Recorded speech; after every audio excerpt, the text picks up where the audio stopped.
Seagulls flying overhead, and I was down in the sand. Little crabs walking over our legs, and we were together just like lovers should have been.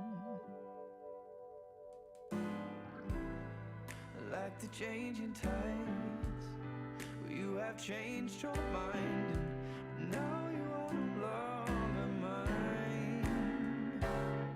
Last summer you were holding my hand.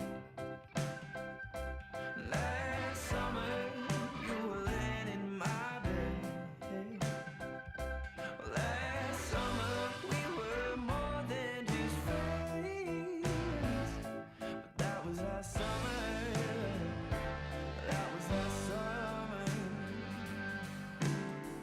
I miss the salt in my hair, and I miss your emerald stare, and I wish you were still here in your red sundress, watching the sunset by the pier. In your red sundress, watching the sunset by the pier. You were holding my hand. Last summer you were laying in my bed. Last summer we were more than just friends. But that was last summer. That was last summer. That was last summer. That was last summer. Like the changing tides, you have changed your mind, and now you are no longer mine. With tears in my eyes, I recall the times when I had you by my side.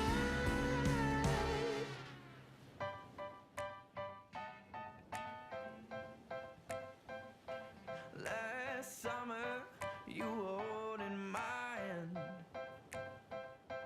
Last summer, you were laying in my bed. Last summer, we were more than just friends. That was last summer. That was last summer when you were holding my hand. Last summer, you were laying in my bed.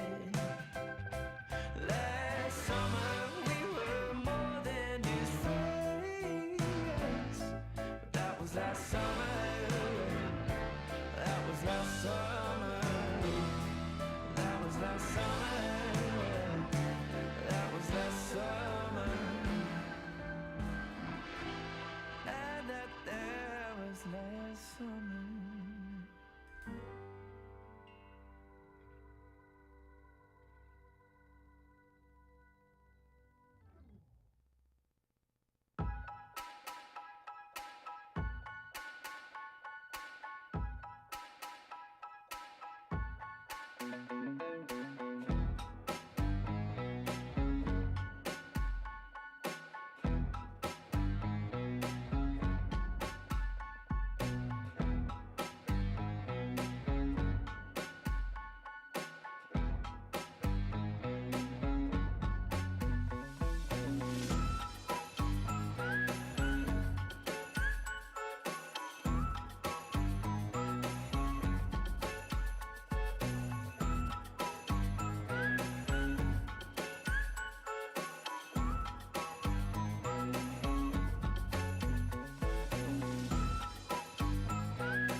you wanna be a bad man?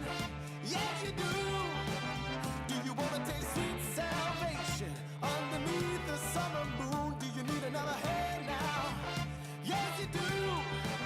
Go see Miss Joseph down on Columbus Avenue. Down in the city, there's a place that never sleeps.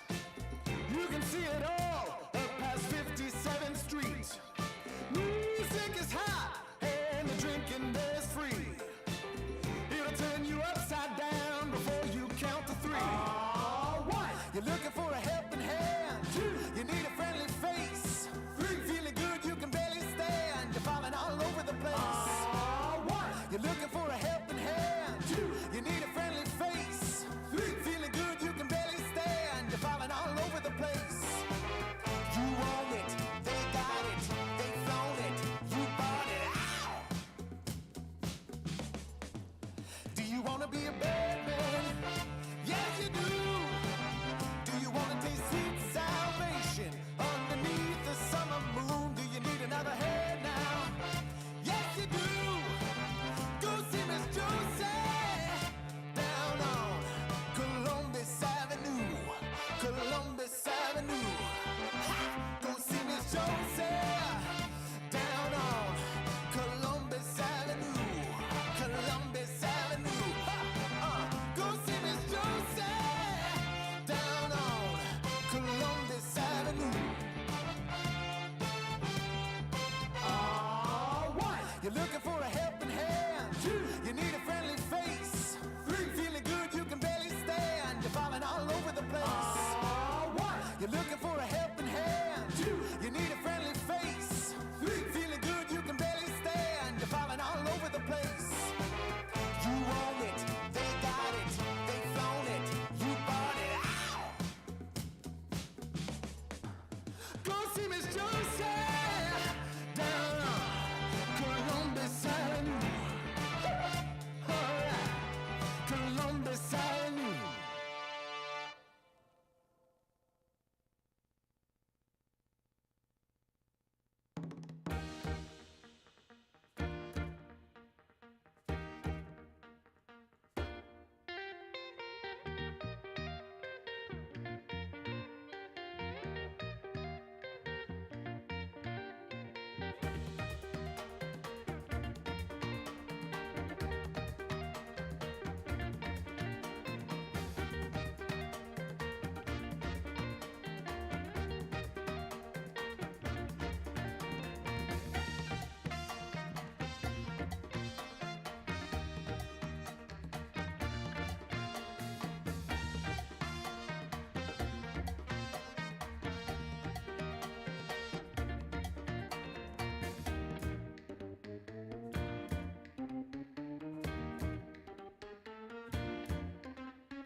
sexy smile, looking forward to see you. I hope I will lose control. Love you every night, no checking the time, just us loving you all night long. I can let you go, baby, it's the right we already know, and we feel it. I really do, I say the truth, we can't go any road. Need you now. I'm your queen and you the king right now. It's a kingdom, let's play it how you like. Haha, that doesn't make you feel, or you wanna change, I'll be whatever, what you like. We can dance, you got to move tonight. Stars are watching us in the sky. I wanna last it forever. It's a sexy smile, looking forward to see you. I hope I won't lose control. Love you every night, no checking the time, just us loving you all night long. I can let you go, baby, it's the right we already know, and we feel it. I really do, I said the truth, we can't go any road. Need you now. Let's change the clothes, we have a try. You know how you make me feel alive. Come close to me, I'm obsessed with your different kind of style. Don't you ever leave, step by my side. Hold my hand, cause I don't have much time. I wanna hug you forever.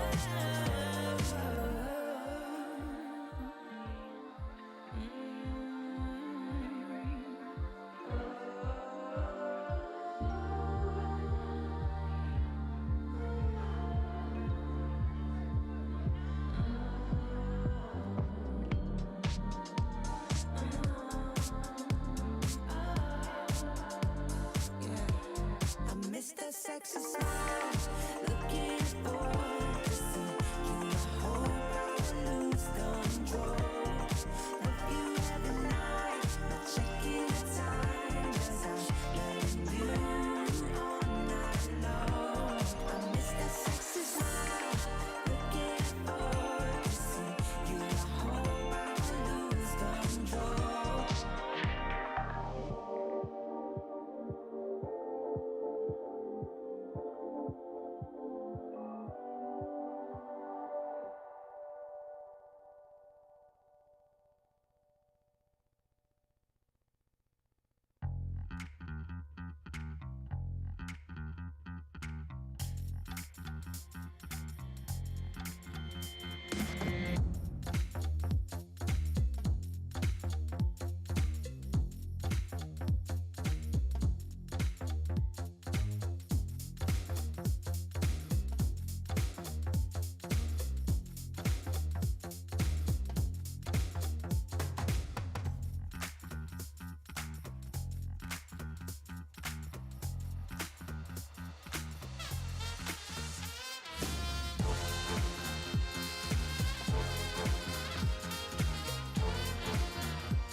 Oh, Esport. You and I have come a long way. It was such humble beginnings. As we gathered in small groups, we were professionals right from the start. Passionate, organized, and ready to rumble. We dreamed big, and surely enough, our parents supported us at every step of the way. Didn't they? Fired up by all this love, it wasn't long until we caught the scent of competition. To be honest with you, it wasn't always that easy. Joe here, he had to take on 2 side jobs to afford playing professionally. It's gonna get better, Joe. Fist bump. And some of you dared to not even call this a sport. And look where we are today. An endless stream of esports events every year. Bet you didn't see that coming, Mom and Dad. And you know what? We have been with you every single step of the way.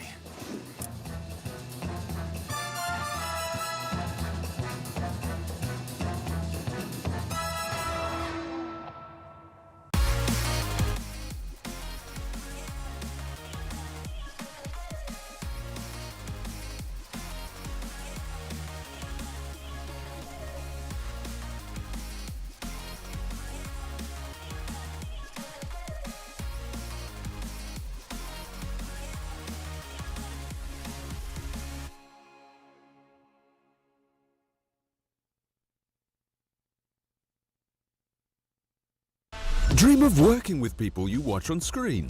Exclusive esports opportunities handpicked just for you. Candidate profile to raise above competition. Let 10GG handle routines. Make a step towards your dream today.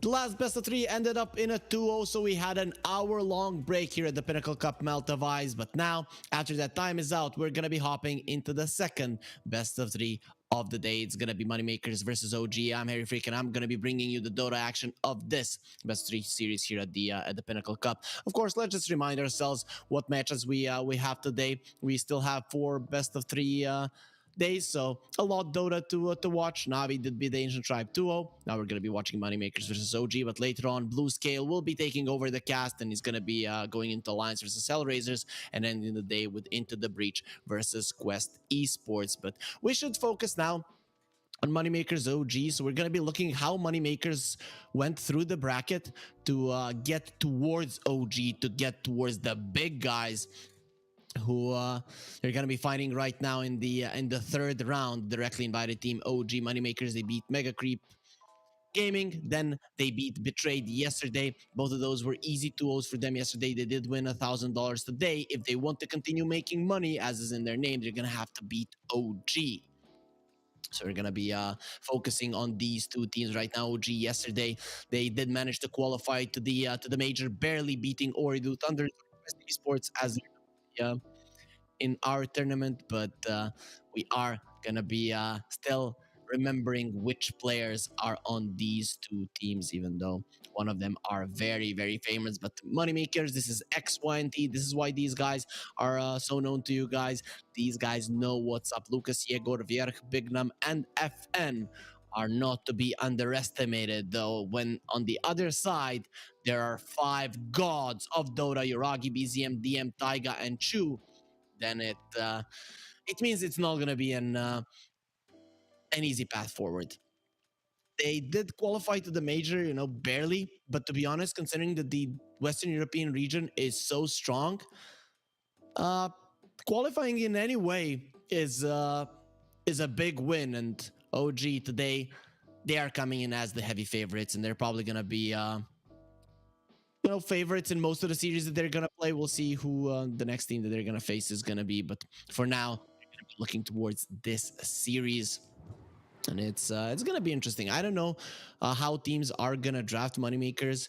Well, I followed them throughout the Division 2 previous season. I've seen how they've drafted so far. OG have been also pretty versatile in their drafts in the Western European region. So I'm not sure even what we can expect from these two teams. What we do know currently is that OG is going to be on the dire side, and YNT will have the second pick. Considering in Western Europe, dire side has 60% win rate.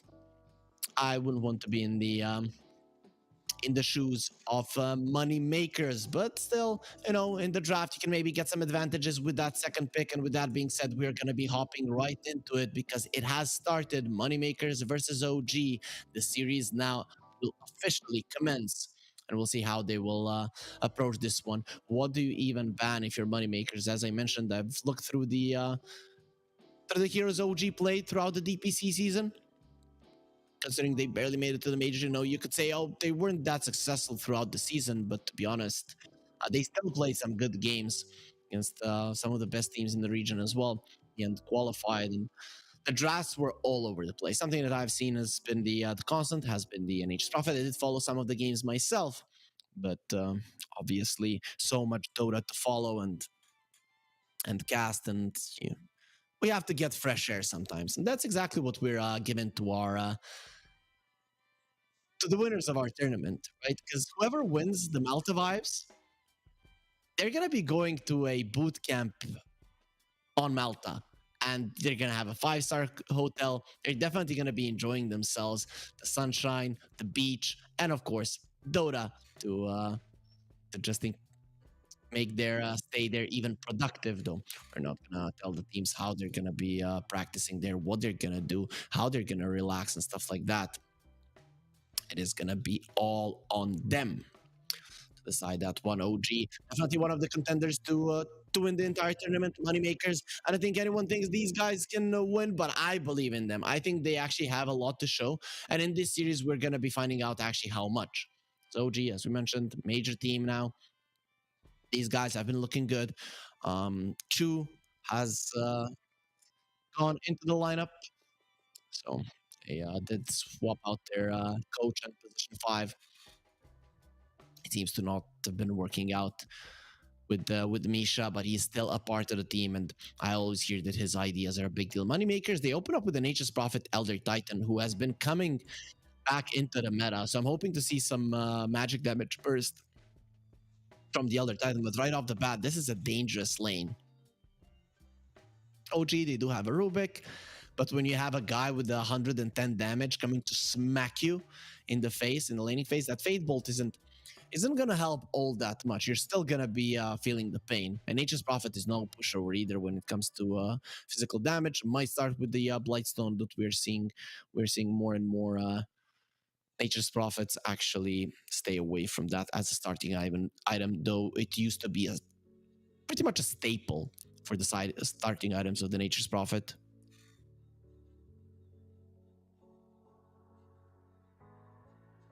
So OG, what's it gonna be? Do they pick up their offlaner right now? They seem most likely the safe laner and the position 5 of Moneymakers. They would never know. This could be the double offlane as well. You go for the bat. Okay, that's a cool one. In Eastern Europe, the region that I've casted and watched the most, Batrider just wasn't as successful, and usually in the second phase he would get banned out. But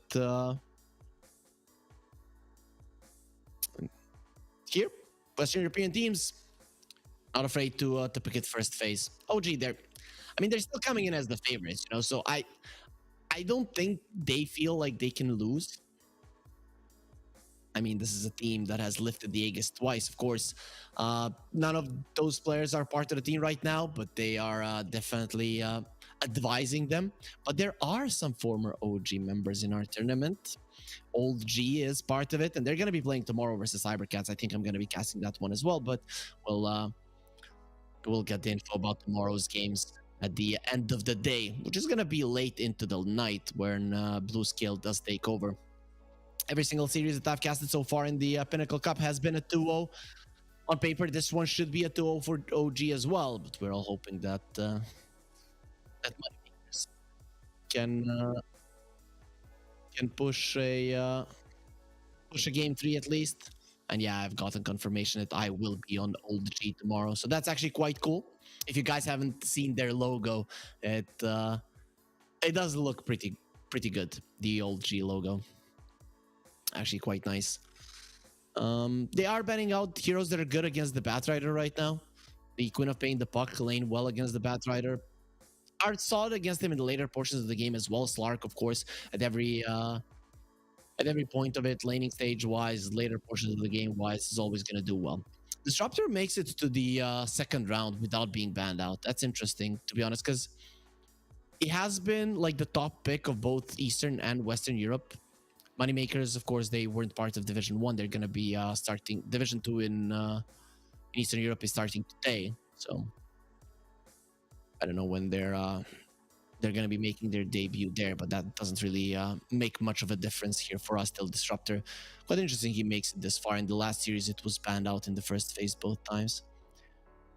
So OG, whenever I see a Disruptor, I feel like people want to punish him. The problem here is that Disruptor and the Elder Titan can both lane on the safe lane and the off lane, so you don't know what you're going to be laning against it. I've even seen the Tidehunter that is on paper should be considered countered by the Disruptor, but I've seen people just pick up a Tide just to be able to run down the Disruptor in the lane. You gush him, he's so slow, he's pretty much can't do anything and he dies. But I'm not sure if OG are gonna be taking that route. Oh, yesterday, what did OG play? They did play a Batrider yesterday. They're gonna go for the Tiny. That's not something that they played yesterday. When's their last time that they played the Tiny OG? I can't find it for now. Hasn't been there for long. Taiga is a good Tiny player for sure. I'm guessing this is gonna be a BZM Batrider. I doubt DM would want to take that one. It is usually BZM that does take that one. It's gonna be a Tiny that puts Chu on the Rubik. I guess a mini Rubik as well. So for now, OG, they're gonna be keeping it open here. Now, when I see an Enigma, we know that it's gonna be a position for Tiny. Tiny is the best hero to lane with an Enigma. You get a hero that does have units, so this Elder Titan is gonna be a big problem in the lane unless Moneymakers want to lane it in the off lane as a 4 or a 3, which I doubt from what I've been seeing so far in the tournament. And when people have picked up the Elder Titan, it was most often a support. As Zeus does come out, that's a hero that lanes relatively well versus a Bat. If you don't make a mistake, a Heavenly Jump is actually quite nice. He starts running towards you, even if he pushes you back with the Flame Break. You jump out, you slow him down, and the Batrider cannot go forward. The tower will be doing way too much damage. Of course, with the wave, he can dive you, but that's an okay pick. It's an okay pick for the lane. And until the Batrider gets the Blink and the Tiny as well, it's very hard. It's going to be very hard to find him. Moneymakers, they have global presence. They have outpush. So OG, I think you counter it this game. Enigma, of course, is going to control the bottom part of the map by pushing the tower and then staying in that area, and you win this game by speed, right? You don't allow Moneymakers to outmaneuver you, to outpush the waves. You need to control the bottom wave with your Enigma, and then just transition from bottom to top with your Tiny Batrider and the Rubik getting kills and killing Moneymakers. If you slow the game down completely as OG at some point, the lanes are always going to be going your way. And the global presence of Moneymakers is not to be underestimated. But OG's lanes already, Enigma, Tiny, even with the Elder Titan being potentially pretty good in that lane, Tiny Enigma is just so strong, right? And if you play it properly, which for OG we're all expecting that exactly that to happen, then moneymakers, they're gonna be in trouble. The Naga Siren gets banned out, the Morphling as well, meaning that they think that this Nature's Prophet is gonna be going into the offlane. Vierk has played the Nature's Prophet in the past, but so has Lucas. So we'll see. Moneymakers, what do they don't want to play against? They ban out the AM. Uragi can be a big nuisance on that one. And when you have a Nature's Prophet Zeus, you don't really do anything about that one. They might ban out the Spectre if they feel like that's an issue as well. It could be a problem for them. Disruptor sometimes can be a nuisance for the Spectre, but you go in, you get a glimpse back, and you can come to the other illusions as well.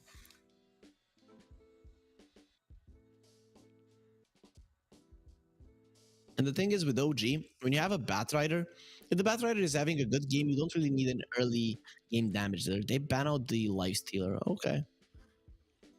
Interesting one. I guess if he's not inside of the Static Storm, he just eats up everybody. You're so much reliant on magical damage. It could be dangerous to let it through. So OG, what's it gonna be? So a lot of their heroes have been banned out. Naga, Anti-Mage. Though Uragi does have a big hero pool. Morphling is also banned out. A lot of these heroes is what they have played recently, but they're gonna go for a TA. Now I think you don't lane the Nature's Prophet versus a TA. That's the side blades just crush you. And when we look at moneymakers, other than the Zeus, you don't really have overtime many ways to remove the TA refractions. And Zeus isn't that great because whenever you use a spell and you're close, because of once you get the shard, you're gonna get 2 refraction charges down. This is the best course of action might be to just crush her in the lane. They're gonna go for a Lycan. That's okay. So what moneymakers are doing with this pick is they are focusing on their lineup rather than looking at what OG are picking. But you're playing a Lycan into a Black Hole, you're playing a Lycan into Avalanche. Those are the things that do slow you down, that make you kind of not want to commit. Good thing for Moneymaker's lineup is that it's fast, it pushes towers. Even when you're losing, you have a lot of map presence. It's even more outpush potential. But I feel like with a TA, the timings of OG are pretty apparent. And considering whenever I see a TA in a better team, now especially on the Dire side, I just can't help but go for that team. The timing's very easy to hit. You're the Dire side, you are better to control the Roche. The enemy team doesn't really have all that much armor. Your laning phase is gonna be pretty solid. OG could win all 3 lanes actually. I guess Slayer can change the Enigma lane maybe, but always gonna have the play. But that's a problem for sure. And I'm just gonna be watching which games we have today until we get a chance to hop into game number 1 of OG versus Moneymakers. And the game has started, so we should be going in just a couple. Oh, actually, there's a pause, so I can still wait for that one and don't have to jump into the game just yet. See what's happening there. Lucas is disconnected. It seems that some Eastern European players today are having some issues. So before we do hop into the game, you can enjoy the beautiful face of our casters. And guys, don't forget to follow the channel, this Pinnacle Dota channel. It is new, and you want to know when the games are going to be happening. Also, follow us on social media, Pinnacle Esports, and the casters as well, and you will get the info who is playing and when from us, and of course from the social media team of Pinnacle. That being said, It seems like everybody on Moneymakers is ready. They're gonna ask OG to go, and the thumbs up will be given. And with that thumbs up, we're gonna be jumping into the game right now. And let's see. In my mind, YNT, sorry, Moneymakers, they are X YNT, still haven't changed their logo there in the game. They're coming in as the heavy underdogs, right? I don't see their draft as being better than OG, so I don't really see them winning this one. Don't have much faith in it, but I can see how they want to play their game. Fast, outpush side lanes, try not to fight around the mid lane too much, get pickoffs on the side lanes, make the game fast in terms of switching from one side of the map to another, and never allow OG to hit their timings properly. Easy, in theory, in execution, not that easy for sure. OG, on the other hand, they want stable lanes to come out of them fairly strong, get some stacks for the Batrider, get his items early, and be able to go for kills between the Tiny Bat and the Rubik. With every kill you get on Moneymakers, you slow down their aggression that they want to have around the map, and then once you start hitting timings on utility items on the Enigma and the TA, Roche, then you just try to force fights, constantly force fights, and Moneymakers, it's going to be hard for them to always be together because that's not what they want to do. So we'll see what's going to happen in this one. Our OG gonna be able to deal with the split push potential of their enemies, and our Moneymakers gonna fight OG in this one. Mid lane Bat versus the Zeus. Zeus should not die here. There is a chance you die as Zeus if you use the Heavenly Jump, and the Flame Break has actually if Flame Break comes out, you use the Heavenly Jump and it pushes you back, so it stops your Heavenly Jump. That is how you can die. So you really need to mess up actually, because the Flame Break needs to be used beforehand, because it's not gonna get on top of you. The Heavenly Jump is pretty fast, so we'll see if that does happen. Top lane, we all know that the TA early levels not the strongest, so until you get more points in the refractions and at least 1 point in side blades, the aggression from Moneymakers is probably going to be coming out. So let's see, this early 2-3 minutes, Moneymakers are probably going to try to get the advantage on both of the side lanes. And we're seeing already the Elder Titan does have 3 CS, so he's making sure that DM's Eidolons are food for him. But it is an Enigma lane, tiny lane, so you're always going to be in the enemy tower, meaning the DM shouldn't be shut down. Mid lane, Batrider versus the Zeus. Overall should be a farm trade. Zeus has better damage, but that's not really showing the real picture because you always have the Sticky Napalm to farm with. Of course, Sticky Napalm's mana has been increased lately, and it's not the easiest to manage that one. So we'll see how easy he deals with that. Uragi is taking a beating. He did go for refraction early on. He's gonna have to use it right now to live. Very far is at the ready, but this is not a start that he was hoping for. So Moneymakers, they're really applying pressure here to Uragi. That Lycan pick, Vierg, he did feel confident that he can crush this TA lane, and for now, he is showing the strength of the hero. Enigma, on the other hand, will be fine. 7 CS on DM. Of course, some of those might be treants. Again, it's doesn't matter. It's still gold. Not as much as you would want, but money is money. And speaking of which, guys, yes, OG are the favorites here, but maybe if you believe in Moneymakers, or even if you believe in OG, doesn't matter. You can head on over to Pinnacle.gg. We have a special promo code ready for you during the duration of this tournament, Cup 23. You use that one, and you can double your first deposit for up to $100. Of course, the terms and conditions do apply. So if you're younger than 18, this will not work for you. But of course, we do encourage everybody to bet responsibly and not give away more money than you can spare. And also we have something else ready for you guys. It's not only the promo code. We have a special jersey, and it looks awesome, being prepared for this tournament, Malta vibes. And the way that you entered the giveaway, yes, we are giving those away. A couple of those will be given away throughout the tournament. just beforehand, we need to see if Chu will be surviving this one. The Wolves are hungry, but under the tower, he has enough armor to survive. That's what we're hoping for, our jersey to give armor to you guys. So the way that you enter the giveaway, go to Pinnacle Esports Twitter, follow the Twitter account. Also, make sure that you retweet the pinned tweet. You're gonna see it explaining all of the things that I'm explaining right now. Write a comment on the tweet, which is your favorite team of the tournament, and you're gonna make yourself liable to win one of the jerseys. Then just continue following us on social media, and you will find out if you are one of the lucky winners throughout this tournament here. Throughout the Pinnacle Cup, and it will be lasting until the 8th of April when the grand finals, the best of 5 grand finals, will be played, and whoever wins that one, only that series, will get $16,000, $25,000 for anyone that was instantly in the tournament, and 24,000 is going to be the most that the teams that have entered the round 3 can win.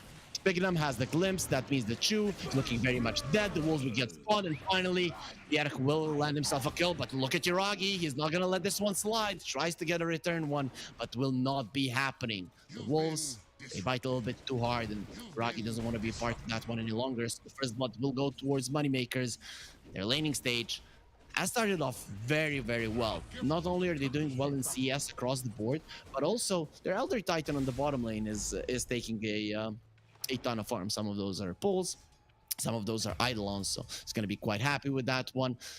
Bignum, he doesn't want to live in this world any longer, but his death is going to be quite nice because he's going to be coming back to the lane, full mana, full HP, ready to continue assisting Bjerg. Maybe he TPs to the mid lane to refill the bottle. That could be an option as well. He's pinging the mid lane, considering that Bjerg is in a good position in terms of lane.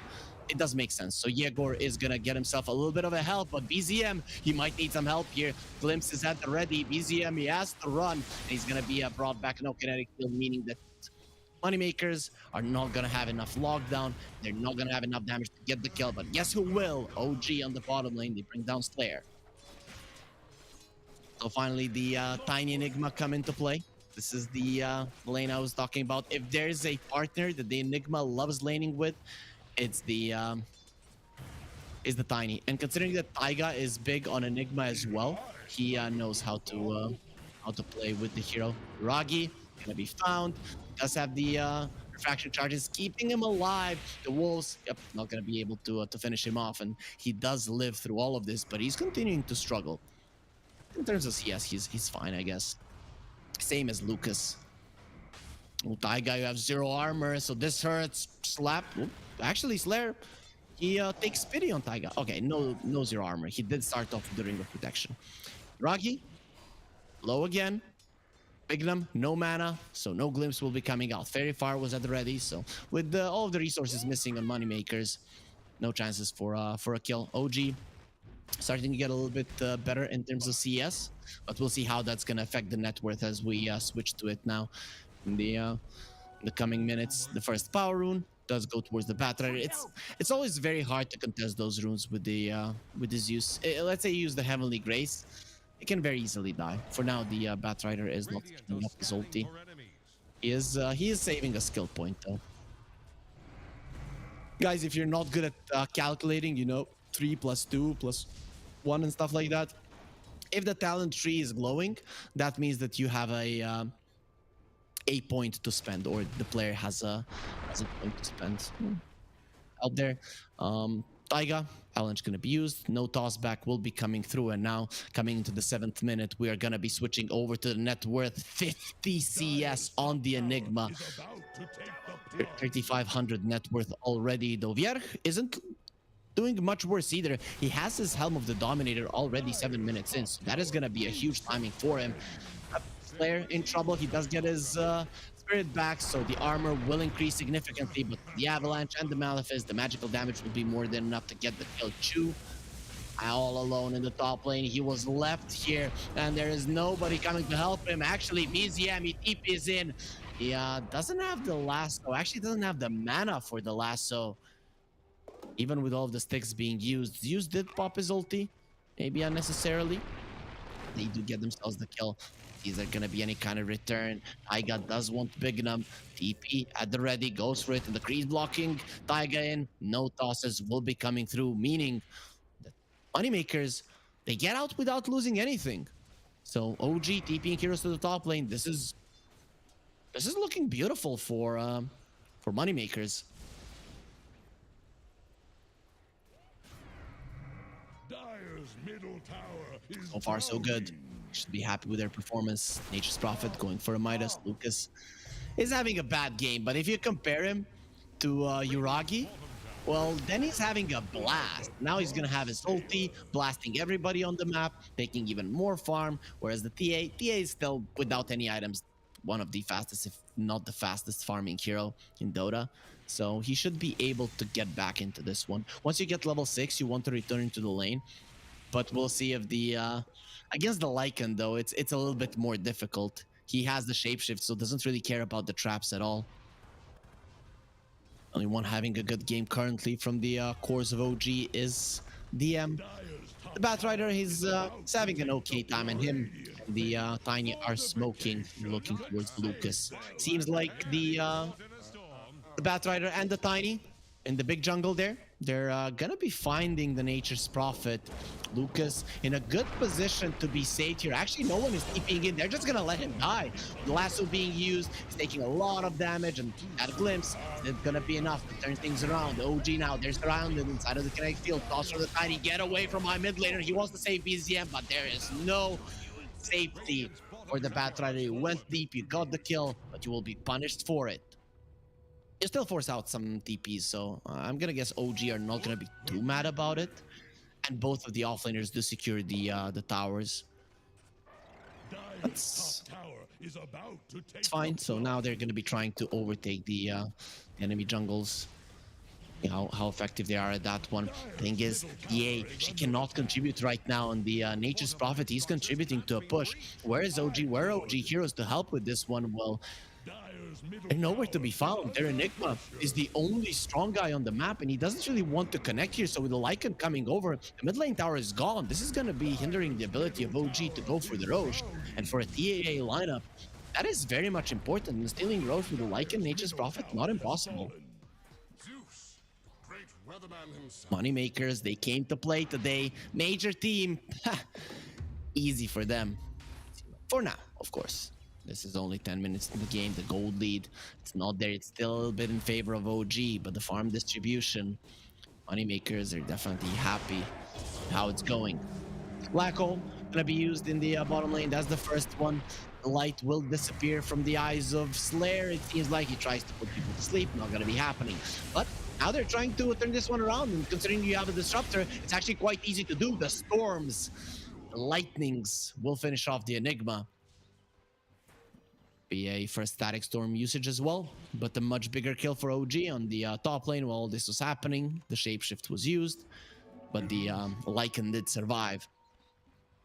So OG, they're not too happy with how things are going. Without BZM being present, their damage output just isn't that high. This Lycan is gonna have the helm of the Overlord. When you look at OG, none of them will be able to deal with that one. Yeah, Uragi wants to instantly go for a death, so he's like, yeah, I need the damage. He can go for the Dragon Lance. Just goes to show how weak he feels.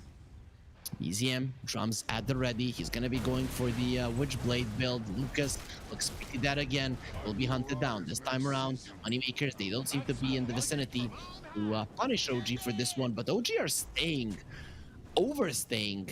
It seems like with the Lycan coming from the side, no shapeshift at the ready. Is dangerous territory here. BZM is waiting for someone to make a mistake, but he's gonna have to save Chu here. Glimpse gonna be used. Is gonna be doing even more damage to him, but for now he's alive, and Chu seems to be surviving here. So you invade the enemy triangle, you kill their carry, you get out, no responses come through. OG, they're just moving slightly faster. This is the thing.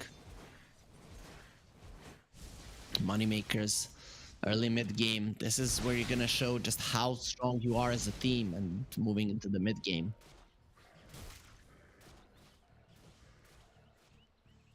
And they hold their own versus their opponents. Once there's a Helm of the Overlord, I don't see why they wouldn't go full-on aggression. A smoke will be used. Moneymakers have a regen on the Zeus. It's time to go forward. Kaya at the ready as well. So his damage output, it is not to be underestimated. 4 points in both his first and second spell. Are you going to be finding anyone? DM, very smart move away. Does have a Midas. So we have one Midas on each side, one on the Enigma. Oh, he went for a blink.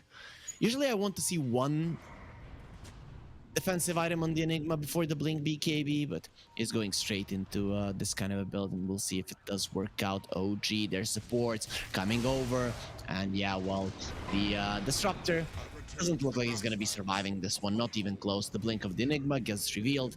It's going to be a nice kill. Taiga is also approaching his blink, like 700 gold away, so 1 or 2 kills, maybe a tower. Gonna be getting there. OG going for a smoke.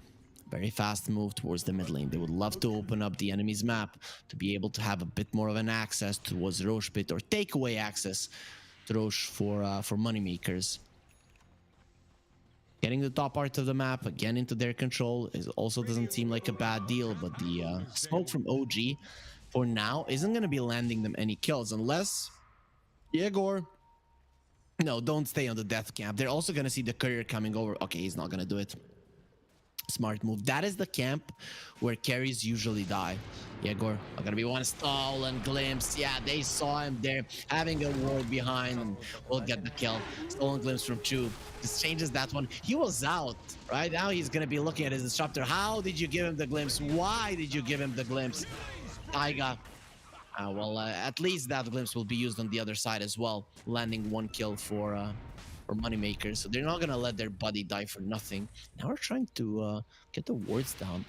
OG are ready here. They're gonna fight to protect this one, and Slayer, I don't know if you can get out. Glimpse will come out. He's not that close to OG, and the kinetic field keeping BZM away. With the Ancient Black Dragon, that's too much of a bite for OG, so they'll keep themselves away. While this is happening, we all know those Midas players, they're on the bottom lane, just making sure that they get the gold, and we can see the Dota Plus actually does favor moneymakers. So they think that this Rog ETA isn't going to be able to do much, but look at how he's climbing through the ranks, just getting more and more gold towards himself and looking to get to that #1 spot. Or at least be higher than the enemies. His Enigma does look out of reach for now. Does have the Deso, so one good fight for OG close to the Roche pit, and the Roche is dead. DM Enigma rotating as well. Does have the blink, no BKB just yet. See if he can maybe use a good one. Stomp being used, he's under the trap, but it doesn't look like OG want to be diving. If moneymakers make a mistake, they might get dove here, but for now the idea is take the mid lane tower down, and moneymakers are gonna allow OG to do it. Nice approach. Response from moneymakers is some damage onto, actually a lot of damage on the top tower. Now you have to wait there, BZM, you show yourself, you're gonna be sent away. Oh, no, they want to kill him. They want to kill BZM, and they're going to be able to. He wasn't expecting this one. With the Thunder God's Wrath, they have more than enough damage to finish him off. Yerk doesn't even need his shapeshift. Now, supports are coming over. Tiny is going to be sent back. He does blink in. Does as much damage to Bignum as he can before he goes back from whence he came. But moneymakers, they're going to take this tower down. This is huge. A tier 2 dropping 17 minutes into the game. That's actually so big. OG might have taken the mid lane tower. Okay, they're gonna take the Zeus. He doesn't look like he's gonna be living through this Avatos combo. Just want to get it over with as fast as possible. Taiga, he has experienced the glimpse already once using the smoke. He doesn't want to die. He's not gonna allow Bignum to do anything about that one. So OG, they save themselves, but without the black hole, this opens up the Roche for moneymakers. And OG, what are you about to do? Thunder God's Wrath, no Wrath of Nature, Shapeshift is at the ready. We've already seen the power of the Ancient Black Dragon, what happens when he's super fast. Moneymakers, they're kind of hesitant about this. Chu is in the vicinity as well, but Viergi is not hesitant. He has, gonna be going for the ulti. Avatar's combo was used. Slayer takes some damage. They're trying to finish him off, and with a couple of hits from Yuragi, it's not gonna be enough. He's thought for a second there. DM, he's gonna be smacked down. He might have a blink going for a BKB, but no defensive items, no extra armor. Means that he's food for the Lycan. That is gonna be expiring fairly soon. Gonna be losing his wolf form, and Taiga does jump in. Roche is still quite healthy. Avalanche on the toss. Lucas loses half of his HP, but Taiga is in no man's land. He should be taken down now and will not be allowed to live. Yes, Slither does come through, doesn't really do anything. Roche losing more and more HP. Uragi does come over. He's starting to do damage to the Ancient Black Dragon, and look at the spills going on Bjerke as well. Does have the blink. Uragi gets himself away. Another round of refractions. The Static Storm being used. They want to isolate him from the Roche. Bjerke is getting low, but he's gonna survive, or is he? The lift from the Rubik is gonna be Aegis onto Lucas, but Bjerke is low. It doesn't matter. OG are losing heroes. They are lower. Moneymakers, they haven't lost a single hero through that fight. Beautifully approached the Roche pit, and in the end, they are the ones to claim the Aegis and get out with none of their heroes losing their lives. The big kill, of course, there is going to be Uragi, who has been climbing his way through the ranks, getting closer to top of the network chart. But after that fight, the Lycan and the Nature's Prophet are going to be overtaking everyone. Scratch that. DM, he's back to his old habits of farming on the bottom lane, so I'm just not gonna let that slide that easily. BKB almost ready on the Enigma. BZM working towards his. Lucas is gonna have one in 1500 gold, and the Lycan wants an AC. So Zeus is gonna be going for that Senjin Kaya into a Bloodstone build, wants to be tanky. That's fine. The problem with the Zeus is that you have low armor, but that's where the AC kicks in, right? You get that bonus armor from the Lycan, from the AC, from the Helm of the Overlord, and you actually have decent enough armor. If the TA is not only on you, and just smacking you down all the time, you're probably gonna live. And also you pop your Bloodstone, use the ulti, and you're just full HP. Zeus does have a shard as well. That's when we got to mention Bignum getting low, and again the hooks. They did lose the Rubik as well. Now it's gonna be EA caught. Where do you run? You run nowhere because you're dead. Lucas, he still has the Aegis, so even if he dies through this lasso, OG are not gonna be happy with how the fight went. BZM doesn't have a tier 2. What happened? It's 20 minutes in, and I have nowhere to hide. No problem, my friend. You can hide in your fountain, because that's where moneymakers are gonna send you. And DM, well, he thought he was safe in the bottom lane. It's fine, guys. At least I'm pushing the bottom. Oh, wait. Moneymakers, they are everywhere. And OG, is that they cannot match this pace. But during the draft, OG needs to play super fast with this lineup and hit their timings. They have played somewhat fast with it, but their timings have been missed. After I'd say a detrimental laning stage for Uragi, the only thing he could do is farm, and now dying around the Roche pit, not getting the first Aegis towards the TA.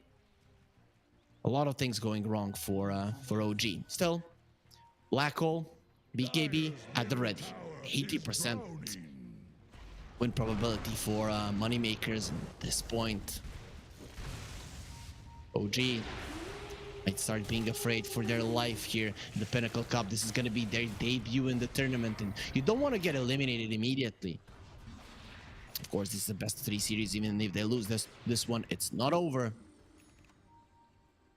Definitely not in the healthiest of spots. You lost your tier 2, so pushing out the waves is going to be even harder right now. So that fast-paced gaming I was talking about from OG, now it's harder to pull off. Their supports are literally food for the Lycan, especially once Yegor does give vision. So they're gonna have to find ways to survive through this one. The Ghost Scepters, the Force Staves, the Glimmer Capes, all of that must come in handy, and we'll see what Chu and Taiga decide to go for. How are the supports of Moneymakers looking? So drums on the Elder Titan and drums on the Disruptor. Okay, so they couldn't really decide who's gonna be the drummer in the band. I guess we're all gonna be playing those. Ulti of the Zeus does come out. They know exactly where OG are, and that's why they're running in. Bignum think about going to the high ground. He's gonna allow the Granite Golem to poke there first. G, they dodge this. They're gonna be happy. Dire's middle tower is under Aegis is not there any longer. It was taken earlier. It would have been expiring in 40 seconds either way. But if you look at moneymakers, and whenever I see YNT, I think of Sigma YNT. But the thing that they're going for right now is the outer towers. So mid and the top lane completely cleared out by moneymakers. And now the bottom tier 1 and 2 are the only ones standing. OG, they would want to get this tier 2 down before moneymakers overtake the bottom part of the map, and they are doing exactly that. This is a big timing that they're going to be happy to hit. If this tower had stayed alive and the moneymakers do manage to push out that wave and control the bottom part of the map, OG wouldn't have opened the map in a way that they want. Now the split push potential on the bottom lane always exists because their tier 2 is dead. They don't find anyone. Smoke from moneymakers, gonna be super successful. Taiga kills the courier. Now he's trying to TP out. He is gonna be found, but the Zeus just wasn't in place to connect with the lightning bolt. It was close, but the Tiny does live. It's nicely played from him. Gets the courier, gets a little bit of attention, a little bit of space. And we still cannot write off OG. They're only 1k gold behind. It's not easy for them to find the fight, but you can always rely on the BKB black hole. That there is absolutely no way to cancel that one out, unless let's say Vier gets a Abyssal Blade and DM messes up and doesn't use the black hole on himself. Glimpse was used on the TA. Okay, you're a little bit out of position right now. So OG, they are coming over. Slayer, he is probably gonna die. Actually, no trap usage there. Probably should give that one to his teammates. The BKB black hole will be used in the back lines, but BZM is already dead. They're trying to finish off Vierk and Bignum. Vierk, he is caught in the cage. The doggy cannot escape. Now let's see, the TA standing his ground against the Nature's Prophet Avalanche. This is gonna be good enough. No refraction charges, and the Taiga is left alone in this world. He is gone. Lucas will get a triple, and OG, even after the reveal of the BKB black hole, they drop all of their heroes and will not be able to win this fight with 2 cores from Moneymakers surviving. I think BZM. Okay, we're gonna be seeing me. The idea here was to go for the replay, but I guess that for now it is gonna be me on the screen. So we'll be coming back. You know, production. They love me. That's the case. They didn't want to show you guys the. won't last long. Yeah, they didn't want to show you the replay because they know that beauty is the most important thing. That's why they showed me, guys. If you didn't understand, I represent beauty. I'm gonna stop now anyways. 6k gold lead for moneymakers. And OG, they want to win this game. They should stop right now. Also, that trap not being used on Slayer and him surviving longer and then BZM going in the back. That's really crushed OG's fight, right? Imagine if BZM was alive there close to his teammates. He was like, I'm gonna create space here, not allow anybody to connect. Maybe he was thinking that he's gonna be able to catch the Zeus. That could have been the idea, right? Not allow the Zeus to get close, and with that prevent the immense amount of damage that he can output. But it didn't work out. So we can see the replay of that fight right now. How it went. This is pretty much where BZM died. At this point, the fight was already over. A couple of things I think that are important there. Trap of the TA not being used on Slayer, and BZM just going ham, like, I'm out of here.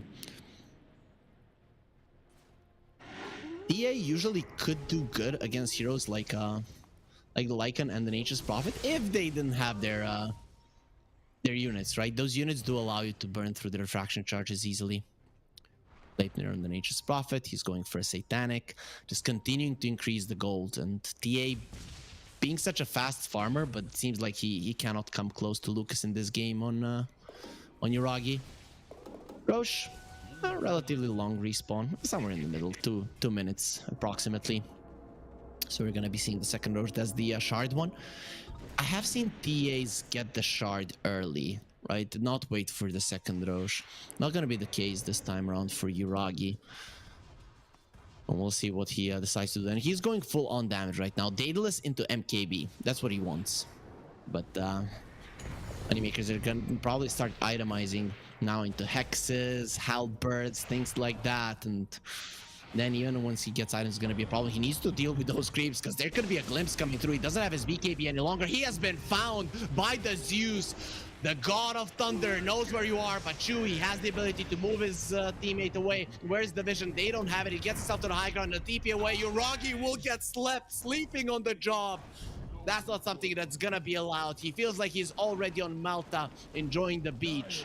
But you're gonna first have to get there, and going through moneymakers seems to be harder than what OG had expected. Double damage. TM. Now it's time for OG to split push and hope that an unforced error will be coming out from moneymakers. You need a big black hole in this one. You need them to make a mistake, but they are not making any. They're just getting kill after kill, and the next one will be Taiga. Nowhere to run. It's so easy to find people when you have a Zeus, when you have the Nimbus. The vision game for moneymakers so easy at this point. All of the lanes easily pushed out with the Wrath of Nature.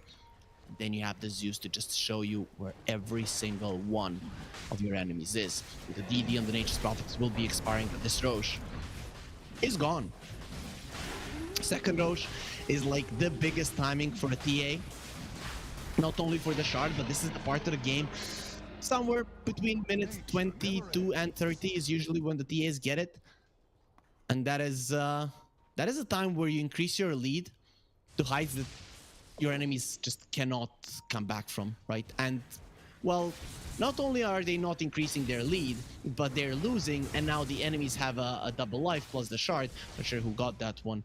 I guess maybe they gave it to the Lycan. Yep, so there's gonna be a wolf spawning on a random lane every single time. I thought always that that's like just extra gold for the enemy, but the wolf does farm himself, so it's gonna be even more lane push. OG are gonna have to find a way to deal with. They haven't been dealing with it well. Enigma is pushing the bottom lane. Zeus already at the ready. He can join his team with the ulti, with the Nimbus, and he might not have the boots of travel, but he's thinking about buying them in the near future. BZM has the BKB. Gleipnir will connect. He doesn't want to use it. Being a little bit greedy here. That could cost him his life, but for now he's alive. Going over TA Traps. Blink away. TP out. Stomp. No way. No way. And he's just gonna die there. Slayer always on point. Will not be allowing the cores of OG to leave a battle with their lives intact, and win probability for moneymakers over 90% right now. OG, it seems like they've exerted themselves in the past days just working towards that major slot. Static Storm onto the Rubik. Taiga tries to save his buddy. Not gonna be happening. As soon as Lucas comes over, people are gonna start dying, and the supports of OG, they don't have nearly enough armor to survive this onslaught of the cores of moneymakers, with Lucas getting a double. Now he's beyond godlike. Big heroes dead just like that. Wherever you move, wherever you show, it's so easy for moneymakers to run you down.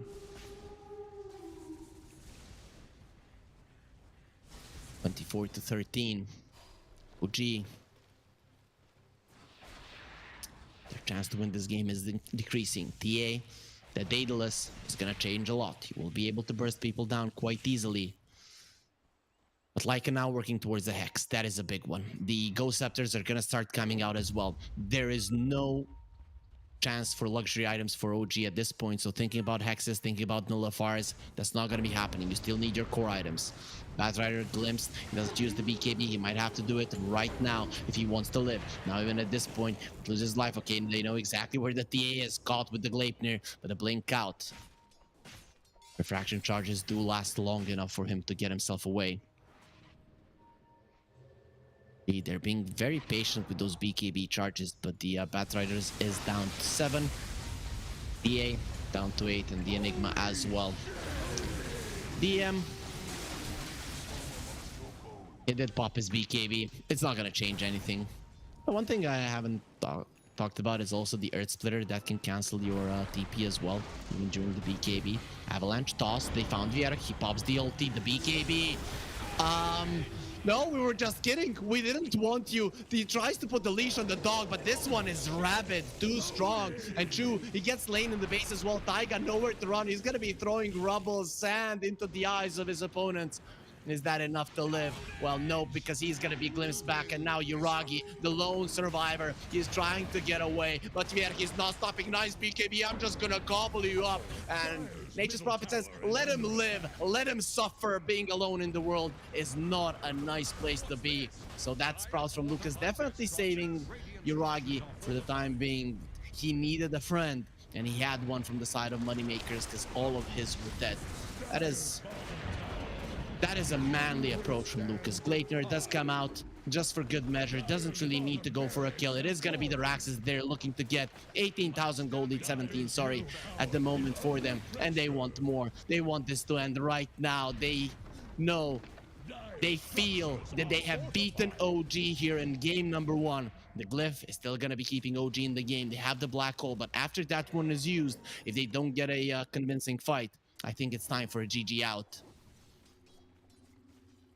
Yeah, that Black Hole. He has the shard as well.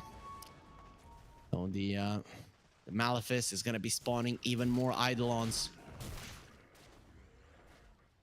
Yeah, you bring more children into a world where everyone is getting slaughtered. That's not really nice for OG. Hopefully those Eidolons have somewhat of a normal life.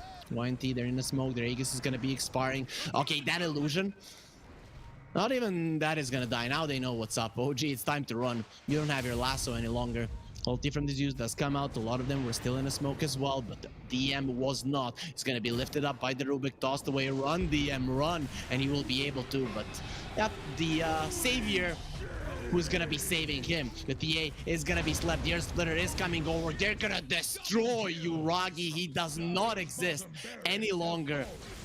And with him, it seems like the chances of OG to win this map are being destroyed as well. The Rubik does buy back the Yuragi, still doesn't want to do it, but he might have to. The backdoor protection, it doesn't protect from anything. They're just crushing those. Okay, no longer there. The top lane is pushing in. So Moneymakers, their pushing potential is so high. Lucas is level 25, but he's not gonna be using that TP at all. He's just gonna stay where he is and murder you as much as he can. He can TP to the bottom lane, push that one out if you want to be safe, but it is not necessary. OG, what they're doing right now is trying to create chaos so that Moneymakers make a mistake, but they're not doing it. They're just playing very clean, very collected. They know that they've beaten OG, 1% win probability, and that is Valve being generous. Like, OG, this team has come back from worse, but it was a completely different lineup. See, in my mind, this game, it is over. Next show should be up in a minute and a half to 4.5 minutes. We'll see how early he will spawn. 31-13. They got smacked here, OG, from start to finish. At every point in the game, they were losing. There was a time after the laning phase ended where the Bat and the Enigma had a solid one, but Yuragi got so destroyed. Taiga wants to take the outpost, not going to be allowed. The God of Thunder on it. Gleitner keeping it in place. Oh, they're gonna be having to isolate themselves properly. DM does get the Black Hole off. Now TP's away. Oh, you're gone. You did kill Lucas. You did get that that big streak off of him, but it's gonna come at a cost. OG, they're now dropping like flies. Where's the Rubik? He's trying to live. He's trying to escape. The Malefice, ooh, they destroyed the Zeus. And look at Lucas going forward. You're gonna have to fight. You're gonna have to fight until death. And the game was paused and unpaused. I don't know, it was lag coming out from OG. Well, they would hope to stay in this game a little bit longer. The pause would allow it, but Moneymakers will not. They just annihilate them. Lucas, as soon as he gets Black Hole and deleted, just instant buyback and comes back in the fight again. OG showed in that fight that they had the damage to kill some of the main heroes of Moneymakers, but it just was not enough. And Moneymakers, they're now leading 1-0. OG, they entered the tournament in round 3 as one of the directly invited teams, as one of the favorites to win the tournament, and now they're one game away from being eliminated, and they have to win 2 in a row. Moneymakers showing that they're no pushover, showing that these guys are not playing around. And OG, wouldn't want to be in their skin. Yesterday, they barely made it to the major, but this Division 2 Eastern European team, you know, it seems like if you would let them go to the major, they do well there. Of course, might not mean anything. That was a good game from Moneymakers. OG went for a draft that seems like they're not 100% confident with. I know they're confident with some of the heroes, but sometimes going for a TA lineup, if you haven't played it for a long time, and I went through some of their games, it seemed like they didn't. So that could be something that you're gonna have a problem with, and unfortunately for them, they're gonna be losing game number 1. But luckily for us, because when a favorite loses game number 1, that is when the series becomes interesting. And just how interesting this one is gonna be, we will find out after a short break. So stay with us. Game 2 right around the corner.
Oh, Esport. You and I have come a long way. It was such humble beginnings. As we gathered in small groups, we were professionals right from the start. Passionate, organized, and ready to rumble. We dreamed big, and surely enough, our parents supported us at every step of the way. Didn't they? Fired up by all this love, it wasn't long until we caught the scent of competition. To be honest with you, it wasn't always that easy. Joe here, he had to take on 2 side jobs to afford playing professionally. It's gonna get better, Joe. Fist bump. Some of you dared to not even call this a sport. And look where we are today. An endless stream of esports events every year. Bet you didn't see that coming, Mom and Dad. And you know what? We have been with you every single step of the way.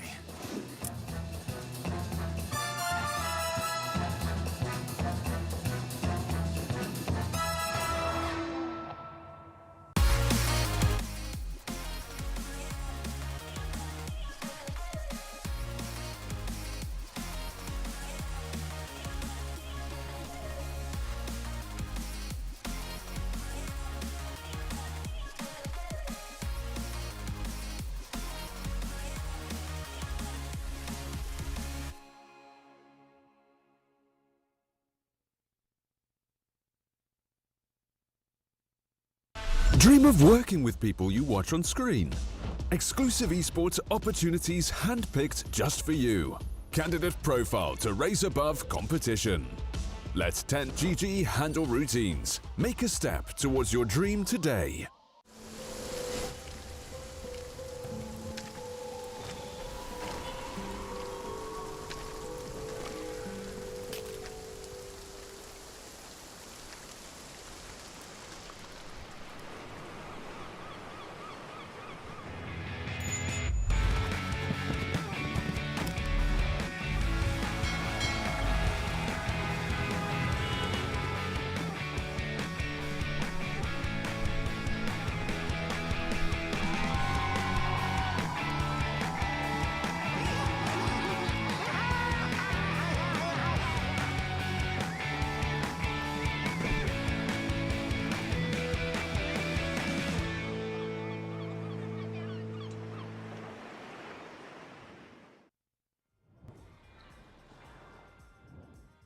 We promised a short break here at the Malta Vibes on Pinnacle Cup, and a short break we did deliver. This tournament also is brought to you by Gaming Malta, so they're a home of gaming excellence. So if you want to check out what they're all about, go to gamingmalta.org, and you're gonna be finding out more there. I'm Harry Freak, and we're gonna be focusing on Dota right now when we went through all the formalities. And Dota is unexpected.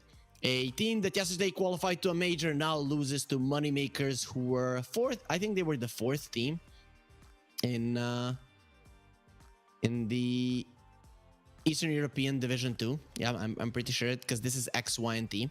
So they are they're showing what they're made of. And OG going for the TA didn't work out in the laning phase. I also read in the chat, I don't know how accurate this is, but I think it is, from what I've seen, that the Enigma hasn't worked out for OG throughout the entire season. So they wanted to make it happen now. It didn't work out, so they're going to have to change something in the draft of game number 2, which is starting right now. And there it is. We're going to be hopping right into it. OG, again on the dire side. Moneymakers, they are going to be happy with the second pick again. So let's see, OG, what do you change in this one? Is there any hero in the Moneymaker side that you're afraid of? Yeah, that's a big one for sure, right? Unless you're first picking it here on OG, just don't play against it. The Beastmasters, Lycans, Nature Prophets have been the staple of the Eastern European region now for a very long time, and they have utilized them perfectly. They are going to be banning out the Disruptor as well. which is like 74% in Division 1 in Eastern Europe win rate, and it is like the most picked hero. It is very popular in Western Europe as well, but you want to take as much away from moneymakers as you can. They'll leave the Beastmaster in the pool, but they're going to be picking up an Enchantress. So right now, moneymakers are in a pickle, because if you pick up a Beastmaster, you're probably not going to do too well throughout the game. But if you don't, then you are opening that pick for OG, right? So this is a nice opening from OG. They don't care. Moneymakers like, we're gonna take this one. You're not getting the both of those.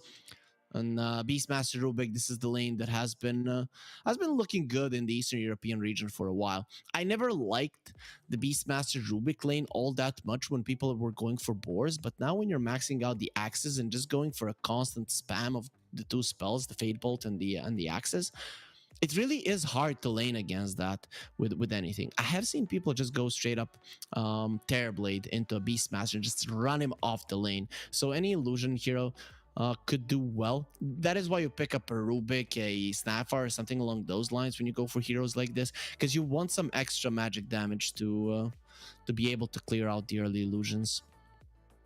But OG, they don't have to go that route. So they know the enemy offlane, so picking up a carry, at least laning wise, wouldn't be too bad of an idea. Dragonite is in the pool if you want to go that route. That is a flex pick that is well established currently in the meta.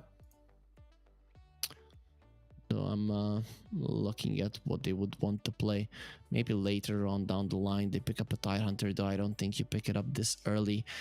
Something that does come to mind is a Primal Beast, though I don't think so. And they go for a Slark.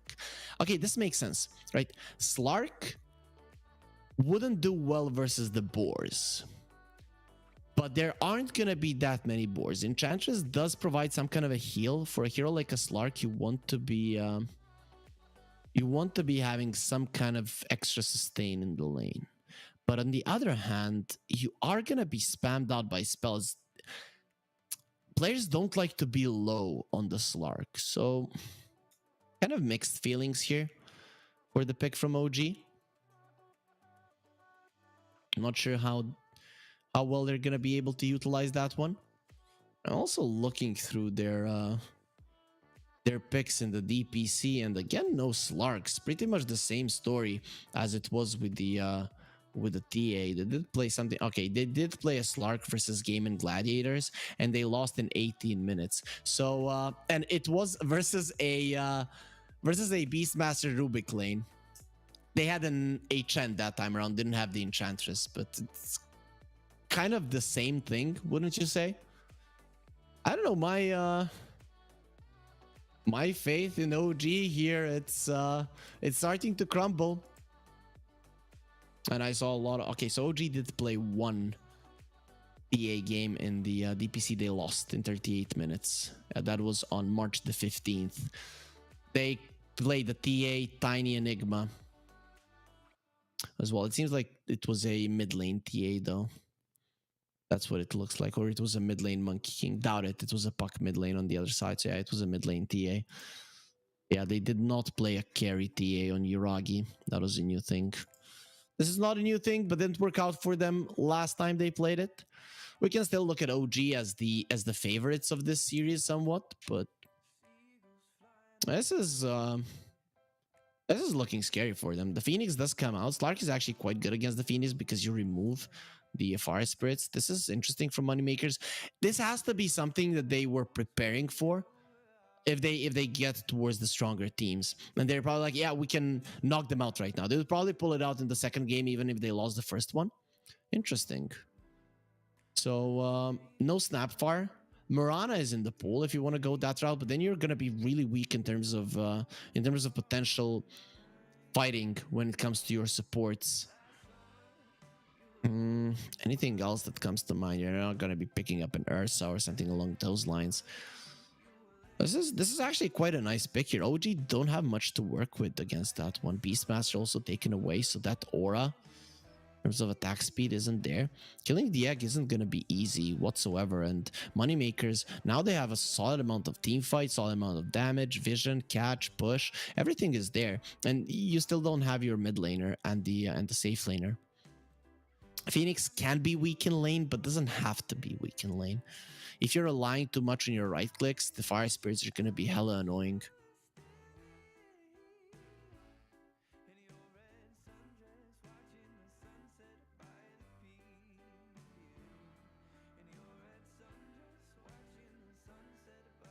Let's see.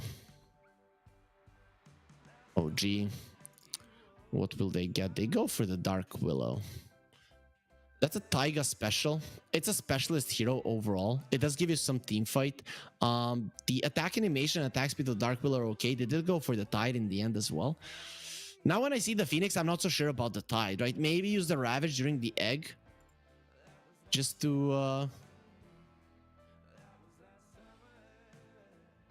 just to secure that the egg does drop, but yeah, overall it's an okay Tide game, right? The only thing that you're afraid of here is the Sunray, and of course the Rubik stealing your Ravage, right? Okay, now you're afraid of the Ursa as well. This is a pretty good Ursa game. Dark Willow, she doesn't like her spells being purged off. You can purge off both the Cursed Crown and the Bramble Maze. Slark can be an Ursa counter, but there are parts of the game when the Slark just won't be able to do anything. And I always like to see a hero that can bring down an enchantress so that she cannot just be annoying in your jungle, right? Use the overpower, you cut her down pretty fast. The other heroes of moneymakers don't really contribute to that much to it, but I guess the mid laner will be some kind of a magic damage dealer for moneymakers. So they see a puck ban. No brainer there. Get rid of the storm. Moneymakers, they do have the last pick, so they wouldn't be able to respond to the storm properly. I guess something like a Zeus ban would be okay for moneymakers as well. OG, they have the Slark for vision, but if it's daytime, they're definitely not in a greatest spot. Is there anything OG are afraid of here? What did moneymakers play in the Pinnacle Cup so far? So they played the Zeus, they played the Lesh, they played a Puck that is banned out, and a Bat. Okay, Zeus is a good ban. I think that's pretty solid. What will BZM play? Could have been a good pick for OG. You need some magic damage if you're OG. You cannot rely only on the Dark Willow.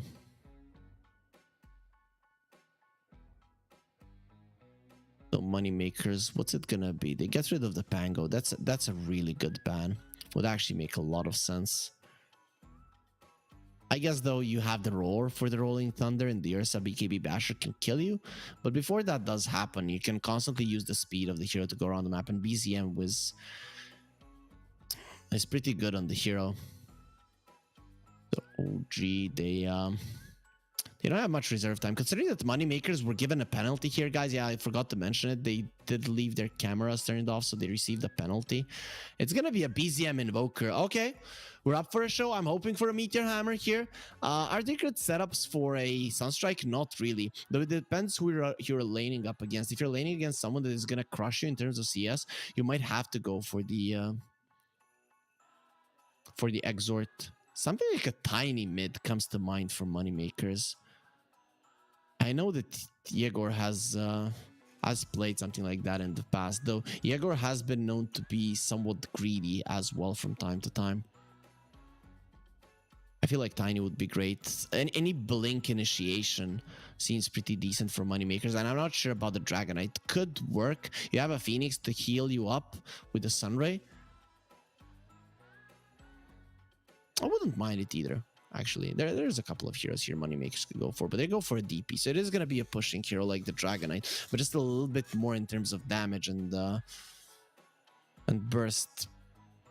Okay, We are gonna be showing the players and how they feel about their drafts, so you can read from their emotions if you think they're happy or not. But I think Moneymakers again have a really good lineup. OG, they're gonna have their work cut out for them. To be honest, you don't have the greatest catch for the Slark. If you lift him up and he doesn't respond with anything, the roar will kill him. But this Slark is not gonna be an easy one to kill. The thing is, do OG ever hit their stride, right? I guess you have the Enchantress. But even in the last game, they had the potential to have good lanes, and Moneymakers still did really good for themselves. I'm scared for OG here. They are on heroes they're quite comfortable on. BZM on the Invoker, Taiga on the Dark Willow. Chu definitely knows what he's doing on the Enchantress. But Moneymaker's lineup seems very easy to know what to do with. Oh, I'm gonna use the Exorcism, push this tower. Oh, I'm gonna enter the Roche pit, finish him off. Oh, now I have control of the of your big jungle, and I have good vision with the Beastmaster. So not gonna be an easy game for OG. They're still the favorites, right? You can't really write them off because Moneymakers did come into the series as the underdogs, but OG, they could get eliminated with a 2-0 here. But of course, we cannot predict the future. And we're going to get into the game to find out who actually is going to be coming out as the winner of this one. There's not going to be any pauses, so we are going to be getting ourselves in it there. BZM will be going for the Exort. Not a lot of things to set up for the Sunstrike, but he's going to believe in himself. That is the most important thing, guys. You have to believe in yourself. And oh, look at that! Both of the supports of Moneymakers have their 30 level on the heroes. To get the 30 level on the hero, you need to play that hero every hour of every day for a year and a half. No special prizes for those of you that know where that quote is taken from. But speaking of special prizes, we do have a jersey that we're giving away during this tournament. So if you want to enter the giveaway, go to the Pinnacle Esports Twitter, follow it, retweet the pin tweet, leave a comment inside of that one, and you will become liable to win one of the jerseys that we're going to be giving away until the end of our tournament. That is going to be on the 8th of April when the grand finals, the best of 5, will be taking place. Of course, the terms and conditions do apply, so you have to be older or 18 or older. Here, OG, they see Moneymakers, the night vision of the Slark, giving them vision, and now they're gonna go in with the Gush. That's the minus armor, and the Sunstrike will connect. BZM gets the first blood. You cannot hope for a better start than that one. Of course, Moneymakers do secure themselves 3 runes, and now they're gonna be saying good luck. OG, they seem to be rubbed a wrong way. They're losing that one, losing the previous one. So Rubik is one of the heroes that can stand his ground versus the Enchantress because you remove her damage. But Bignam didn't expect for there to be multiple heroes here, so he's gonna have to give his agility away to Yuragi, who probably now has 2 permanent agility. So that's a beautiful start. OG, they couldn't have hoped for more. You get the first blood on your mid laner. We'll see if BZM does decide to go for a Midas in this game. Probably will. Though I have seen Invokers just go for the drums, power treads, and then you get like a witch blade or something along those lines. We'll see what he decides to do. The Exort Invoker definitely will be able to see as better than a Quas Wex would, but DP is no pushover either, so we'll see how that lane goes overall. It does come down to skill. CS is better. I don't see any of them killing each other in that lane without any support rotations. Speaking of support rotations, OG are probably better in that regard, right? The Enchantress coming with creeps, Dark Willow also pretty good at rotating, whereas Rubik is solid, but the Phoenix, unless you overdive and then think you're going to be getting a kill, he prevents it with the Fire Spirits and then baits you in. Not easy to keep you in place and kill you. Bjerg, brushing the Slark. You play against the Slark by taking his HP away. It's the same as the Slark and the Ursa.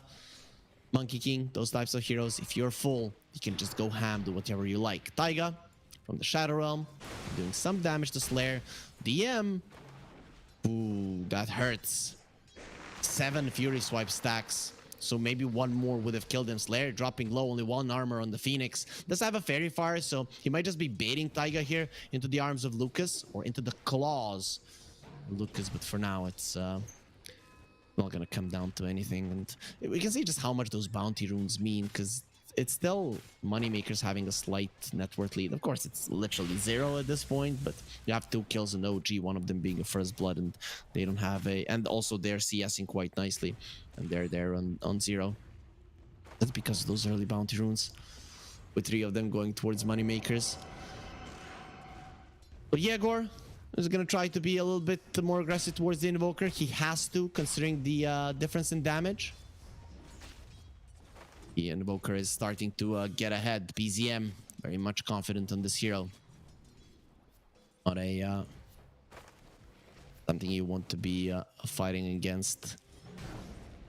But Moneymakers, if they want to go through the Pinnacle Cup more, they want to beat this team, they're going to have to at least attempt to beat this Invoker. Of course, if they lose this game, you still have the decider to play. So far, only 2 kills on the map. No big thing there. Guys, also to remind you to follow the Pinnacle Dota channel. It is quite new, so it is it's definitely gonna mean a lot to us, and of course, it will give you the info on when the games are live, and we're gonna have even more great teams here joining the tournament. OG, the first out of the 8 directly invited into round 3. They're gonna be making their appearance. Not in the best way, I guess. Or sorry, actually Navi was the first one, but they did 1-2-0 quite easily. BZM pushed back, was a little bit into Quas, gets his HP back, and now he's the one pressuring Yegor. Taiga is low, Slayer is gone. He is lower, let's put it that way, and he will be taken out of the skies, which means that Taiga will be the only one flying on the map currently. I'm just looking at the heroes, and I've just found out actually the DP levitates as well. Yeah, sorry, Exalted is my observer, and he likes to make fun here a little bit. Vierch is in a ton of trouble, but he'll be surviving here, having the boots, understands how important this is. But meanwhile, Yegor will be ran down in the mid lane, so does lose his life, and Vierch will go down as well as Lucas. Every single core of Moneymakers is dead. OG are mad. They are mad as hell. They're okay. They're like, okay, these guys, we need to crush them. We need to crush them so much. They got very much mad after that game number 1. Also, the fans of OG didn't really hold back with their words in the chat, and OG reading that one, they're not gonna be disappointing anyone ever again. At least that's what they hope to do. That's what they're doing now in the first 5 minutes of this game, against Moneymakers. Bignum. Blood coming for BZM, who is pretty low. He does have the raindrop being delivered right now. 7 stick charges. Diego running in. This should be quite apparent. BZM, I think, is living through this one, and you seem to be a bit too deep. The Sunstrike is coming through, and Bignum, well, he is gonna get sunburned there. Hopefully, the team that we sent to Malta, because we are sending the winners to the Malta boot camp with the 5-star hotel. Hopefully, they are not gonna get sunburned here. But Bignum, I think he has learned his lesson. So if Moneymakers get there, he's definitely going to be sharing his knowledge with the rest of his teammates. 7-0 start, or 0-7 start. Moneymakers, they're losing in terms of CS, they're losing in terms of kills. They are losing, period, in this game, and they might have this strong lineup in the early mid-game, but you need to get there somewhat healthy. If OG win all 3 lanes and continue snowballing, you might not get a chance to play the game. And it seems like that's what OG are trying to do. The way that you completely crush the Beastmaster is if you take this tower down, and with this first catapult wave there diving, the Sunstrike is not going to connect. Vierch, he'll be able to dodge that one. Yuragi still going forward, does have the pounce, doesn't want to use it aggressively, understandably so. And look at the tower, is dropping low. I need to get into poetry, guys. Yuragi, he got his level 6, turns around with the shadow dance, and Bignum is now gonna get jumped on. Yuragi showing off some good moves, but now he has to run. Who's gonna be TPing in? It's gonna be Yegor, but he's way too slow to be able to respond in any way, and the Slark will get himself into the shadows, will be fine, and now the tips are gonna be coming through OG. They're not holding back their punches when it comes to Dota, and when it comes to mental warfare as well. They're trying to give some emotional damage towards OG and towards Moneymakers. It seems to be working a little bit, though. Immediately Chu, his tips, well, they're gonna get punished with his death. He's gonna be more than happy with that one. Ravage comes out, the Sunstrike connects, Lucas very much dead. The Anchor Smash will be the thing that secures the kill. Slayer has the Icarus dive, so his life is not in jeopardy currently. And he's gonna be cooled off a little bit. The Flaming Bird is gonna get spat on. For now, Slayer is gonna be just fine. That's the first exorcism, though. You kill a support, and that support is back to the world of the living, and now they've got you with the cold snap. Well, Yegor is looking very much dead. No more Spirit Siphons. He has used the last one. Will be taking down Taiga. Will be the one that gets the credit for the kill. Moneymakers, they're being decimated in this one. Player, run, you only have one armor. There's gonna be a hit from the shadows. It's not gonna be good enough. He did have the raindrop there, so that does help with the magic damage inflicted. Just like your ships. Also, guys, what's gonna help you with using our odds? Okay, we're gonna have to hold that thought because Yuragi's getting low. Doesn't have the mana for the ulti. He is not dead because he's stronger than everybody. Now he's gonna be running into the trees. Bignum, if you stay there for longer, this Lark can turn around and kill you as well. He's thinking about it. Yuragi's just gonna wait a couple of seconds. There's the pounce at the ready. Bignum, you better run, but you cannot. You have been pounced on and leashed, and now he wants to slay you. A couple of more hits are gonna do the trick. I think he needs one more. Not needed, because the Dark Pact will be the thing that secures it. There's gonna be another one for OG, and we come back to the point, guys. You can use our live odds, and we're always gonna be helping you there with the promo code CUP23 onto the Pinnacle GG website. You can double your first investment for up to $100. So invest 100 if you're new. You're gonna be getting 200. Play with, of course, the terms and conditions do apply. So be sure to bet responsibly, and it works only if you're 18 plus. 5,000 gold lead for OG. 11-1. Perfect score here for OG. If you guys have watched Kurokono Basket, you know that 111-11 is the perfect score to chase for. Sunstrike. Yep, it works even against Flaming Birds. DM is gonna get his spirit sucked out of him, so the big sea monster is gonna be going down here. He's trying to deny himself to the creeps. Not gonna be happening. The Kraken Shell doesn't allow him to take any damage. The roar from the Beastmaster will be used onto the Slark. He doesn't want to be slain. We'll be using that one. And finally, Moneymakers are going to be getting some nice kills around the map and on the bottom lane. Immediately, BZM, though, in the mid lane is pushing in. He's going for the old school Invoker build. Midas into the Boots of Travel. Nice tornado there, of course. Wex only level 1, but he has Quas 4 points, so they're gonna be at least inside of that short tornado a little bit longer in terms of duration in the air. For a second, I felt like I thought I heard a pause. Sunstrike, not gonna be connecting. Yegor, I think you've overestimated yourself. That was a solid Sunstrike, by the way. It wasn't BZM just using it in a bad way. Egg, beautifully placed. No way he survives this one. Yeah, that high ground is not gonna work. Not enough hits, not enough misses are gonna come through. But that was actually beautifully done by Slayer. Actually, now I remember Sioma the Slayer's Phoenixes. Even 4 or 5 years back, maybe even more. He used to be a god on this hero, and we now see why they picked it for him. That really did look amazing, but you just can't get excited enough for it when it seems like the game is in complete shambles for the team that is making good plays. The Ursa is trying to get his Battle Fury. He's around 1,500 gold away. He's gonna need a bit more time to get that one. The problem is that Moneymakers are not controlling enough of a map. Even once he gets the Battle Fury, where is he gonna farm? With the Beastmaster, you need to open up the map. You need the top tower to die for this hero to make sense, and they just haven't been able to do it. And look at OG just invading everywhere. The Sunstrike does come out, doesn't do anything because the hero is already dead, and Yegor will have to get himself away from these ancients. So the big ancient creeps are going to be going towards OG. They're getting everything. Even the wild axes are not going to be securing those for moneymakers.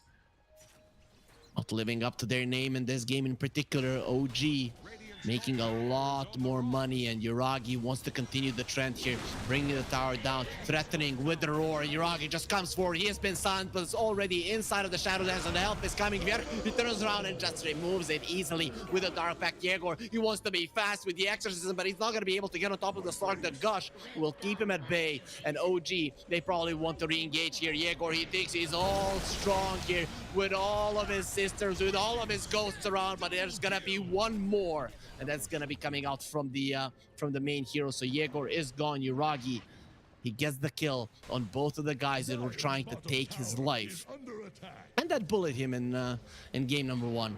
This is the OG that everybody was expecting coming into the series. This is the OG that their fans were hoping to see, but this is also the OG that moneymakers were not hoping to see, but they will have to face them here. And they might have beat them one game, but now you're gonna have to beat them at their best. Doesn't seem like they have what it takes at this point. Vier has been caught inside of a bramble. He didn't know where to go. He's gonna walk into another one, meaning that he's panicking. The Ursa is mad that his Beastmaster is dead. Run, little piggy. Run from the bear. Lucas, he doesn't have his ulti any longer, and with the battle move, taking so much damage. The egg, is it onto the high ground? No, it's not, but it's still gonna be taken down. That's a bonus one, a double kill for Yuragi. This time around, he is godlike. He's not suffering. He is bringing suffering to the enemies in this game number 2. 14 minutes in, the gold lead is 9k. I don't want to say it's insurmountable, the gold lead itself, but they've taken all of the tier 1s. You're up against 2 pushers that haven't done any significant damage to towers. This game, it looks over. Exalted, our observer, that's his name. No, it's not that he has exalted reputation, but actually he's quite good. He is showing us everything there, and that's a really good point. And I would agree with Dota Plus. This is an almost impossible game. Look at Yuragi coming over. He is invis. He does have that Shadow Blade, so they're definitely playing old school Dota here. Invoker, Midas, and the Boots of Travel, and a Shadow Blade Slark. Not something that we see too often in Dota currently, but it's working out wonders for Yuragi and for the rest of OG, who are continuing to slay moneymakers over and over again.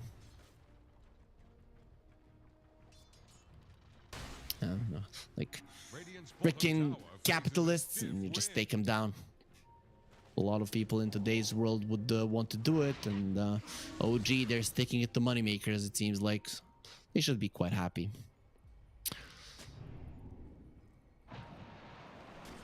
Moneymakers, they have won $1,000 so far in this tournament. If they win this series, they're gonna be getting another $1,000. OG, considering they just joined, they have won nothing thus far, but if they win this one, they're gonna be getting their first 1,000.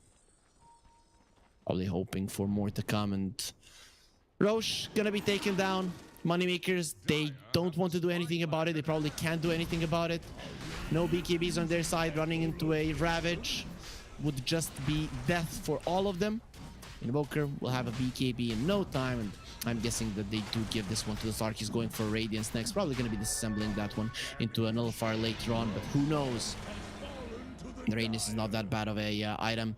Shadow Blade being used. The smoke from Moneymakers. It's time to run. No, they took the Aegis. We have to get away. You're not going anywhere. And the one being tamed now is the Beastmaster himself. Taste of his own medicine will be administered from the Slark. And Yuragi continuing. He sees the Ursa. Night vision. It is there. Jumping in. Lucas, where do you want to go? The Ravage will not allow him to TP away. Of course, not going to last long because of the status resistance, but his life won't be lasting long either, with Yuragi shanking him to death. Big claws versus small shanks from a prison. Yeah, we all know. Hard life, it does make you stronger, and Slark has had a hard life for sure. 4 to 24, 4 to 25. Yeah, I can't count, guys, and the Slark, even if he dies, he's not gonna be getting into that count for sure. The Terrorize is gonna be used. Nope, he actually fakes it. He's trying to force out the egg. Not gonna be happening. Yuragi, he does lose the egg. He doesn't have his teammates close. So Taiga, he has to do something. Terrorize is gonna use it. The silence is there. Where's the roar? The Beastmaster wasn't close enough, and Yuragi, because of it, he's gonna be fine. Moneymakers, they've gotten the Aegis, but they've lost the tier 2 in the process, and Yegor coming up the high ground, he's gonna have to think twice about that when Yuragi can still turn himself around. He's gonna go into Invis. He's being spotted here. He sees the Shadow Dance isn't working, but now he's gonna be going into the ulti, and the Sunstrike should finish this one off. Actually, Lucas, he takes half the damage there, jumps at the last second. I don't know if that was intentional, but he does save his buddy. Either way, Taiga, you really want to be there inside of the Shadow Realm. It still feels super hot because of the Sun Ray, but he will survive. Either way, the Piggy is not gonna get burned. It's not gonna get cooked. Sunstrike dodging death barely. Ragi comes over, Ursa lifted up into the air. He doesn't have his ulti. He doesn't have his life. Icarus died from the Phoenix. It does slow them down a little bit, but now everybody from Moneymakers has to get themselves away. Their triangle will get rewarded, and OG assert dominance on the map yet again. 4 to 26. Seems like a counting simulator, right? 24, 25, 26. But that's just the kills that OG are getting minute after minute, second after second, minute after minute. Getting it in Slayer. Bottom line, look at that dip. 1% win probability for Moneymakers. Taiga. The Bedlam, but there's gonna be a Sun Ray. That could be enough damage to finish him off. Are we gonna have Roast Pork this time around? No. Taiga, he still has movement speed to get himself away. The Gush from the Tide will be protecting him. Sunstrike, not gonna connect on anyone. But look at DM, he goes forward. Another Gush goes onto Vierk. The egg will come out, and that's a kill. The Shard from the Phoenix coming into play. There's gonna be Taiga dead, and look at this, a Slark diving in the mid lane. He overextends, and Lucas gets the kill. That's gonna be a lot of gold, 1,000 of it, into the pockets of Lucas. They just allowed him to get fat for Christmas. The roar onto the Invoker. Stay in place while we kill you. They're gonna push it back as well with the Hurricane, but BZM is still living, it seems like. He has that BKB. The Stolen Sunstrike not gonna be connecting, and BZM stands his ground on the high ground, and no one will have the guts to follow through. The action is never ending in this game. Kind of sad we didn't see how the Slark died, but overextension is 100% the case. That's gonna increase the win probability in favor of Moneymakers by 3 times. Considering they have 1% now, or they're 3. You see those calculations, guys? 1 times 3 equals 3. Competent, educated casters here. Taiga blinks in. Didn't the only thing he was competent of there was dying. Same can be said for Vierk. People are just dying everywhere. This looks like such a clowny game. You know what No-Tail would say, if the game is going full retard, you kind of have to follow through, and that's what both teams are doing, just going everywhere on the map, killing each other. Doesn't seem like much tactic, but OG are just trying to crush their opponents from all sides, and well, Moneymakers, they have to respond in that way as well. You cannot think that we're gonna push the top lane, stuff like that. If you start approaching the game that way, you're just gonna get wiped. So you have to go with very weird approaches and hope that OG in all of their might make mistakes, overextend, and that gives you the opening to let's say take a tower, go for Roche, something along those lines. The thing is that Moneymakers don't have the tools to force out a mistake from OG, so it has to be an unforced error, which for a team of this caliber, it has to be a big unforced error, not like what Taiga did, jumps it, dies, who the hell cares? It's not that big of a deal, that's why he does it anyways, but it has to be a big jump from a couple of heroes from OG that gets countered. Ursa does have a BKB. That might give you a little bit of a chance to make a play. Vierk has a 4-staff, so the idea here is to escape the Slark. wasn't going for an Aghanims. He went for a Scotty. So yeah, definitely the old style Slark build. Ursa, they want to force out the BKB. BZM blinks in, gonna be putting the ice wall. The Ravage does come through, but Lucas doesn't care. He pops the BKB. BZM will do the same. Turning around onto the Phoenix. Can they bring down this egg? It's not that easy, but yeah, it's not that hard either. OG. They bring a couple of heroes, and then with the level 1 egg, 6 attacks is very easy to accomplish. Roche cannot be up for another 2 minutes. BZM will be given a regen rune.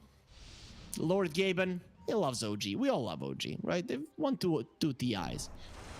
Not all people, 2 consecutive TIs. That roar onto the Slark. Do they have the damage? The silence will come through. He has nothing to remove it. And with a 4-staff, he'll be fine. It seems like he has survived. The Glimmer Cape will be used on him as well. And he's looking to turn this around. He has his ulti as well. Diego is looking very much dead. Even with the exorcism out, nobody is afraid of him. And now they want more. Slark is thinking about going for more kills. But for now, he's not going to be capable of getting on top of enemy heroes. Taiga, I thought he was crazy again, TPing. Blinking into the enemies. Okay, he's going for a Midas into an Aghanim Scepter. I don't think he gets it, but it is quite cool. If you guys remember when he played for Liquid, and when he that game where he won it with the Aghanim Scepter, defending the base, in the end winning it. And then Blitz ran in, jumped into all of them, and they were all so happy. Yeah, well, then he betrayed them and came to OG. Just kidding. It is business after all, and maybe the things in the team at that point weren't looking good. But yeah, Taiga's Dark Willow has been known to do wonders in the late game. Though I'm not sure we get to that point where he has a level 25 Midas Aghanims, just, you know, dishes out a massive amount of damage. I doubt we get there, but who knows, right? OG, they might be looking to have more fun. Lucas pops his ulti. He's gonna be crowned here. You are the king, my friend. Pops the BKB. Doesn't want to be a part of this one. Goes for a TP out. The Terrorize, of course. No reason to use that one. Slark finds Big Num, and he is looking for more. Slayer hides in the trees and will be able to get himself out. But his courier, well, not gonna be so lucky. So he does give a sacrifice to live, I guess. Didn't really need to. OG chasing for more. It's not nighttime, so they're not gonna see everything, but they see the bear, and they're gonna freeze him here, so he cannot move as much as you would want. The Depth Shroud will protect the Invoker. The BKB will help in that one as well. Vier, he's gonna get a meatball on top of him, but seems like he is gonna be going vegetarian here and just gets himself away. The Sunstrike on point. BZM, he is hitting his spells left and right, and with that, Moneymaker's heroes are falling. We'll turn this tide to our advantage. Those are good words coming from the Tide Hunter, especially to after what has happened in game number 1. We all know OG always had a good speaker, someone who would give them words of encouragement. Unfortunately, in this tournament, he's playing in a different team, Old G, and we'll see if those two do get to fight each other. The Tendrils of the Deep will be stolen. Big Num, he couldn't get the Ravage this game, but I guess this is okay as well. He's thinking about a shard. That's gonna be a nice one to save it from the Slark. Yep, there's the shard on the Slark, the Depth Shroud protecting Boker earlier, and now he's going for a Nullifier. So Radiance not on the menu. I guess if he wanted Radiance, he would have taken it the second item and then disassembled it into a Nullifier. This far into the game, you can just go straight up for that one. This is a last ditch smoke. Now you're gonna get destroyed and probably called GG. Lucas is gonna be stunned up. Uses his ulti, says that's not gonna last for long. The silence of the Slark immediately removed. No, actually the Dark Pact wasn't there, so he's gonna be needing some help if he wants to live. He still does have the Depth Shroud, but the Shadow Dance is on cooldown for now. He's gonna be able to heal himself back up to full. No Ravage for 60. For 136, he just used it, but yeah, they don't need it. The egg will get used, and considering that you have nothing to stop them from hitting that one, no AoE stuns, it's gonna be an easy one. They call GG. After this fight is over, it is gonna be over for Moneymakers in this game number 2.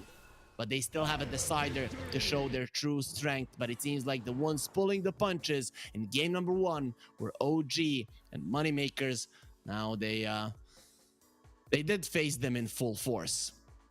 And I mean, that full force, I have to say it was was pretty strong. The game, not much to analyze there in terms of it was just a weird game with OG running everywhere and just murdering moneymakers with a couple of mistakes, but those do tend to happen because you're just trying to go with speed, and sometimes you're just going to be jumping into 5 heroes. It happened once to the Slark, once or twice to Taiga on Dark Willow, and that was about it. OG, other than that, they had a clean game, and even those mistakes, they cannot be qualified as such when you, even after them, continue to dominate the map, continue to take every single part of it and just absolutely smack them.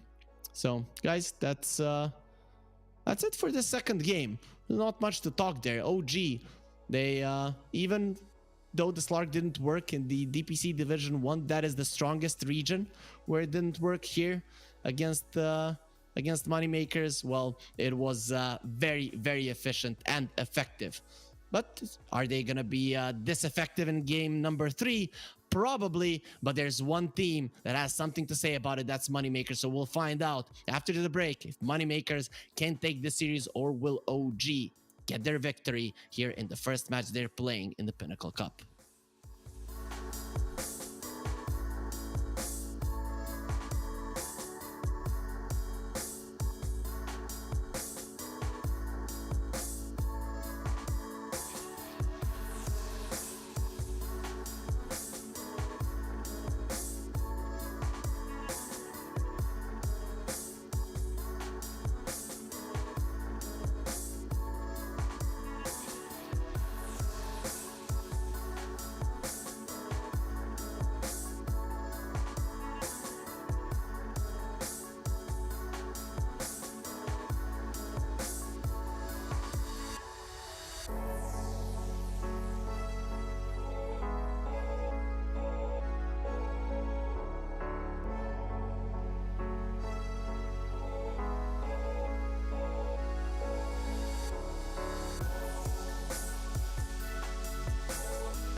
Oh, Esport.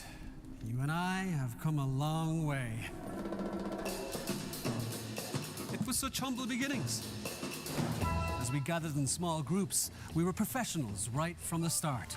Passionate, organized, and ready to rumble. We dreamed big, and surely enough, our parents supported us at every step of the way. Didn't they? Fired up by all this love, it wasn't long until we caught the scent of competition. To be honest with you, it wasn't always that easy. Joe here, he had to take on 2 side jobs to afford playing professionally. It's gonna get better, Joe. Fist bump. Some of you dared to not even call this a sport. And look where we are today. An endless stream of esports events every year. Bet you didn't see that coming, Mom and Dad. And you know what? We have been with you every single step of the way.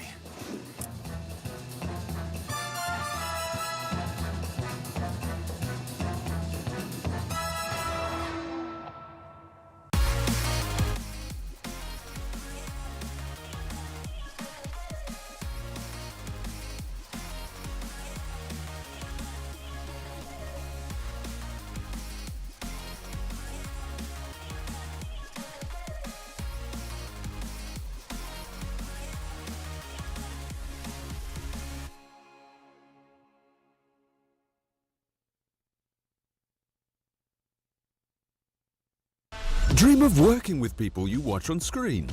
Exclusive esports opportunities handpicked just for you. Candidate profile to raise above competition. Let 10GG handle routines. Make a step towards your dream today.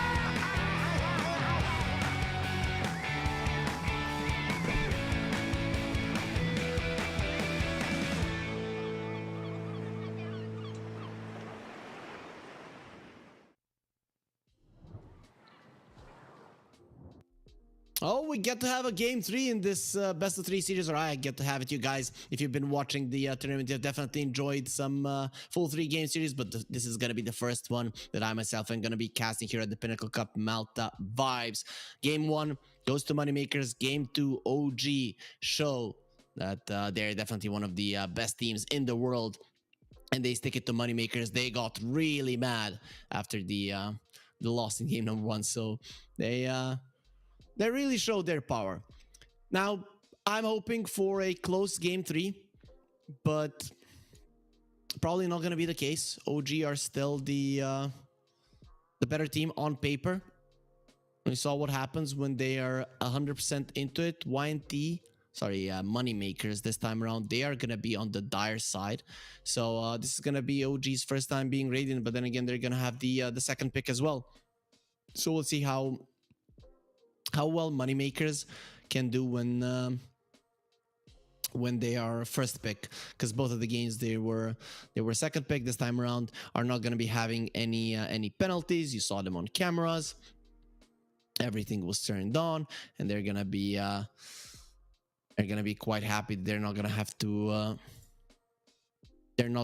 to pick as fast as they did in the previous one. And talking about picks and drafts here, it's gonna get us into the pick and draft phase here of the decider of this best of 3 series. Whoever wins this game is gonna be getting $1,000. That would be 2,000 current winnings for Moneymakers if they do win.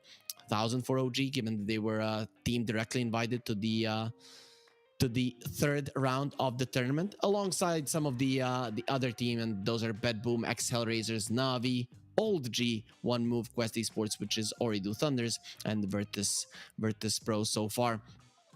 Only Navi have played their game against the Ancient Tribe earlier in the day. They did win. We're gonna have 2 more of these games today, and of course 4 more tomorrow to find out who are gonna be our quarter finalists.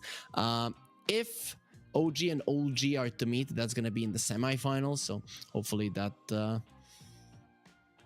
does happen, though I can't really say that I'm cheering for them. And the OG will be meeting up versus Hellraisers if they beat Cybercats tomorrow. So not the easiest opponent, right?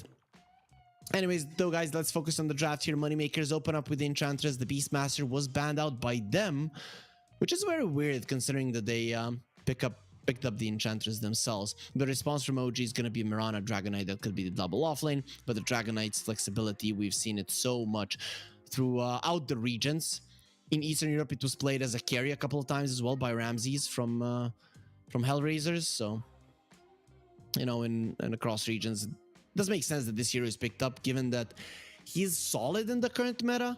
And he's solid in all 3 core positions. I've even seen him on position 5 in some games, you know, laning with a drow or a sniper or something along those lines. And when a hero is that flexible, you actually get surprised that he's not being picked up more. But I guess, you know, with the Beastmasters, with the Broods and the Nature's Prophets, it kind of makes sense that even a hero like that is a top priority pick, might get neglected.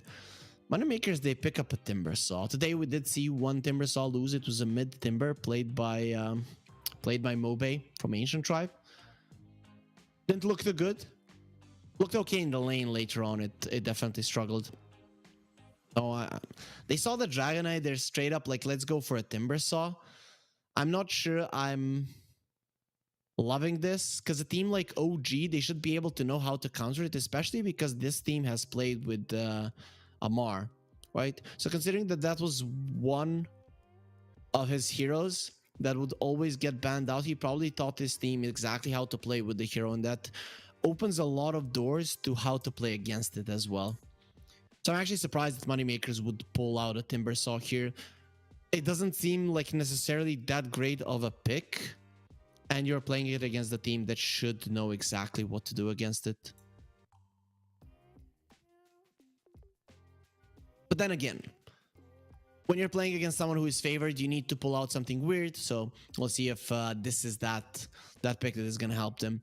OG, they're thinking, yeah, this might be a mid lane or even a safe lane Timbersaw, so they want to get rid of the Lycan, which was one of the biggest parts of the victory for Moneymakers, who themselves will be banning out the mid laners. So they are targeting BZM here. I have to say, though, BZM's hero pool is actually very big.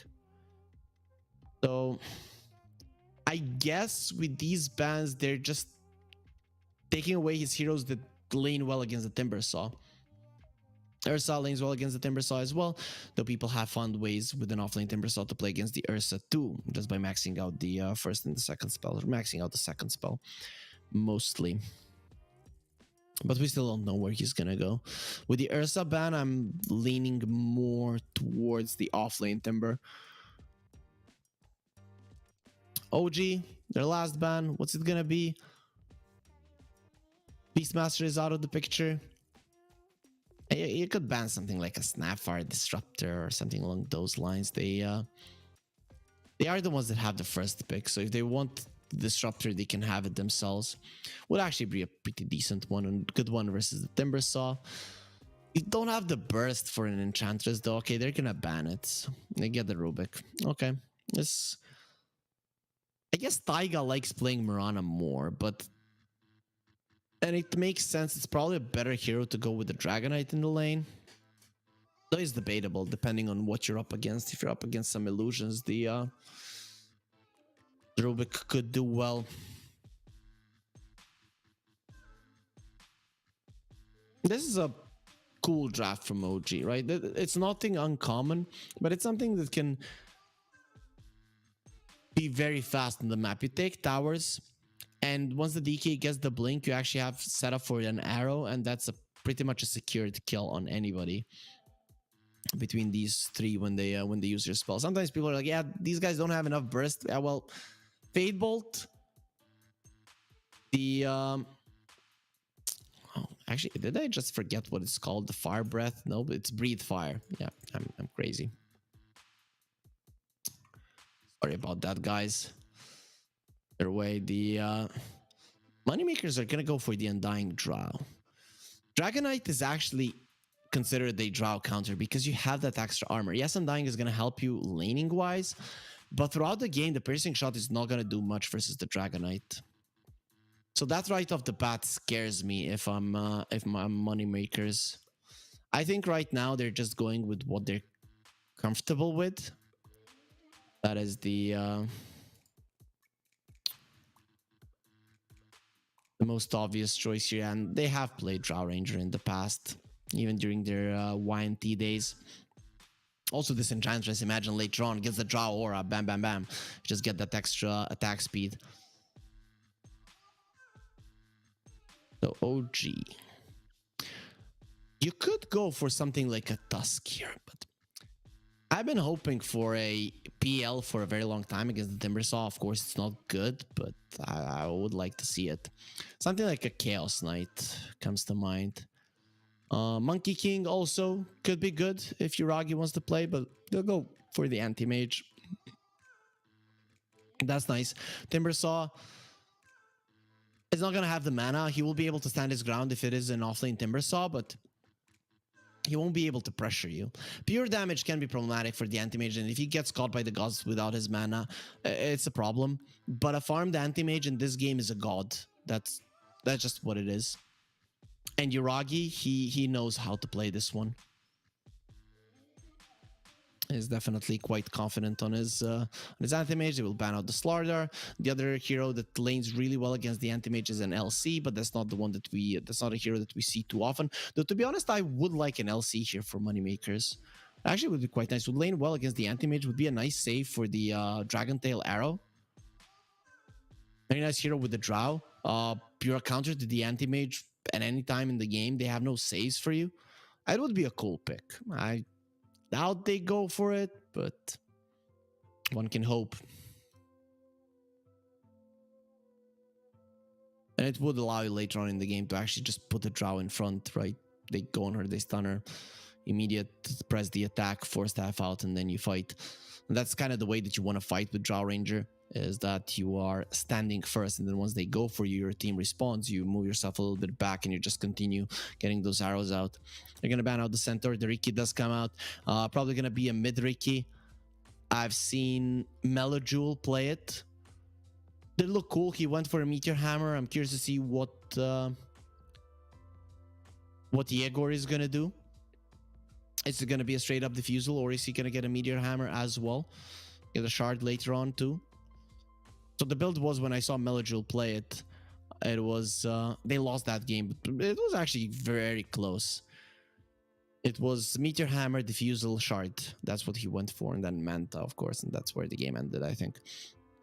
So you could set the Dragonite into the mid lane. He's going to do well against the Riki, doesn't care. He's just going to smack him. And we're going to have two guys with very high armor, high regen in the lane that just smack each other, but Riki should... or Dragonite should come out ahead there. Though... is the Primal Beast in the pool? Primal Beast is in the pool. That could be a good pick for OG. Off lane, mid lane, doesn't matter.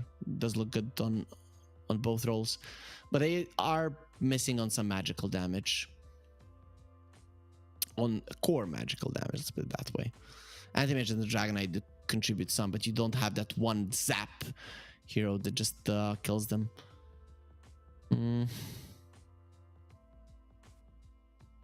There's so many options here. Very hard to actually predict what OG wants.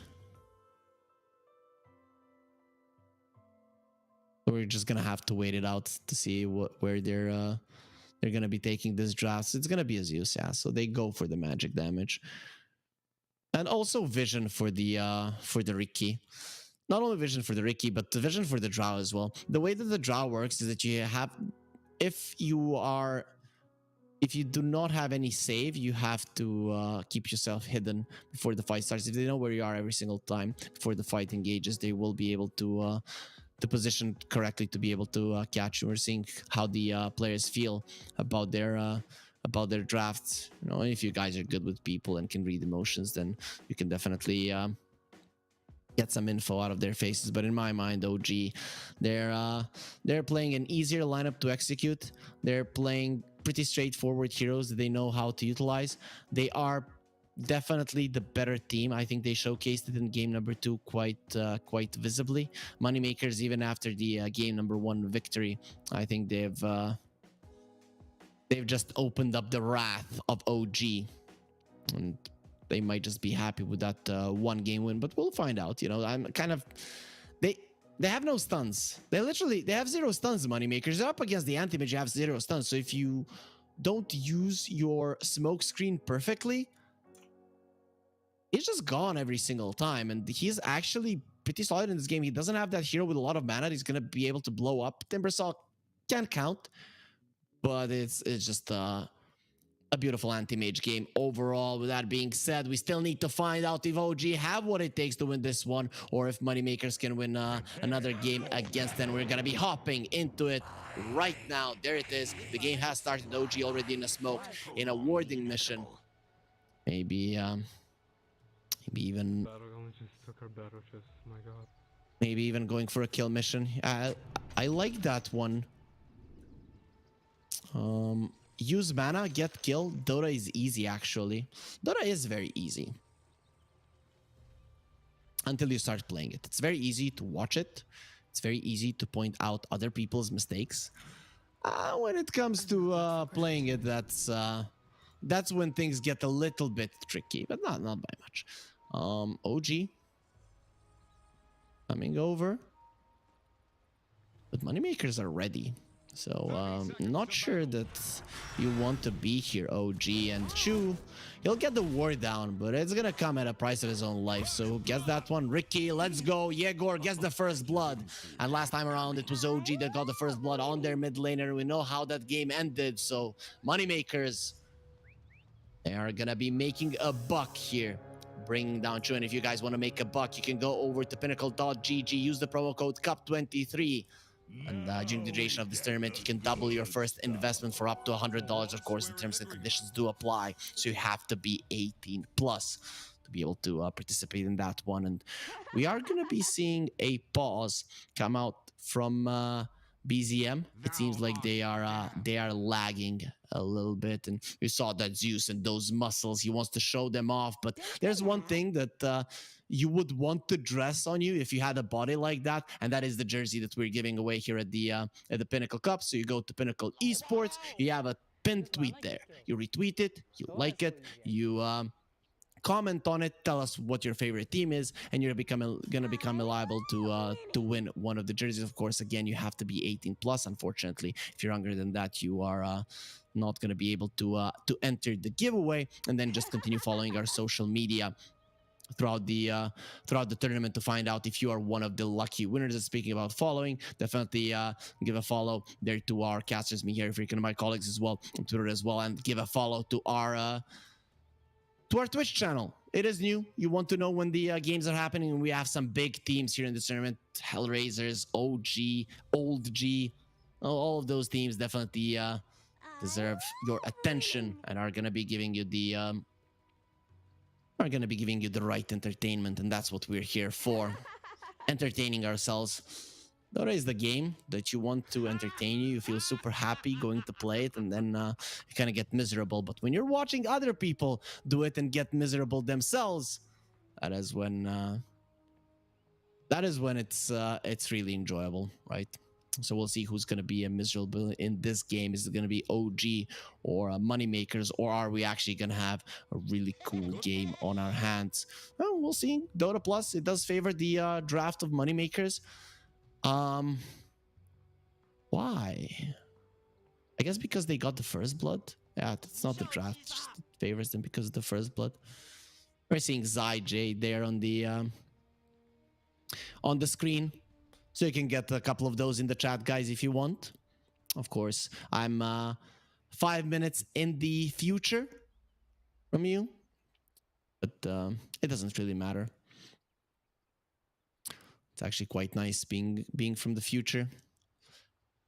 Oh, well, let's look at some sets here. Okay, no, we're not gonna have time. As soon as I wanted to do it, we're not gonna see them. And look at the anti-mage there, just leaving his after image. That's how fast he blinked. Like, poof, I'm out. I hope your help will be enough. Getting some Naruto vibes here. Well, what did you Maybe even Dragon Ball vibes. Not Dragon Ball Z, no after images in Z, but the original series. That is quite an important technique. Later on, it all came down to power. Speaking of which, Zeus, the god of thunder, has come from his throne on Olympus to defend the ancients. We'll see if this time around he'll be able to do it. They continue to spray the ground. Hopefully the river does not wash that one away. It does look pretty beautiful. Taiga, the top lane, the Dragonite. He starts off with the Starstorm. We see different starts with position 4 Miranas. Sometimes it's Starstorm, sometimes it's Arrow. On position 5, it's always a Starstorm. And on position 4, I'm a bigger fan of the Arrow. And it just seems easier to play the lane that way. You secure the range creep immediately, you push in the wave. It means the first 2 waves you get killed faster. You get the level 2 and then you're not easy to kill.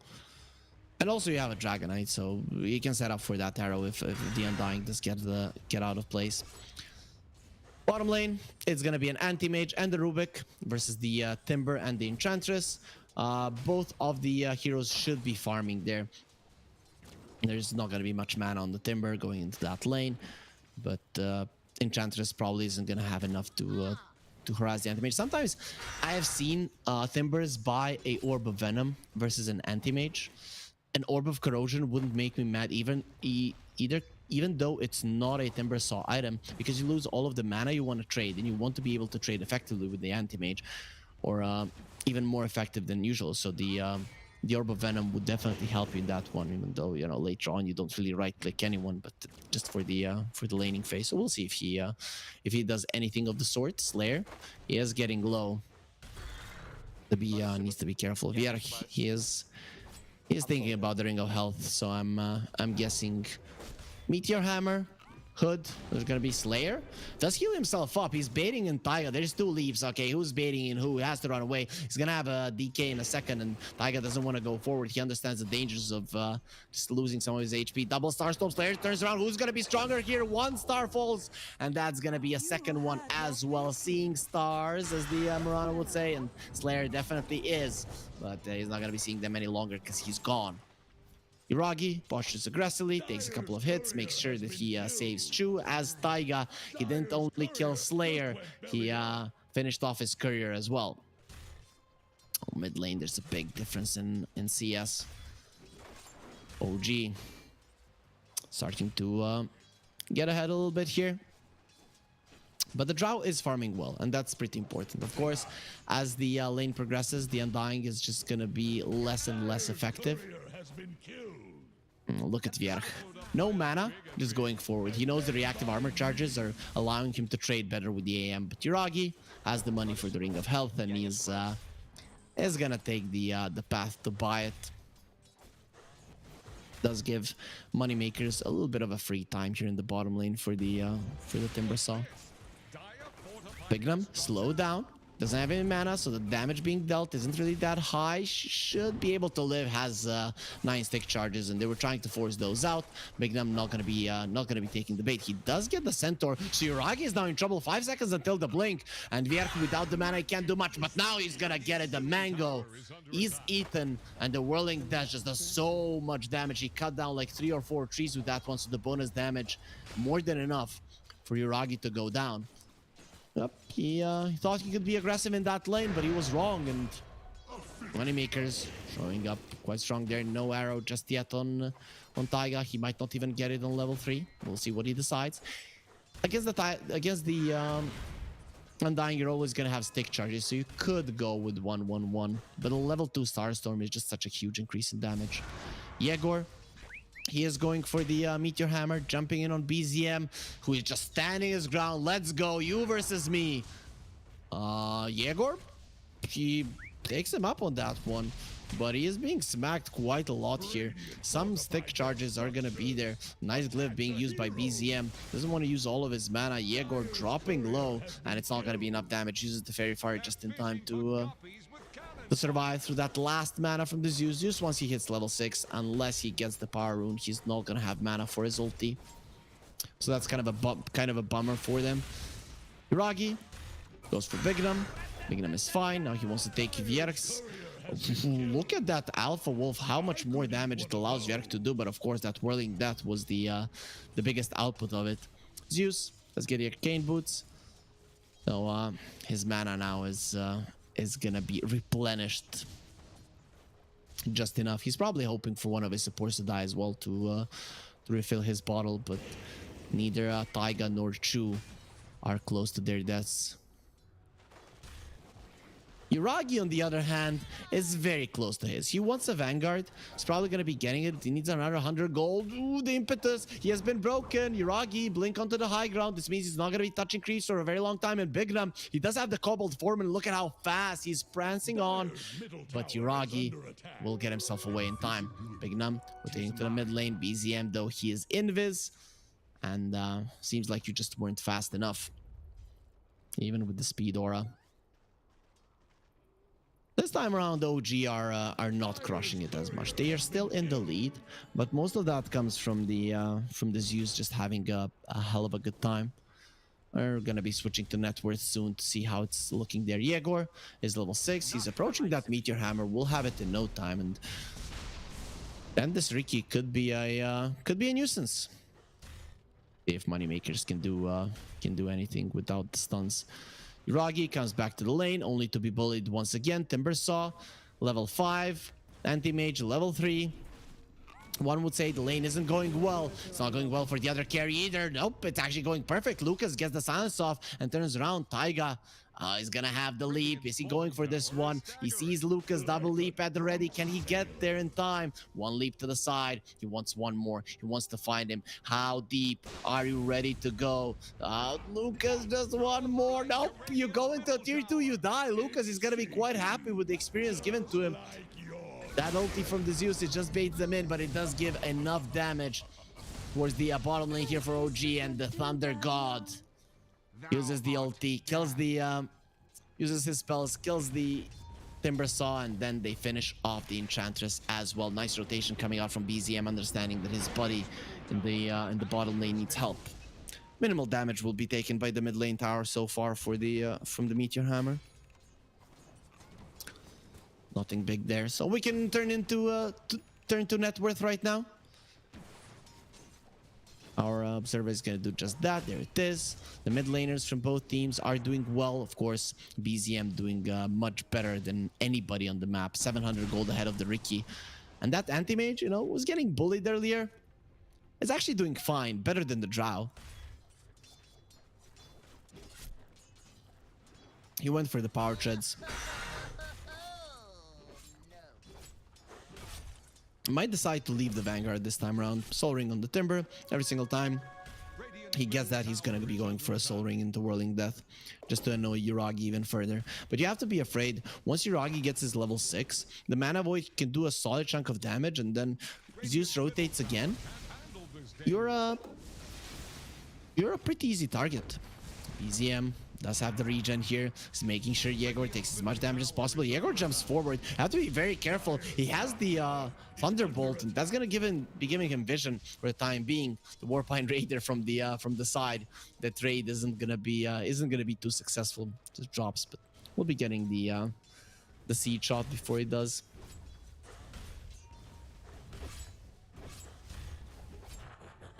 Definitely slower start than in the previous game. So I was hoping for a close game. This is a close start for now. Dire's middle tower is drowning. Moneymakers, they probably would have wanted their safe lane to go slightly better, but the Drow is level 6 and still not pushed out of the lane, so he's fine. Bjerg, no mana. This is the rotation of the Zeus that I was talking about, but he did see him on vision, so having that ward and knowing that the Zeus is missing will give him the presence of mind to get himself out. So we'll be okay. Ricky with the Meteor Hammer is seeing if there are any stacks. We'll find out that his enemies haven't made anything for him. But he has already taken the tower down. He's thinking about the Mirana. 2 leap charges. So not easy to kill, but if the Meteor Hammer and the smoke screen do connect, you might have enough damage. Speaking of damage, Yuragi takes some and does none to the Timber Saw. Without BZM, he's just not capable of doing anything. He might be capable of dying there. Doesn't go for the Vanguard. Okay, makes sense. The Vanguard isn't going to help you to stay longer in the lane in this game in particular as the anti-mage. So I definitely agree. Even though Vitality Booster is quite nice later on in the game with the added HP, which is something that the anti-mage definitely needs. Look at that. Less than 900 HP with his agility threads. It's still nice to get a faster Battle Fury. It really does increase your farming speed quite a lot. Warpine Raider coming over. Chu is gonna get a seed implanted in him. Slows him down a little bit, but not enough for them to take the kill. He does hit level 6 now. So let's see, what does he steal? Okay, so he wants the enchant. Takes the troll. And it's gonna be summoning the army of the dead. Also playing Aragorn here, Chu. Zeus coming over, no mana on Vierg. He's taking some damage. Mana Void will be big, and Thunder God's Wrath will be big enough, strong enough to get that kill. Man, that Mana Void hurt. And this is what happens when you're a Timber Saw. Your mana pool is actually quite high, 800 on him with your Arcane Boots, and that's a big chunk of damage that the anti-mage can deal. Ricky, his power treads are gonna be done.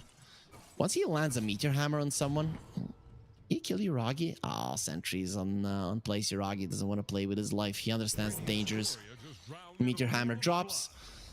Smoke screen comes out, and the damage from the Ricky might be good enough. Chu, yeah, he's not gonna be as careful as his buddy, and also he doesn't have a blink out whenever he wants, so that could also be a factor. But the slows inside of the smoke screen are big. BZM turns around, doesn't have all that much mana to work with, but he might have just enough to finish off these supports. Actually, Taiga, he will be needing to use the leap. He's gonna have one more in 2 seconds. Look at Slayer going forward, but Yuragi is back in action. No mana on Slayer. He's gonna die here. It's just a matter of time, and it was between Yuragi and the creeps who's gonna get in the end. It's gonna be Yuragi. Yegor has been dusted. Does he have a way to get out of this one? He doesn't have the mana. He doesn't have the life, and he will be going down. That's a big kill that Yuragi will be able to claim.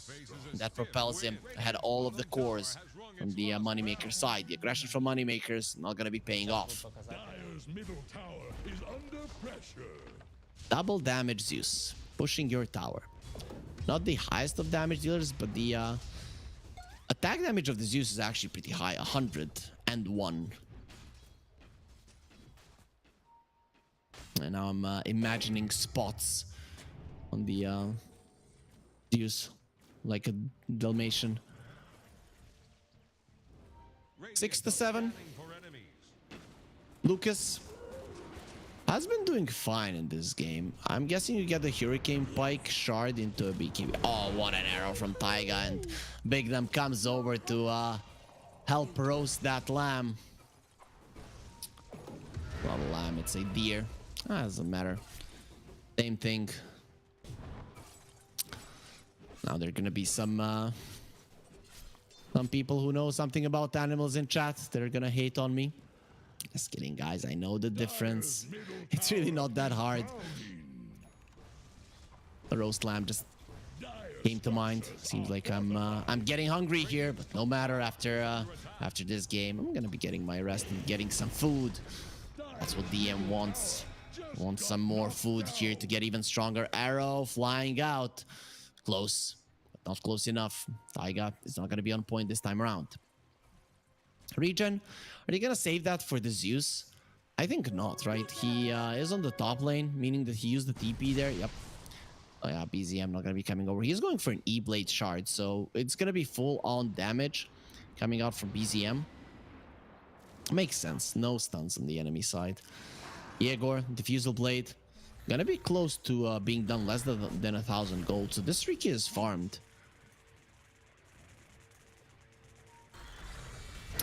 Moonlight Shadow. Bignum is dead. Or is he? Not doing enough here to finish him off. Okay, with the Thunder Gods Drive, they're gonna be able to do it, and it seems like the gods are favoring OG here. Goddess Celemania. Oh, what a Meteor Hammer onto the 4 of them. Won't land them a kill, but it did look very cool coming out from the Ricky. As Goddess Celemania, God Zeus, everybody on the side of OG, and how do you even attempt to win without the favor of the gods? Vierch gets into the trees, surrounded by them. He needs to get out fast. Timber saw he ate those. Yegor has been found. He has been stunned up. The Dragon Tail is there, burned up, and he's surviving a little bit longer with the tricks of the trade. One more hit. No, he's out. He is actually out. As it sticks, it doesn't use DM. He doesn't want to let this one go. The Meteor Hammer is dropping. You have overstayed your welcome, overestimated your abilities. And Yegor, he does bait that Dragonite into his death. So now the chase for Moneymakers, it could commence. The Timbersaw is back in action, but Chu, he does have that stolen Timber Chain to get himself away. Taiga finally finds Yegor, and yep, he got a little bit ahead of himself. I don't consider myself the best player, probably the right quote right now, but you should always have confidence in your abilities, Yegor, even when you make a mistake and die. BZM does come forward, finish off Bignum. Vierch could be next. His mana not looking super healthy, but he's gonna have enough for a Timber Chain. Actually, he's gonna be waiting for the draw into the Silence TP out. Is that gonna be enough? Lucas, he sees they're not gonna have enough damage. They would have had it, Lucas. You allowed him to live. You just let him live because you were greedy and you thought you knew just how much damage you and your team can do, but you were so wrong. BZM didn't deserve to live there, but Lucas is an OG fan, and then again, aren't we all? BZM is gonna have his... Oh, did he pop? Okay, he popped the Ghost Scepter, right? Am I crazy here? Yeah, I didn't see it, and I didn't hear it, but yeah, it has to be that. There's no way that he just let it through. My story was better, though. Still, Lucas now, he does have a shard. Radiant are scanning for enemies. Ragi on the top lane. He knows. He just knows. He smells out Yegor. He got super excited there and thought he had the anti-mage. Not gonna be the case. Gonna be getting tips. Does have the Yasha and the Battle Fury, so farming items are there for the anti-mage. His farm is gonna be increasing even further. Before he gets the Manta, the Silence of the Drow is a problem for him. Once he does, that is when most of the problems end for Yuragi. Moonlight Shadow again being used. Anti-mage reveals himself. Everybody needs to run DM. Does he know where Vierch is? Even if he does, he's a little bit too far away now.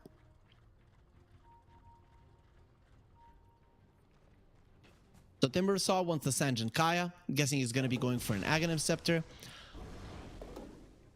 Pure burst damage. It's actually quite nice in this game against both the Dragonite and the Anti-Mage.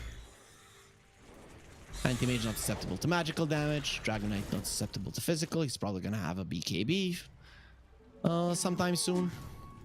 Okay, sometime soon. He is only gonna have the money for the Ogre Axe so far, but either way, that could be big. And to be honest, this lineup of Moneymakers, they have to kill you fast, considering you don't have any stuns. So if you don't kill them inside of the smoke screen, once they leave, nothing is keeping them in place. I mean, they can have a stun if they enchant a Centaur. That's it. But they're enchanting a Hellbear Smasher. They're going for a tower here. That's the last tier 1 that is alive on the side of OG. Thinking about rotating to the top lane, but they understand there are 5 heroes of Moneymakers there. So they're gonna skip on the fighting for now. The bottom tower was taken as well, so it is a fair trade between the teams. A ceasefire for now. Just destruction of enemy assets. EZM.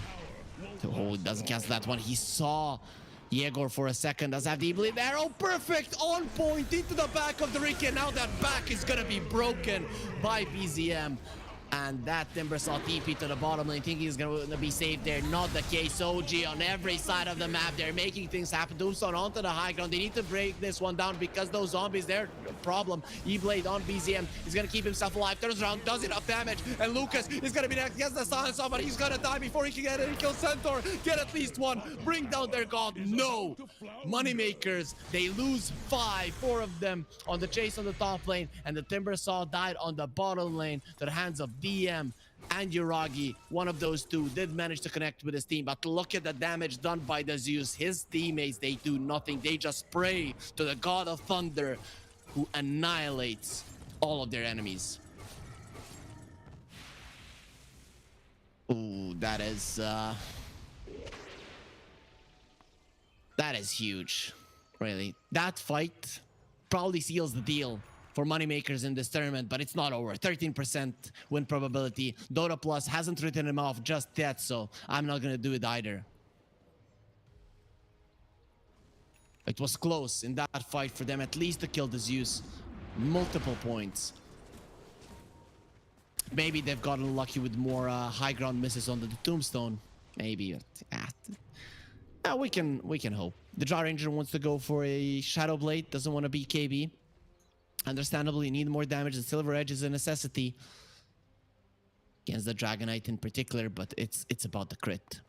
Taiga gonna be silenced, taking some damage. He's looking very much dead, and he will die. DM, his blink will get cancelled out by that explosion of the shard of the Drow, and that's actually gonna land him the kill. He wasn't expecting that one to come through, but when the Drow has the shard and applies hypothermia on someone, when that hero dies or unit dies, they let out the shard that does some damage, right?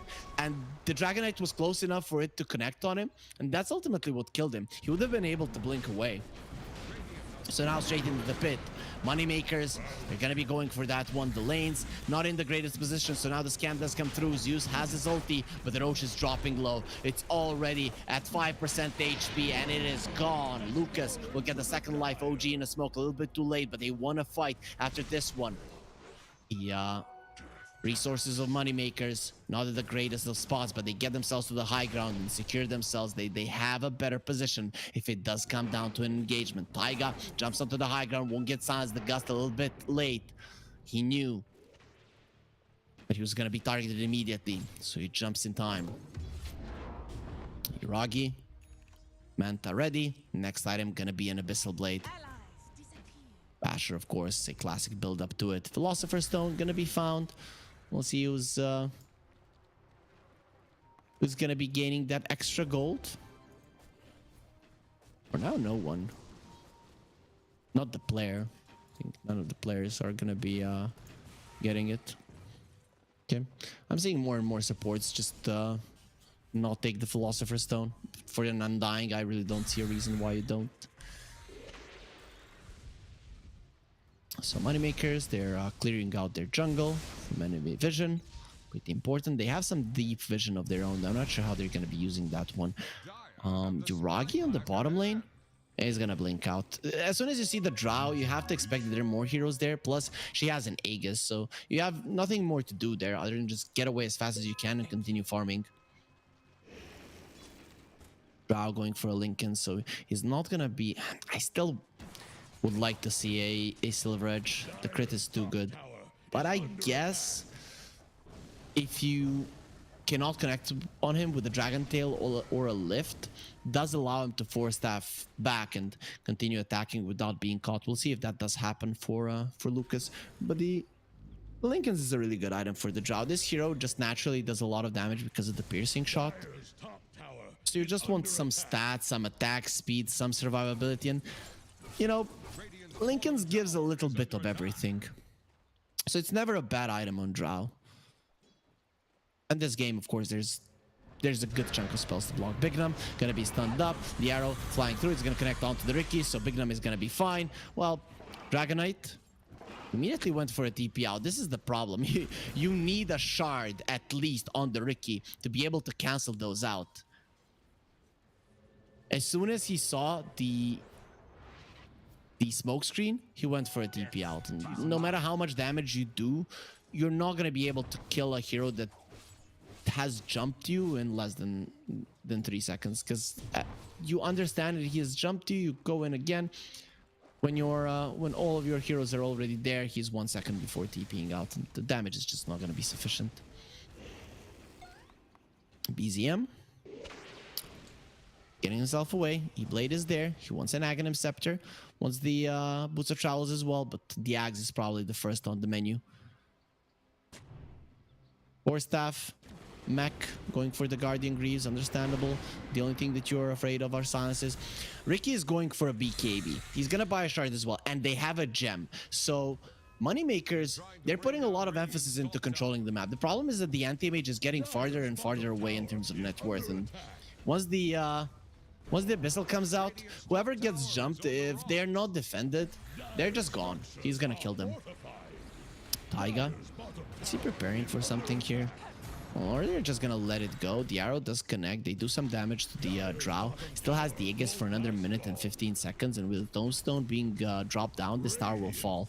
Of course, it seems like OG are getting a trade of their own, and the bottom tower will fall as well. So a tier 2 on each side, mimicking each other's movements. Considering you're up against the Aegis, OG are probably gonna be happier with this. Let's see though. Moneymakers still in it. They might be in an 8k gold deficit, but it's looking much better than in the previous game. Worse than in the first game, but better than in the previous. And Lucas does finish off his Lincoln Sphere. He's still going to be going for a Shadow Blade, probably into the Silver Edge, so I like it. He is now going to start focusing a little bit more on the damage output. Dragon Knight BKB is going for a Halberd. Now it's time for OG to start itemizing to deal with the Drow. So you get some armor items, you get halberds and the heroes that can do it. Pretty much it's only the Dragon Knight in this one. And once you have that 5-second disarm or a Lincoln's Breaker, it doesn't really matter. The Dragon Knight will be a much bigger nuisance to the Drow. So OG thinking about poking the high ground in the bottom lane. The Aegis will expire. They have good catch. DM pops his ulti.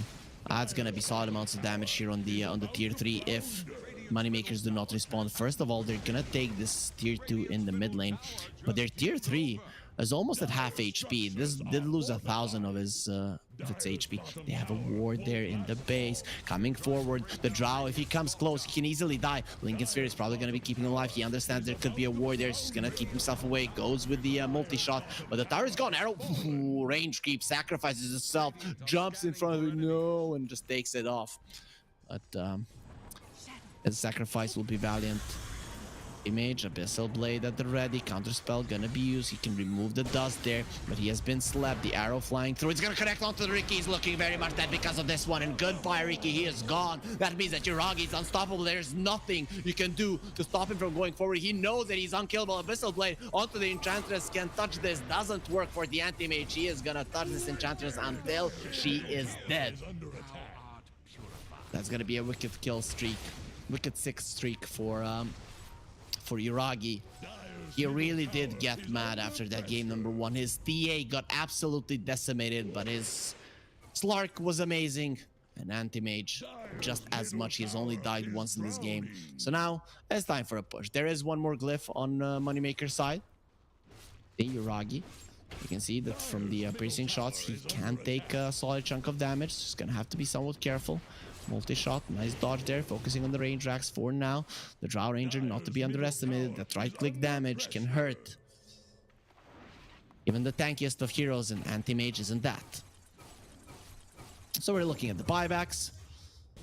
You know, everybody has one, but not everybody has the money. So I don't think that Moneymakers are gonna be saving for buyback though. Ricky, if he can buy a BKB, he will. Enchantress, if she can buy the pipe, she will. BKB on the Timber Saw as well. Lucas might always wait for the full item, but once he has the money for the full Shadow Blade, he will buy out too. Those are some big items coming out.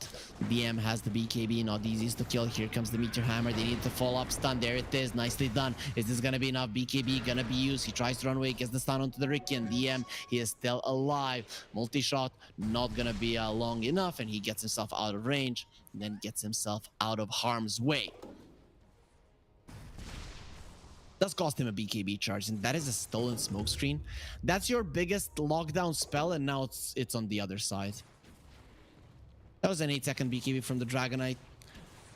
And you could say the smoke wasn't for nothing, but considering that the anti-mage was using all of this time to farm and get closer to his next item, which is gonna be an AC, well, man, it's not worth it. And AC on the anti-mage in this game, AC versus a Drow Ranger is one of the best items. Enchantress, I kind of hoped Bignum might be going for like a Moon Shard, Dragon Lance, make that Force Staff into a Hurricane Pike so that you can use the Drow Aura and both of you do massive amounts of damage. You stand your ground and fight, but he did decide to go for more of a utility build on the Enchantress. Not sure how well that's going to work out for him. The Timber went for a BKB, didn't go for the Aghanim Scepter. Next item, thinking about a Hex, and finally they would have some kind of a lockdown. Yegor is going to be scouted. Ragi, definitely fine. He jumps in, but Ricky is already out. Blink strikes away. Image Illusion has been stolen. So thank you for farming this much for us. Of course, this illusion is not that strong, so it will be taken down. It's not like it's a Darkseer illusion that just completely destroys everybody. But it's just a Manta illusion being stolen by the Enchantress, and Moneymaker just go for a smoke. So where do they want to go? They are claiming the top part of the map that they already have good vision on. They've used a scan into the pit, so they know that somebody is there, but that's actually just Taiga throwing out arrows. Ricky is going to try to get over that one. Meteor Hammer will drop.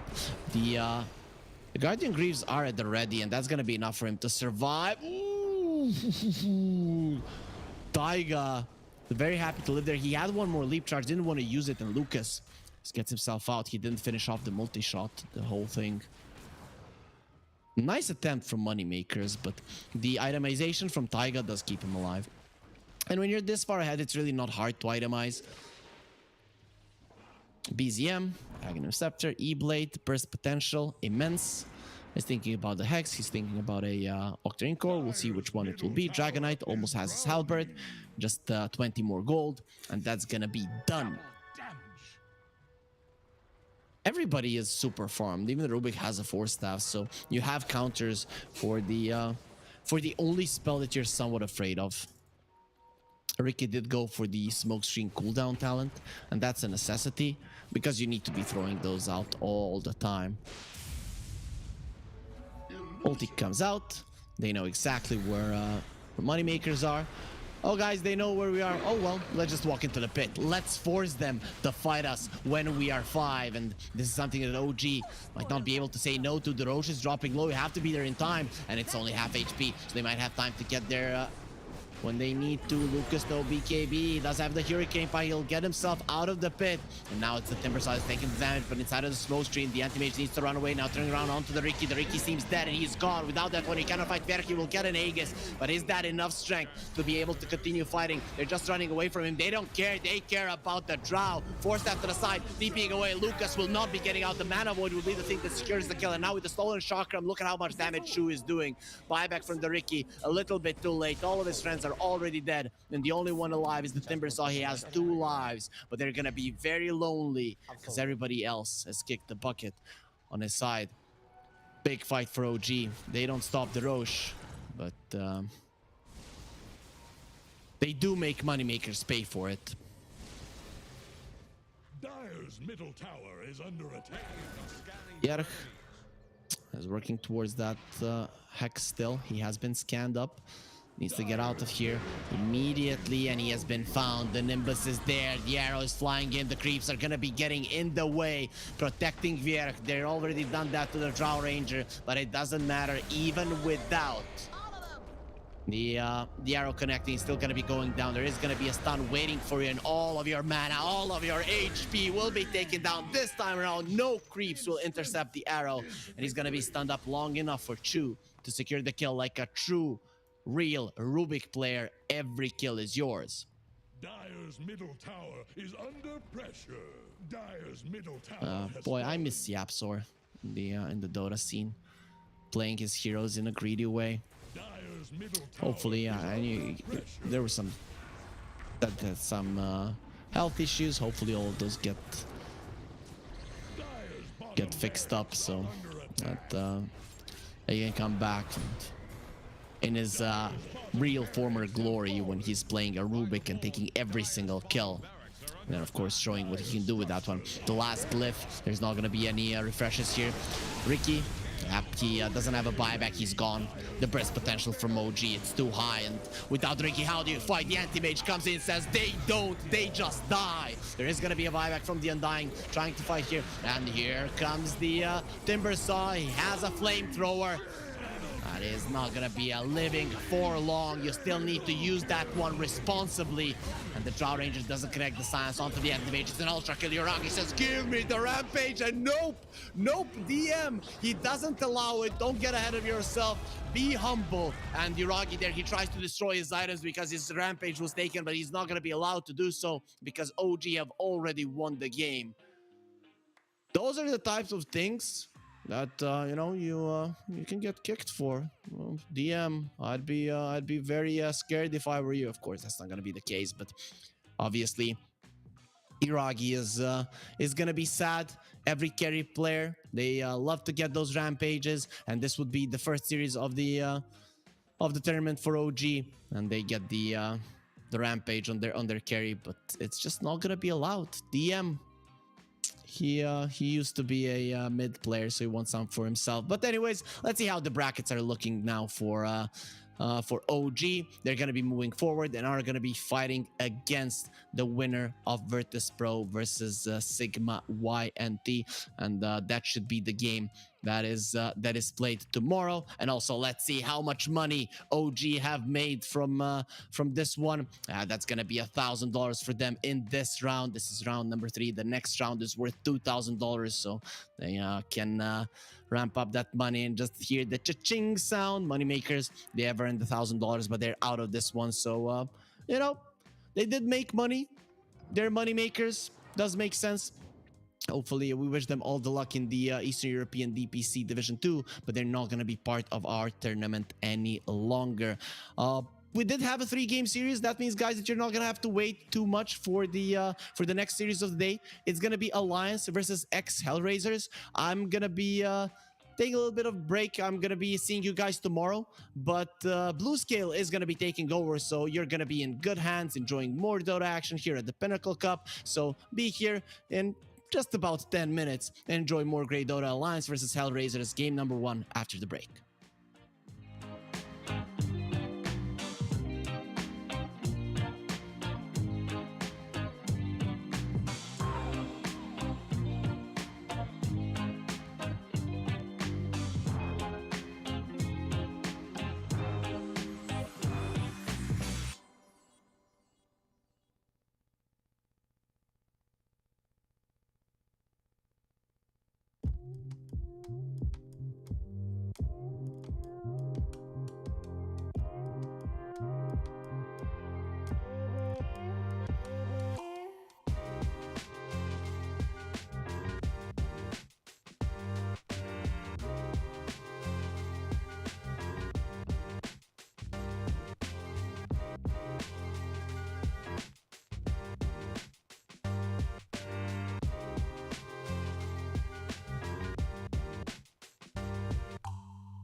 Oh, Esport. You and I have come a long way. It was such humble beginnings. As we gathered in small groups, we were professionals right from the start. Passionate, organized, and ready to rumble. We dreamed big, and surely enough, our parents supported us at every step of the way. Didn't they? Fired up by all this love, it wasn't long until we caught the scent of competition. To be honest with you, it wasn't always that easy. Joe here, he had to take on 2 side jobs to afford playing professionally.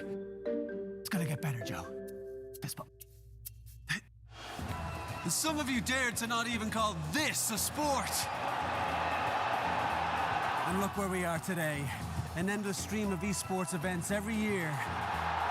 Bet you didn't see that coming, Mom and Dad.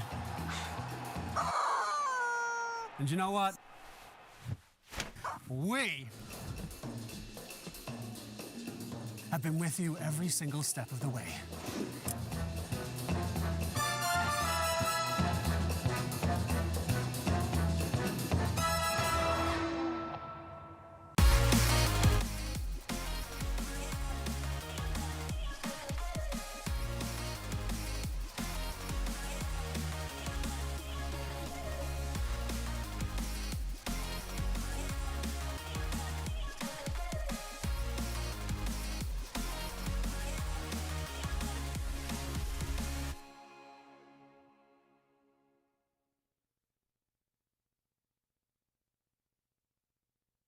Dream of working with people you watch on screen. Exclusive esports opportunities handpicked just for you. Candidate profile to raise above competition. Let 10GG handle routines. Make a step towards your dream today.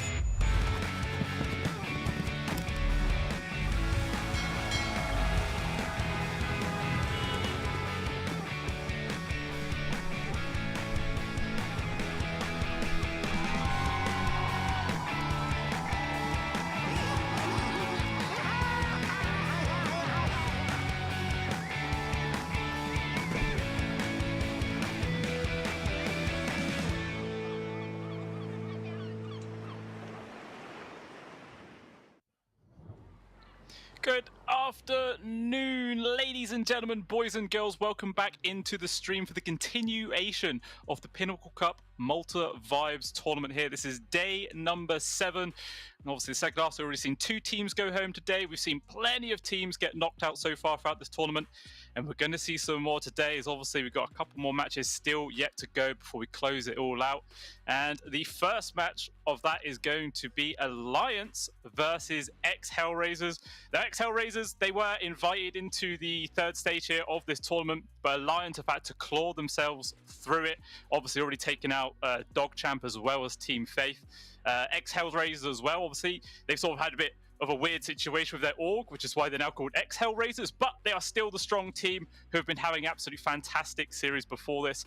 And the next series after this one is going to be Into the Breach Shuffle versus Quest Esports, which again is going to be an exciting one to watch and see how that plays out, as Into the Breach have been in the tournament since the beginning, where Quest have been invited into this stage. So who's going to win that one? Only time will tell, and eventually we will get there. And yeah, with this Alliance Hellraisers matchup, both of these teams have been performing really, really well in their sort of recent games with DPC. So it does sort of feel like it could go either way. I'm not really too sure who my favorites would be. Obviously, Alliance has just been a really strong organization to begin with throughout the years, but it really does feel like it could be a toss-up. All going to come down to the draft, which honestly I do prefer. You can say one team's better than the other, but when you say it's going to be 50-50 and the drafts look kind of even, it means you're going to get some really, really exciting games in there. And I can't wait. I can't wait for that series to come in. It's going to be a very, very exciting one for sure. Maybe we could see some weird little strategies coming about. I mean, the only real difference I could say is that Hellraisers have been picking a fair amount of techies. Like throughout the entirety of 7.32 patch, techies is actually their most played hero at the top. They've been spamming the hell out of it. It's not something you see other teams doing all too often. So hopefully they bring something exciting. It's going to be entertaining to watch for sure. And yeah, it's going to be great. Still got a few more minutes for the game to begin. We can have a quick look at the roster situation for these two teams right now. Here's one for Alliance. Obviously, everyone knows S4, everyone knows Hanskin, Chuan as well, Charlie, Polo, very well-structured team. Has been sort of shuffled around a little bit with a couple of players coming in and out, but regardless, these guys have been playing with each other for a fair bit of time, so they feel comfortable. They've got some strategies coming in their sleeve, hopefully, and yeah, I'm expecting some big things from these guys. It's going to be an exciting one for sure. Have a quick look at the Hellraisers one as well. Obviously, everyone knows Ramsey's back from his VP days. Always a strong player in that carry role. So I'm going to expect him to be doing quite a lot of work as well. Obviously, Solo also coming in from those days. So it's like a little reunion between these two on this team. Obviously, you've got Kiyotaka as well on the mid, Miero for the off lane, as well as Antares on the support. Obviously, both three very strong players themselves. And yeah, like I was saying, their previous games throughout the DPC have been super, super strong. So these guys definitely showing themselves to be a strong contester here in this tournament. But what we're waiting for is to see whether they have earned that right to be invited into the third round here of the Malta Vibes tournament. Only time will tell, as we are moving into the draft. These guys are ready to go, and let's see what they're going to be bringing to the table here. Obviously, starting off with an Earthshaker banker up there from Hellraisers. I imagine we're going to see a lot of the standard bans, though. You know, despite the fact that these two teams might have their own individual flair, you're probably going to see things like a Rubik ban, Brood Mothers, Nature's Prophet. If it's not banned, it's probably going to get picked up. You know, there's not too much sort of, you know, ways of taking about this meta. It's very clear cookie cutter style. And it all comes down to whether people want to, you know, stick with the meta or try and do their own things. It can be risky doing your own stuff, but high risk, high reward, you know. Sometimes you get the call to do something really crazy. Sometimes it works. Most of the time not. But then the standard disruptor ban there. Always a strong position 5 to take away. And to be honest, this already feels like the slowest start to the opening bans I've seen for quite a while. You know, normally these opening 4 are just like bam, bam, bam, bam, done straight into the first picks. But, you know, obviously going to slow down. Going to try and actually, you know, try and counter the enemy's sort of style of play. And there is going to be the IO ban as well there coming out from Hellraisers. Obviously, IO has only sort of recently, I say recently, you know, been a couple of weeks. But the hero before this like last patch, never really saw it. I wasn't getting picked all too much, but it has been slowly creeping their way back into the standard meta. But we're not going to see it this time. Obviously already been taken out. And we'll see if Alliance are also just going to drop a ban to, you know, just more on supports, because that seems to be all that's getting focused up here. See if they're going to want to take away that Rubik or not, because I feel like if they don't ban it, it's probably going to get picked up here, and they do decide to take away the Nature's Prophet. Obviously, still a very strong hero. Got to take that out. And actually, yeah, I completely forgot. There was no Broodmother ban, so immediately Hellraisers pick up this very, very strong hero. Arguably one of the most contested heroes of this entire patch. You know, as soon as they get the 6, really, there's nothing anyone could do to try and lane up against it, unless Alliance are going to focus pretty much the entirety of their draft to try and, you know, hinder this Broodmother's game and make sure they get their carry as safe as possible. But it is quite difficult. We'll see what Alliance are going to respond with. Obviously, the Rubik, like I was saying, is just going to be a standard pick. It's not awful versus the Brood. I mean, the Fade Bolt to some degree can deal with the Spiderlings, but after a few jumps, the damage basically does nothing. So it's not the best, but you know, it's some AoE at the very least. Can just get run up by the spider though, but we'll see if that's really gonna matter. We shall see. They're actually deciding to use quite a lot of reserve time here, Alliance, for this first pick, and the decision is going to be the Mirana, swiftly followed up by the Naga Siren. So again, there's already sort of an opening combo coming out here from Alliance. You use the Naga net, sets up for those Mirana arrows every single time, and it's a very strong ganking duo. But most of the time, the Naga Siren is a very greedy sort of position 1 style hero, so it's very, very rare that you'll really see these guys roam around together looking for kills, unless Alliance are going to do something like chuck the Naga Siren into an off lane. Have seen some teams do that before in the past, but you know, they're probably going to use this more of like a sort of mid to late game orientated ganking setup situation. Hellraisers do decide to go for that standard old Rubik. You know, there are a couple of good spells to steal here. The Mirana's arrow obviously being a top one, as well as the Song of the Siren from the Naga. If you can steal that away and quickly use it, like just after the Naga has used hers, then you pretty much deny the entire fight setup that Alliance will try and, you know, sort of bring to the table. So it could be a fair amount of pressure there for the old Rubik to, you know, actually get that spell off at the right time. Make sure it doesn't get caught out for it to begin with. And it's looking like the second bans, taking away the Zeus and the old Dragon Knight. So just a bit of focus towards the mid laners right now. I mean, Hellraiser, I'm sure they're probably just going to assume that this is a carry Naga Siren, right? It's, like I was saying, it's very, very rare that she really ends up in any other role, so I wouldn't be too surprised. And we'll see what Hellraisers are going to decide to pick up to be their sort of carry matchup versus them. Also, I think one of the main reasons going for the Naga as well is that this hero has a fair amount of AoE damage with the illusions, you know, the Riptide chance, and it can easily deal with the Broodmother's Spiderlings. So maybe the idea is, you know, the Naga Siren doesn't have to concede the lane as soon as the Brood hits 6, so they can actually stay there and still carry on farming up to get the most value out of that lane. If that is going to be the case, it's going to be kind of crucial then for Hellraisers to bring in some rotations to actually, you know, try and shut down this Naga and give the space of the Broodmother that they do need to get that tower and start getting some work done into that offlane area. Only time will tell though. Also removing the Pangolier. Again, good AoE control to deal with the Broodmother. Can't really go wrong.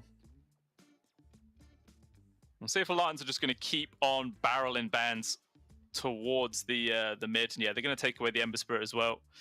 What's the sort of next highly contested hero for the mid that Hellraiser like to play?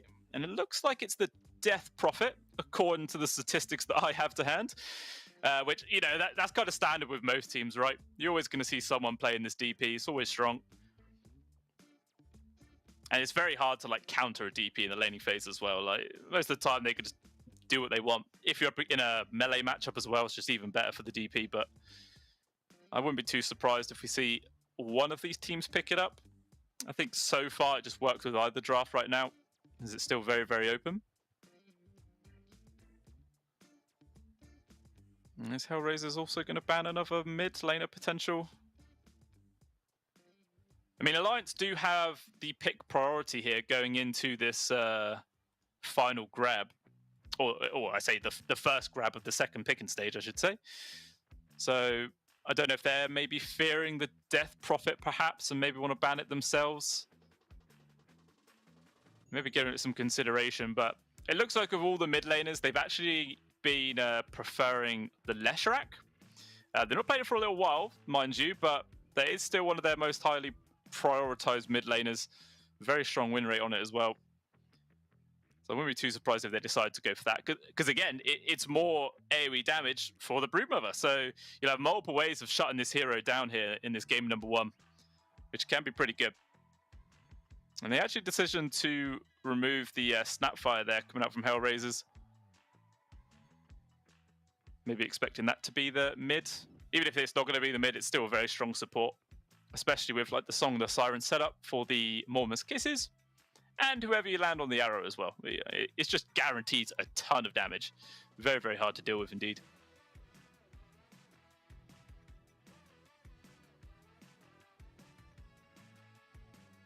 And still just a minute to work with here for Alliance. Let's see which one it is they're going to go for. Like I was saying, maybe if they... Well, I don't know. It's kind of hard to tell right now because they've already sort of got some answers to the Brood, but I think more AoE damage is always valuable, so I wouldn't be too surprised if they do go for the Lesh. They take away the Puck. Obviously a very annoying elusive hero indeed. Someone that the Leshrac probably would struggle against to begin with. And, okay, they're actually going to decide to go for the Tusk instead. So still quite a bit of flexibility on this hero at this stage in the draft. Could just be the position 5 support, or could decide to chuck it into the mid lane if they're feeling that the matchup is going to be relatively decent for him. It's going to be completely dependent though on what Hellraisers end up going for. And Jakiro plus a Storm Spirit are actually the heroes of choices here. Okay, so now Alliance know they're going to be playing versus a Storm mid. Maybe they could decide to put the Tusk into that mid lane of them, because until the Storm hits level 6, it's very, very difficult to survive in those sort of awkward, like, pressuring attacks that a Tusk can do. Block them in with the shards and guarantees a lot of hits. Sure, the Storm can try and stand their ground with the Remnants, but I don't know. I feel like the Tusk might have an all right time. Be able to get some good farm online and maybe get a relatively quick Blink Dagger to try and catch the Storm in the later parts of the fights as well. Maybe that is what they are, you know, sort of considering right now, weighing up their options. And okay, no, they go for the Death Prophet. So pretty sure it's going to be a Tusk 5 then, DP into the mid. There is still the possibility they could put like Death Prophet in the off lane, Tusk mids. But yeah, I feel like it's going to be the DP in the mid lane with the Tusk as the support, because Death Prophet versus the Storm, for similar reasons as the Tusk, until the Storm gets their ultimate, it's very hard to deal with the continuous Spirit Siphon harassment.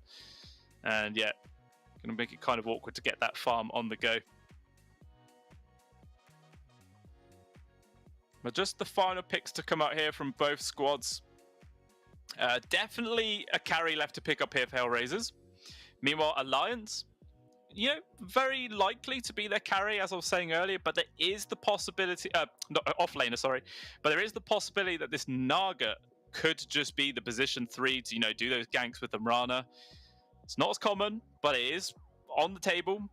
But I still feel like they're happy just to run the Naga versus the Brood as the carry, in which case looking to try and get a some decent controlling offlaner.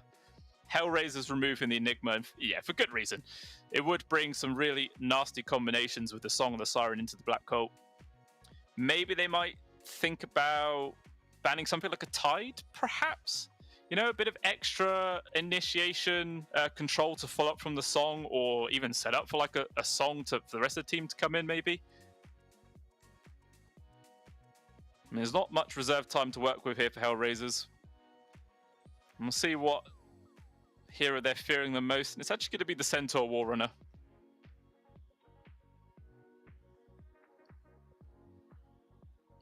I mean, one thing I will say is that Hellraisers not got the greatest amount of disables in the world. I mean, they got Telekinesis from the Rubik, Ice Path, which is always strong, but sometimes awkward to land, and Storm Spirit just having the Electric Vortex there.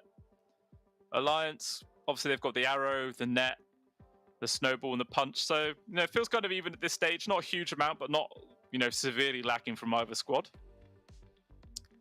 And Alliance didn't say, but they did actually decide to remove both the Drow Ranger and Terrorblade. So yeah, just purely focusing over towards that position 1 of Ramsey's. Limiting his hero pool as much as possible. And let's see what hero they're going to have to go with. And it's actually going to be the Anti-Mage. Obviously, if you guys were watching the previous series versus Moneymakers and OG, you did just see an Anti-Mage be used to brutal effect. And it did manage to win, so Hellraiser's going to try and do the same thing here.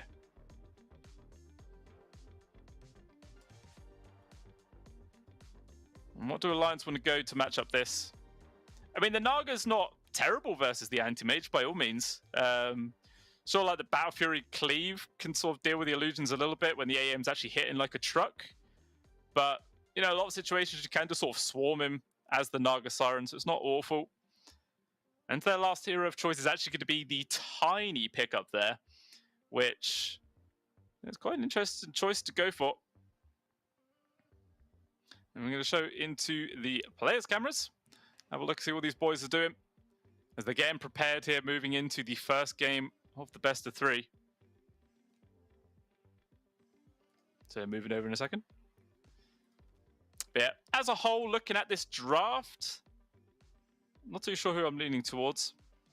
Yeah, we have a look at the players and see them all stern faces, pure concentration, and they're eager, ready to get into this game and see if they can get the first win of the board or the best of 3. Because as the rest of this tournament has been going, it's been single elimination, so not any room for mistakes from any squads here in the entirety of this tournament. So you really got to come into this ready to take, the best of 3 as strong as you can. Try and clear it up in a 2-0 to be as safe as possible. It just depends if either squad's going to be able to do it. Like I was saying, I'm not too sure who it is I'm going to be leaning here in this game number 1. Maybe Alliance. Depends how Charlie's going to be building up this Naga Siren, whether they want to try and just build for like a sort of late game based carry to match up versus the Anti-Mage, go pure farming style, or maybe he wants to try and go semi-early to assist the rest of his team applying pressure and maybe shut the game down before the AM gets big and scary. We'll see which choice it is that they are going to make as we will be moving in momentarily.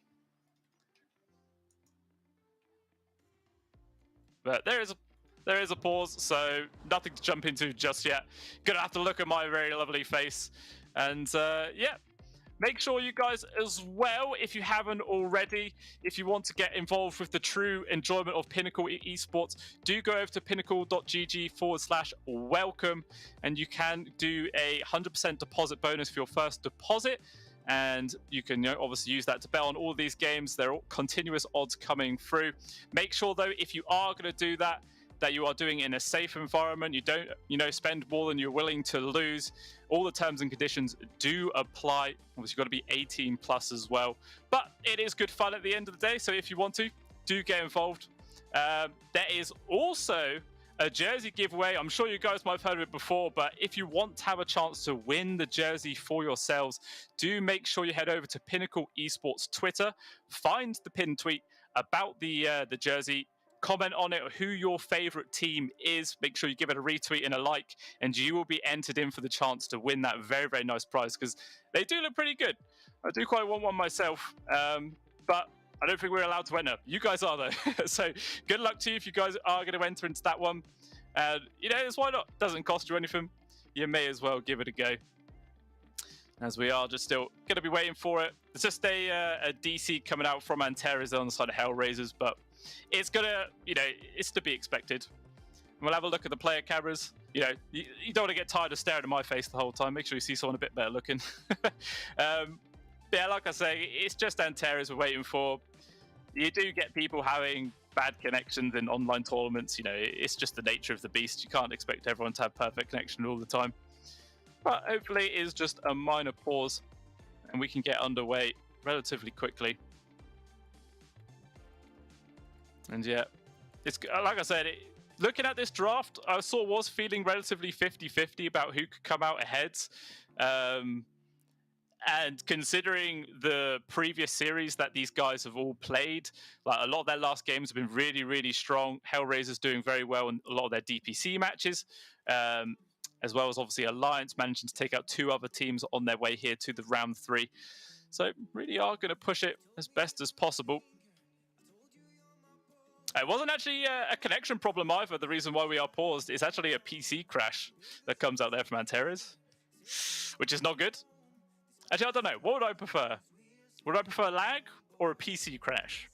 PC crash could be fixed, you know? Just restart it, you come back in. But lag, you never know when that might strike. And that could, you know, always hit you at the wrong times. But again, you know, so could a PC crash. You can never really predict that either. It's just sort of luck of the draw. You just got to make sure you're not trying to play on a Fisher Price PC, because that's never going to work, you know? Made of plastic, could just melt on you. Not much gaming potential there. And yeah, you know, as well, generally when I see quite even-ish drafts, I like to base it on which team has like superior team fight and AoE control, which really is into the hands of Alliance, but it's not a huge margin. They've got the Song of the Siren Shore as well as the EXO, which is really what they're bringing to those 5-on-5 engagements. Meanwhile, Hellraisers, all they've really got team fight wise is the spells that come out from the Jakiro. You know, so you've got the Ice Buff, you've got the Macropire, but that's really it. You know, it's a very limited sort of area that you can actually land those spells, and it's not like there's a huge amount of control for Hellraisers either to keep people inside those macros. So it might just come down to what spells Antares is going to be able to take up in this game. You know, maybe if he can get the Song, like I was saying earlier, and try and set up for those really strong ice paths into macros, we could see that happening. But again, only time will tell whether if the Rubik's going to be in the right situation or the right time. But Antares is actually back, so we should be jumping in any second now. Yeah, the game is unpausing, and we shall be going back on into the game. And we'll see what sort of sneaky moves either of these 2 teams could be bringing out. Obviously, the standard immediate smoke from both sides, just to try and get down those fast wards and whatnot. Doesn't look like there's going to be any sort of ganking coming out, which, you know, I always like to see a level 1 fight. They're always the most entertaining. You know, both teams are very even standing. No one can say like, oh, you know, we lost that engagement because they were 10,000 gold ahead. No, all comes down to positioning in those sort of fights, and feels a lot more skill based. We'll see if who's going to get the 2-for-2 split on the bounties, or maybe if one team can get an early advantage. Looks like maybe Hanskin and Charlie are going to try and contest for this bottom bounty room, but obviously Miero is chilling as the old brood. I don't think... I think Charlie, they're just going to see who wins the right-clicking war. Who manages to find that bounty room faster. Jumping in just 20 seconds. Even Hanskin, yeah, going to try and contest this bottom one as Kiyotaka, as well as Antares waiting on the other side. He's going to come ahead here in the 10 seconds. We're up top. Might be a little fight going to happen here. It's Alliance. Pondler coming out. Has got the wraparound on towards Ramsey, who's now already queued up his mana breaks. We can't easily retreat. Meanwhile, down at the bot, they do scare away to grab down the bounty room, but still, Ramses is just being chased away right now. Pondler able to grab up the bounty. So 3 have gone towards Alliance, gaining a good advantage there in terms of regen, but it looks like Ramses will be able to get himself away. But still, at the end of the day, it's a lot of damage done to the AM. Going to force him to use a lot of those tangos early on. We'll see just the Kiyotaka as well as Chuan, who's able to come out ahead in these early parts of the laning phase. Obviously, as the tree, you're always good to be able to, or Tiny, good to be able to get those last hits with the tree. Makes it a bit easier. Yeah. See if Ramsey's going to get pressured all too much as well here from S4 as well as Ponlo. Imagine once he gets a couple of points into Blink, he should feel relatively safe. Meanwhile, down at the bot lane, First Blood is actually picked up there. Hanskin looking like he decided to sacrifice himself for a courier kill, which I think Miero still got his items before the courier even died, so not achieving too much. And a big chunk of gold going over towards the Brood. Not an ideal way to start the lane. And hopefully, for Alliance's sake, that it doesn't end up messing up Charlie's start. Oof, up top as well. Ramsey's getting extremely low. Tons of pressure being applied to Hellraiser's safe lane. And Ramsey's already out of tangos. Only one left there for solo as well. So gonna have to, get some more regen coming out soon. Looks like Alliance just gonna try and pounce on him as soon as possible, making sure Ramses can't get near these creeps. Try and do a couple of wax passes. Does retreat. Solo getting whacked around a couple of times, but not having much mana. Can't stand their ground. Meanwhile, that was going on at the bot lane. The Mirana does die again. And this time, Hanskin dropping with TP on cooldown for 30 seconds. So has to just run himself back to the lane, which is going to make it very, very difficult now for Charlie in this 1 versus 2 situation. Could definitely get bullied out quite a lot. And, he is sort of suffering in CS, only 5-1. But he's still relatively equal to the side of Miero, or with these 5-4 there on the Brood. Having those 2 kills definitely making it a bit better for him. Well, it's continuous trades happening between Solo as well as Ponlo. Trying to do what they can. Another dual breath coming in. Ramsey's thinking about maybe jumping on towards the Tusk. Going to be able to get the kill. Not before they do manage to get the grab. Snowball stun also landing onto Ramsey, so Ponlo going to be able to hide himself in these trees. And actually does escape with his life there. Very, very close. As it stands, free kill onto the Chikiro, and Ramsey's pressured yet again. Just can barely stand his ground, but more action happening. The ball Hanskin extremely low. At least this time, he actually survives. Only with 30 HP, but he keeps himself going.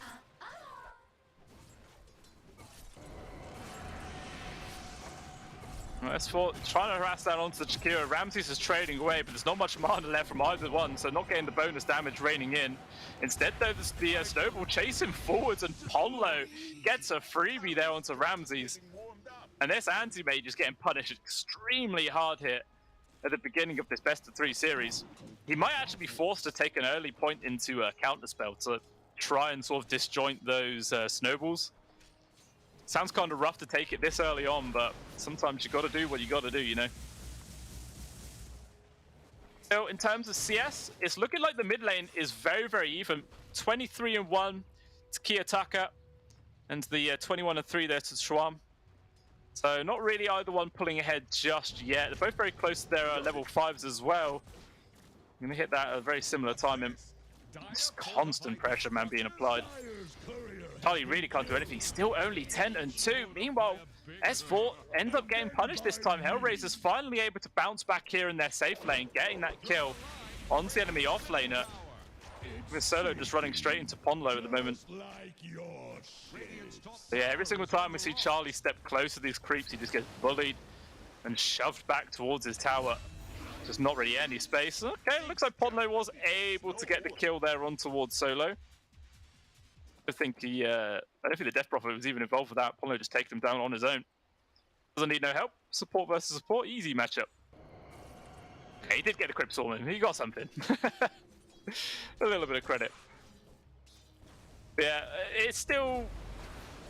Ramses isn't doing too bad in terms of CS, 16-4. Obviously, it's not quite ideal, but it could be a lot worse, Snowball coming forward does actually land, but it's just to apply pressure and force Ramses away from these creeps, and yeah, making this lane as difficult for him as they possibly can. Charlie, just going to get a run at right now. Insatiable Hunger used some Miero, just chasing the Naga all the way back to the tier 1. Fortunately enough, the Naga, though, having the South, going to be able to heal back up. Should be fine.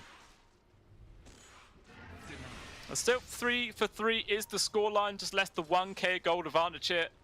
5.5 minutes in. And yeah, still pretty much in terms of CS, everyone doing equally as awkward as their counterparts, Pretty much an advantage being built either way. Maybe Soda, though, is going to go down here. The Shards does trap him in.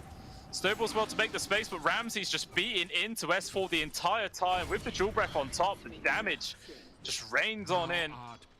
Ramsey picks up the easiest kill he's going to have. That's pretty nice. They were just so distracted on the Jakiro. But yeah, just Ramsey's freely beating away. Gets that extra bit of gold. Got 6-minute runes, going to be spawning here. Longs it forwards, guarantee the kill onto Hanskin. Unfortunately for Kiyotaka, the rune does spawn bottom, so Schwant is able to pick up that at the very least. But in honesty, I don't think the storm matters too much. Getting that pickup. Actually uses the glyph on the creep wave to keep him alive, trying to do some extra damage if he can. And where Kiyotaka only having one bottle charged, yeah, will be forced now to probably run back to base. Might decide to hang around to see if he can get some of those creeps, but is in a dangerous position.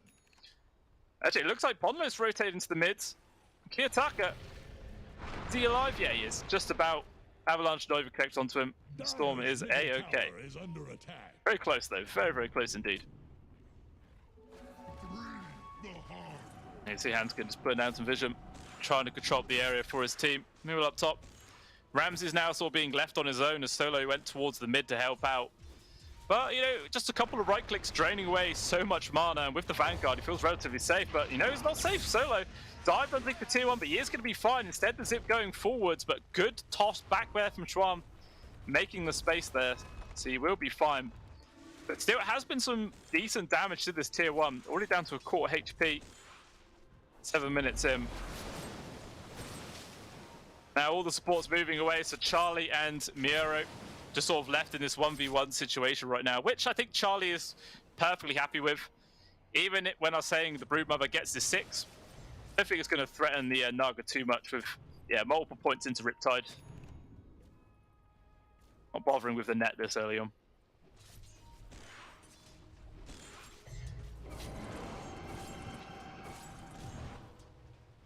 I think Ramsey's tried to get the counter spell there on towards the Spirit Siphon, but I think he just about missed it.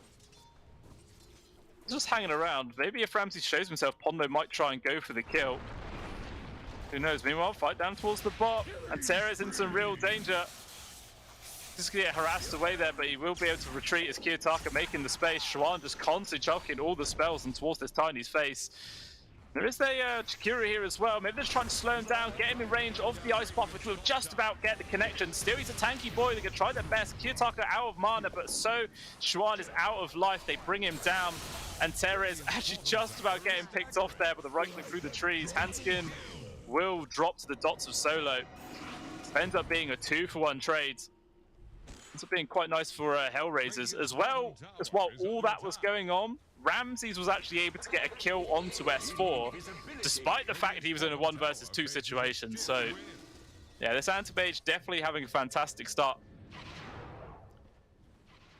You don't normally see an AM having that strong of a start in a game, especially when he is getting, you know, 1v2'd. Which is why I always liked seeing the Vanguard play. Like, it used to be so prolific in the meta years ago, and then it dropped off, you know, people deciding to rush Battle Furies instead, but going back to the old Vanguard style just makes it so tanky. Yeah, allows you to stand your ground in a lot of these early fight situations. So Exo, though, has been popped from S4, want to try and bully down this tier 1, forcing Ramses to retreat. But there is a Chikiro nearby. Might see a few more people get rotated from Hellraisers. He actually put a ward underneath an observer that was already placed there from Alliance, so that will get taken away momentarily. So trying to do as much damage as he possibly can. Exo in core duration. Solo gonna run to both of the Ice Path misses, but Kiyotaka getting involved. There is gonna be the snowball, good amount destroyed it, and Kiyotaka taking a long time to the Mana Void, doing some decent damage, but still not enough. There was a lot of mana left available for S4. And now with the Exo running out, there's one more swarm, not actually able to bring Solo down, and Ponlo as well. Early levels, so the cooldowns are extremely long, but maybe Schwantz is going to dive on in. The tree toss doesn't land onto Chikiro. Ramses just doesn't have the mana to actually TP away, so he's kind of stuck. Well, the scan, it actually connects. They realize he's still here, but they actually decide to fall back rather than hunting after him. Maybe thinking that there was more people nearby than there actually was. So a little bit of luck there for Ramses not to get ganked on. As it stands, though, in terms of actual net worth, him and the Naga Siren of Charlie feeling pretty damn equal. Only 90 gold separating the two of them, as happily just farming up away. And it's very rare to see brood mothers being pushed out of the lane themselves rather than being the other way around. Obviously, you know, they are still nearby old Miero, just hitting neutrals at the same time. But Charlie really not afraid of him whatsoever. Just find all the extra farm he can. And Solo going to come forward. Probably going to be a lot of extra wards being placed in the general area, trying to remove this sort of farming area. Meanwhile, in the mid lane, they actually get a pick off on towards Kiyotaka and the space to take away the tier 1 tower as well. Big value found, even a perfectly placed shard. And Terrace, he's like, okay, I think I'm just dead. No way to survive that one. At the very least, that's going to be information that this high ground ward is here. And maybe that'll get not banned out, sorry, get dewarded momentarily. But, yeah, the ward did its job.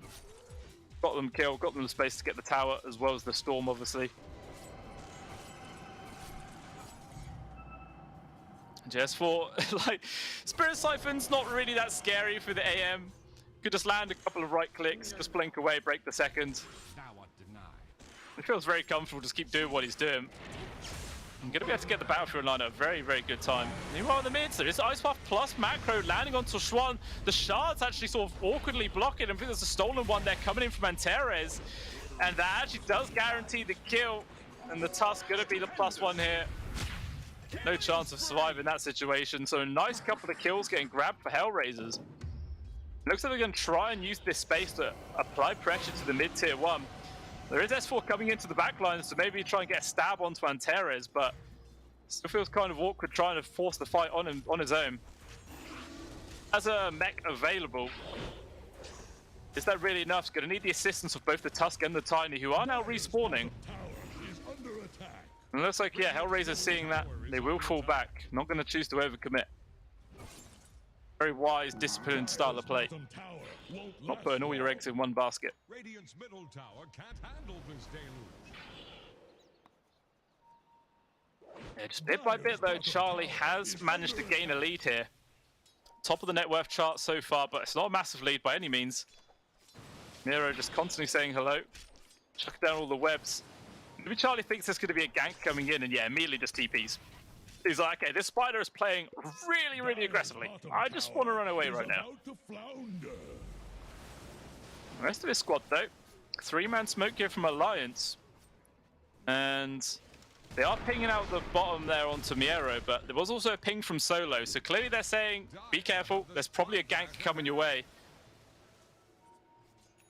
They're pinging exactly where he is right now, but still, they don't quite commit for it. Smoke's only quarter of the duration left. Charlie's just trying to show himself, maybe bait out the broods. Because he's not in his webs here. Okay, does place another one. Shards doesn't actually end up tossing them away, and all the webs get committed. And yeah, Miro just going to be able to hide himself in the trees. It's wasting a lot of Alliance's time, which is obviously big, largely beneficial for the AM to keep doing what they're doing. But by the looks of it, Ramses has just been completely left to his own devices there at the top lane. Not a single hero around him for miles. Yeah, gonna be able to get this Battlefield online pretty soon. Just the Claymore money away. Along with Tommy Oshwan, they can jump on towards Solar right now. Snowball also coming through. They're gonna try and lock down Shakira as best they can. The damage is there to bring him down. And Terrace, though, with these stolen Spirit Ciphers being a real menace, actually even takes the Mirana ultimate. Not like a hugely impactful ability, but it's something. Maybe they can use this invis to potentially set up for a kill, but nah, they're probably not going to. Jakiro's dead. Everyone else kind of split apart. Just using it to run around in circles. Another attempt. Smoke number 2 here from Alliance. It looks like this time the target is going to be the anti-mage. Just depends if they can actually find him or not. He's obviously by the tier 1, bullying into S4s. Now committed the Exos. They want to try and take down the tier 1 tower as well. Ramses, I'm sure his spidey senses are tingling. But this gank is coming his way. He drops the Mana Void, but the stuns already came in from Schwan with the arrow set up. No chance to survive that one, and he does die. Tower also dropping down. And that is the perfect target to find there for the side of Alliance. Like 550 gold was how much that AM kill was worth. So relatively sizable gold swing just from that alone. And really does show you got to pay attention to these blink timings. And according to the graph, though, as you just saw, it's still pretty damn even between these two teams. Not really a sizable lead at this stage of the game, but Schwan's going to try and make that lead even bigger as he's found a jump onto Solo. The arrow does miss. Not that they really needed it, though. More than enough damage to deal with the old Dragon Boy. Maybe Hey Arcade Star wanted to make a sort of counter initiation, though. With the Arcane Rune activated, too much control. Podlo not able to even get Snowball off. I think it was actually on cooldown. A little bit of response there from the side of Hellraisers. Charlie actually just taking away the enemy triangle. It feels like both these squads have swapped sides right now. Actually, Kiyotaka, very aggressive zips. And Charlie, yeah, just going to pop the old TPUA. Doesn't really want to risk like more people for HR being nearby. Well, Schwan has found Ramses. Oh, the arrow setup was nearly there. It just needed like another third of a second. I think that would have connected. Probably would have been a death of Ramses, but yeah, his TP still on cooldown for another 30 seconds. So he's kind of stuck in this awkward spot. In all honesty, for the side of Alliance, it's not even like essential that they kill him there, you know? As long as if they disrupt his farm, push him back, and just, yeah, try and create a larger sort of net worth rift between himself and the Naga Siren, then they can consider it as a win for sure. Dire's top tower Taking strong is control under attack. of the Dire jungle. Vieira going to be shoving in towards the tier 2. Should probably be able to bring it down with this Spiderling army, unless Alliance want to try and defend it. But they have no glyph available. Attack the hero. Okay, he actually decides to pull on back. Not going to fully commit for now. Yeah, Alliance are just always looking for kills right now. There's still 3-man unit, Schwan, Ponlo, as well as Hanskin just roaming around, seeing if anybody on the side of Hellraisers, you know, can get caught out position. End up setting for a free kill. He will use the Miranda ulti. Walking underneath this observer ward, there was a sentry, so they do see a couple of them coming. The information is there. Zip force from Kiyotaka actually. It's all disrupted to go with the macro as well as the ice path. Cutting Schwan off. He's into real danger, trying to bring down Shakiro as best he possibly can, but still the spider is just laying into him with the mana void coming through, but there's still full mana, so it does absolutely nothing. It's just the trader support so far. They do get the grab at least onto Antares, so a slight advantage here for Alliance. Can they find anybody else? They want to get the grab onto Miero. Blink Dagger still on cooldown for 5 seconds, will just TP away in the trees. It's a long TP as well, but fortunately enough, will not get caught out. A very clunky, sort of awkward fight. Hellraisers saw them coming, but it was actually still Alliance pulling ahead. A buyback as well, actually, onto the Chikiro, so bit of salt in the wound right there, as it doesn't really account for anything. But still, it's just a very, very even game. Less than 1k gold advantage at 19 minutes in. Only 400 gold separating the two carries at this stage. It's extremely even. Stupendous. Obviously, the AM's Battle Fury only been online for a couple of minutes now, so it's not had like a huge amount of uptime. So maybe with this item completed, slowly but surely he could start outpacing the Naga Siren. But you know, it's similar to with Charlie, those illusions get stronger. They can cut waves a lot faster. And he's trying to go for a solo kill onto Solo. The involvement of Kiyotaka trying to make some space. War's Punch holding him in place. The damage is actually enough there from the Naga. They actually bring him down. The cleanup crew comes through to get the grab on towards Solo as well. Understands. Really, really nice little move there from Alliance. Unfortunately, I think Kiyotaka got caught by the save your buddy syndrome, you know. It's like, I'll help you. I'll help you out, buddy. And unfortunately, the Tusk was there. Perfectly chains his stuns, and that's all she wrote. Radiant's middle tower is under attack. Still 20 minutes in. Outpost now able to get taken away. So a bit of extra map control there for the side of Hellraiser, this bottom part, but oh, I think that was a accidental pause. Oh no, lag. Hopefully this is a relatively short pause duration. Like I was saying earlier, guys, when we saw the first DC from Antares online tournament, you know, it's gonna happen. We saw a little replay though of that last fight. Yeah, Kiyotaka just zipped straight through the middle, which I think just confused the hell out of Alliance. Like you see all three of them just split off in different directions, and then Schwan nearly gets brought down there, but still he's able to survive the Mana Void doing literally nothing at all. And then it is just the two supports, and very fortunately enough for the Brood, they didn't have any more disables to catch them. And yeah, Ponlo's already back. So we should be underway momentarily. But yeah, it looks like Alliance are going to try and go for a Roche kill right now.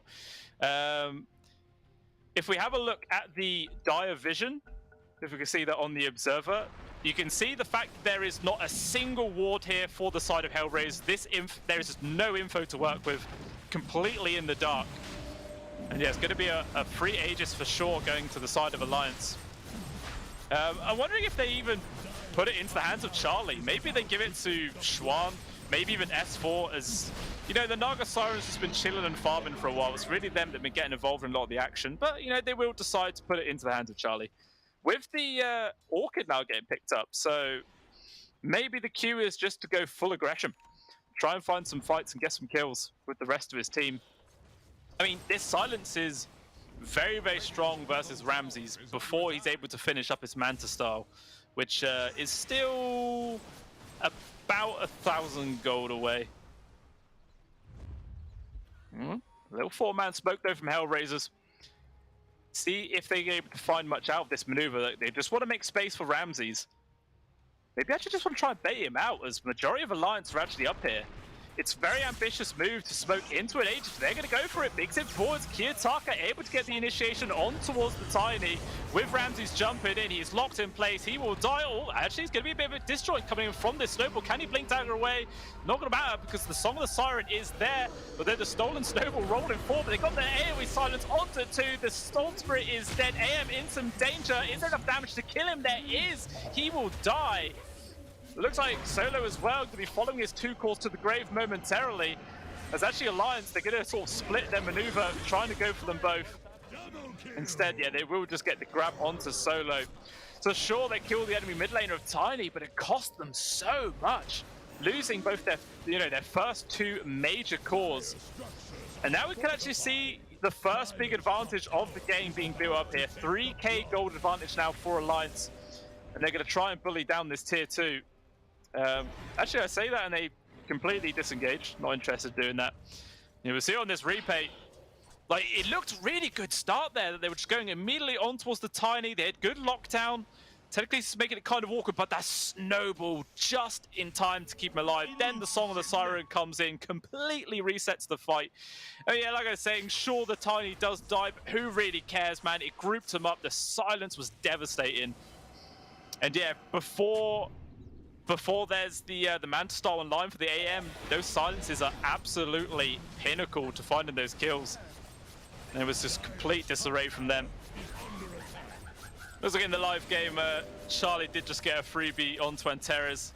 Looks like the tier 2 will still fall as well. So they're just using that sort of window where the Storm and the AM were, kind of just respawning as best they can. Dire's middle tower is under attack. Yeah, in that sort of situation, in that last fight, it would make perfect sense for us saying that the, given the Aegis to the Tiny, because he wouldn't have died. But maybe if they gave the Aegis to the Tiny, Hellraisers wouldn't have gone for him, and that whole situation would not have, come about. So, yeah, maybe it doesn't matter. Yeah, they'll accept that death regardless. Yeah, Charlie, looks like he's getting pretty close to the heart of Tarask right now. Got the old Reaver in his pocket. And only about 1,200 gold away from the completed heart, and then it's just going to be even harder to find that kill. Quite difficult for the side of Hellraisers to try and bully them down.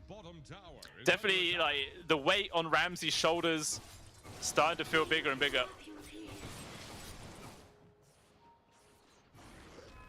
Second move coming out from Alliance there. Hunting after either the Broodmother or the Storm Spirit, whoever lingers around. I think Kiyotaka is going to be their primary target. Immediate jump forwards from Apollo with the follow-up control.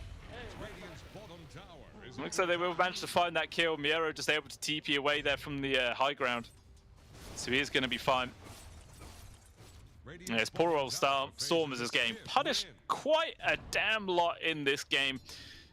Second from bottom in terms of net worth. Only 1,000 gold behind his counterpart Tiny. Meanwhile at the top, S4 looks like he has managed to find Solo here.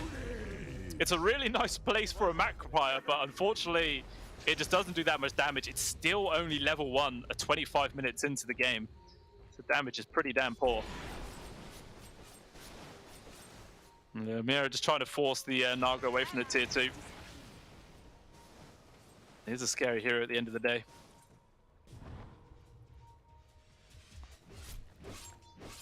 Taking good control. of the triangle area. I think they assume Miero somehow was up on those trees, or on the high ground, sorry. They will not get the catcher. Actually, never mind. Schwan will find him. They've got the arrow set up, lot of control. Zip forwards there from Kiyotaka, trying to keep him alive. It's not going to make much difference. He will still fall. Rams also get involved. Side's going to be there. Gets purged away from the man-style. Mana Void could get popped to do some decent AoE damage, but the Song of the Siren is in. But regardless, there was enough AoE damage to still manage to find the kill. Arrow coming through will actually connect onto the real AM. It's perfectly placed. Did enough damage to kill him before the stun wears out. He's still alive for now. A follow-up silence. Instead, it's actually the Storm Spirit who ends up dying first. And everyone from Hellraiser splits off in different directions. It looks like Antares is going to be the one to get caught right now. Juke driving into the trees. And another arrow will manage to find him. So as it stands, another 3-for-1 engagement there going towards Alliance. Taking down 2 cores, losing their mid laner, but again, Schwan, he's meant to be dying here. Like, he's getting the initiation, sure it cost him his life, but he's doing the work. I don't know if he's even able to, like, had a chance to use this axe. Unless he's literally just completed it, which he might very well have done. Dire's bottom tower is under attack. As it stands, another tier 2 falls. Only one left there in the mid lane for Hellraisers. Bit by bit, this map is shrinking. Ramsey's trying to find what space he can. Farming up on different parts of the map to try and get some deep vision there in the mid. Meanwhile, the rest of the squad pushing forwards. Kiyotaka gets a whiff of the fact that Chuan is chilling by the tier 1. They're trying to stay up for him. Observer ward is down, but without any sentries, they can't actually see him because the Moonlight Shadow was used. Okay, they actually see the Tiny revealed himself. Zip forwards, the Ice Buff gets the denies, the TP, immediate burn damage, but there is going to be the Snowball. Try and destroy this, keep the Tiny alive for as long as they can, but it doesn't matter. No mana, no HP, and they both just end up losing their lives for that one. So very, very nice moves there from Hellraisers. Getting those kills onto both of the cores as well. But at the very least, for the side of Alliance, on the other side of the map, Charlie was actually able to get a kill onto Miero. And yeah, bumping up his farm a little bit more. But still, 2-for-1 trade, always going to favor Hellraisers in that situation. Dire's bottom tower is about Yeah, Butterfly plus the heart makes Charlie a very, very tanky person indeed. Like, you know, AM doesn't normally like building into an MKB, but when you're versus a Butterfly, it just feels kind of essential to do so. Otherwise, maybe you just kind of grief your game a little bit. I was wondering if maybe this could have been a really good Radiance game, actually, from the Broodmother, like, to deal with all the Naga illusions. Like, it looks like they have actually got one queued up. I don't know if they're going to be able to build it in time for the next engagement. I mean, they're not far off, to be honest. Like 1,800 gold, and they will have a complete Radiance. So maybe that could be the power spike that Hellraisers are waiting for, and they might try and make an engagement happen then. As obviously Roshan number 2 could potentially respawn any second now, for Hellraisers or Alliance, but it is still another 2 minutes away at the very least.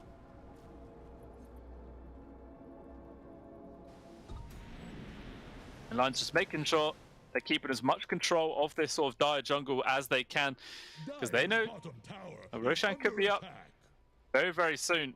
They want to try and have the best odds of taking that fight when it does eventually happen.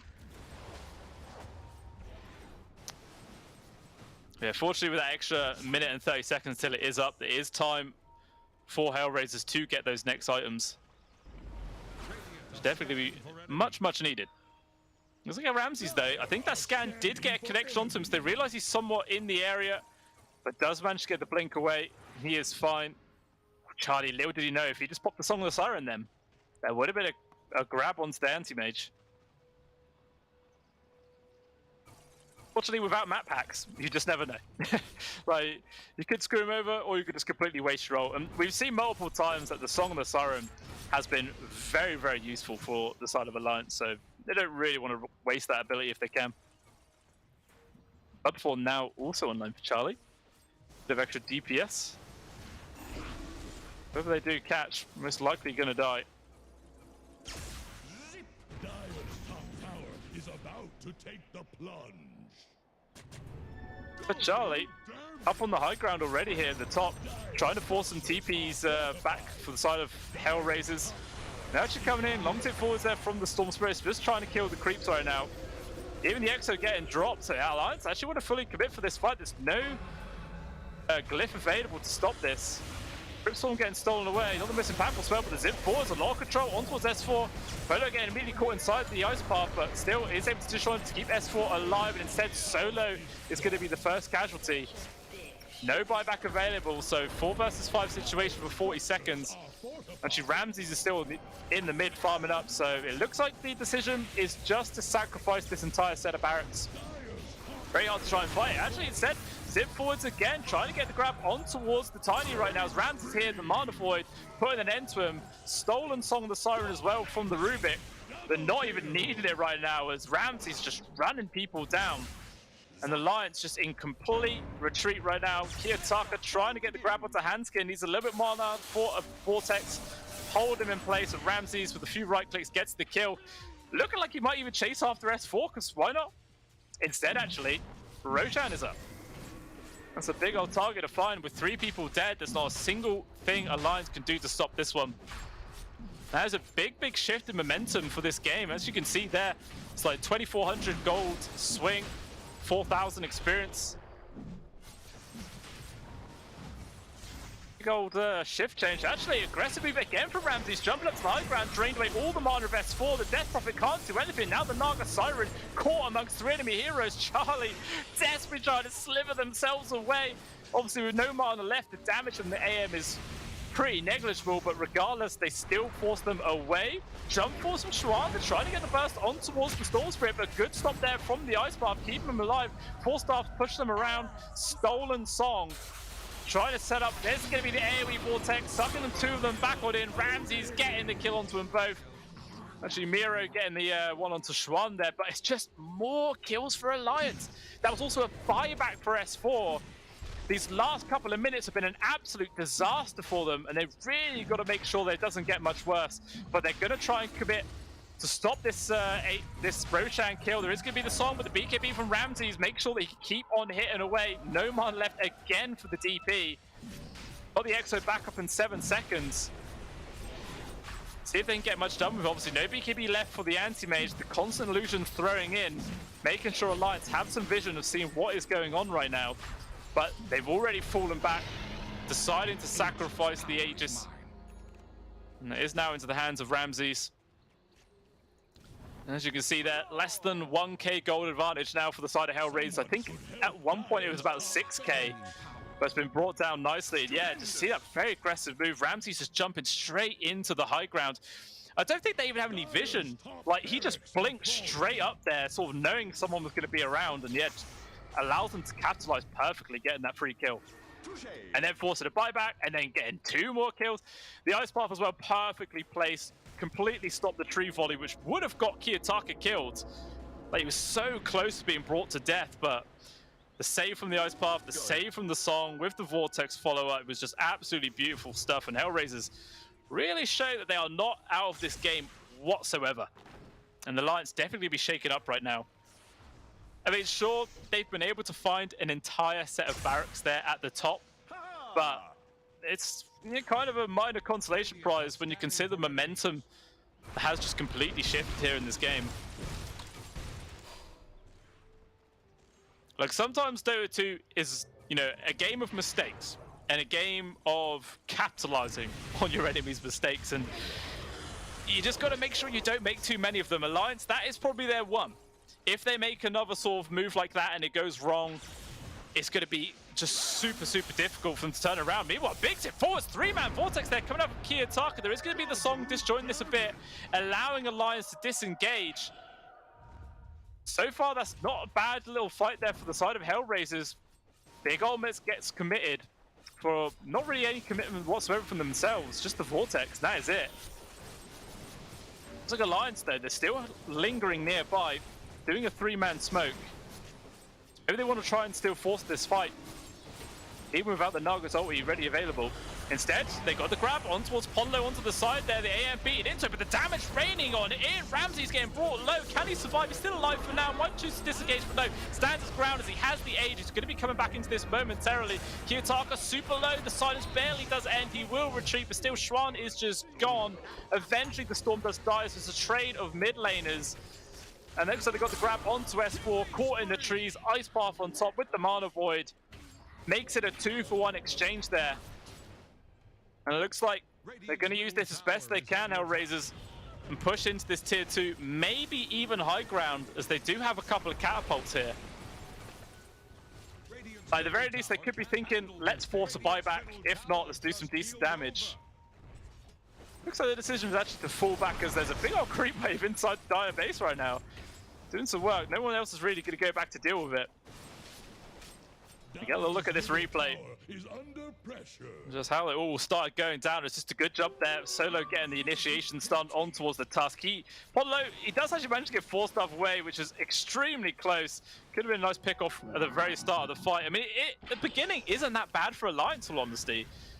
Like, they get the first life of the AM. They nearly killed the Storm Spirit as well. But it's just like a sort of couple of quick turnarounds, which sort of balances it out. Still, at the end of the day, I don't think it was too bad. Meanwhile, in the live game there, we do see Miro getting brought down from a nice little move coming out from Alliance, even the playing field a bit. And it's worth a good amount of money. Like, in total, that's 1,000 gold Miro just gave away. That's pretty nice. Nice if you're if you're an Alliance fan. Not so nice if you're a Hellraisers fan. But being the caster I am, I've got to stay as impartial as ever.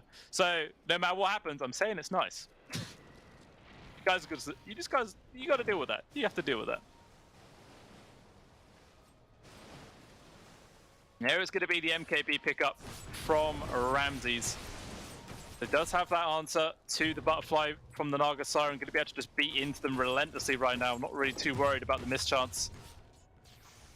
And I think, yeah, the Radiance as well from the Broodmother is very, very close. Just 760 gold away. And then we will see the iron picked up. I don't think Mira's even going to bother saving up for a buyback. Like, you may as well just get the item. Give yourselves the best odds possible going into those sort of teamfight situations.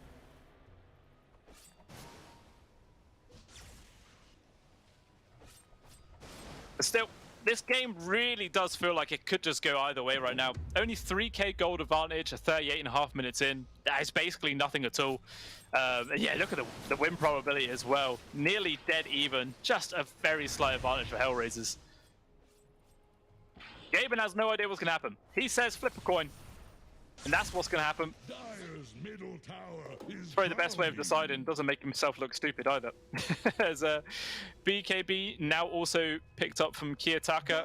Going to be able to avoid so much of the stun controls that Alliance have been able to do. Because it does also avoid those multiple silences as well, which again have been a big, big cause about why the Storm Spirits get picked off so many times. Yeah, there we do see the Radiance. So I feel like if Alliance, not Alliance, sorry, if Hellraisers wanted to make a move, now would probably be a good time. As there we see Ramses got the Skadi queued up next, and he's not even that far away, to be honest. Just about 1,000 gold, and he'll have that 6th item picked up. I mean, technically he is already 6th slide, but as an AM, you can sort of get away with getting rid of your boots, you know?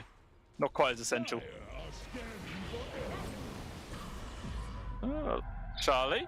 Song of the Siren does get connection to 2, but where is the follow-up? Everyone's kind of split right now, but still Hellraisers is lingering nearby. Looks like they want to try and take the fight. Ramsey's jumping forwards. All the leap charges in the world. Hanskin's like, get me the hell out of here. I do not want to stay around. And yeah, the big call from Alliance is just to retreat. Don't take that fight, because it would have been a very awkward initiation. And that takes good discipline, because a lot of situations, teams will say, you know, we've used the Song of the Siren. We have to fight. We have to get something out of this. But, you know, it is good just to have that mentality of, we've not lost anything yet. This is already a bad start. Just go. Don't give them anything else. And, yeah, good little play from them. Not to get pressured too hard. Ali also now completed a Cypher Vice, I believe. which now has just been delivered from the courier. So a bit of extra control, initiation onto the anti-mage if they can, grab him before he manages to pop his BKB. Definitely have means of finding kills in this game. Sort of the continuous game of cat and mouse right now. Well, Charlie, maybe in danger. Everyone from Hellraiser has found him. They got the grab onto target. Is there going to be much of a save? There's going to be the snowball. Trying to destroy this right now. Immediate BKB gets popped from both of them. Focus it down on towards the anti-mage. He's scythed up. The tree volley coming through, but everyone's already moved. No lockdown, so not much damage either. Instead, they just start immediately focusing on towards the Tiny. He just gets disintegrated. Too much control. The Song of the Siren not really doing too much. Q-Tucker still able to hit away. And Vortex is on cooldown, so he will manage to retreat. Well, it looks like Polo not going to be so fortunate, I think, as he will get eventually ran down. Oh, the Centaur! He's paid him off! But the Heatbits runs out anyway. that was almost a really big Minotaur stun, but fortunately he still gets caught out. And there is the pause for lag. So, as it stands, out of that entire fight, it's actually only the Tuscan Tiny to fall. Looked like it should have been more, but everyone's just pretty damn tanky. And again, just the quick jump in from Ponlo, saving Charlie's life, making sure the Naga didn't die. Because that is really the big boy. If Charlie drops, Alliance can't really do anything at all in those fights. Like, they are just screwed. And you will see right now, just immediate jump from Kiyotaka. This is a good thing about the Ags on the Storm Spirit. You don't have to click on the right one. Just press W. You'll hit her regardless. And the big turnaround, try to focus on towards the Storm, but again, the push away with the Force Staff, the Tree Volley just doing absolutely nothing. And yeah, Hellraiser's like, hey, we could just kill him. Let's just jump on his face. Yeah, it looks like Ramsey's just having to do a quick restart. He's having some serious FPS problems there, which is never good. We've all had it before. Playing with lag or playing with frame drops, just, oh, it's absolutely horrible. Feels like you're playing the game through Microsoft PowerPoint. Try to get through the slides until you're eventually just dead. It looks like Hellraiser as well. They wanted to try and go for the Roshan after that fight to try and secure up in 50 seconds. Have a quick look at the player cams. See how they're all chilling during this pause, but the pause isn't going to be for long, as we are saying go. Rams is saying, yeah, let's test that. Hopefully my FPS is fine right now. Yeah, obviously already got the Skadi completed with a Moon Shard next, as he's 6 slotted right now, desperately trying to find sort of ways of using his gold. After that, it will be the Aghanim's Blessing plus Aghanim's Shards. There's still a fair amount of things he can buy before he's completely maxed out this game. Yeah, Solo is just making sure he finds Roshan as soon as it spawns, but the illusions actually do scout him out. Same time, take away the vision, trying to control up as much as possible for the jump force. They found the grab onto Hanskin. Nothing the support can do when 2 of the main cores jump onto his face. Charlie also forced to pop the Song of the Siren just to run away. Now, any hopes of trying to fight into this Roche pit are now just gone, as it is now respawning, going to get scouted out immediately from Antares. And that is Ags plus Cheese and the Refresher Shard. I mean, there's not even like any huge ultimates you want to use the Refresher Shard for. So I imagine they're just going to give it to probably the Storm Spirit. Get the double BKB, allow him to keep zipping around in these fights.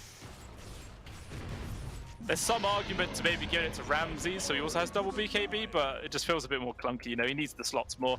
And yeah, they do give it to Kiyotaka. I mean, there is an argument that you could say give it towards the Shakira, maybe.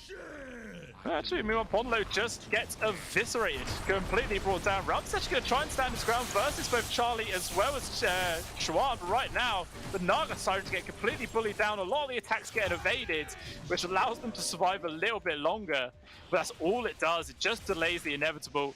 Big zip forwards coming through. Vortex lands on the 2 of them. At least the Avalanche disjointed Ramses for a second right now. With BKB as the ring, Ramses is going to stand his ground, beating away. The Tiny in danger, gets pushed off a little bit from the Force Staff, but he will still die. And the fight's over. Another 2-man Vortex. Kiyotaka doing so much work for his team.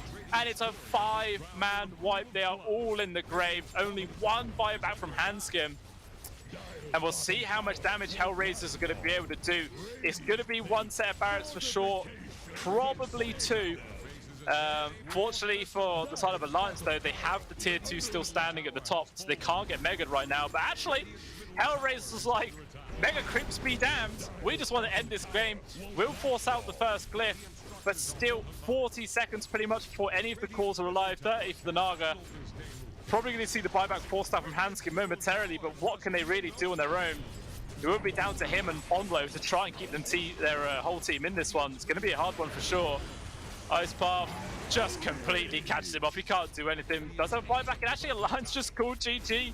Not even going to bother attempting to try and hold on to that game there with the Sports, and they just call it tap out, and Hellraisers take the first game of the best of 3 here. What an exciting game it was. It felt even through so much of it. And all it took was pretty much that one kill onto the Naga Siren, and they got completely shut down. Somehow, S4, not S4, sorry, Charlie did not have a buyback available. Kind of questionable, to be honest. Maybe he just thought he was that unkillable. He didn't really need one. I don't know, because that was his first death the entire game as well, ending 4-1-9. So yeah, maybe he just thought he was invincible and didn't really bother picking it up. I don't know. It's an interesting choice here not to have the buyback, and it does obviously cost them at the end of the day. And Hellraisers very happy about that indeed. And we will see if they're going to be able to close out this series in a clean 2-0, or maybe Alliance can bounce back and push it to a third one. Only time will tell. But we will see you guys after the break, so stick around.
Oh, Esport.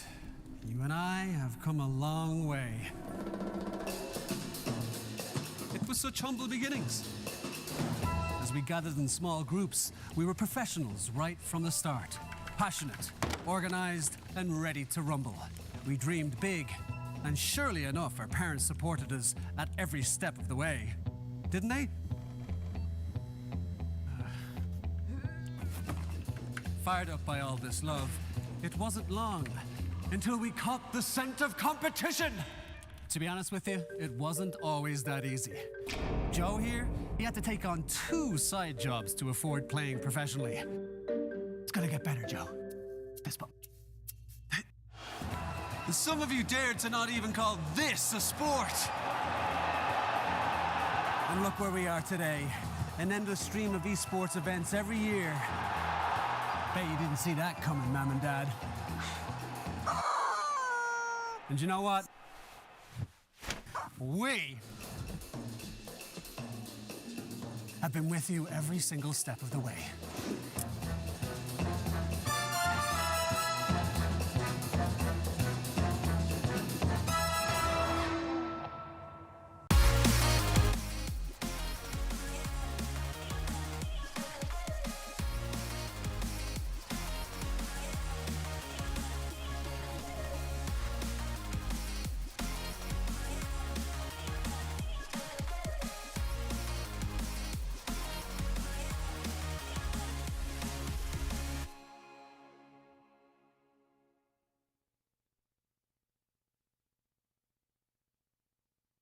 Dream of working with people you watch on screen. Exclusive esports opportunities handpicked just for you. Candidate profile to raise above competition. Let 10GG handle routines. Make a step towards your dream today.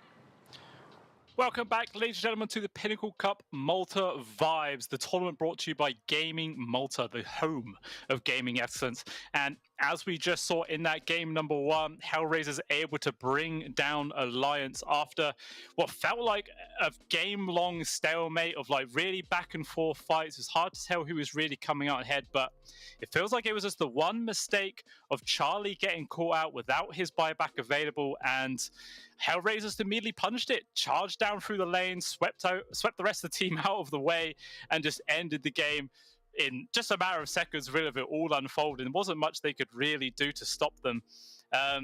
It's great as well because Charlie and Ramsey's farm was pretty much neck and neck the entire time as well, both ending the game, I think, with 35k net worth. But it just feels like Ramses was able to do a bit more with that than the Naga Siren was, and that's all they really needed to push the advantage and end up clearing out the entire game.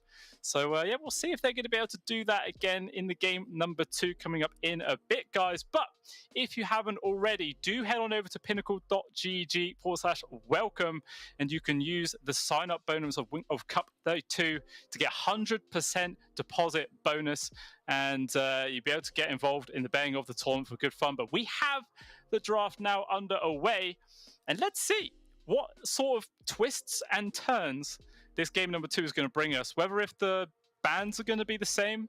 I think it was Alliance deciding, Hellraisers, sorry, they banned out the Earthshaker, I believe, and the IO to start off with game number 1. We'll see if there's anything that Alliance brought in that game number 1, which maybe they're going to be a bit more afraid of and could decide to drop the respect ban towards. Obviously, they have decided to take away the Broodmother as they do not have the first pick priority this time round. So Miro going to be forced to play a different hero this time at the very, very least. But still, Alliance will be taking away the Nature's Prophet. Just to start things off with, always a strong hero. Yeah, will they maybe drop sort of bans towards some of the earlier supports that came out from the side of Alliance? Like their initial opener was, well, their own opener was the Mirana plus the Naga Siren, which obviously didn't really end up panning out as like a combination itself for a majority of the game. We'll see what Hellraiser is going to go for, as the Death Prophet just been banned away as well. So already two of the heroes we saw in the last game not going to be making an appearance here in this game number 2. Just going to force things to be changed around a little bit.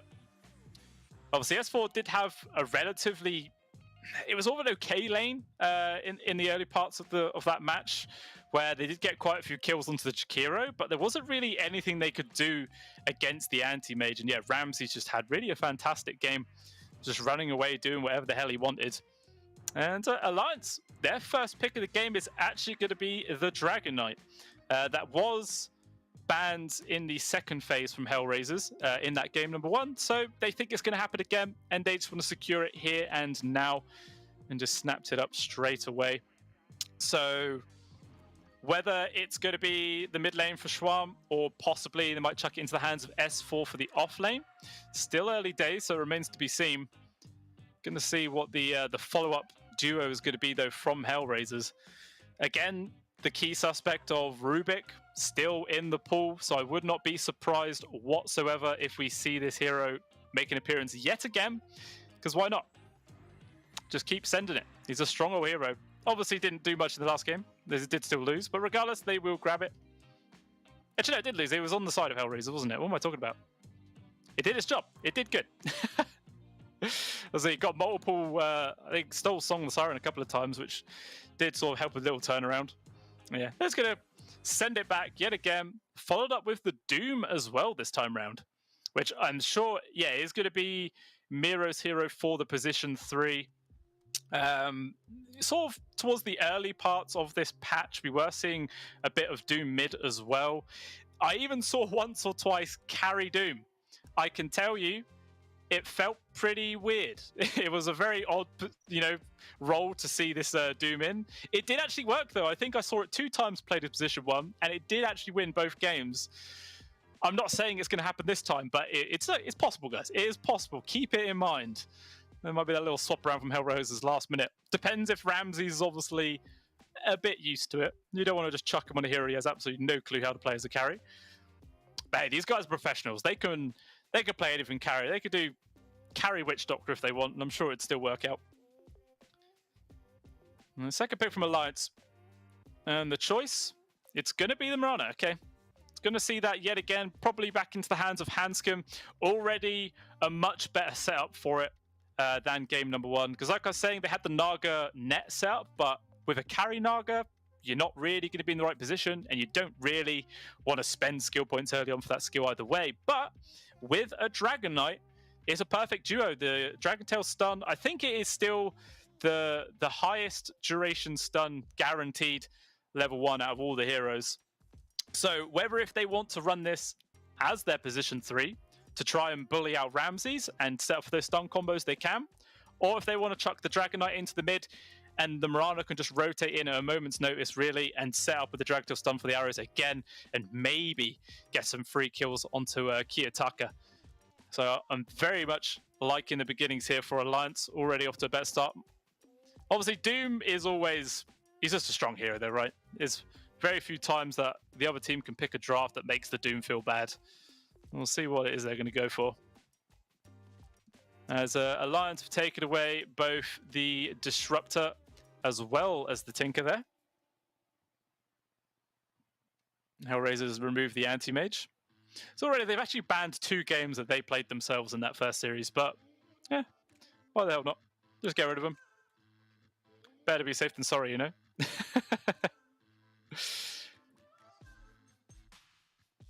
Now, see if they're just going to keep focusing towards Charlie. Because Because, I mean, yeah, Charlie, the carry is guaranteed to be one of the heroes still yet to pick. It might feel kind of awkward banning off laners and then the Dragon Knight's just the off laner, or you ban mid laners and the Dragon Knight's just the mid laner, you know. Doesn't normally feel the best to put yourselves into that sort of position. And they actually decide to remove the Centaur Warrunner.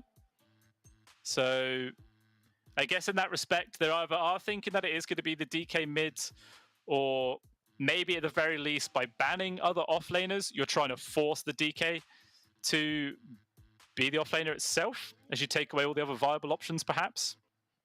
Something to consider. As Alliance, yeah, they also decide to take away the Chikiro. So going to be a different hero this time around for solo as well. I think it's literally just going to be Antez on the Rubik. Like, that's going to be the only same pick for the side of Hellraisers, and I wouldn't be too surprised if Hanskin and Mirana is the only same pick for themselves as well.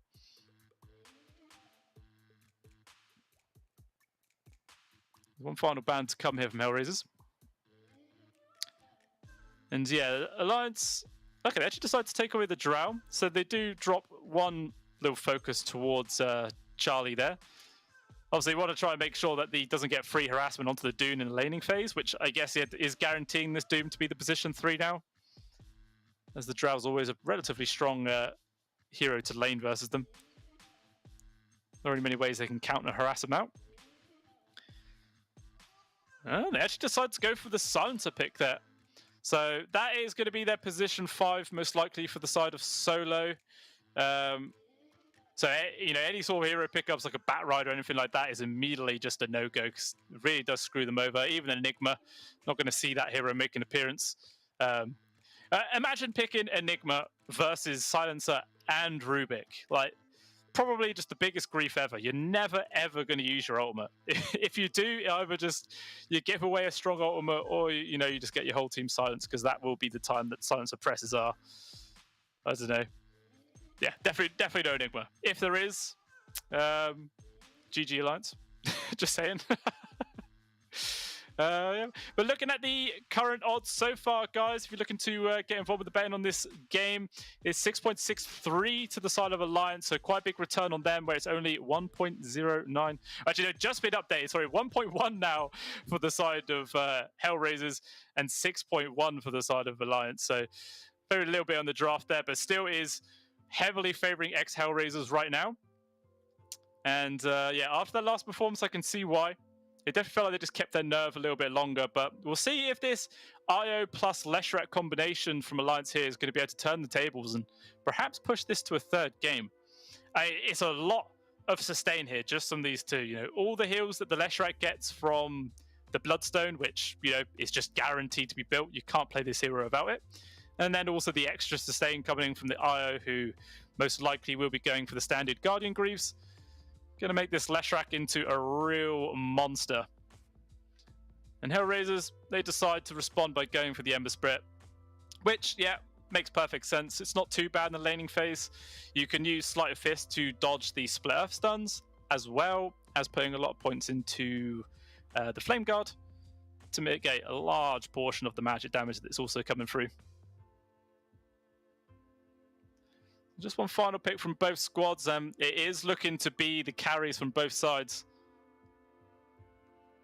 See which one both these two teams prioritize in their bans. TB gets removed there from Alliance to start things off with. Both got exactly the same amount of reserve time as well. 1 minute and 7 seconds in their pockets. So tons of things to work through.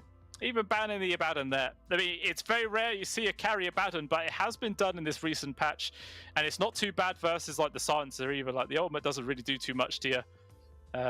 You're always going to be able to just get that all off and run around, even if you get hit from a Doom. Actually, does it always trigger if you get hit by Doom? I don't think it does, actually. Never mind. Completely disregard that. Yeah, I quite like it. I like the Abaddon ban. Makes sense.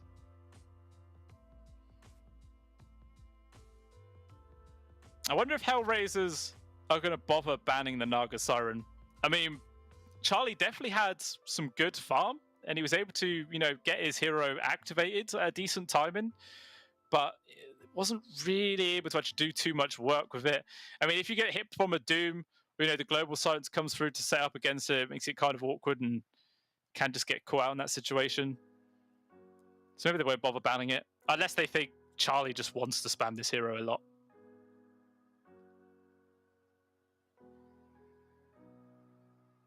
So I feel like Alliance... I was thinking maybe an Ursa might not be too bad. Like, it's very strong in the lane versus the Doom, but just when he gets hit from, like, obviously the ulti, that can make it kind of awkward. But if you can get your rage off just before the Doom comes in, the duration is, like, heavily mitigated, and you can just keep running at people.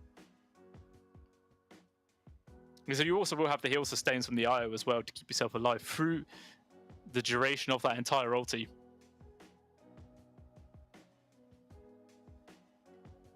So it was the Morphling and Slark as the final two bans. And only 18 seconds here for Alliance to work with. What is going to be their decision? But if they want just like a lane winner, or maybe they think of a different position one that can maybe transition with the Leshrac later on. I mean, there's a chance that they might even play carry Lesh. It has been done with a position 5 IO before in the past, and they could just pick someone else to go mid lane. But then they do decide to go for the old Ursa Bear. Keeping it plain and simple, someone who should do very nicely in the laning phase, be able to get the farm online. But what does the Hellraisers want to go with themselves? I mean, it's paired up with a Silencer, so if there's any sort of real aggression to come up from Hellraisers, from Alliance, sorry, there's not really too much the Silencer can do to help out. Like I was saying, if this is, right, it is going to be offlane DK, Dragon Tail into the arrow, guaranteed long stump. Be able to kill probably either one of them. Maybe they might want to grab someone who feels, provides a bit of self-protection here for Ramses to roll with. Obviously, the Slark is someone that comes to mind, but they banned out themselves, which might not have been too bad of a choice.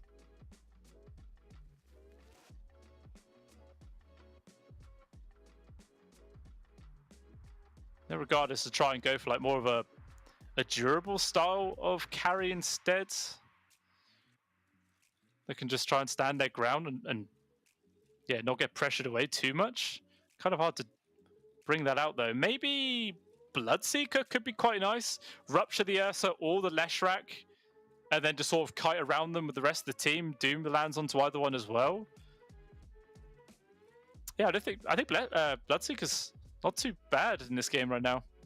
Instead, they do actually decide to go for the TA pick. So yeah, that is going to be their carry for Ramses. And we'll see how this does end up panning out for them. Going to be playing up versus the DK plus Mirana combo. Yeah, I'm quite interested to see how it works out. Obviously, the refraction charges can make it a bit easy for him. Look at the players, all just looking chill, looking relaxed. Obviously, Hellraiser is definitely a bit more relaxed as, well, they're only one game now away from pushing themselves forward to, I believe it's the quarterfinals. Or is it just straight up semifinals? No, it is quarterfinals, yeah. Only one game away from that. Meanwhile, Alliance definitely got their backs up against the wall. They don't have any space for errors right now. It is do or die time. Like, they've proven themselves so far throughout this tournament. Obviously, already taking out DogChamp as well as Team Faith. So they've really worked hard to get to this point. And they want to make sure they do not go home already. More, metaphorically going home. They're already home, but you know what I mean. And who am I actually favoring looking at this lineup? There's a lot of like death ball coming out from Alliance. So much like the Leshrac plus Ursa, these guys don't take too much time to get online whatsoever. Like Schwan, as soon as he gets the Bloodstone, he could just run at people relentlessly. But then it's a similar situation for Hellraiser, honestly. Kiyotaka with the Ember Spirit could be very active, as well as the Doom. The TA, most of the time, you see TAs just wait until they get Dragonlance plus Blink or Dragonlance plus Desolator. Depends which sort of build they want to go for. But as soon as they have those two items available, they can also just get involved. And yeah, so I'm looking for kills. But we are now in to game number 2 here between Hellraisers and Alliance. It is now starting up.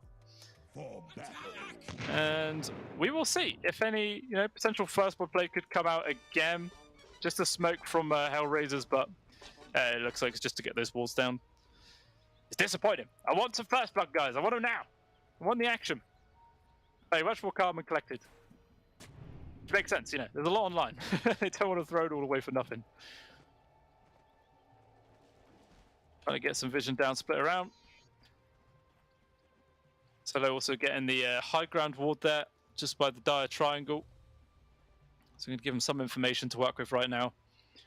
We let them know not to contest that bottom bounty rune, but they should be able to secure their own jungle one. If they have to take the fight for the top bounty, perhaps. You gotta be careful. There's actually quite a lot of members of alliances nearby. Trying to see if anyone steps out. So Kiyotaka thinking that there's a ward on the right side. Unfortunately for him, it's actually on the left. So if they place their sentry wards with that information, it will just get missed completely. Meanwhile, Alliance now pushing forward into the Radiant jungle. The Observe ward spotting this out, so immediately Ramses is just out of there. Quick Solo though, and Kiyotaka gonna try and contest this bottom one. Sly Fist trying to grab the bounty, but it's not gonna work. So at the end of the day, it is just the very standard 2-for-2 split. No team really pulling ahead there. Where they were thinking to get a grab onto somebody as they were moving their way through, but not going to find anybody at all.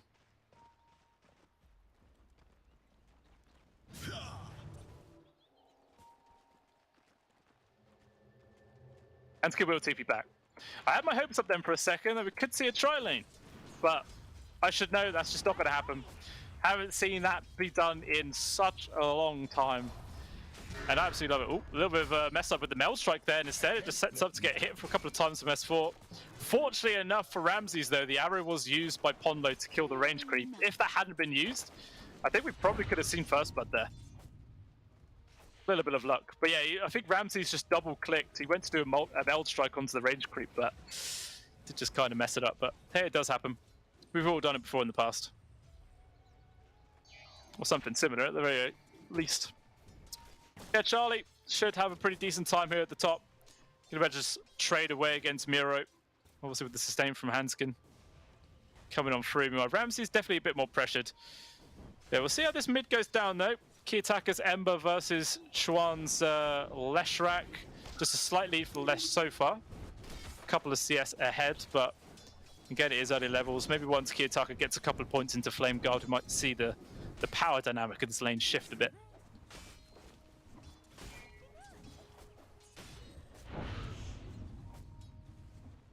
Solo just doing some good pokes and prods there on towards S4. Push them away.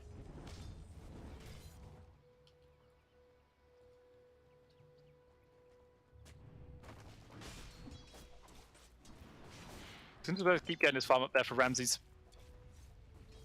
Now S4 though is in a pretty decent position. Creep wave right in front of his tier 1. So he is going to be perfectly safe for now. Not going to be too threatened whatsoever. So, Charlie just going to keep on farming up. Already being contested whatsoever. Ponlo still trying to get like harass into Ramses there, but now Solo actually putting his body in front, but he's just as squishy really, so Ponlo easily able to harass them away with just a few right clicks. Still has the arrow available, but Ramses making sure he's not getting close to S4 whatsoever, but here is going to be it. Stun set up with the arrow coming through. I think they just managed to get away the refraction charges as well, but Ramses was able to go invis with the meld. So fortunately enough, he doesn't die, but still he's getting punished really, really hard. Last Tango just been used. Gonna have to start getting some more regen coming out momentarily. And looks like Charlie gonna be able to pick up his Ring of Health already. Will help sustain versus the Doom even more, and definitely a nice lead being built up here for Schwad. Even lands the split earth. It's good damage onto Kiyotaka. Not gonna be able to get the kill, but you know who will get the kill? Up top. And Terry's managed to find Hanskin there. And the bot lane is where everyone just constantly harassing away. Ramsey's super low. S4 quite low as well, but not really too much aggressive plays ex-Hellraisers can make. So it's like, been calling them Hellraisers the entire time, but it is ex-Hellraisers now, you know, the orc's been completely changed. But while talking about that, Solo in some danger. Good leap from Ponlo there. Get on the other side, and now it looks like Ramsey's in danger without the help of his support. He tries to get one more creep kill, but he does just get ran down. Double kill there for Alliance's off lane. Not a great start for ex-Hellraisers. already losing their position 1 right now. Makes it very difficult. Meanwhile, up top, Charlie's also been taking a bit of beatings. 15-0 as well.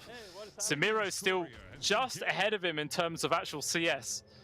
And now they're on level 3. The sustain from Hanskin's going to make it a lot easier for the Zersa. Ramsey's still just really with a 1 to his name. Obviously, his courier did die earlier on. So I assume there's probably some items in that.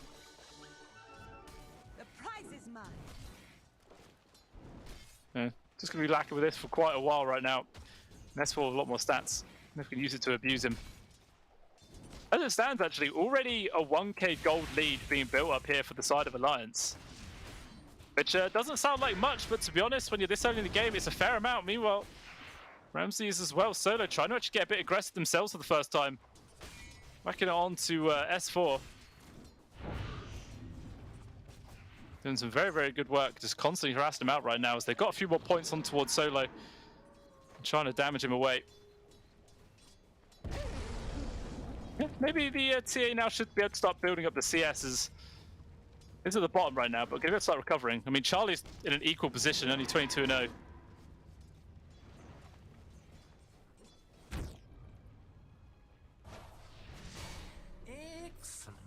Looks like in the mid lane, though, the Leshrac was actually forced to run all the way back to base, so a bit of extra space there for Kiyotaka to get his CS back and recovering.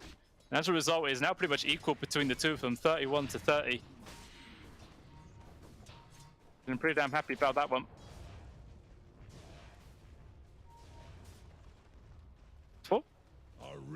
Bomb just charging after Ramses.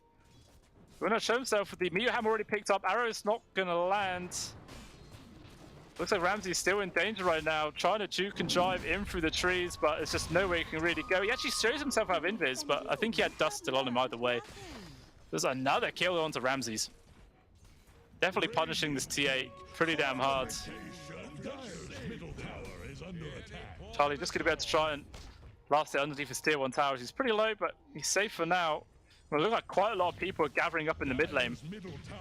3 heroes on both squads, so they've all now sort of dispersed, but Kiyotaka have been able to do some good damage to the tier 1, but the arrow comes through, actually kills the catapult, taking away that extra bit of tower damage, so maybe that should be enough there for Hellraisers to force X, or Alliance to force X Hellraisers away. Actually going to become very aggressive right now, and the damage is enough. Schwan dies, they're going to change the target over towards Hanskin as well, see if they can get the +1.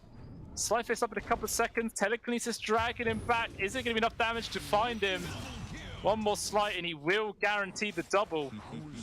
At the very least though, for side of Alliance, they were able to get the kill onto Ramses at the bot lane in response. It is still a global 2-for-1 trade there, favouring X-Hellraisers, but regardless, losing their carry plus this tier 1 tower might be dropping pretty quickly with Catapult and Dragon Form used. No one's really going to be able to defend it. Not much space for Ramsey's really to work with. Okay, attacker jumping back into the mids with the assistance of Antez, trying to get the grab here onto Schwab with the help from Hanskin. Keeping the Lesh relatively healthy. And he's able to fall back. Oh, actually, never mind. They're still chasing forwards. The Slowfist plus Chains gets the 2 of them. Easy peasy kills there for Kiyotaka. Very nicely done. Meanwhile, even Miro was able to get the grab there on towards the Ursa Bear. And ex-Hellraisers, man, really are starting to pop off in this game number 2. I mean, it's still only a less than 1k gold advantage, but it definitely feels like they're starting to build up a bit of momentum. And as long as if they hold on to that, they can start running away with this game. The only thing really letting them down is Ramsey's start. It's been pretty poor. Like, obviously already losing his tier 1 at just 8 minutes in. Not really an ideal situation to be in by any means. Obviously, we do have another pause, bit of extra lag. Hopefully, it won't be long. But do remember, guys, if you want, you can head on over to pinnacle.gg/welcome to sign up with the promo code of Cup32 to get 100% deposit. So if up to $100 as well. You put 100 in, we'll give you 100 back so you can spend that in the games and have as much fun as possible. But do make sure, guys, that you always gamble in a very safe and responsible area. Don't spend more than you're willing to lose. And all the terms and conditions do apply. Got to be 18 plus to get involved. But if you are down to do it, do head on over and give it a go, as it is all incorporated into the tournament. And it adds an extra layer of fun to it at the end of the day. You've got to make sure you do it responsibly. There is obviously also the jersey giveaway, guys, if you haven't known already. But if you head on over to Pinnacle Esports Twitter, and you can find the pinned tweet relating to the jersey, all you have to do is give it all a follow, give it a retweet, and then make sure you comment on the pinned tweet who your favorite team is, and then you will be entered in for the chance to win your own jersey. And yeah, just as much chance as everyone else to win, so there's literally no reason not to. Doesn't cost you a single thing, so you may as well head on in and give it a go. You might get lucky, guys. I would enter if I could, but I'm absolutely awful with luck. Absolutely awful. I never won anything in my entire life. Actually, I lie. I think when I was like 10 years old, I won a box of Maltesers in a school raffle, which isn't great. But hey, it's something, I guess. It is something. But we are now back in. Hopefully, the lag situation has now been sorted, and yeah, we can resume the chaos that is Dota 2. Yeah, Kiyotaka right now just heavily aggressing on Charlie underneath the tier 1 tower. Like, the Ursa came here to try and find some farm, but the Ember's pretty easy able to force him away. Not an easy spot to be in by any means. Dire's middle tower is under attack. And you can just sort of see now Hanskin just constantly following around Chuan, keeping this Leshrac fueled with as much mana and HP as possible to accelerate his farm. And wants to try and get that Bloodstone on as quickly as possible. Meanwhile, rotation from S4, just in range there for the Dragon Tail stuns, going Meteor Hammer into the arrow as well. So much stun connection, but still Miro going to try and run himself away. He's pretty quick, but nice body blocks in from Ponlo. Guarantees the kill. And ex-Hellraisers loses their offlaner. But at the very least, they were able to clear up the mid-tier 1 in response. So, in all honesty, I think they're happy with that trade. I think they take that any day of the week.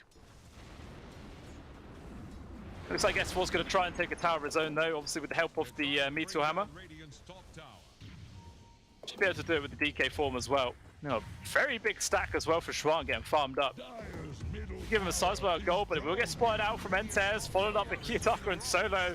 The gank squadron is here to try and get the kill, the relocate. Unfortunately, not there, because Hanskin's still actually only level 6 right now. Level 5, sorry. Yeah, very nice pick off from ex-Hellraisers, taking away the enemy mid laner, delay that Bloodstone even more. And just want to try and make sure they keep momentum on their side. Like, Doom is now available again, and that's really the only spell they need to wait for. So maybe Miro can decide to join the rest of his team and try and use this ability off cooldown if he can. Maybe he at least wants to take down the top tier 1 before he ends up making that rotation. Well, S4 also using his own Meteor Hammer to farm up. So I really wouldn't have thought that changing the cast time of Meteor Hammer by, like, what was it, 0.2 seconds or something like that? Oh no, they changed it by 0.5 seconds. Which, I suppose is like a 25% decrease in the cast time. But making that one change, the item just appears absolutely everywhere. Like all the pubs and everything, man. You just see it non-stop. Even with heroes where it makes no sense. But it is just that. And I really do feel like they should bring out more skins for the IO as well. It's still just so plain. There are a couple. I think there was one with the Day of the Dead patch, which looks kind of cool, but I don't think I've seen a single person using it right now. It is very rare, I suppose, at the end of the day. But it is still Alliance commanding a 67% win probability. So it feels quite comfortable, despite the fact that, it feels like the momentum is kind of in the side of ex-Hellraisers. But I suppose, they do have a Doom, and Miro is just 3rd place right now, and this hero obviously always has an inflated net worth. At least this time, he's not gone for the Hand of Midas play, So it doesn't set him back further, but still does feel like he's lagging behind just a small amount. At the very least, both of the carries are having a bad time. They both are. Only got 4Ks both to their names. But they're in full recovery right now. They've not really been ganked against, or much attention has been paid to them. They're happily able to try and recover their farm elsewhere. And recovery is obviously the name of the game for them. Really is just coming down to the off-laners and mid-laners making as much space as possible. Obviously, yeah, Bot's already picked up as well for Kiyotaka, the global presence. To be able to just keep himself known and always be able to join in with the rest of his team as moment notice. You just saw he does have a Radiance queued up. Not the most common items from an Ember Spirit, by all means. Obviously, the Mischance versus the Ursa is kind of nice. But apart from that, I don't know if it really makes all that much sense. Feels like you could build something else, we'll see. We'll see how it pans out. Obviously, these guys are the professionals, not me. Definitely not me. A quick look at the players, what they're doing whilst the pause is going on. Hopefully, we don't catch anybody picking their nose, because that is always very awkward. Entertaining, though, at least, but it is kind of awkward. They're all just going to be chilling. Nicely done. You got to make sure you don't get too tense up right now. Like I was saying, Alliance definitely going to be a bit more on edge than ex-Hellraisers are, as they're only one game away now from being eliminated from the tournament. So probably see ex-Hellraisers, sorry, with their heads in their hands, leaning back, feet up. Maybe get a little juice box out the fridge. Got to stay hydrated. Always on tears, though. Always having problems. SQL Rubik, man. Yeah, I do love that Doom set. Just have the guitar, especially if you've got the taunt that goes with it. You start shredding it in front of everybody. This is the ultimate taunt. The flames rush forth. Now, I feel kind of sad. The Witch Doctor taunt that he has, it's like the one in the entire game where you have to stand still for it. Everyone else could run around with theirs. This feels kind of crap, to be honest. Maybe that's why you just don't see Witch Doctors. The taunt isn't worth it. That's why no one plays it. Needs a better taunt. I can see that.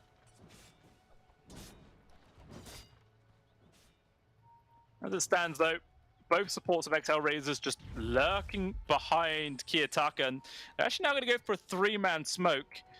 And let's see what they find. They got a vast amount of majority spread around the general area. Not quite anyone that close by in the jungle. It looks like they might bump into Ponlo here. Unless it's going to be the Syrian chain setup followed by further disable. Very hard to find the kill. And actually, Kiyotaka just jumping straight forwards, gets the grab onto S4, cancelling the TP. This man is in some real danger right now.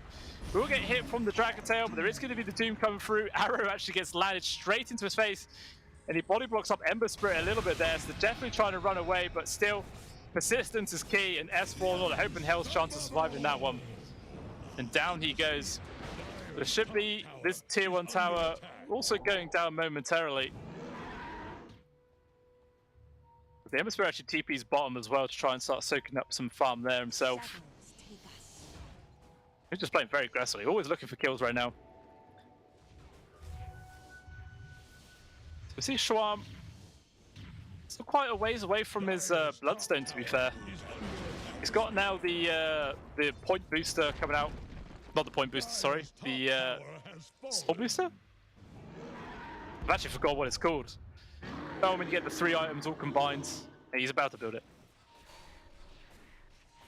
In a minute. I can't remember what it's called, man. There's too many items in this game to remember all of them. Way too many. So though 2k gold advantage now built up here for ex-Hellraisers. Able to hold on to this lead. And always looking for action right now was Kiyotaka with a DD activated, just forcing away Xuan. Making a retreat and trying to delay that Bloodstone for as much as possible. Maybe they might get a grab onto Hanskin here. He does step out, but he does manage to jump away. I think Hanskin did spot that Observer Ward with the Sentry. Actually, he might have just been in the fog. Maybe the Obs didn't get spotted, but yeah, Charlotte and Hanskin, man, they know that there's everyone lurking around. They just have to hide themselves into the trees, playing very, very cautiously. And it is just 350 gold, and Bloodstone will be online. That could just be the key to make some moves happen. Look for action, look for kills.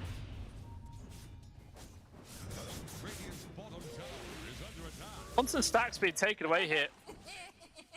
I'm not sure if those stacks were actually already there or if they just made it themselves just to farm up. Which could have very well been the case, you know, give it of extra efficiency off the map.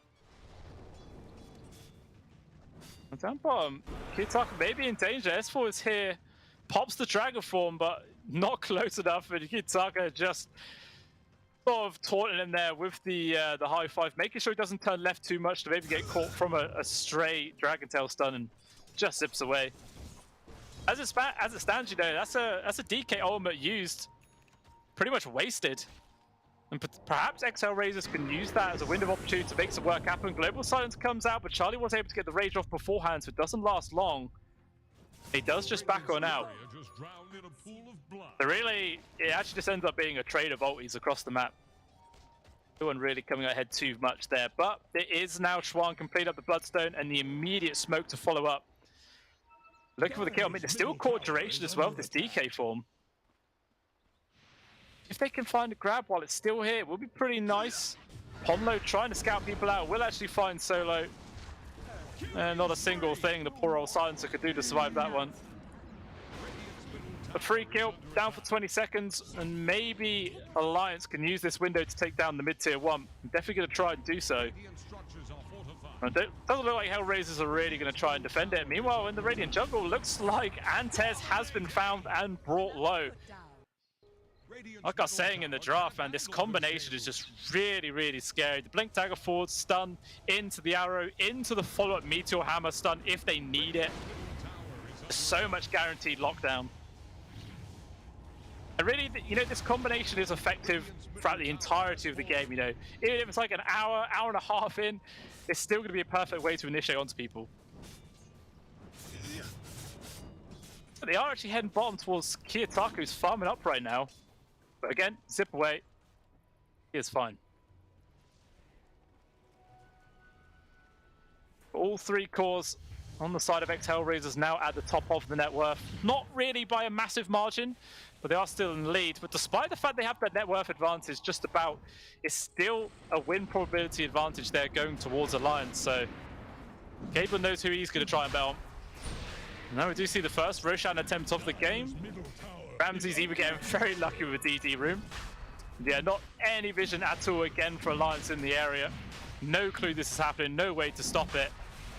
And this could be the beginning of where Hellraisers could start really applying a lot of pressure across the map. Maybe start looking for some tier 2s.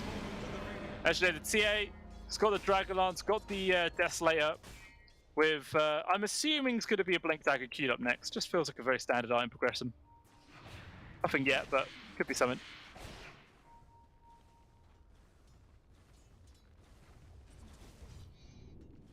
But yeah, quite a lot of people from Alliance down towards this bottom area. Maybe seeing if the Ember Spirit shows himself. They could try and find the kill. Is this Kiyotaka here nearby? Okay, shows himself with the Sleight of Fist. But no probe and arrow is going to get chucked, and yeah, the Ember's just out. Immediately zips away. And the DK form is now back up. Wouldn't be too surprised if Alliance want to come here just to get the kill onto the tower, and yeah, they will now go for it. No response from Hellraisers to try and defend it, so it will fall down. So maybe themselves are sort of setting up in the dire jungle to maybe take a tier 2 of their own. Again, doesn't look like Alliance are really that interested in coming and defending it, so it will just be a complete trade across the map. Tier 2 for tier 2, outpost for outpost. Some damage actually being done there from S4 onto the high ground, forcing a glyph there to defend the tier 3. Then I suppose you can say that this trade just about favoring Alliance, considering how they're the team without the Aegis. So yeah, getting that trade and not really costing anything, it's not too bad for him whatsoever. Oh, we went down to the bottom. Kiyotaka in danger, but the immediate silence to come out there will provide them the safety, and they will just fall back. So to be honest, Alliance are very, very happy about that. All it cost them was a Blink Dagger usage from S4, and that is the Silence ultimate used, gone for 2 minutes. So relatively big window of opportunity there for Alliance to make a move if they do so wish. Obviously, they're going to be playing into a into a Aegis, so not really the easiest sort of entry, but let's see what they do end up deciding to do. Might just use it as like a window to get their farm up still. Because obviously we do see Ramses at the top of the net worth, but it is still Charlie lingering behind. Only 1,000 gold between the two of them, but still with lead. The mysteries renew me.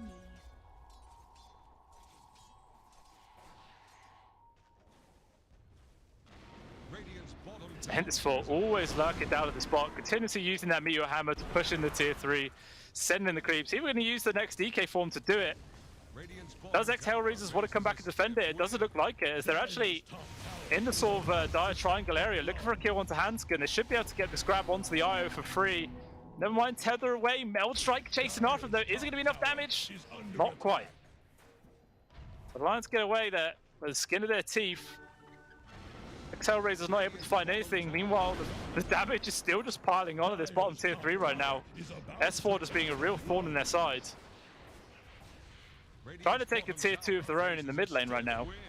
I kind of think Alliance are happy with this trade. TP coming back from Kiyotaka. Might be careful as Ponlo. Okay, we'll get found in the trees. One jump away, the sort of wrong direction. Now going to try and retreat to zip him backwards and forwards for the aggressive jump here with all the control. Maybe Kiyotaka a bit off more the Kachu, and he just gets destroyed. Charlie getting the kill. Ponlo TP's out, so does the Doom, but Charlie will get caught. And that is the target. You did not want to die, but he was the last person to start TPing.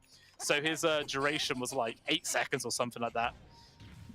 Not really much chance to react. So really, at the end of the day, Hellraisers, I think they're kind of happy with that. Sure, they lose their mid laner, who was worth close to like 800 gold.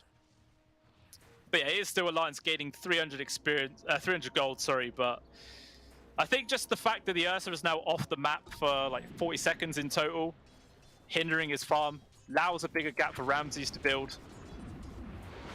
Maybe we can use that. Speaking of Ramses, trying to go for free grab onto Ponlo. Nearly grabs him. Extremely close. Yeah, just showing the damage output that a TA can produce with just 20 minutes into the game. Very, very scary. And really not a million miles away from BKB. Thinking out S4 as well. They just want to try and go for this kill to the DK. Relatively close to the dire base. Really, it's just Ramsey saying hello. But yeah, you might be tanky, but when it's me hitting you, you're not that tanky. You see 5-man smoke now from Alliance. All their ultimates available. But actually, they ain't got Moonlight Shadow for 80 seconds, but they don't really need it with the smoke activated. They're on the hunt. See if anyone from Hellraisers is lingering nearby. Maybe they could try and find the kill opening. Smoke's going to break, doesn't leave a high ground ward, so it does get detected. The stun gets dodged there for quick blink dagger. Global Silence is out. S4, this right click's just annihilating. The DK is dead before the fight really even began. Charlie jumping in very aggressive himself, at least trying to bring down Mira if possible. Meanwhile, Ramses gets focused.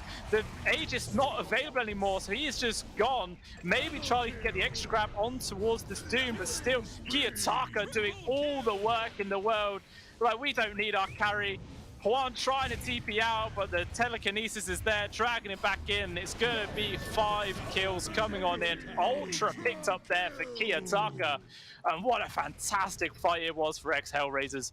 Sure, they do lose their carry, but it doesn't matter whatsoever when you take a fight like that. 2,400 gold into their advantage, another close to 5,000 experience swing as well. Going to feel confident for sure. And it does just show, you may kill the enemy TA, but this Ember Spirit is just as deadly. Going for this Radiance build, he also had a DD rune whilst that fight was going on. Just if he didn't need any more damage, give him a little bit extra. Now 8k gold lead here for the side of Hellraisers, and Alliance are going to be panicking right now. On the ropes.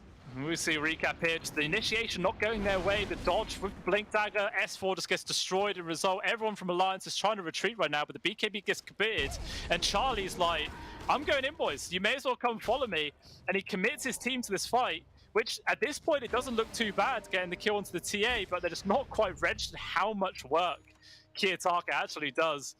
But yeah, Charlie without his ultimate activated is just way too squishy. Yeah, thinking that maybe he could have got away, but the telekinesis just off of cooldown for Montez guarantees the full wipe. Yeah, we definitely see ex-Hellraisers in the driver's seat here. On the highway, in a sports car, flying along the road. It just depends if Alliance are going to throw themselves under the wheels and get crushed, or maybe they can bounce back.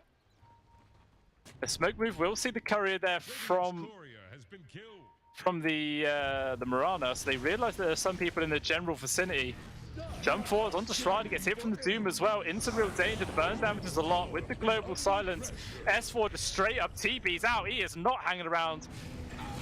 And eventually the Lash will die. Hanskun, that is a colossal ranged tether there. Will actually probably give him the space to retreat. Ponlo TPing out from the high ground. And the poor Olayo, without any boots, he's so damn slow. And yeah, Kiyotaka, he will find the kill. Another easy couple of pickoffs there for ex-Hellraisers. And now just 1 minute as well before second Roshan is up. Making build an even larger advantage here going into the game.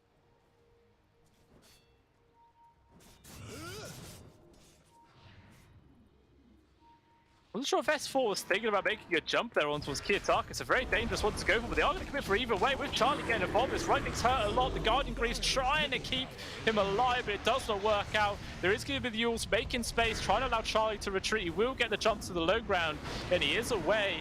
Good stun connection as well on towards Ramses, but the BKB is going to be in. The TA just focusing on towards the Dragon Knight. Everyone in full retreat. Ramses just able to get the blink off there before the right clicks came through. Looks like he should be able to fully retreat. But that is exactly what Alliance needed, really. Get a free grab on towards the Ember Spirit. That is the first BKB as well for the TA, so 9 seconds in the bin. You know, it's not like a colossal victory. It's not going to change the pace of the game on its own, but it is a start. And now, Roshan number 2 respawns.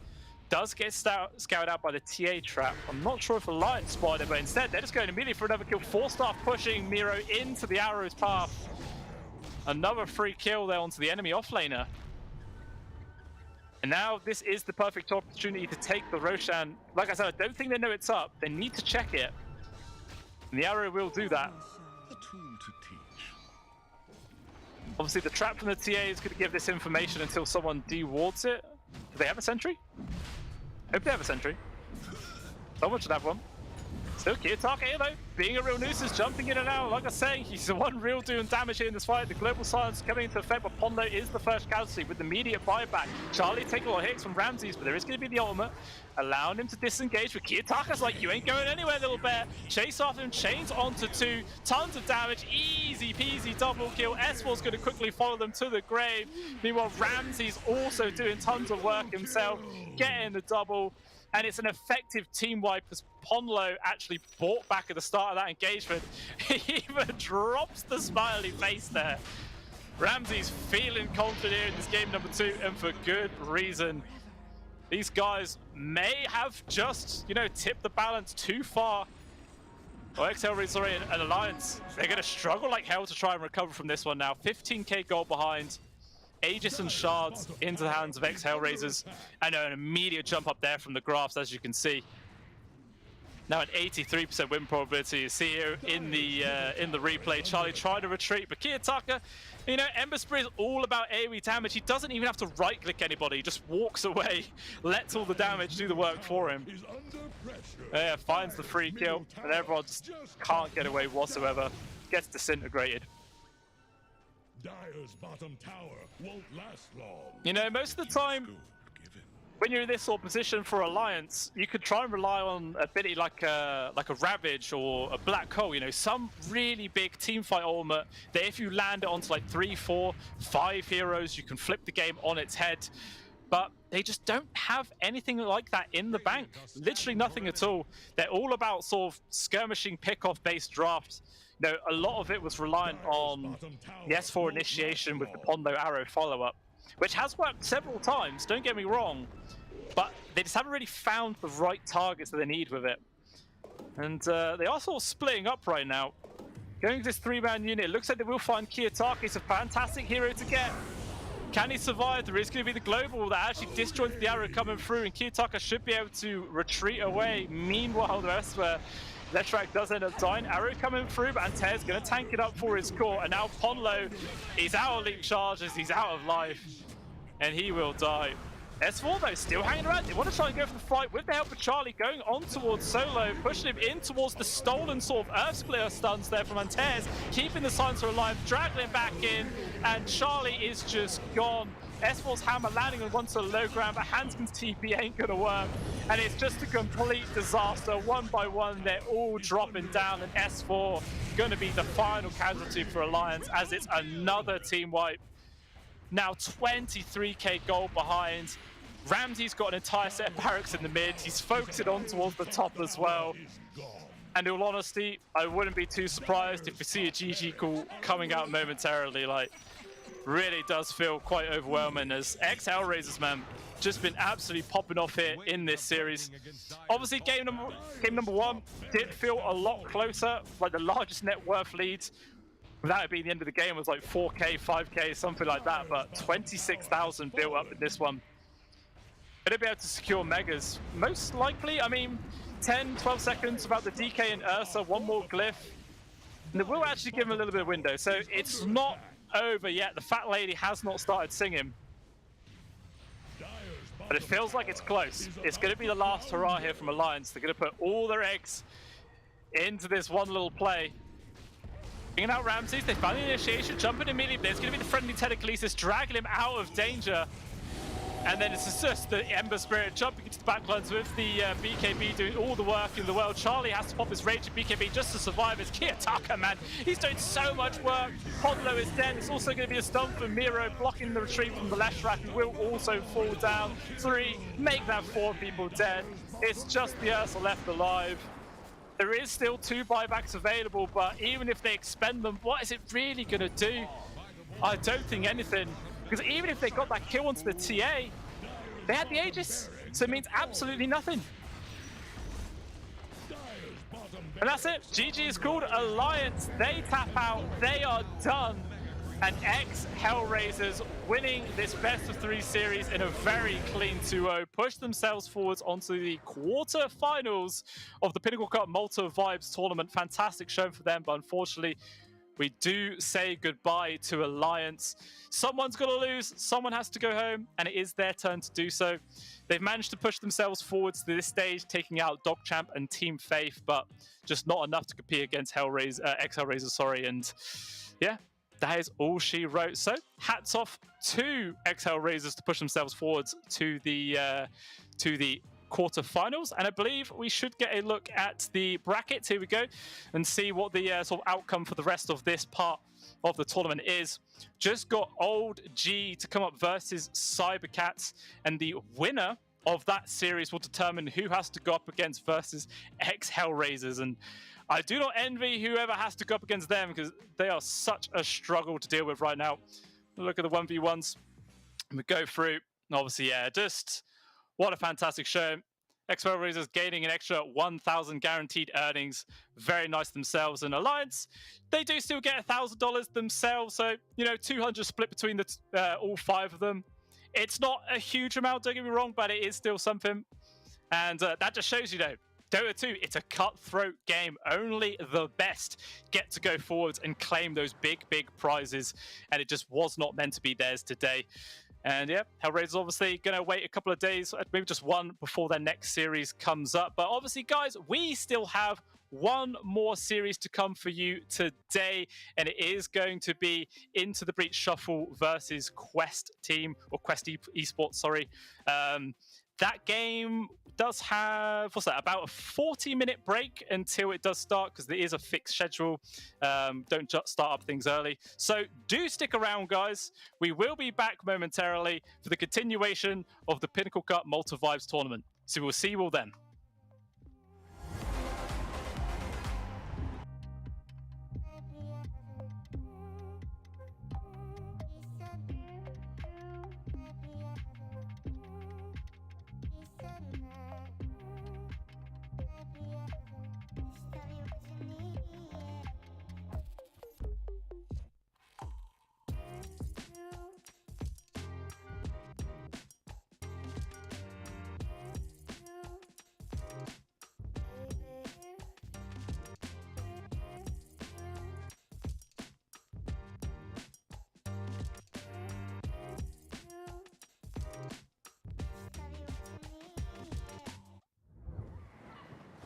Oh, Esport. You and I have come a long way. It was such humble beginnings. As we gathered in small groups, we were professionals right from the start. Passionate, organized, and ready to rumble. We dreamed big, and surely enough, our parents supported us at every step of the way. Didn't they? Fired up by all this love, it wasn't long until we caught the scent of competition. To be honest with you, it wasn't always that easy. Joe here, he had to take on 2 side jobs to afford playing professionally. It's gonna get better, Joe. Fist bump. And some of you dared to not even call this a sport. And look where we are today. An endless stream of esports events every year. Bet you didn't see that coming, Mom and Dad. And you know what? We have been with you every single step of the way.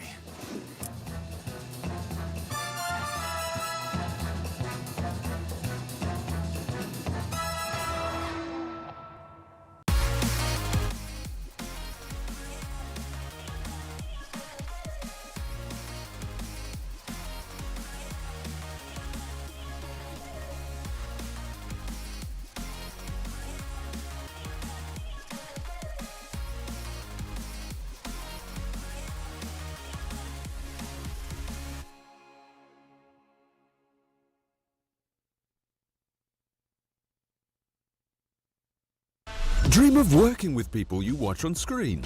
Exclusive esports opportunities handpicked just for you. Candidate profile to raise above competition. Let 10GG handle routines. Make a step towards your dream today.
Oh, Esport. You and I have come a long way. It was such humble beginnings. As we gathered in small groups, we were professionals right from the start. Passionate, organized, and ready to rumble. We dreamed big, and surely enough, our parents supported us at every step of the way. Didn't they? Fired up by all this love, it wasn't long until we caught the scent of competition. To be honest with you, it wasn't always that easy. Joe here, he had to take on 2 side jobs to afford playing professionally. It's gonna get better, Joe. Fist bump. Some of you dared to not even call this a sport. And look where we are today. An endless stream of esports events every year. Bet you didn't see that coming, Mom and Dad. And you know what? We have been with you every single step of the way.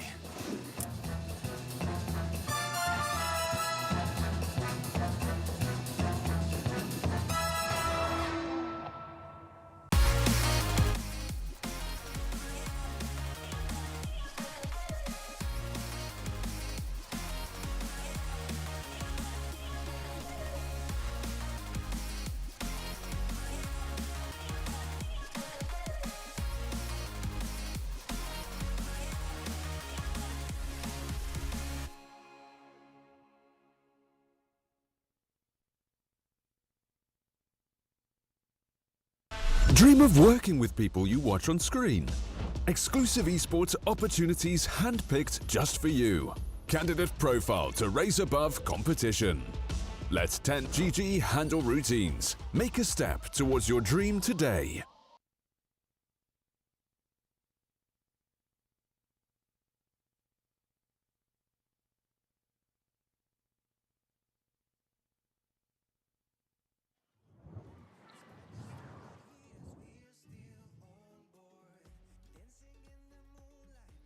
Welcome back on in, ladies and gentlemen, to the Pinnacle Cup Malta Vibes tournament. We've got the final series of the day coming up for you momentarily between Into the Breach Shuffle as well as Quest Esports. And this is obviously the 7th day as well of the tournament. So we've seen lots of teams come and go. Obviously, if you guys have been watching before, for the rest of the day, the games today, we've seen Ancient Tribe go, Moneymakers, as well as Alliance. So looking to see who the 4th one to drop is going to be. And it shouldn't be too far away coming up for you guys. We'll have a look at the situation of the brackets right now, just to see how this series will play out, and then who they will go up against. There's the one with the not the Hellraisers game on it, the other one. Obviously, that's the old G versus Cybercast game still to go. Then there's the Virtus Pro versus Sigma YNT to go up versus OG still. And then on this part, we've still got One Move versus D2 Hustlers to come. These are the matches that will be coming up tomorrow, guys, as well as Bet Boom versus Monospar. And then obviously the winner of those two will go on to the end part of the finals. And then obviously the final game of the day here is Quest Esports versus Into the Breach Shuffle. The person or team really that wins this one will go forwards to play up versus Na'Vi. Going to be a hard game, that one, is obviously a very dominant team. So looking like whoever wins this series has to do it pretty convincingly. Otherwise, it can make it pretty damn awkward indeed. But yeah, it's not a huge amount of information to work off for the side of Quest Esports. They do have some sort of well-known players, but it's still relatively newly formed team. Into the Breach Shuffle as well. Obviously, Into the Breach, the overall org has been around for quite a while, but the Shuffle one, it's sort of a newly formed team. This tournament is sort of like the first trial grounds for it. Obviously, they've done scrims and all sorts with each other before, but it has sort of been their first run, and they've been doing very well, you know, obviously beating 2 teams before this. We'll have a quick look at the rosters of both of them. There is Otaka on the carry there, Supreme mid, obviously a very well-known player, Zibe as well for the offlane, Immersion on the support as well as Respect on the follow position 5 support as well. Very well, rounded team.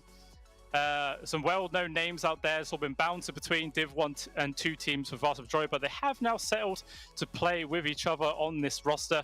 And like I was saying, it's been going pretty well up until now. So we'll see how it's going to end up going down. We'll have a look at Quest Esports roster as well. Obviously, Noob going to be playing on as the carry. Omar running for the mid. Kaori onto the off lane. Wuto on support, and Mind Control being the stand-in for the position 5. TA2000 couldn't actually end up making this game, so he will be coming in to see this. The positions move around a little bit on there, so yeah, Noob is going to still be staying on that carry role. Kaori onto the off lane. And yeah, so it's going to be quite interesting to see how introducing Mind Control into this team last minute changes the dynamic of it at all. Obviously, this is sort of their debut regardless for the tournament, so it's going to be quite a cool one to see. Obviously, everyone knows Mind Control, right? He is a household name for the Dota 2 community. Everybody loves him for his years of playing on Team Liquid, and it all depends how it's going to go down. Obviously, we'll actually be playing the carry, as I've just been told. Not going to be Noob on the position 1, Mind Control going to be running with it. So again, it's going to be quite an interesting one, and Noob going to be playing on into the mid lane as well. So a few shuffles around, and they're not even playing as ITB.Shuffle, but they're the ones shuffling. It's going to be quite an interesting one to say for sure, guys. We do have the draft now going underway, and the first bans are going to be coming in right now. Enchantress as well as Silencer have been removed, as well as Broodmob obviously being the main one there. It's coming up as Aridu Thunders, but it is Quest Esports, guys, just like a little tag that they've put on. But it doesn't matter. It's sort of like a subsidiary. You can see it on the bottom of the banner there. It is all part of it. It's one big giant conglomerate. But yeah, we will see what their second ban is actually going to be right now. Still a few meta heroes being removed. Obviously, the Enchantress and Silencer have been picked up a fair amount throughout the majority of this tournament as well, but generally not the most common first phase ban ones whatsoever. And we'll see what quests are going to take with us theirs. And it's actually going to be the Ember Spirit. So there are still things like the Rubik that's still in the pool, still a Tusk, these other very highly prioritized heroes. And we'll see which teams are, probably going to go up, but either one, because I imagine we're going to see them in this game regardless. The Rubik for sure. Either ITB will pick it now, or they'll grab something else, and 100% Quest Esports will decide to pick it up in response. Okay, and they go for the Undying.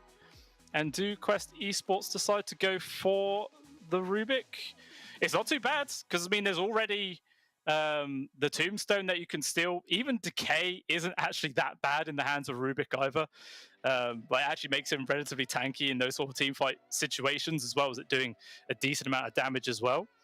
So I think they'd be happy going for the Rubik regardless, Even if you've got a player that isn't really super comfortable on the hero, just throw it on him anyway. Who cares? It's that strong right now. You've got such great team fight capabilities, as well as the save potential, that you can't really go wrong. And looks like they're going to respond with the Pangolier, and yet there is going to be the Rubik grab. So Shuffle, they do have the ability right now to pick up an immediate Pangolier counter. Something like a Bloodseeker's pretty good. There's a lot of position 5s that can counter out. Obviously, like the Bane, the Grimstroke. These sort of heroes are good at dealing with the Pango as well. But as they've already got the Undying, it's very unlikely we're going to see one of those come about. So I'm sure the Bloodseeker is just a safe pick. And okay, they actually decided to go for the Puck. So if this is the mid lane matchup, the Puck's going to have a relatively decent time. You can phase shift dodge out the Swashbuckle all the time. And try and slowly win the harass war there. You can silence as well as Dream Coil to cancel out the Rolling Thunder cast animation. So it's not too bad, in all honesty. We'll see if Quest Esports are actually going to bother banning out the Bloodseeker themselves, or maybe they'll feel comfortable just letting it go through. We shall see. But if you guys haven't already, do make sure that you head on over to pinnacle.gg/welcome to sign up into the betting system there with the promo code of CUP23. It will allow you to get 100% deposit up to $100, so you can effectively double your money to begin with. Anything added after that is just going to be normal.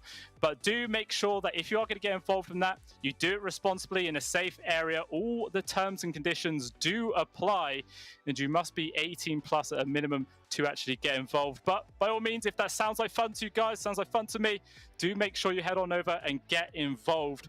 There is also the jersey giveaway that is still going to be going about right now. If you guys haven't done it so already, head on over to Pinnacle Esports Twitter, find the pin post relating to the jersey giveaway. Make sure you like the tweet, give it a retweet as well, and comment who your favorite team is to be entered in for the chance to win that really, really nice jersey. There's still 5 more days, I believe, of the tournament still to go, so plenty of time to get involved. Make sure you get your name entered. It costs you absolutely nothing, guys, so by all means throw yourselves into the mix. It's definitely worthwhile. Adds a bit of extra fun to it all as well, which is what we're here for. We are here for fun. And let's have a quick jump back into the draft, obviously, as into the Breach Shuffle, removing both the Disruptor as well as the Darkseer, so sort of mixing it around a little bit between support and offlaners. Meanwhile, Quest Esports removing the Drow Ranger, so dropping a bit of focus there towards the carry on the side of Shuffle. We'll see if they're going to keep dropping that or not. Maybe they might try and spread it around and maybe ban out some of the offlaners as well. Obviously not a single point banning mids, as there is going to be the puck. And it's very hard to also try and counter out a puck as well. Sometimes grabbing a silencer for themselves is a fantastic way of just making sure he can't keep jumping around. It allows you to get these grabs in the relatively early parts of the game. And sometimes, you know, that hero pick alone can force the puck to build into a Yule Scepter, which isn't really the most ideal item most of the time for a puck to sit, you know, per se, but it can be not bad, you know, it can be pretty good, especially if you do have that Silence Purge. So we'll see if at all Quest are going to be interested in doing that. I was looking to commit their final ban here of the second stage. Obviously, Lycan already been taken out. So dropping a bit towards Zibe there. And they're going to do another one towards him, perhaps. Try and limit out his hero pool a tad more.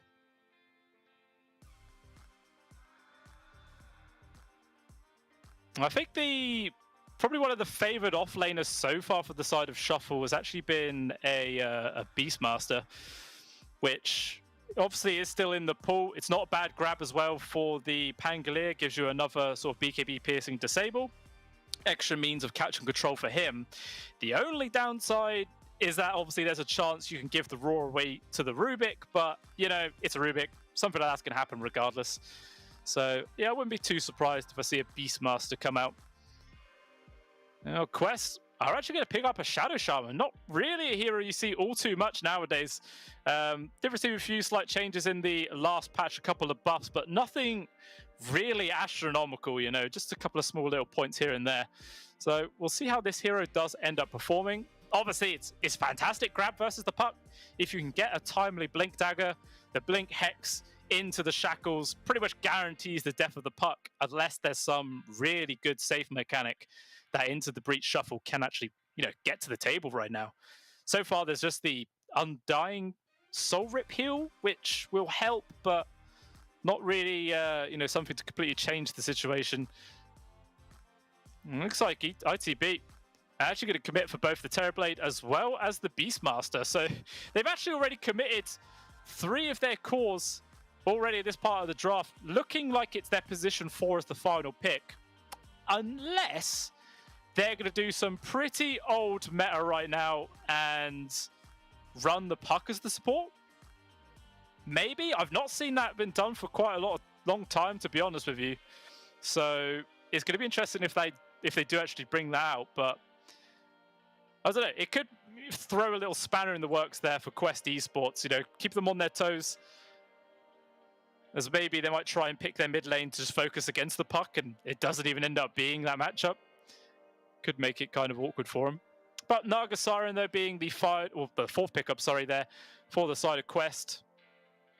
which pretty much is guaranteed to be their carry into the hands of Mind Control, because as we were saying earlier, guys, Mind Control is not his stereotypical offlaner for this game, coming in as the carry instead, so going to be an interesting little swap around of playstyles for him. But obviously, he is a very seasoned veteran and professional. This guy can do absolutely anything he likes, and no one will complain. No one at all. And if they dare complain, the community will be up in arms. There'll be pitchforks and torches outside their windows. There'll be a classic witch hunt. But I'm sure no one will. But still, looking at these final bans, Quest looking for an offlaner right now by the looks, and ITB, yeah, you would assume it is a position 4. You really would, unless, of course, like I was saying, they're going to do some weird swap around, but it's just not looking very likely. I imagine they will just keep the puck as their mid.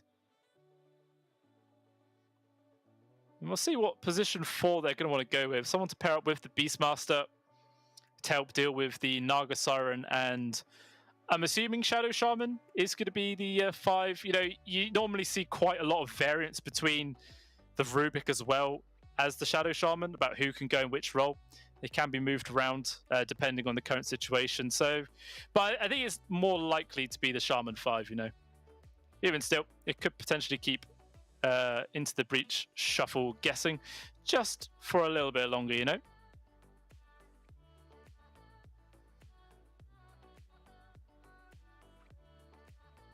So still got a couple of bans yet to come on out. We'll see where it's all going to end up going forward from here, of what other sort of heroes into the breach want to take away. And it is going to be the Tidehunter, obviously a standard offlaner, brings a bit of team fight to the table, which, you know, could have been a good like setup in combination with the Naga Siren Sleep. You know, Sleep into the Ravage really would have been devastating. I mean, there is still an Enigma that they could possibly go for. Does a similar sort of job there as the Naga. And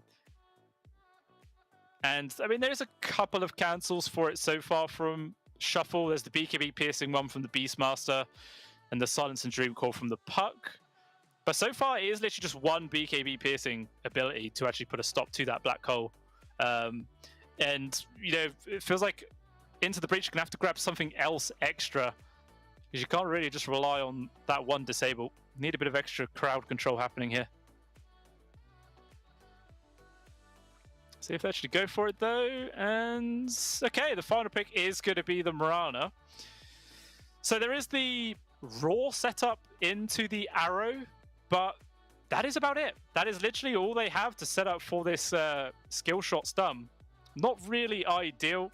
Undying can't do anything. I suppose the Puck can Dream Core, which makes it slightly easier for the Mirana to land it, but it's not at all like some clear wombo combo stun initiation that we've seen through a lot of the other, you know, matches and tournaments in this current meta. It's not even like it kills any creeps or anything that Quest are going to be bringing to the table here in this game. Don't know. It just sort of feels like a chuck in of Mirana. It's just like, what do I want to play? I'll play Mirana. It's not really going to do too much else, but whatever. So the final pick, though, here, coming out from Quest Esports momentarily. 20 seconds to work with. And the choice, it's actually going to be a Primal Beast. Okay, so it does actually bring some teamfight to the table, to be fair. The Pulverize is obviously quite a large AoE mini-stun that can disrupt quite a lot of action happening in those teamfight situations, as well as just being a fantastic hero to run over the Terrorblade in the early parts of the game. And just, yeah, make as much space as possible. A quick look at the players, see what sort of mindset they're currently in right now. Imagine they're going to be quite cool, quite collected. They're ready to take this series and push themselves forward in the Pinnacle Cup Malta Vibes tournament here. Not ready to go home this early, or want to, at the very least, make it forward into the semis and give themselves a good shot at winning some extra bit of dollar, which is what we're all here for.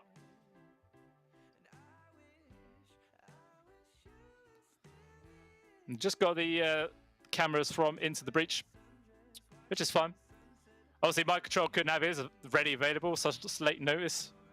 Which is sad. We all love to see MC's face, but it doesn't matter. Into the Breach looked just as good.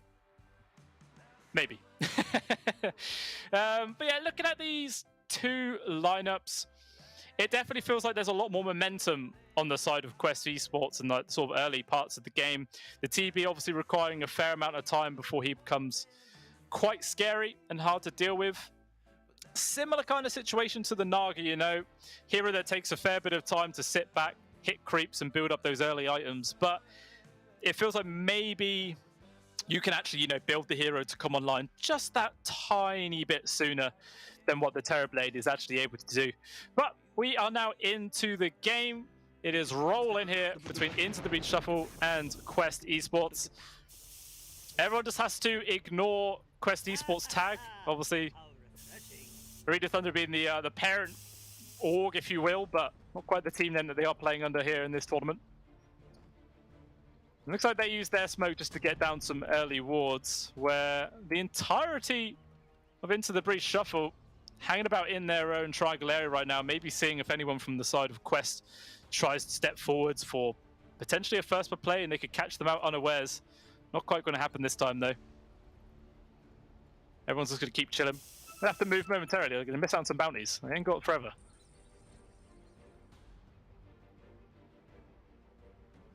But there's going to be quite a few eyes on old MC on his Naga Siren. Definitely an interesting swap round here last minute. But hey, these things happen. That's why stand-ins are always going to be ready and available. You never know what the sort of situations people are playing with at home. It's always good having that backup. And MC, what a backup to have as well. What an absolutely fantastic hero. Down in the bot area, looks like Wuta was maybe thinking about trying to make a sort of move on towards 3 members of ITB, but quickly decides against it. At the very least, it is still a 3-for-1 bounty exchange going towards Quest Esports, so not a bad start from them. I mean, if you think about it, the one bounty rune is technically a 400 gold swing, because it's 40 between your whole team, which makes 200 in total, but it's also 200 less for the other team. So yeah, 400 gold immediately shifts around just from that one pickup. Obviously being spread around so much doesn't sound that impactful, but it's something, you know. It's a point to note.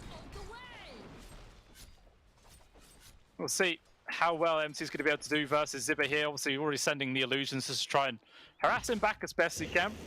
Make as much space. Meanwhile, Respect doing undying things and just constantly running with the Ks going along, making it really annoying for Omar to get this pull off. Meanwhile, Wuta trying to sort of get some harassment there with the trample coming through, but those right clicks are really, really potent. Can't quite ignore them.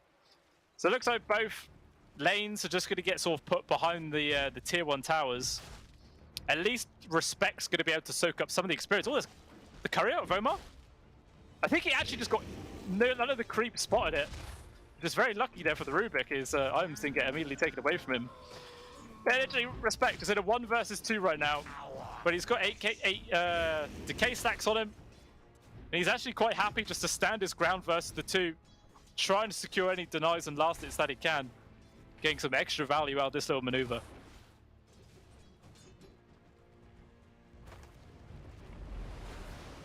Quite a large wave pushing in towards MC under his tower.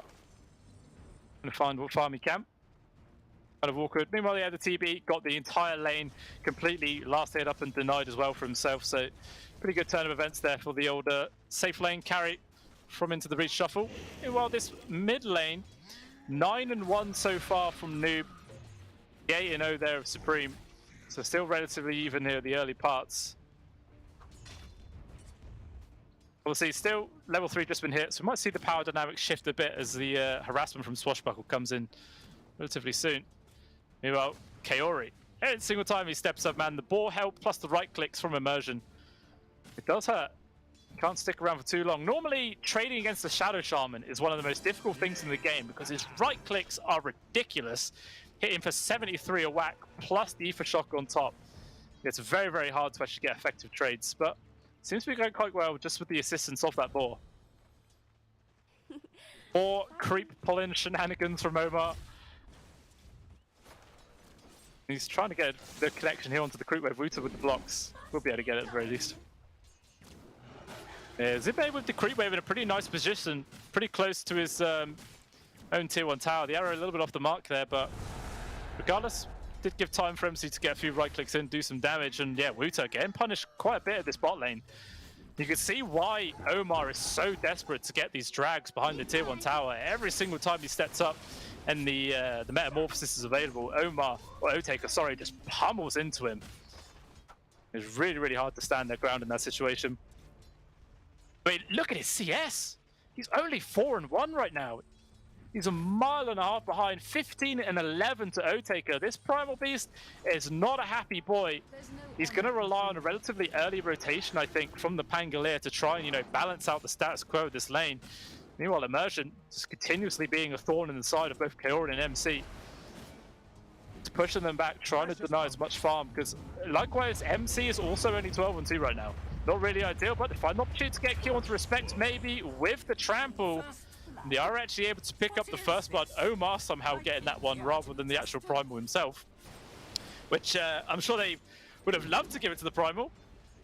How desperately he actually does need that to recover, but it kills a kill. They're happy regardless. Even Kilry, dangerously up top, the Starstorm, just enough to get the kill as well. And now MC in real danger. Once again, arrow off the mark, but with a couple of balls nearby, still doing some decent harassment. The illusions just get sent to the balls, which makes them have to fall back, but at the very least, they'll be able to clear them up. It's only 6 gold apiece, but continuous 6 golds do add up. I'm just going to focus down on towards this boar as well. MC will get the last hit on that one. There was an attempt for a deny there from Immersion, but the timing was a bit off. Not quite going to succeed in that one.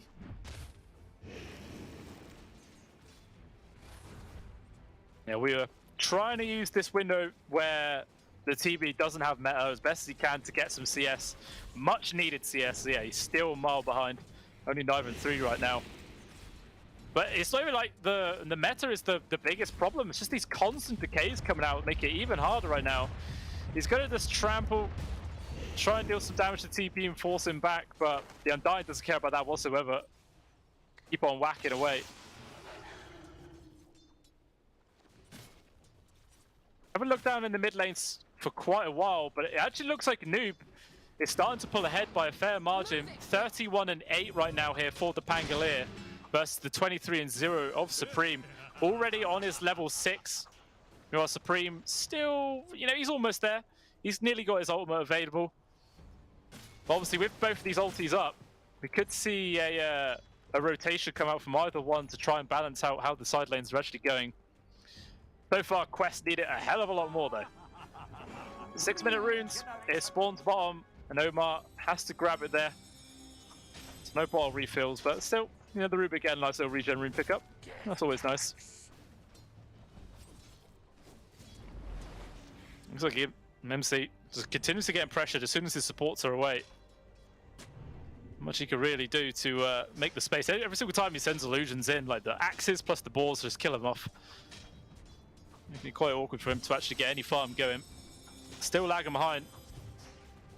But he's really this Otaker on the TB, whose farm is doing really, really well. 36-22 is his current CS scores. Absolute fantastic amount of denies, which obviously setting the balance of XP. And they really can't find too much at all to get accomplished here at the bot lane.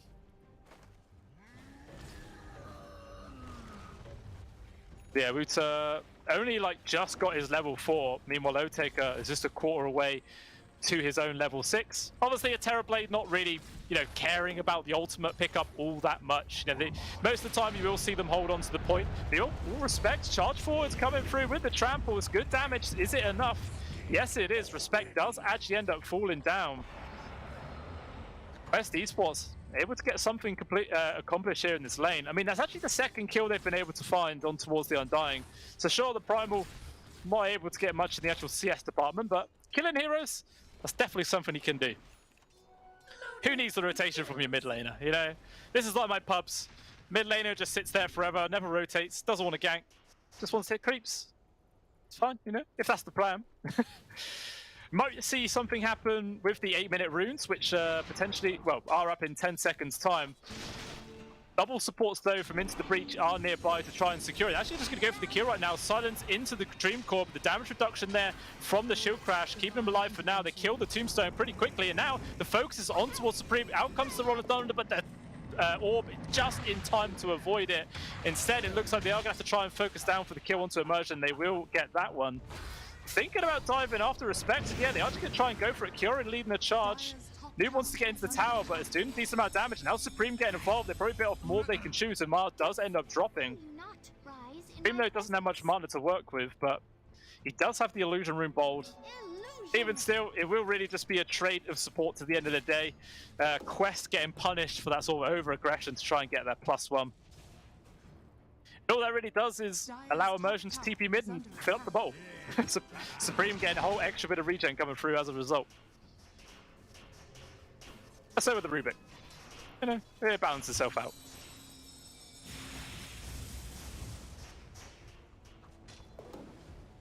Still both supports though from Quest are nearby. They're not choosing to, you know, go back to their side lane. So I'm wondering if they were thinking about trying to set up for a gank potential onto the puck. I say that and everyone just starts dispersing. Dire's top tower is under attack. Zibe seems to be having a really free time now at the top lane.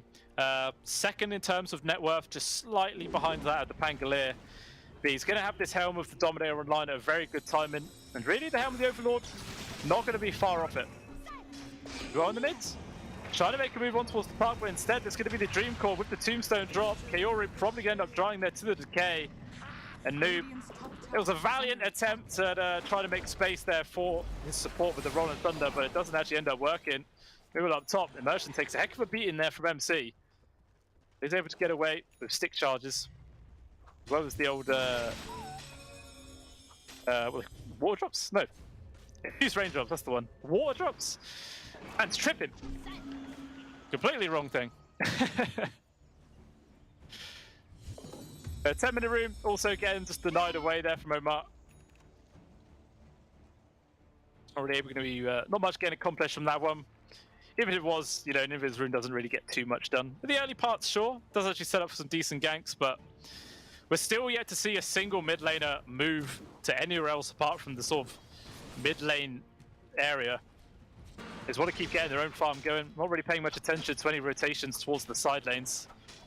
Looks like they were pinging Bookmaker there. Didn't have any observer wards nearby, but maybe they thought he could just be in the general area. He is going to be fine. Well, up top. It looks like Omar, he just got dived underneath the tier 1 tower. It looks like there was actually raw used though. So that's something that Quest could consider there, any sort of Beast Blaster rotations. He doesn't have the ult available, but at this early part of the game, having those like, you know, ults always available doesn't really make much difference. It's better just to use it, guarantee a kill, get a bit of extra money and gold. And he should also be able to take down this tier 1 tower. It's just getting pretty damn low, but same for the bot lane. Serpent wards get dropped with the assistance of a catapult as well. Unless Into the Breach Shuffle want to start committing a few TP rotations, this tower will end up falling down. Meanwhile, in the mid, Noob once again getting aggressed here, close to his tier 1, but still not forced to snap the Dream Coil. He will be fine. A couple of his supports rotate in as well to provide him the extra bit of assistance. Not much really accomplished there, but just a trade of tier 1s from across the map.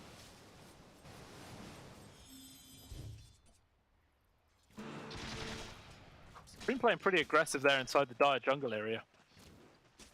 Gonna get caught off Kiori. Hiding around. Gonna be able to get the first initial hex, but he doesn't actually jackal fast enough. But even still, technically he's just trying to toss him back in range. It's not quite far enough of a cast range.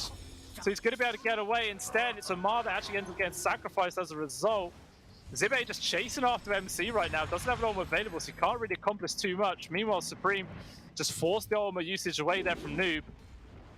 But after all of that, it's just the Rubik who actually ends up dying. But yeah, Zibe just being a real thorn in the side here for mind control. Continuously running at him, not allowing him to find any space to get his farm on the go. I mean, even with all that sort of focus towards him, there's still not that much gold distance between him and the TB. Meanwhile, though, with the involvement of Waiter, does manage to get the grab onto a Supreme, so that's a fantastic kill to get. You know, we was like, you never ganked my lane, you never really helped me out, but I'll gank yours, buddy. Don't you worry. That's what I'm here to do. He's a team player. Yeah, killing the puck is always going to be super valuable, but we do have a pause of immersion, which I'm assuming is going to be a lag issue. But yeah, look at the graph, still pretty damn even, says Gaben, and I mean, it's still just a less than 1k gold advantage, so I definitely agree. Not really either squad able to pull ahead just yet, but fortunate enough, there was a very, very quick pause time.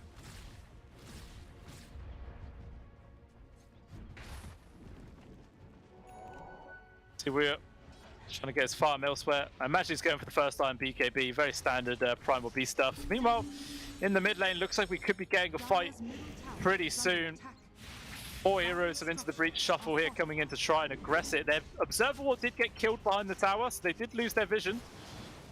But regardless of not having that anymore, they still feel comfortable trying to commit for this one. Just do a little bit of damage to the tower, but not really that much in the grand scheme of things, and they are forced to go back. So, you know, successful defense there from Quest. That tier 1 tower alive for as long as they possibly can.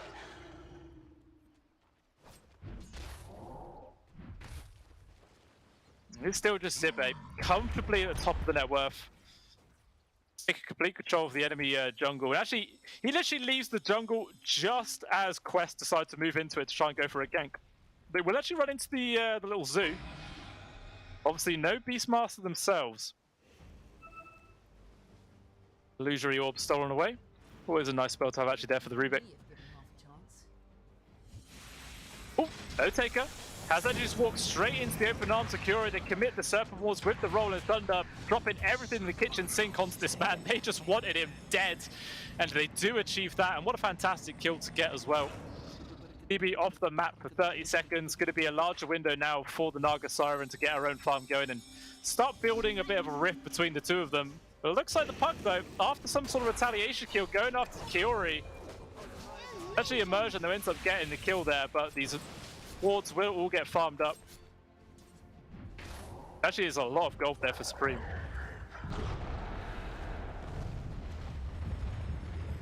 Yeah, we have closing in towards that BKB right now. 950 gold. And then he could definitely start just getting involved with the rest of his team. Continuously look for fights. So then, to be honest, if he pops the BKB and he just runs in, the only thing to stop him is a Roar. And if they're forced to use a Roar just for him, he's probably going to be happy about that. It looks like this mid-tier 1 for the side of Quest Esports is just going to fall down. Not a single person coming around to defend it. Maybe if they had Rolling Thunder available, they could have done it. Instead, though, into the breach. Obviously, already taken down tier 1 mid, tier 1 top. Nezgarov straight into the Roche, but it is actually scanned. There's no vision here for Quest, but with that fantastic placement, they will realize it's going on. But even still, nobody is moving towards this location. They're just saying, yeah, let them have it. It's just going to be an Aegis into the hands of a TB, so they're not going to do too much. And I say that, and they actually do put it into the hands of Supreme instead. Clearly, you want to just try and use the aggression that a puck can bring to the table as much as possible and just constantly look for fights and make space for O-Taker to get his farm online that way. On paper, it looks pretty good. Meanwhile, though, Kyori is actually pinging out the TB. No one nearby, though, to try and go for that kill, so he's not going to get it, as he was actually spotted out by this high ground Observer Ward. Smokes there. It looks like Kyori, he is just dead. 4 heroes on the case, not a hope in hell's chance of surviving this one. But, you know, he did tank the gank. Eventually kept one of his cores alive as they were sort of heading in the direction of the Primal Beast, so, yeah. Space created.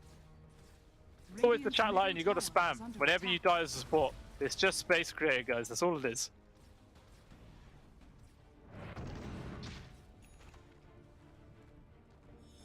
There is that BKB now up for Wouter.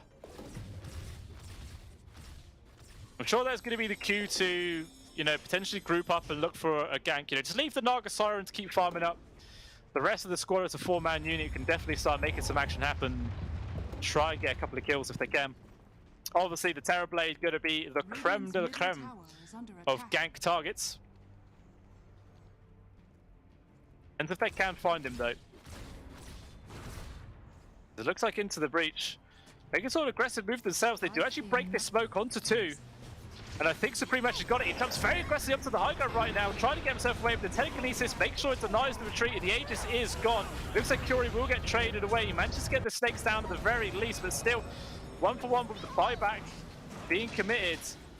And everyone from Into the Breach is just trying to retreat as fast as possible. Noob on the case though.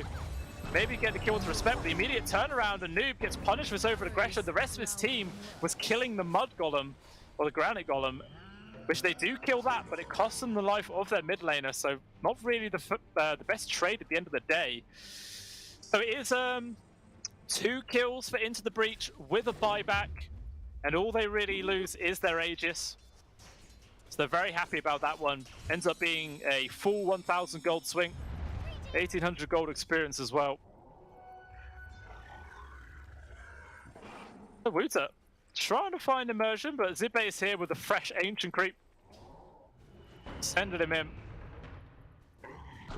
So they're trying to chase him quite far, yeah. Forces him to stampede away.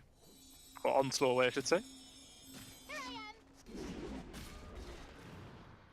I think the one good thing about that last fight for the side of Quest Esports is that they didn't have to expend the BKB. Instead, though, Emar just gets yeah, he just dies. He just gets picked off pretty damn easily, chilling behind the tier 2 tower sort of area. And that should set up for the tier 2 to actually end up dropping down there with the zoo from the Beastmaster. Well, looks like Dream Call commits. Kaori trying to survive. The sun's about to run out, but still there is going to be the phase shift. Still Supreme going to be able to dodge it. The arrow even hits onto Wuta whilst he was charging forwards. Perfectly placed from immersion. Still with the BKB, the Primal Beast just going to go for the straight up TP out, and T will make it. And the Pangolier just has to use the rest of his ultimate to roll away. But again, another successful engagement there for Into the Breach Shuffle. They use Dream Call, they get killed into support, and it forces out Rolling Thunder as well as the BKB from the Primal. 9-second one as well to boot, so just extra value there. They're actually not even done. They found mind control. He was just chilling, farming up in this area, probably thinking that everyone from Into the Breach was just going elsewhere to farm up, and yeah, he just gets caught with his pants down. Easy peasy kill. And it is still Zibe at the top of the net worth, man. 10,500 gold to his general net worth name. He's feeling very, very happy here in this game. Very happy indeed. Even outpacing his own carry of the Terrorblade. I mean, eventually, you know, the Primal Beast does drop off. You know, he stops being this pretty relatively huge power spike in the early parts of the game. He's still useful though, don't get me wrong. Still 100% useful, but up top, it looks like grab on towards the Primal here. Dreamcore trying to deny the retreat. We'll try and trample him for the trees. BKB still on cooldown for another 10 seconds. And as a result, it signs his death warrant. Now a 4k gold advantage is here for Into the Breach Shuffle. 20 minutes into the game. Looks like they're at tier 1 tower mid. It's now being aggressed from the Serpent Wards drops, with the Terrorblade descends in his illusions to try and farm it up. He managed to kill his Zibe Thunderhide though, so that's a bit of extra gold. But even still, all the money that just got fed away from those Serpent Wards is quite a lot. They're like, I think it's 25 to 30 gold is the bounty, and you drop, was it 10 of them? Is it 10 snakes? Yeah, 10 snakes. So it's like 250 to 300 gold for killing all those wards. So it's a fair amount. Can't just drop it willy-nilly.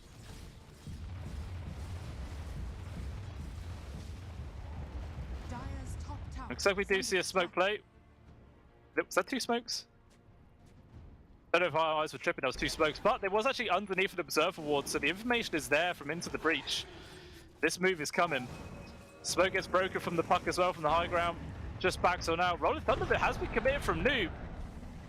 A little bit premature, he didn't have like a blink dagger to get immediately involved, so now the element supplies is completely gone. The ultimate been wasted as well. Tier 1 does get denied, at least from the TV. Oh, silence. Let's get purged away.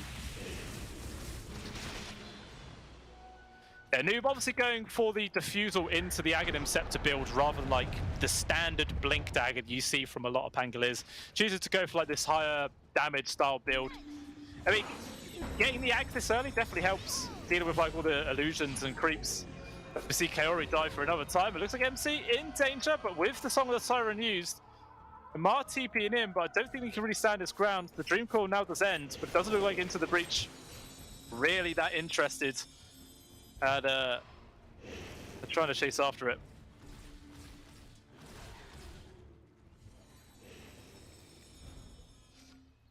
So net worth lead hasn't really grown for quite a while. Sort of been balancing around between this 3 to 4k, and with the Metamorphosis being commit, Oteka bullying down this tier 2, no glyph available to protect this. This is going to be falling down. Middle tower has fallen. I'm sure they would absolutely love to just roll into the Roach Pit right now if it was up, but still another minimum of 30 seconds away before that is going to be available. We slip into Oh, Beaver commits. Good try and charge forwards, but counter immediately.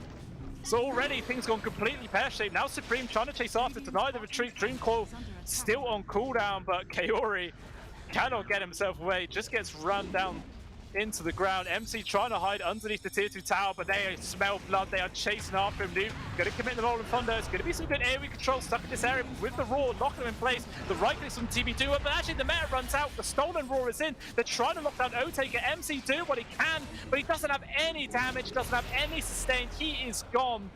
And everyone else from Quest Esports in full retreat. I say that, and Noob actually gets caught miles out of position there. Looked like he was trying to finish off Supreme. All he ends up achieving is just another death on the board. 2 people dead there for Quest Esports. We don't get anything really in return. Fortunately for them, they do not have... Roshan, sorry, is not up. Look at that, very close to Primal dying as well. Go away with the skin of his teeth.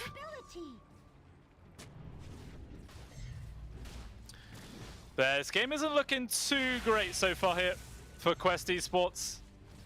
Like MC, sure, his farm isn't terrible. He's only like 1400 gold behind the Terrorblade, but hasn't really been able to achieve too much with this. Just got like the Manta and Orchid Malevolence to their name. Still trying to build in towards that Heart of Tarask, but a long ways off. Needs a lot more space to be made from the rest of his team before he can start getting work done. And unfortunately for him, his ancient camp has been blocked by the sentry for ages, so he can't even get that farm. Meanwhile, Kaori just being aggressed a little bit. He's trying to hide in the trees, and he will be alright for now. Primal though, gonna charge forwards, just lands onto TB Illusion, but actually does get the spot on towards the Primal, jump towards very aggressively with the Stolen Roar, locking him down. Zibe being caught and is dead. Very nice kill to find there for the side of Quest. He was worth nearly, well, he was worth 1,000 gold just for that one grab alone.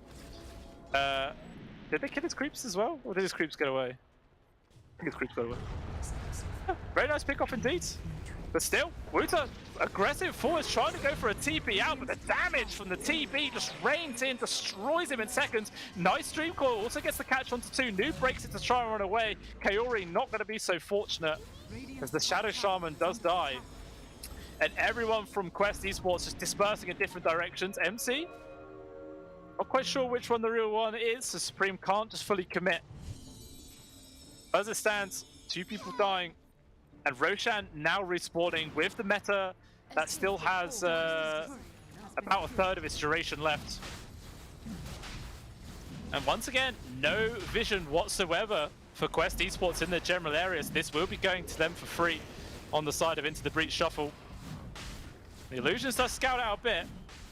Is that going to be enough? Roshan's still on half HP. This isn't the quickest thing in the world, and it looks like they are heading over. So if they want to take this fight, they got to hurry. Jump forwards though from Zibe. He's got the raw land on towards MC, set up for the arrow. Nothing he could do. Omar just gets ran down by Supreme as well as the creeps. Even gets a gem of True Sight stolen away from Omar just for extra value. And yeah, they attempted some sort of roach contest. Instead, they give away 2 kills. They give away a gem. They give away a free ward, and there's still going to be Aegis and Shard going into the hands of Oteka. Ashibi just takes the Shard as well. The Shards? The Shards, people? Okay, it's been completely ignored. Meanwhile, fight happening inside the Radiant Jungle right now. It looks like Noob has been caught. Arrow lands right on top of his face. And the Pango just gets torn to pieces. just extra insult to injury here. This Quest Esports just crumbling at the seams right now. 12k goal behind, 22 for 6. And really are struggling to find any way back into this game. Like, MC's Naga Siren needs space, and it needs a lot more space. But this Aghanim Shard, it's still in the pit. No one picked it up, so there is a free item sat there for whoever just casually looks in, grabs a freebie. It does happen. There was the, I think it was like the fire breath from the ancient black dragon, like on top of it, so it was very hard to actually see where it was. So I'll let him off. I'll let him off. We got Kaori. Just managed to TP away at the bot. He's fine.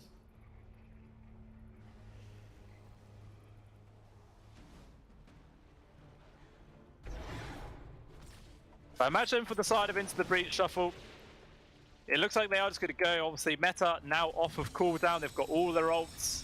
I suppose they... Okay, yeah, Neda got Dreamcoil. I was going to say that's still down, but not for long. They're just going to take the fight immediately towards Quest. Meta pop, and the siege does begin. We'll see if Quest have got what it takes to try and actually defend this and push them back. We're just sending the illusions in for Motaker to get the vision, the attacks from the far on the low ground. Easily able to get the job done. Glyph finally does get used. All it's really going to do is delay the inevitable.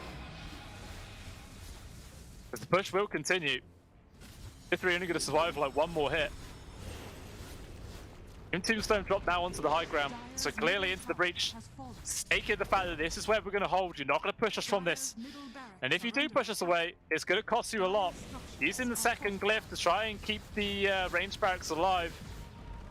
In a few more seconds. Okay, Song of the Siren coming out. They're trying to set up for something. We're actually focusing immediately onto the Tombstone. Objective secured. Now in comes the Rolling Thunder, but it doesn't even matter. Otaker managed to pop the BKB. He doesn't have Meta anymore, so his damage output isn't going to be too great. Well, the rest of the squad just playing around with the illusions. Everyone else on the side of Into the Breach is completely fallen back.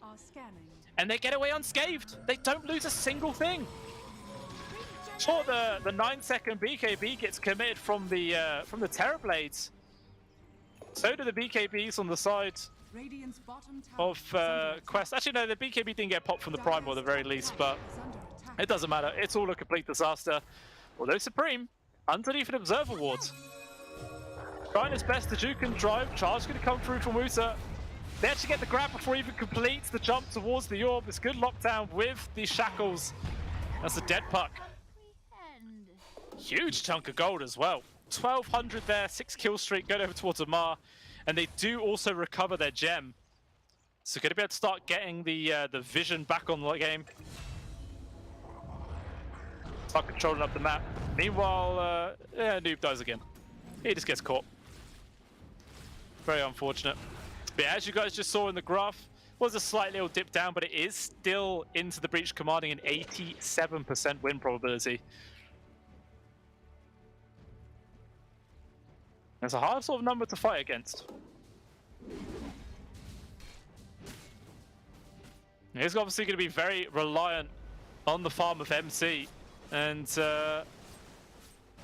I think he's got the Heart of Tarask. Yeah, okay, there's the recipe just been delivered. So Heart is now online, which does make him a bit tankier at the end of the day, but it doesn't really do anything for his actual damage output. But I don't know, it feels like survivability is a main concern for them. Whoever gets caught generally just dies before anyone can respond. And yeah, the Heart of Tarask definitely will help. Will it help a lot? It remains to be seen. Only time will tell. But now, Meta back off cooldown for Otaker. Still got 30 seconds on the Aegis, not really that long at all. So they might just chill, get some more farm on the go, and then make a move after that. Well, I get immediately proven wrong as they go for a 4-man smoke. Try and move into the dire jungle, not a single soul nearby though for Quest. Everyone retreating out and turtling up in their base, so shan't fall victims today of the gank. But even still, it looks like Into the Breach Shuffle instead are just going to focus onto the tier 2. And just clear up another external objective, reduce the map, reduce how much space the Quest have to work with.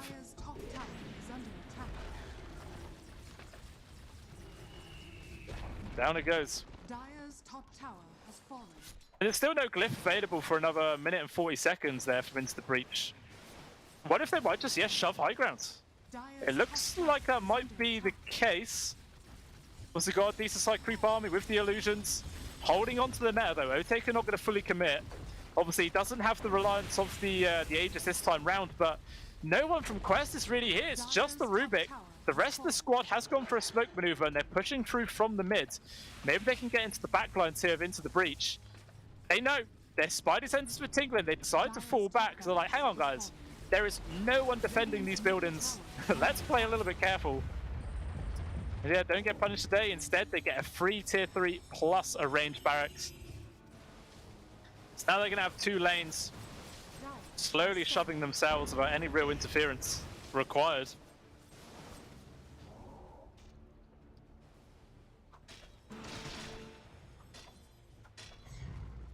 It's still 16k gold lead. 22,500 gold for Otaker, so 4,000 ahead of that of MC right now. Pretty much an entire item. As Otaker himself going in for his own butterfly, which helped deal against all of the Naga Siren illusions for sure. Dire's top barracks are under attack. I believe it also adds the misdodge for the swashbuckle, right? That's classed as like a hit. A right-click style thing. I'm pretty sure they can be evaded. Again, I could be wrong. But we shall see. Radiant's bottom Yeah, I'm sure the next target for the side of Into the Breach is going to be this bottom tier 2. At the very least before the Aegis, I would say. Right, Ro16 number 3, which could be up in potentially 45 seconds. Which isn't far at all. For the side of Quest, they are hoping it's a maximum respawn time, like 3 minutes. You know, giving them a bit of extra time to get their farm on the go, but clearly farm is not what they're interested in right now. Going for this 5-man smoke, heading in towards the Radiant jungle, again, not a single soul nearby to try and actually get a gank on. So they're actually pinging out in the mid, they see a few people show themselves. They're trying to wrap around to the back. Sibei just continuously sending Hawks in this general direction though, so he sort of knows that that's like the rough location of where Quest Esports were hiding. They're like right behind him at this point. They're taking this moving up high ground. Gonna start being into the melee barracks, like you gotta defend Quest. If you don't, we're gonna get another free building. Have to keep this going. Folks now break. Now immediately Into the Breach know exactly where everyone is coming from. And it doesn't even look like Quest can move themselves in right now. It's still just like the illusions of what are being thrown at the buildings. They will get cleared up. The melee barracks now down to a 3rd HP. Jump forwards there from Zive. Just to poke some prods. Already getting very low, but still the Shadow Shaman will survive. Just barely though. There was one more Witchblade tick. And there would have been the death of the support.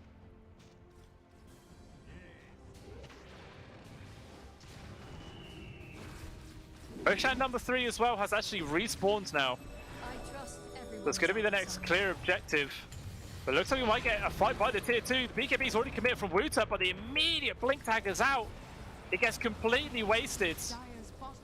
Now they can be lacking that. The next team fight, casual arrow lands onto Mar by the tier 3s right now. He's in some real danger. But it doesn't look like Shuffle actually going to dive too hard for it. Instead, Telekinesis dragging back onto Supreme.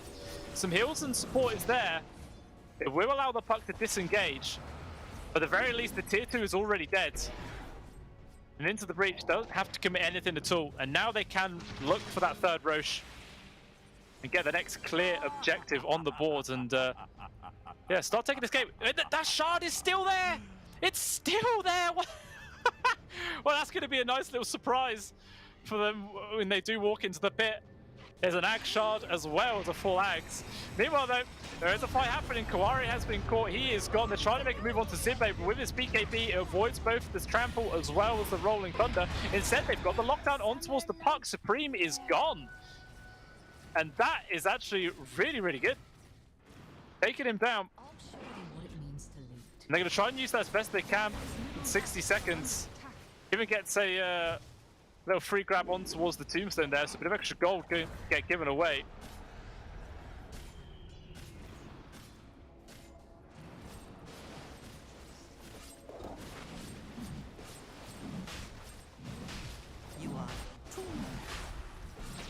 Looks like they're going to try and commit for the Ro16 right now, Quest, but it is sort of been read by Into the Breach Shuffle. Knows what's going on, throwing in arrows, which does actually land on towards the Primal Beast.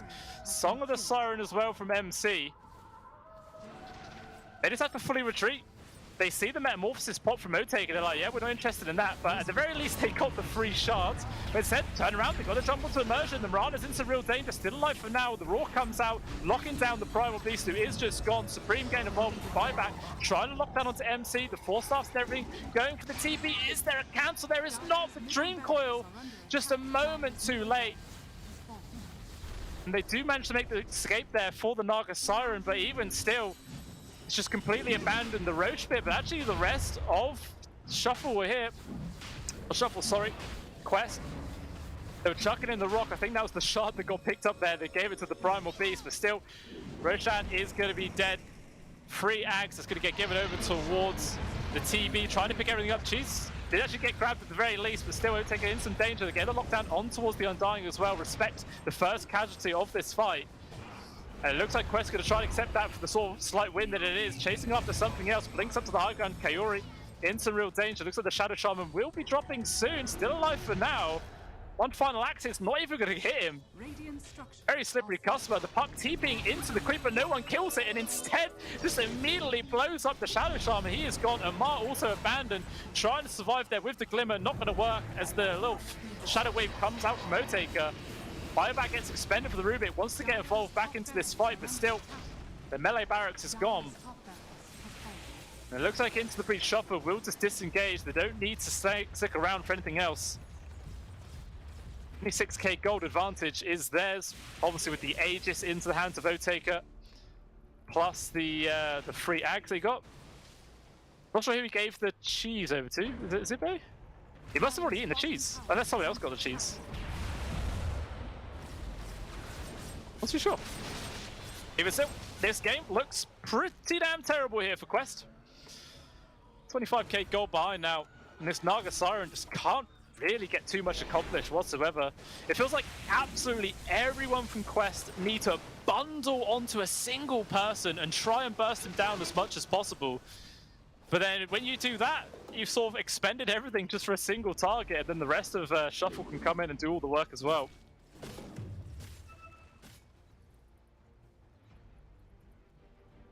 Looks like the ping from Shuffle is just to go back up to the high ground. I think it was just the illusions though. They were actually going to go. They're all quite spread. Maybe they want to try and get some more items on the go, as obviously Otaker completing that butterfly. And now with a Demon Edge in his pocket, which I assume is going to be a Daedalus.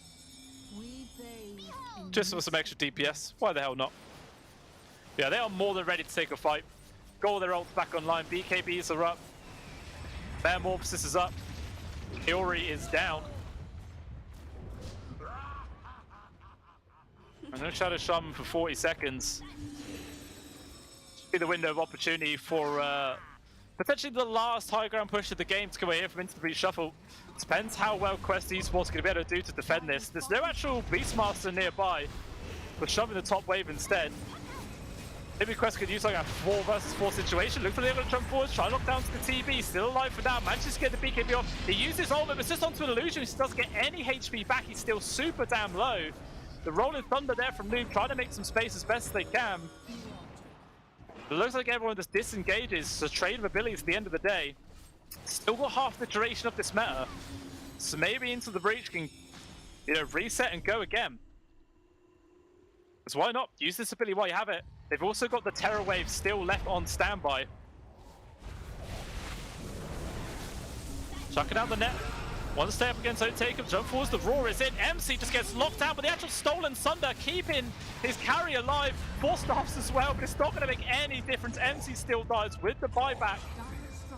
And immediately Shuffle just retreat on out. It's a big win in their book, so they don't need to throw it away for anything more. It's a lot of damage on towards the Thunderhide, and they will manage to get that at least. 250 gold for MC, but nothing really to rely on. Still a big advantage there for Shuffle. The tier 3 surviving with a sliver of HP.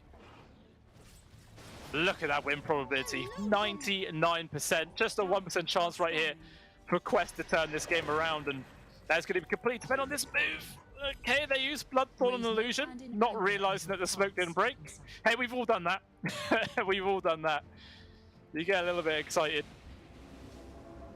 And it looks like this little smoke move, unfortunately for them, is not going to find a single thing. Instead, Into the Breach Shuffle just fell back, securing more farm on the other parts of the map, and yeah, just bit by bit, the lead gets larger and larger. Not that it even really needs to. It just feel that far ahead already. Dire's bottom tower is under attack. ITB Illusion gets a free kill.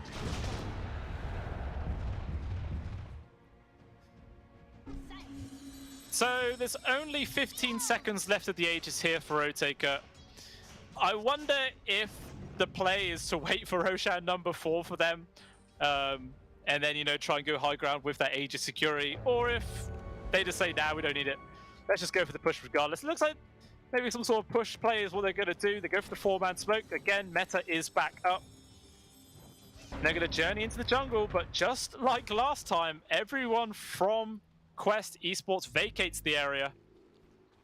Not going to get picked off this time.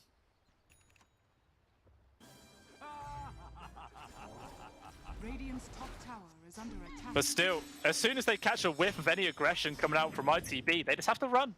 That's all they can do, is just run away and just hope beyond hope that MC's Illusions can get enough farm for him to actually get some more items on the board. I mean, he's got a Daedalus queued up next, which, you know, he's still, what, 1,300 gold away? But it's not like he has a buyback to, you know, save up for. That's already been expended. So maybe the Daedalus will help. You know, they do have some damage issues focused on this target, so it could be the big game changer. And if Into the Breach, though, are going to give them that opportunity to actually farm it up, or if they just want to end this game here and now.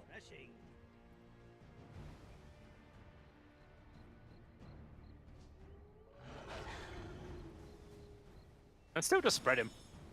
Just make sure they keep permanent control of the triangle area, shove in the mid as well. They want to go for like a pincer maneuver, keep them distracted with the creeps in the mid, whilst they also go for the bot lane.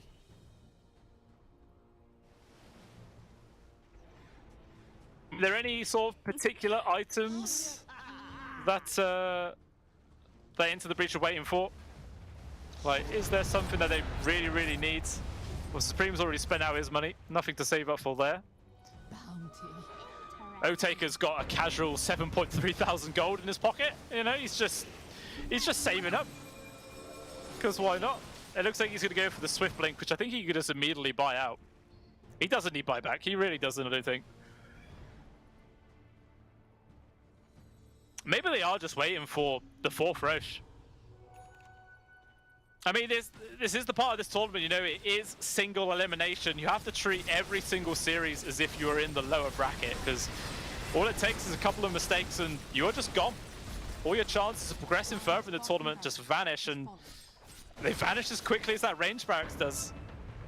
So just bit by bit, Into the Breach chipping away at the resources there of Quest Esports. Game just goes from bad to worse continuously. There's 9 seconds, and we shall see how quickly the Roche respawn is actually going to be. On Disc, though, just complete out there from Noob. Definitely not allowed to keep him alive a bit longer in those fights, and whoa, nearly a maximum respawn time there for the Roche. Into the Breach are going to be kind of annoyed about that. Obviously, they don't know.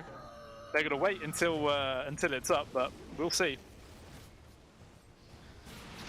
The Quest Esports, they know that Roshan could be up now, and they have to move out. They cannot give away another Aegis, plus all the other resources that he will have to hand. Like, win or lose, they have to take the fight, because if they lose Roshan, they've lost the game either way. So they really do have to just throw all their eggs in there. Fingers crossed, hope for the best. Is it still 99? Yeah, win probability is still 99. There was a brief moment where it went to 98%. Very brief moment.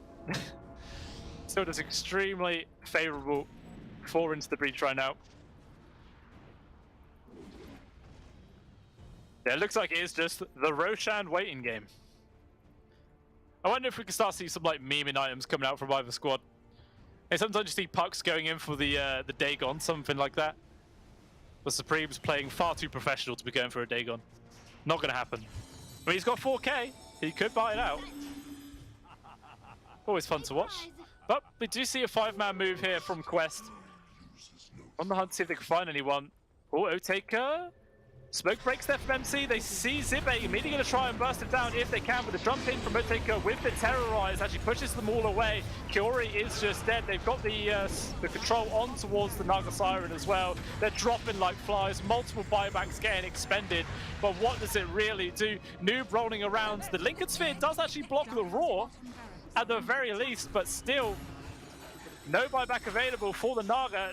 No Primal brought back for this situation. He's just going to end up falling very quickly after, down for 100 seconds. And this is 100% the opportunity where Into the Breach can just run down mid and end the game. Well, Kaori nearly even getting caught himself. Very, very close. And it looks like they're not even going to bother attempting any sort of desperation play. GG is called. They tap out.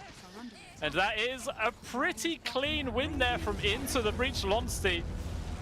The only sort of lane which went all right for them was the mid lane, where it's just like kind of a trade between the Pangolier and the Puck. Like a few of them died here and there, but apart from that, everything was just really Into the Breach Shuffle, and bit by bit they were able to build up their lead and just completely shut down the game. And I think it mainly comes out of Zibe. He just destroyed MC safe lane. The Naga Siren couldn't really get that much work done, where the Terrorblade just had that bit more room and he was able to get a lot more done with it. That's all it takes to end up closing out the game. Obviously, that is just best of one, guys. We do obviously have another one coming up for you momentarily. So just a few minutes wait, and we will be back for game number 2 between Into the Breach Shuffle and Quest Esports. So I will see you then, guys. That was last summer. That was last summer. That was last summer. That was last summer. And that was last summer.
not here as we're still on board.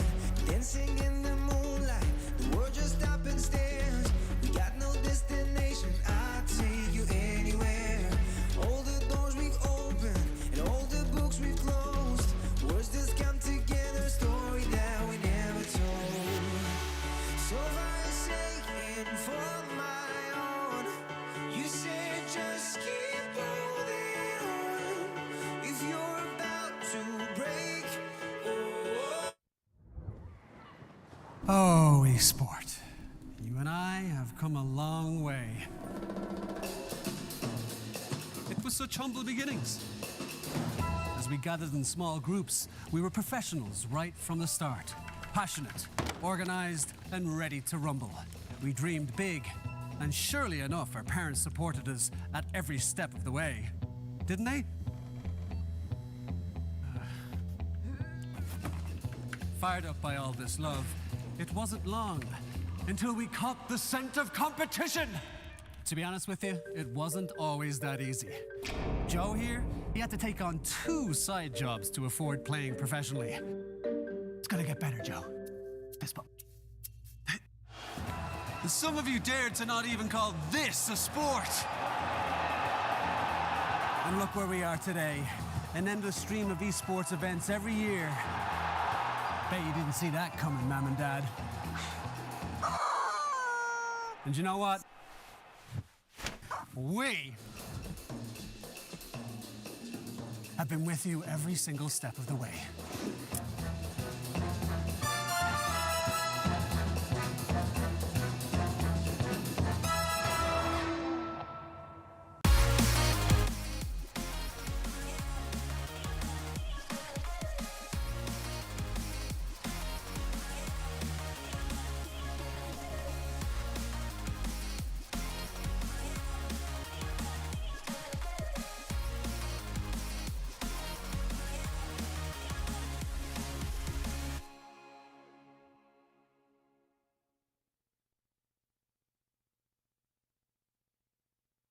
Dream of working with people you watch on screen.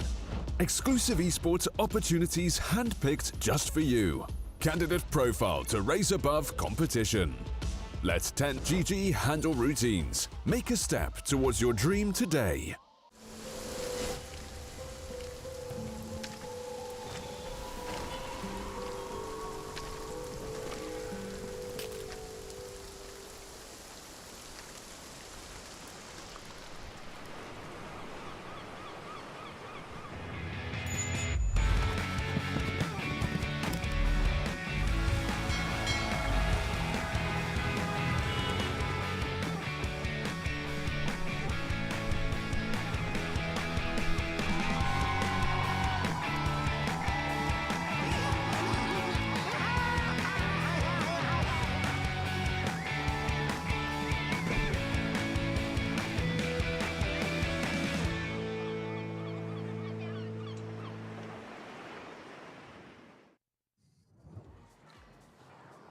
Welcome back to the Pinnacle Cup Malta Vibes, ladies and gentlemen. The tournament brought to you by Gaming Malta, home of gaming excellence. And we've got game number 2 coming up for you momentarily between Into the Breach Shuffle and Quest Esports. Obviously, if you guys were just watching, we saw Into the Breach win pretty damn convincingly. The start maybe was sort of even, but you know, you couldn't really stop the onslaught coming out from the Terror Blade. The carry Naga Siren in the hands of the MC just not quite able to stand up against the pressure that was on top of him. Wasn't really able to find much space for the farm.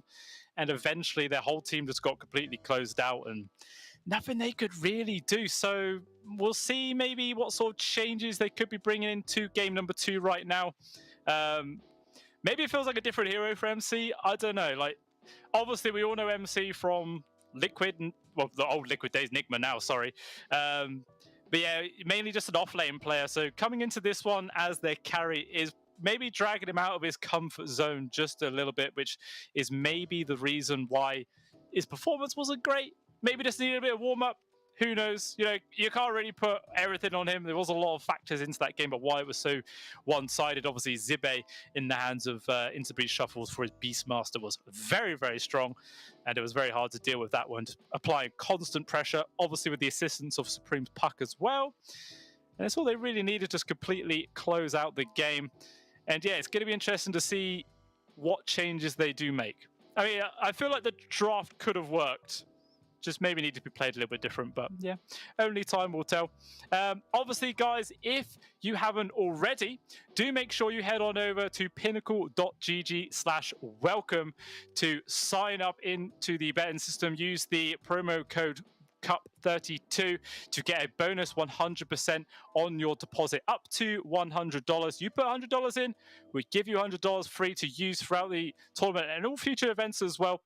So do make sure you take advantage of that. Obviously, all the terms and conditions do apply. You've got to be 18 plus to do it as well. And you have to make sure you do it in a very safe environment, guys. Make sure you're not, betting more than you're willing to lose, because that can be a problem. But make sure you're doing it safe, and you can have plenty of fun there for sure. There is also still the chance to win the jerseys that have yet to come out. Obviously, they're still going to be hanging around until the end of the tournament, which is another 4 or 5 days, I believe. And the way you get involved into that one, head on over to Pinnacle Esports Twitter, find the pinned post relating to the jersey giveaway. Make sure you give it a follow, a retweet, and comment on it who your favorite team is. And you have the chance to win a jersey with obviously their name on them. Everyone has this equal chance to do it. And it doesn't cost you a single thing to do, guys. So you may as well give it a go. It adds a bit of fun to it. And you could be walking back with that little jersey, which they do look cool. They look very cool. Try and get it myself if I could. It looks like we will be moving into the draft, as I believe it is now underway. And we can see what sort of changes Quest Esports could be able to bring to the table here. And maybe they can take the game off into the Breach-Shuffle and push it to a third game. Only time will tell. 1 point to note is that into the Breach... Quest Esports will get a draft penalty. No, into the Breach, sorry, will get a draft penalty having the cameras turned off. So not quite as much time to work with there for them, only on 20 seconds. So definitely feel pressured to do quite a lot of quick drafting, which can make it kind of awkward. Put yourselves into real bad situations sometimes with that sort of, deficit. But hey, that's all part of the game. It's all part of the rules. Or was it the right one? Nope, we are going to get the remake of the lobby. So I think it was meant to be Quest Esports that got the draft penalty there. So we will be moving on into the other lobby. Just going to make sure I find it. Yeah, so it was just the penalty time got put onto the wrong team there. But it's only going to be a quick turnaround, guys. Everyone will move into the lobby, and we will be back underway. Make sure I get the right password. And in. All right, okay. We're in, and yeah, we're just waiting now. Wait for all the players to sort of rejoin, and then we'll be starting up momentarily. Fortunately, I don't think anyone showed any bans, did they? Or did they? I think there was a Beastmaster ban, so into the Breach-Shuffle, know that's coming their way. It's not going to make any difference because it's a first phase ban, but hey, they know something that's going to happen. They can predict the future. But I could just sort of feel the amount of pressure that is probably on Quest Esports right now. Like, not only are you now just one loss away from getting kicked out of the tournament, but you're also doing it with a stand-in, which, it's not their fault. Some people, things crop up. There could be technical issues. There could be personal issues. Why TA2000 couldn't actually be in here for this game. So it is kind of unfortunate. As well-known and good of a player MC is, dragging a player from a different team into yours is still going to make things a little bit not cohesive, shall I say, because, it's not the person you've been practicing with. You haven't got all these strategies. You don't know how they lane as well. And it can make a huge difference. So hopefully they worked out those kinks in the game, number one. And MC as well as Kaori maybe figured each other out, and they can have a real solid start here in the game number two, which I think should be starting soon. Actually, we're just waiting for one more person to rejoin, and it won't be far off whatsoever. Yeah, not long at all, guys. Yeah, just one more person coming, and they will be underway. Yeah, I think Into the Breach, after that game number 1, I guess they'll just try and rinse, repeat, you know, get as many heroes they can that worked in the last game. Obviously, they know there's not going to be a Beastmaster. Like, Zibe is going to be forced onto a different hero at the very least. So I'm kind of thinking that Quest Esports, they're going to ban Beastmaster, and I think they're probably going to ban Broodmother as well. I'm using my big brain predictions. Actually, no, it is Quest Esports picking first, but the draft is now back underway, so we will jump on in, guys, and let's have a look to see how this draft is going down. And I saw it. I predicted the Beastmaster ban. I am so intelligent. But they also ban out the Lycan and immediately decide to pick up the Nature's Prophet, which obviously is a very versatile hero, very high up in the meta. Tons of teams like to prioritize it as they carry, and it's actually a hero that MC loves to play as well. So I think maybe he was just a little bit out of his comfort zone in that game number 1, and now they're going to chuck it on a hero he actually, you know, he fully knows, and he should be able to play it in the carry role as well. Shuffle, though, respond by picking up the Rubik and Undying. So, you know, sometimes it feels kind of weird starting off the game with your support duo already revealed, but we'll see how it ends up panning out. Like, they're two very strong supports at the end of the day.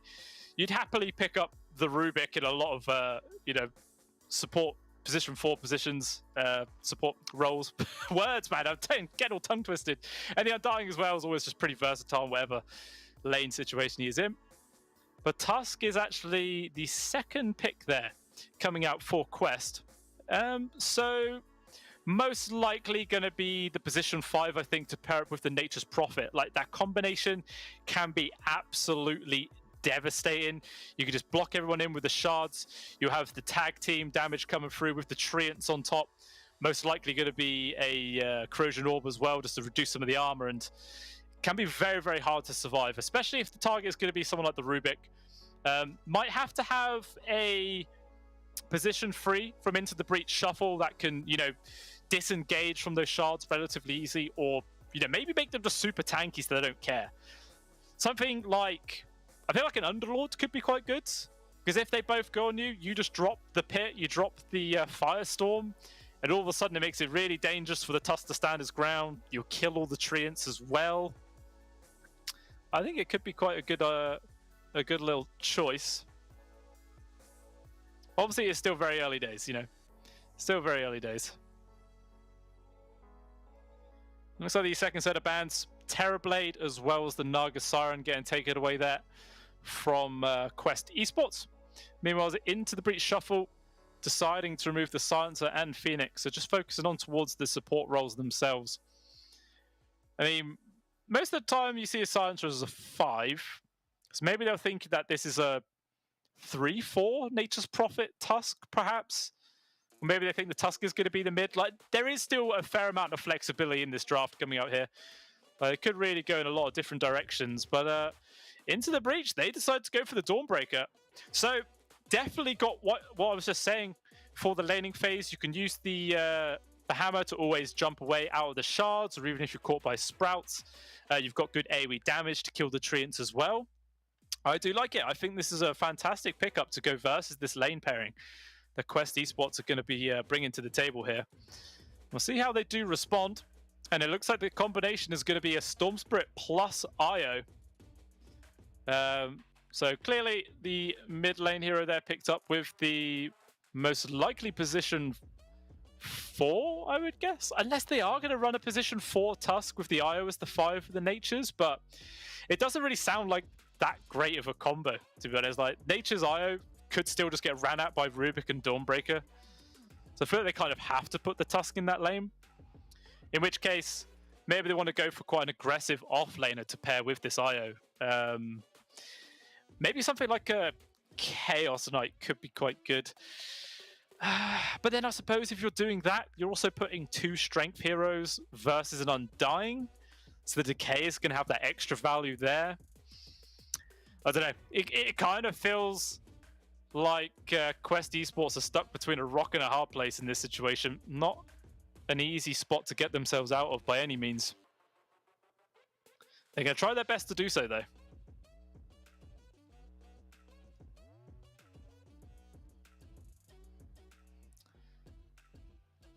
Obviously, Into the Breach Shuffle having plenty of reserve time to work with, as they weren't the ones with the penalty. So they can take all the time they want to really get these picks right.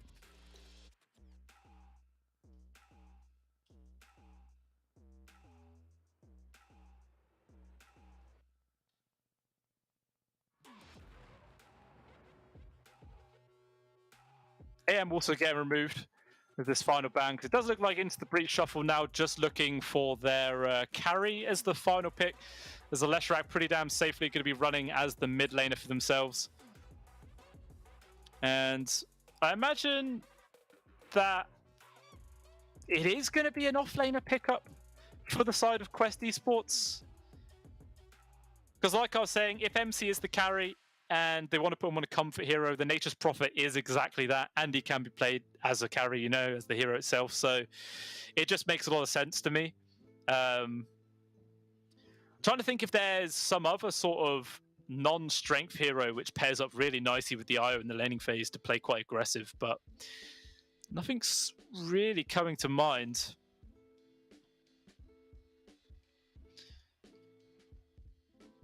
Yeah, I'm not too sure. Maybe a Viper could be quite good. You know, the constant harassment coming out from the poison attacks can make it hard for the Undying to trade. You'll have the mana regen coming in from the IO to make it a bit easier. You'll have your Viper Strike later on versus the Leshrac to reduce his mobility in those team fights by quite a lot. Same sort of applies to the Dawnbreaker. I mean, there's not really anything that the Toxin Pit, whatever the hell it's called, like breaks any sort of passives, but I don't think that's really essential to make the hero worth picking.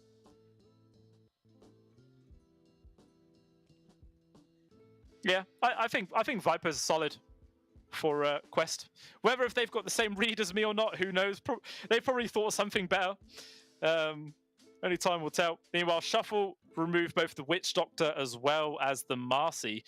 So they're pretty convinced that it's a core Tusk into the position 3 role, which does work with the IO, to be fair. Like, I didn't point this out, but the overcharge from the IO providing the extra bit of attack speed, which allows the tag team damage to come in faster, does definitely sound nice on paper. But yeah, it looks like they will leave it as the Tusk then support, and they've decided to go for the LC there as their actual position 3. So again, it's a hero which can benefit from the attack speed, but it is a melee strength hero, which makes it a bit easier for the Undying to, you know, land those decays, especially considering how, you know, he's going to be tethered up with the IO. So getting those 2-man hits from decays, not actually that hard in all honesty. Well, it's easier than a lot of other matchups. There's still final pick to come out here from Into the Breach Shuffle. What carry do they want to pick up to go versus an LC and IO?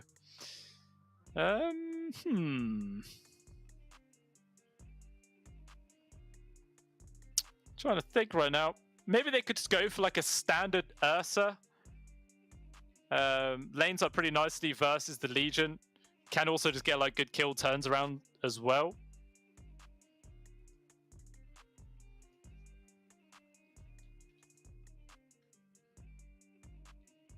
Only 10 seconds left.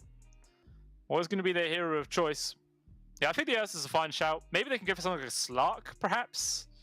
Oh, yeah, it looks like they're actually going to go for a Drow. So, going to be able to just chuck harassment at the LC from afar and try, you know, just keep them at bay that way. But there is obviously going to be the regen coming in from the IO to assist in the lane.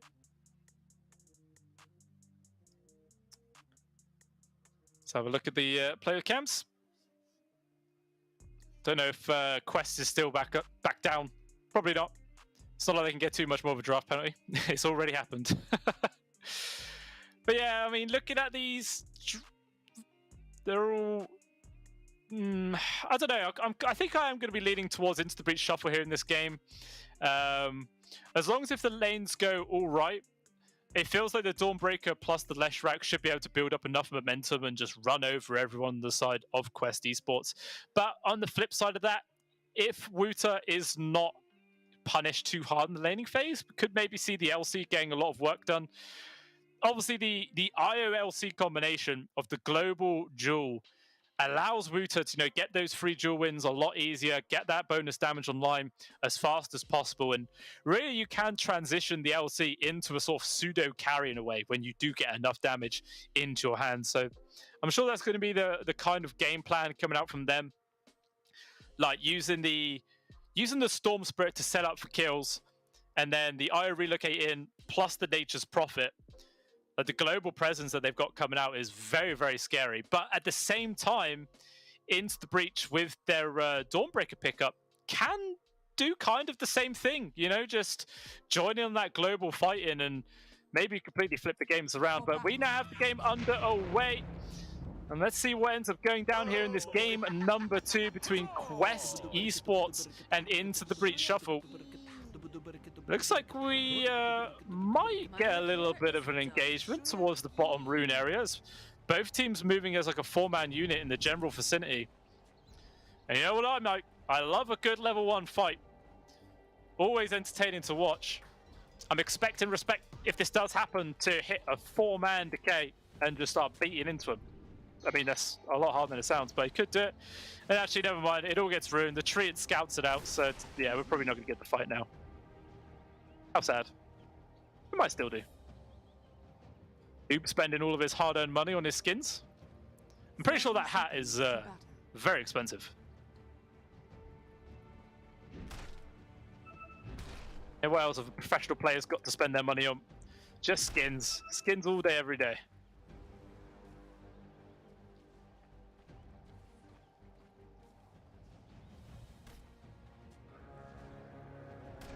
Looks like Quest are going to be able to secure these bottom 2 bounties. Maybe MC might try and fight for the top one, but it doesn't look like it.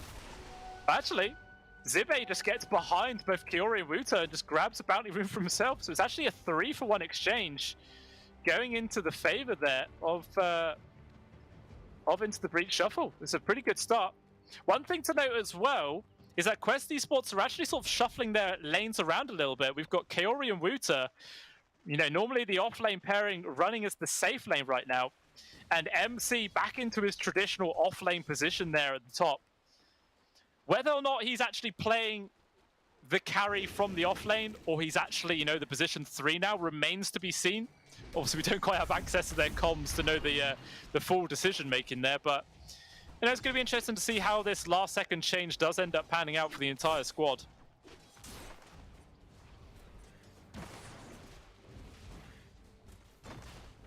Obviously, it was to avoid, like I was saying, the Dawnbreaker matchup could be pretty damn hard for him.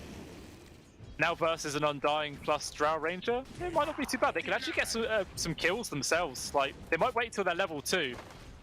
They'll have Tag Team plus Shards available, as well as the Nature's Cool plus Sprout.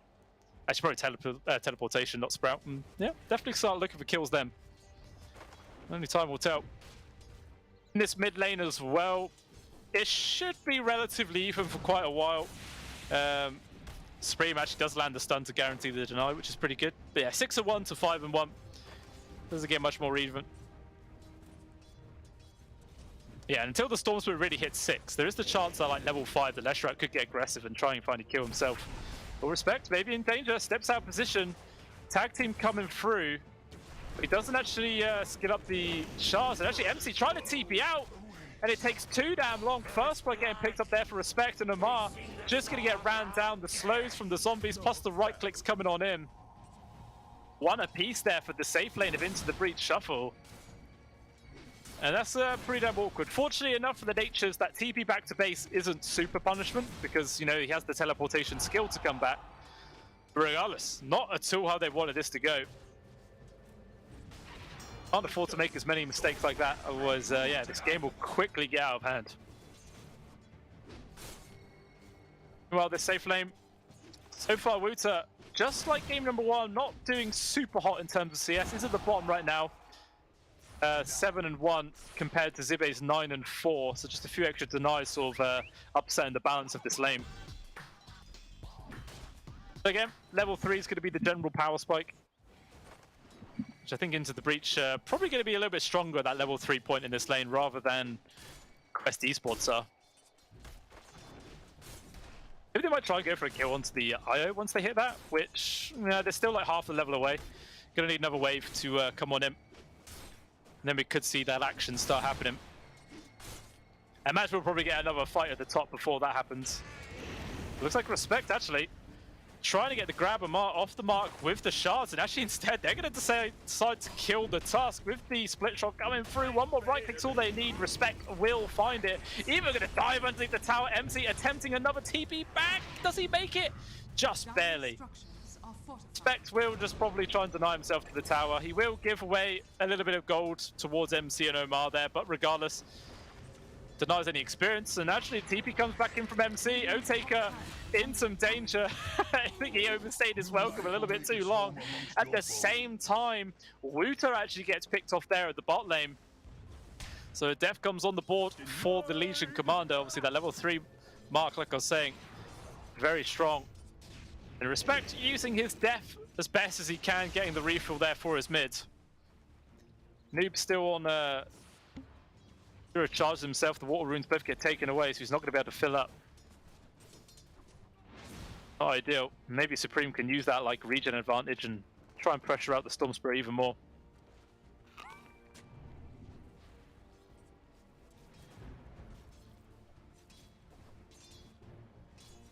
Now, shards up towards the top. They're going to lock onto Otaker. Drow Ranger getting punished a little bit, trying to run himself away, but the slows that come in from the tag team is too damn much. And Otaker can't actually sustain through it, and it will be the second death on the board there for the Drow Ranger at just 4.5 minutes into the game. So after a bumpy start for the offlane there of Quest Esports, they have managed to bounce back and actually find those very high priority kills. And still, feels like this bot lane is also relatively even. Obviously, there was the kill earlier onto the Legion Commander, but wasn't able to find too much else. Meanwhile, rotation towards the mid. Kaori helping out with Noob, getting the kill onto Supreme. And they will find that one. Just the slow that comes in from the tether plus the overcharge attack speed. Easily able to find the kill.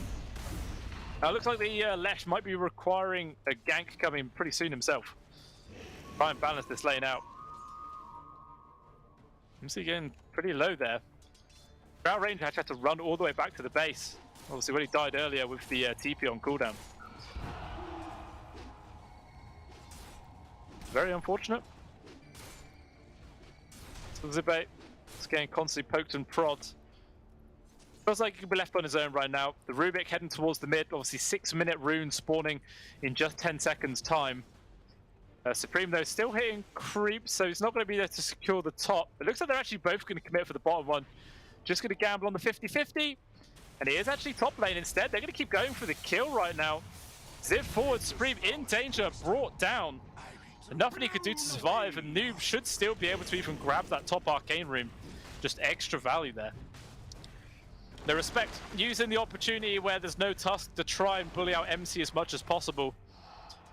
We'll make a bit of space there for the Drow, but too much. Still just the trade of farm with the bot lane.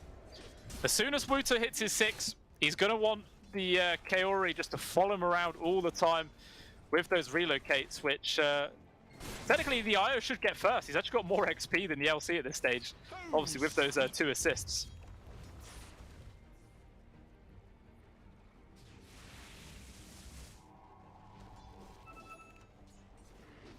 Level 7 online for Noob, nearly halfway on towards his 8. It looks like Supreme's actually had to go into the triangle to try and find his farm there wherever he can. Deep recovery mode right now. It looks like there was a line drawn on the map. Call is there from Omar and Noob to try and run up towards the top and look for a kill. The Noob getting distracted by hitting neutral creeps. So Omar will find Respect pretty low. Does he land the shards? not actually commit for it. Meanwhile, all that's going down to the bot lane. Supreme actually makes his first appearance there, and they do secure a kill onto Kaori.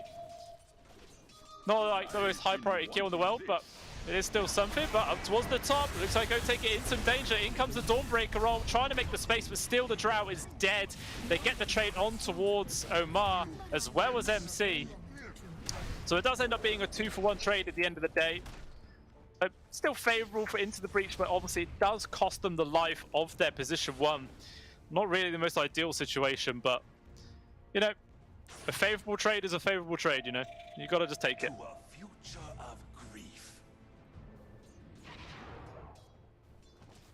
It looks like Wooter as well. Extremely close now to his 6. And then maybe might call for a gank to come in from Noob. But it looks like they're actually going to go for the gank of their own, zipping immediately on towards Supreme. The Leshrac being caught yet again, no chance to react. Just another kill for Noob. Now 4 on the board. Man is having an absolute fantastic game right now, and we'll see what IME's going to queue up first. He's got 1,500 gold stashed away. Imagine it's probably going to be like the standard Witchblade pickup they see a lot of Storm Spirits go for. Maybe they might go for like a fast Kaya instead. Time will tell, but going to be able to do some decent damage to the tier 1. Immersion is here, they're pinging out to try and go for Q and Security. There's going to be Telekinesis pulling him back into the stun, which lands onto the 2 of them from Ark. Coming in from behind, they try and turn this fight around. They will lose the IO, but Supreme, definitely the favourable trade, even getting the kill on towards Immersion. And there is going to be the duel. Do they have enough damage to get the bonus or not? It's not going to be in time. And actually, they get the trade on towards Amar, as well as Noob drop it down. Zibe coming in for the cleanup. And now Wooter is like, what the hell just happened? And he has to run himself away. Respect on the Undying, does eventually die, but as a result he survived long enough to completely flip that fight. Just look at the amount of damage and chaos that ensued. It was still the Lesh that did the most. A close second there of the Undying, and yeah, very nuts fight. 4 for 3 with the golden XP advantage there towards Into the Breach. If they got the dual damage there for Wooter, I would say that Quest Esports came out ahead, but the fact they didn't definitely, it does upset that a little bit.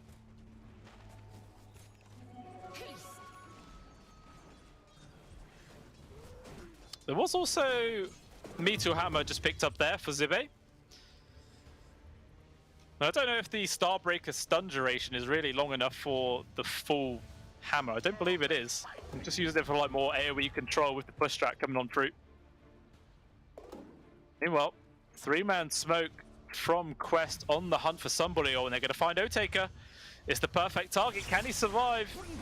Oh, the TP's coming in. It's going to be the Dawnbreaker with the heals coming through. But actually, his ultimate gets cancelled, so he can't come in to fully help his team. He got jeweled up from the bot lane there. Nicely played from the Legion to make that space for the team. It looks like Respect will just get bullied down through the trees. Actually surviving for now. Decay lands onto 2. He's got 28 bonus strength. He's very tanky. Make that 32s. They're going to try and go for the extra grab onto Amar. They will bring him down, but even still with that happening, it's still a kill onto the enemy carry. Definitely happy with that. Actually, the relocate comes back through. Kaori just gets annihilated. Nicely timed Meteor Hammer there from Zibe. Maybe that was the whole point of this pickup. Just for when the IO relocates back to where they were. He just times it to perfection and sets up the kills that way. It's a cool idea. It's very cool. Has to do it all the time though, which is very hard. Even still, is Zibe once again at the top of the net worth, just like the first one, the first map that we saw. But you know, quickly followed by the 3 calls on the side of Quest Esports. Actually, up back at the top lane, it looks like Zibe in danger and dead. 5 kill streak as well, going over towards Amar. A ton of gold. Dire's top tower is under attack. And still a 1k gold advantage for the entirety of Quest Esports right now. And looks like they're going to run into each other. Noob leading the charge, will find Respect. Not really the most ideal target. The roll, their Snowball actually comes through, lands onto all 3 of them, making plenty of space into the backline. The Supreme does force away the Tusk instead. Noob going to commit for Respect right now. You're dying to tanky man, and Noob's running out of mana. He's got to be careful. There's some sustain coming in from Kaori, but the stun control coming in with the damage from Zibe. They bring down the Storm Spirit. just at the cost of their position 5. That's a big old trade there for into the Breach Shuffle. They're happy with that one. And yeah, it was just that little bit of over-aggression. I mean, in later parts of the games, you know, the Storm Spirit will have the mana pool to actually get away with that. But this early on, not so much. Really got to be careful. I mean, maybe if Kaori had his arcane boots online or something, maybe the mana burst from that could have kept him going, but didn't work out.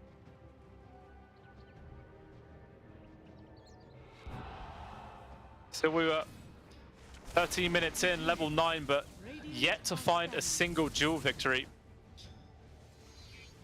There's not really been many opportunities presented to him to actually get it.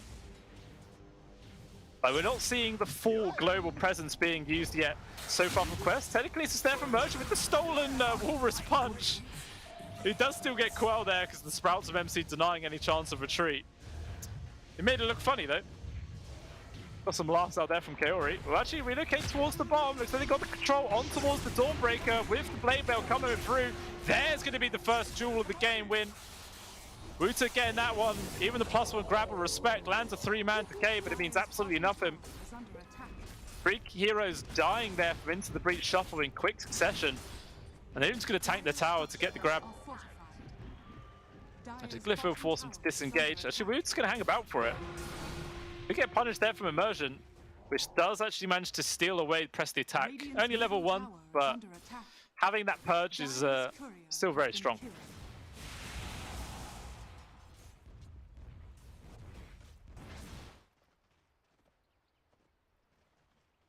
We just see Noob and Kaori continuously roaming around with each other, trying to set up for any sort of kills.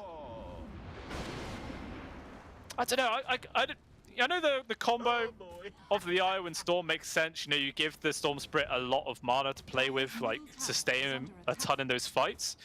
But it still kind of feels like the Io should be hanging with the Legion Commander to allow them to get involved into the fights all the time. Makes kind of sense to me in that regard, but clearly they're choosing to prioritize the aggression that the Storm Spirit's able to pump out a bit more. I mean, it seems to be working so far. Got it. There is Bloodstone though now completed up for the Lesh. Is under attack. So Supreme with that extra bit of sustain. And looking to try and use that if they can. I mean, it's not been revealed yet there for Quest Esports, but the moment will come. And it looks like it might be now. Supreme showed himself on the wave.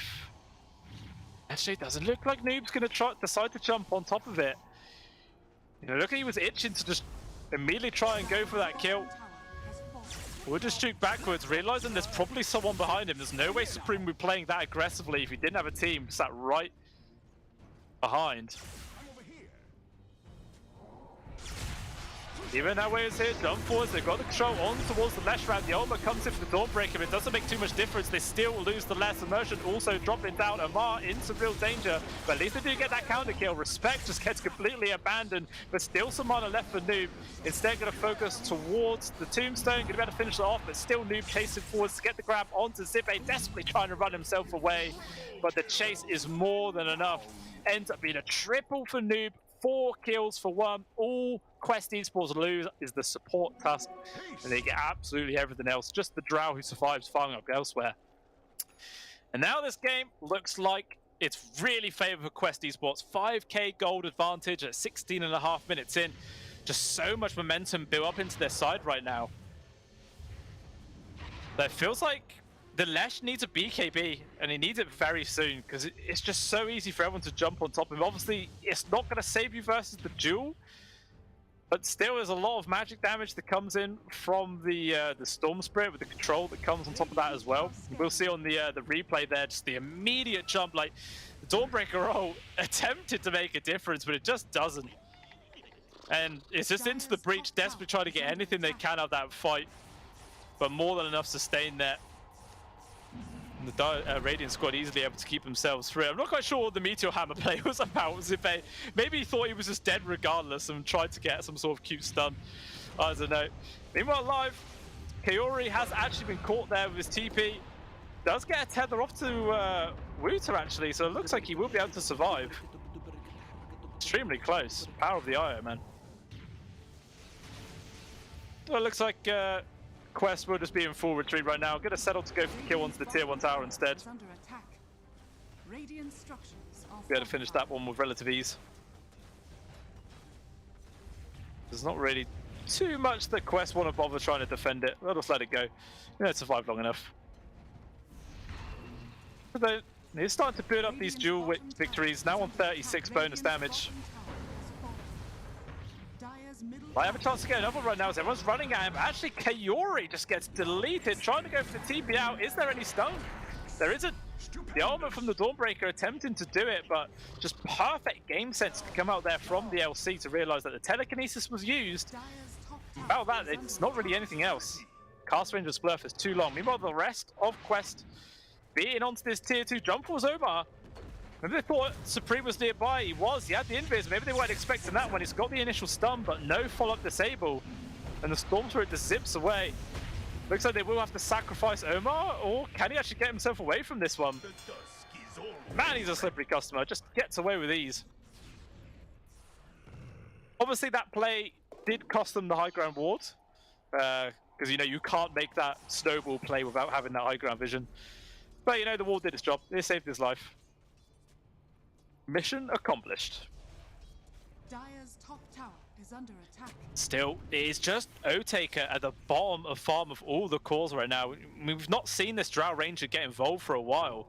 Just desperately trying to recover as best as he can, and he's getting there, but not getting there quickly. He's taking a lot of time still. And I'm not sure if Quest Esports are really going to give him the opportunity to actually get that farm going.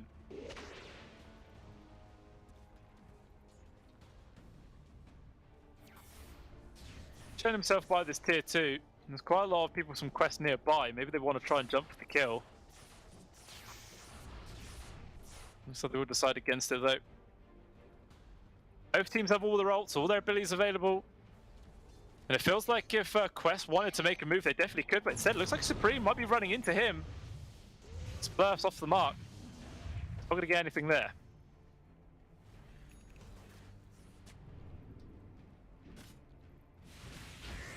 Mal getting away with the sentry. We'll spot the fact that there's an obs.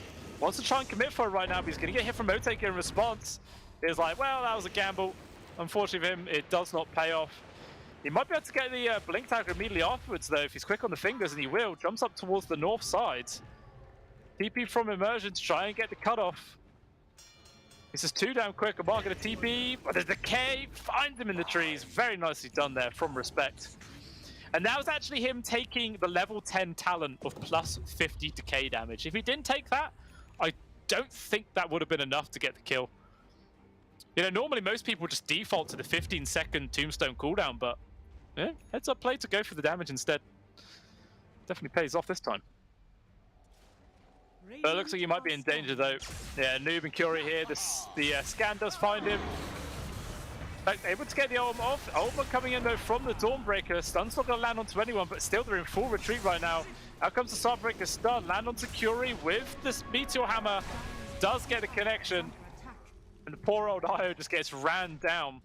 But that was 5 people actually from Into the Breach coming up. All they get for it is just a position 5 kill. Meanwhile, down at the bot lane, Supreme was there to try and stop the push. Instead, he just gets picked off. 3rd dual victory, I believe, on the line there for Wooter. And mind control, more space to keep hitting onto the tier 2. And it looks like this tier 2 is actually going to go down. Had just plenty of space in this game. Moving up towards the top. Omar seeing O-Taker underneath this observer ward, but ooh, not quite going to get the grab there onto 1 instead. In comes the IO relocate. I think it might just be the kill onto Respect, but big zip forwards there from Noob. Nice fingers there from O-Taker. Hits him away. All they lose for that is just their position 5 undying. Yeah, that's fine. I'll take that.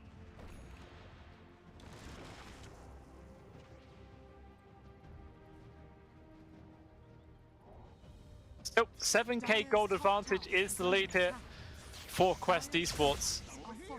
Currently saying, yeah, about 70% win rate. Oh, win rate, win probability, I should say. It's definitely a comfortable position here in this game number 2, but we do see a 3-man smoke maneuver coming out here from into the breach. They will find Noob. Can they actually get the kill? Nice 4-star forwards into the silence. Do they have to follow up Stun Freak and Zip? Don't even need the stun. The damage is more than enough. And they do bring him down. And that's a fantastic kill to get. Basically 1,000 gold gets given away there. Majority of it going towards immersion, obviously. But some space made. Get a bit of gold added on top. Maybe they might try and go for like a consecutive move because they didn't actually have to expend anything really significant for that kill. Pretty much free. Meanwhile, respect up towards the top. Okay, got a D-ward. Maybe mind control was just trying to scare him there with that teleport. Respect knew he wasn't going to commit that one. No way. Yeah, this LC very close now to the BKB. Actually, I think he has it completed. Yeah, BKB coming out on the courier with Blade Mail and Blink Dagger available. So this LC is pretty damn strong. But yeah, LC. We'll see what further grabs they can get as they're now going to go for a 3-man smoke. And it looks like they're going to wrap into the dire jungle and then maybe push down towards the mid lane. Might end up bumping into either Respect or Rotaker. They just have to settle to get some vision. Meanwhile, looks like into the breach shuffle, making a smoke maneuver off their own. Looks like they're actually going to break right now as Kaori is there. They see it immediately. The jump is on towards the left ramp. In comes the Dawnbreaker on. He's surviving right now. Keeps alive for a while, but still not enough. Instead, the lockdown on towards Noob. The Storm Spirit still alive. Going to be able to keep juking and driving. Will be able to retreat. So far, a 2-for-1. Otaker desperately trying to retreat, but it's not going to work. MC's damage is more than enough. And poor old Zibe completely abandoned by immersion. Nothing they could do, and it ends up being a triple kill there for Mind Control. Bumps up the lead by up to 8k now. 2,500 gold swing, 4,000 or 5,000 experience, plus Ro16 to go on top of that. And you can see that win probability just jumping immediately skywards.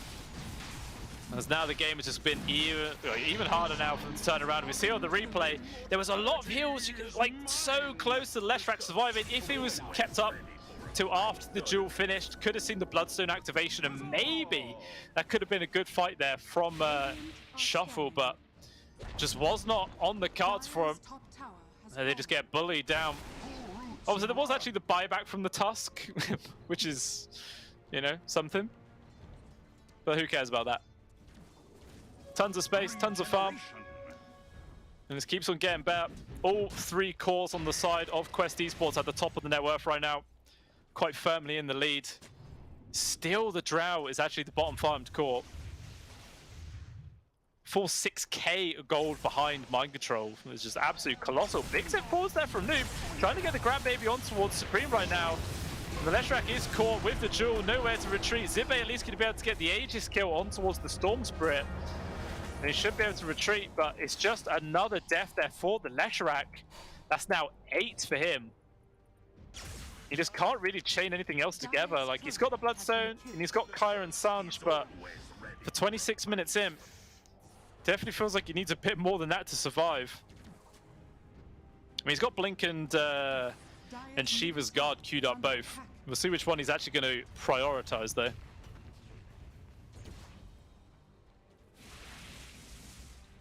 Dire's middle tower is under attack. Yeah, it looks like the item of choice from Otaker is a Lincoln Sphere, which obviously is going to be good protection versus the Jewel from the LC, which will probably save their life quite a lot. But it's very, you know, it's obviously a defensive item. You don't get much DPS value out of that one, so definitely going to mitigate the actual amount of DPS that Into the Breach Shuffle are going to be able to pump out in these fights. There's also, you know, a fair few other things that can you know, use up the Lincoln Sphere charge. There's the Snowball that can come through as well. There's the Electric Vortex from the Storm Spirit. I think even Glepnir from Mind Control actually procs it as well. So it might not be like the biggest impact item, but as long as it protects him from like 1 or 2 duels in the duration of this game, it definitely will be worthwhile. You can see just how scared they are. Their entire jungle taken over from Quest Esports. Not really able to find any avenues to get any farm. Like O-Taker just having to like clean up anything that gets close to his high ground. This doesn't feel comfortable going for anything else. Oh yeah, Quest just get absolute maximum value off of this map. MC is an absolute beast right now. Got Assault Cuirass plus the Gleipnir and the BKB. Feel like an absolute tank, but see if he can tank through this one. There's a rule coming through. He's going to try and set up for the stun with the Stolen Vortex. There is going to be a little bit of space from Omar, but it's not enough. They both just drop. Nooblo getting involved with BKB and double damage. Going to focus on towards Immersion. Looks like they will get the kill into Rubik. He just zipped TPs out of there. So there is that minor consolation prize there for Noob, but regardless, into the breach. What a fantastic little play there from them. Obviously, that Nature's Prophet is worth a ton of gold, like 1,300 for him, plus another 500 for the Tusk as well. Middle tower is under attack. A sizable chunk. I'm sure they've absolutely loved if O-Taker was involved and he could have got some of the gold himself as a means of, you know, covering his game. But as it stands, getting that kill, I'll gladly take. Yeah, O-Taker is closing in towards that Lincoln's. Still ways to go. Well, using this little window of opportunity where there's no Nature's Prophet, no Tusk, and try to find what farm they can. Meanwhile, it looked like Wuta was trying to get a jump on towards the Lesh, but Supreme just falling back in the nick of time. If he didn't, he was dead. 100%. Radiant's bottom tower is under attack. It looks like he is going to commit for the Shiva's Guard rather than going for the Blink first. And, you know, the bonus armor going to allow him to tank through the right clicks of the Natures, of the Legion Commander, even to the Storm Spirit to some degree. Definitely a worthwhile item this game. I imagine we're going to see an AC also coming out from Zibe at some point. I mean, he's got his BKB and he's got a Ags completed in, what, 300 gold? So it'll be a nice little power spike. Yeah, I definitely feel like their own Assault Cuirass is going to be pretty essential to help balance out the one coming out from Mind Control. So I was just giving his whole team that bit of extra tank ability. Dire's top tower is under attack. So it just seems like Quest still just patrolling around the Dire side of the map. Maybe seeing if anybody steps out of position, they could just jump and get a free kill. Noob, they will get the regen rune, one of the best damn things in the game for a Storm Spirit. Feels so great. Nice little TP out from Respect, not going to get caught from MC today. Head down this mid. A lot of groups up. Maybe they're trying to bait out Noob instead. There's going to be a jump forwards from the LC. There's the hills coming in though from the Dawnbreak. It's still alive for now. Supreme is so damn tanky, but still in comes the rest of the damage. Just rains in seconds. Supreme and Respect vanish. And now it's just full retreat here from into the breach. Zibe's able to get himself away. Just barely though. Oh, did he? Noob zipping forwards. He has this regen rune activated. He's got tons of mana to work with. And with the snowball rolling through, he gets lots of stun connections. O-Taker was already dead. And everyone else just falls in quick succession. 3 killing sprees getting picked up there for Quest Esports. And a full 5-man wipe, not losing anybody. It's a 4k gold swing, 10,000 experience. And it's just straight into the high ground. Tier 3 is going to fall down. And a full set of barracks to follow. I mean, this is a large creep wave plus catapult. And yeah, they're actually going to go for the tier 4s. Glyph has been expended. They might be able to wait and then go back in for it. Lesh now respawning. Drow up in 18 seconds. Looks like the decision is just to go for the barracks. And yeah, we'll see on the replay that the Lesh surviving for so long. But then all of a sudden, bam! The damage just comes out absolutely nowhere and everyone gets annihilated. And yeah, forced to retreat. Actually back on in the live game, the fight continues. Supreme gets brought down. He steps forwards a little bit too far. And in all honesty, it seems like the death throws now of into the breach. Unfortunately, O-Taker is trying to get some sort of little extra grab if they can. It's going to be Telekinesis pulling him back with the Dawnbreaker on. They can move because there is the Aegis now picked up. Gets a stun onto Noob, he doesn't. The BKB is there. Instead, O-Taker is able to get down the kill onto Amar, but MC just stepping up to the high ground. Those right clicks just terrible to pieces. This man has no fear whatsoever, just killing everyone and anyone who dares step up. And it's another huge win there coming out for Quest Esports. Another 5 kills. All they lose is their 2 supports. and it's also a buyback there from the Rubik. I don't know. I'm not sure if there's much way they can recover into this game. They just go straight back to hitting it, and yet GG is called into the breach. Tap on out, and we have a game number 3 coming in, ladies and gentlemen. As yeah, Quest Esports, they do not give up. They take a very, very strong game number 2. And they're going to be happy about that one. And hey, we're happy as well. Getting to see a game number 3 is always great. We're here to watch Dota, and we always love to see more Dota coming out. And hopefully if, you know, Quest Esports can play the way they did in that game number 2, and Into the Breach can play the way they did in game number 1, we could have a really solid, even game coming out here. But as it stands, that was still a very exciting game number 2 for sure, and now all tied up 1-1. So we're into that best of 1 position on who can keep the dream alive here in the Pinnacle Cup Malta Vibes tournament, and who will sadly get knocked out. Only time will tell, but game number 3, guys, will be coming up soon. So stick around, we will return.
storm that hit us, we're still on board. Dancing in the moonlight, the world just happenstance. We got no destination, I'll take you anywhere. All the doors we've opened and all the books we've closed. Words just come together, story that we never told. So far saying for my own, you said just keep holding on. If you're about to break, oh, I'll always be your captain. From our failures we have grown. You said just keep holding on. If you're about to break, oh, I'll always be your captain. I'll be your captain. I'll always be your captain.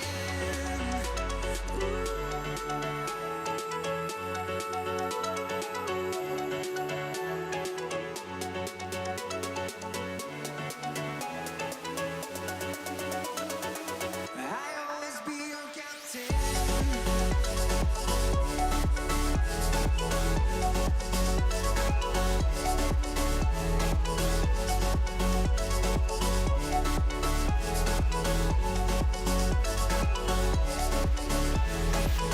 You told me I'm your anchor.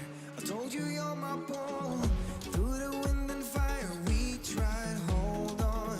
All the doors we've opened and all the books we've closed. Words that come together, a story that we never told.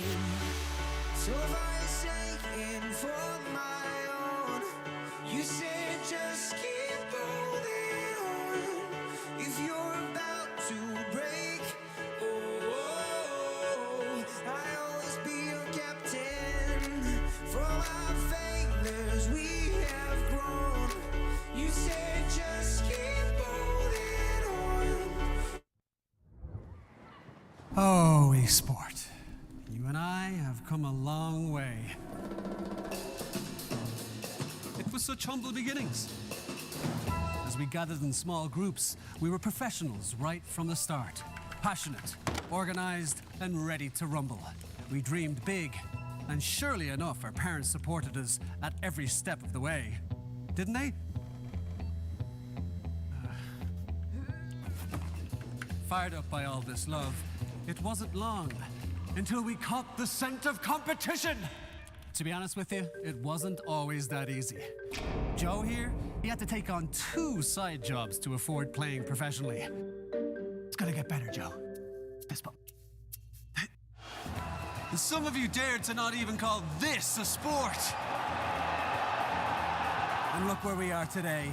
An endless stream of esports events every year. Bet you didn't see that coming, Mom and Dad. And you know what? We have been with you every single step of the way.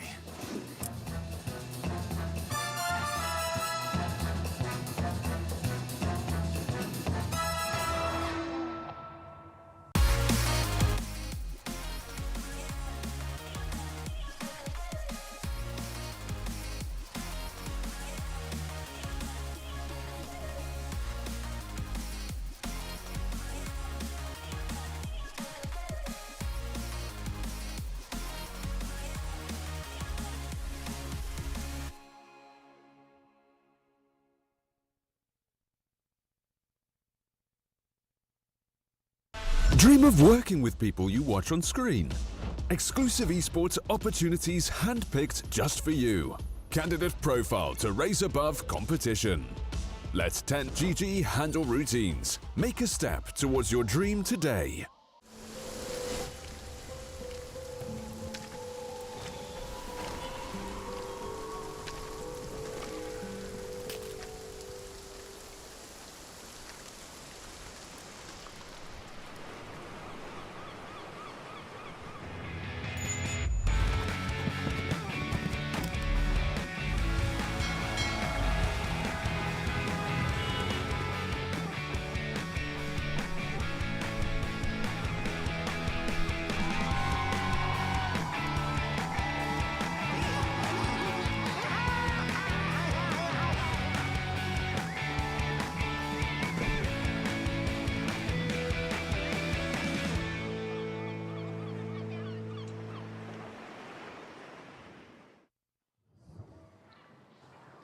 Welcome back on into the stream, ladies and gentlemen, for the Pinnacle Cup Malta Vibes Tournament. We have the final game of the day coming up for you in a few minutes between Quest Esports and Into the Breach Shuffle. Obviously, if you guys have been watching the rest of the series, we've seen some, it feels relatively one-sided how those two games have been going down right now. Obviously, the big change in that game number 2 was Mind Control getting his pretty favored Nature's Prophet pickup, which I'm assuming he's not going to get again in this game number 3. If Into the Breach Shuffle do not ban it in the opening phase, surely that means they're going to pick it up themselves. If they don't, they're maybe just intentionally playing on hard mode rather than want to grab a free win. Well, I won't say free win. That's the wrong word. It can definitely still be even. But, making sure that MC's not on that, big bad boy Nature's Prophet can make the games a lot easier for them for sure.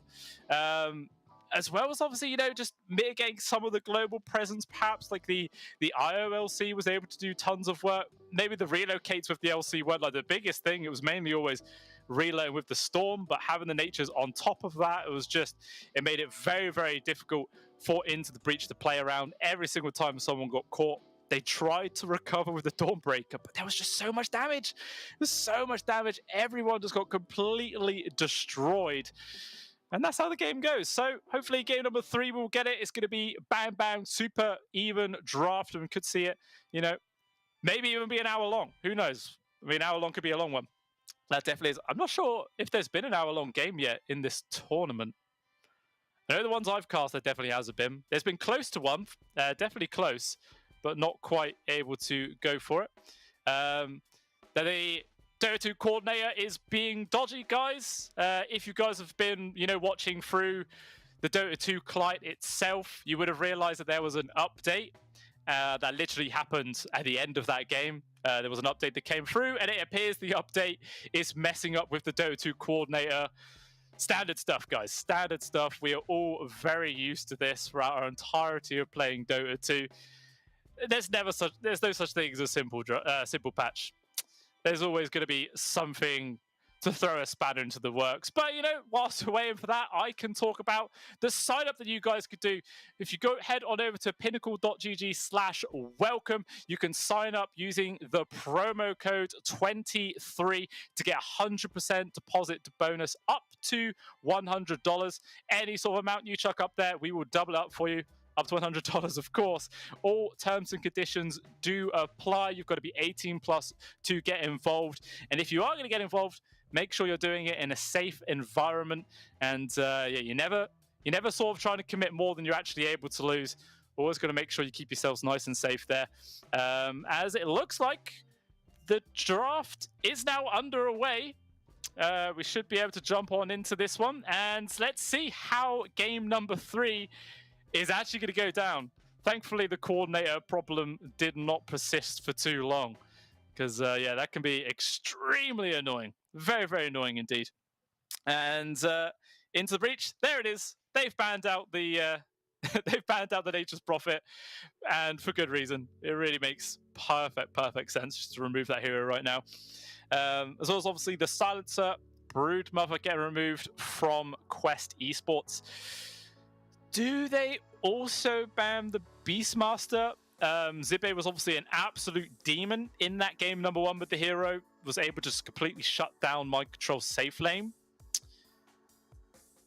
Might be worth a ban, to be honest. If I just remove that from the pool. And then maybe force him onto a different hero yet again. I mean, obviously there still could be the potential Dawnbreaker, which, in all honesty, I feel like Zibe had a fine time on the Dawnbreaker. It's just really the Leshrac and the Drow that got crushed in that game number 2. But their actual hero of choice to ban is an Undying, which, Respect was able to do pretty damn well within that previous game. Like turning around a big fight in the mid lane, which actually, evened the playing field for him. If they had lost that fight, they probably would have ended up GG calling a full 5 minutes sooner. But, it's a worthwhile ban for sure. We'll see what Shuffle are going to first pick right now. Whether if they are thinking just to pick up the Beastmaster now, instead they are going to go for the Rubik. Very safe first pick to go with. You can't really counter a Rubik. And he's always going to be strong. Maybe now then Quest Esports might be considering picking the Beastmaster themselves, maybe. I'm sure it's going to be on their minds whether they do actually want to go for that or not. And they generally have had quite a lot of versatility throughout these fights, and yeah, okay, they do decide to grab it themselves. And meant to be seen if they're going to maybe grab the position 4 to pair up with it now. Maybe they might just go for a, you know, their 5. And just try and spread out a bit. In which case, we could very well see Into the Breach Shuffle responding by picking up a Crystal Maiden.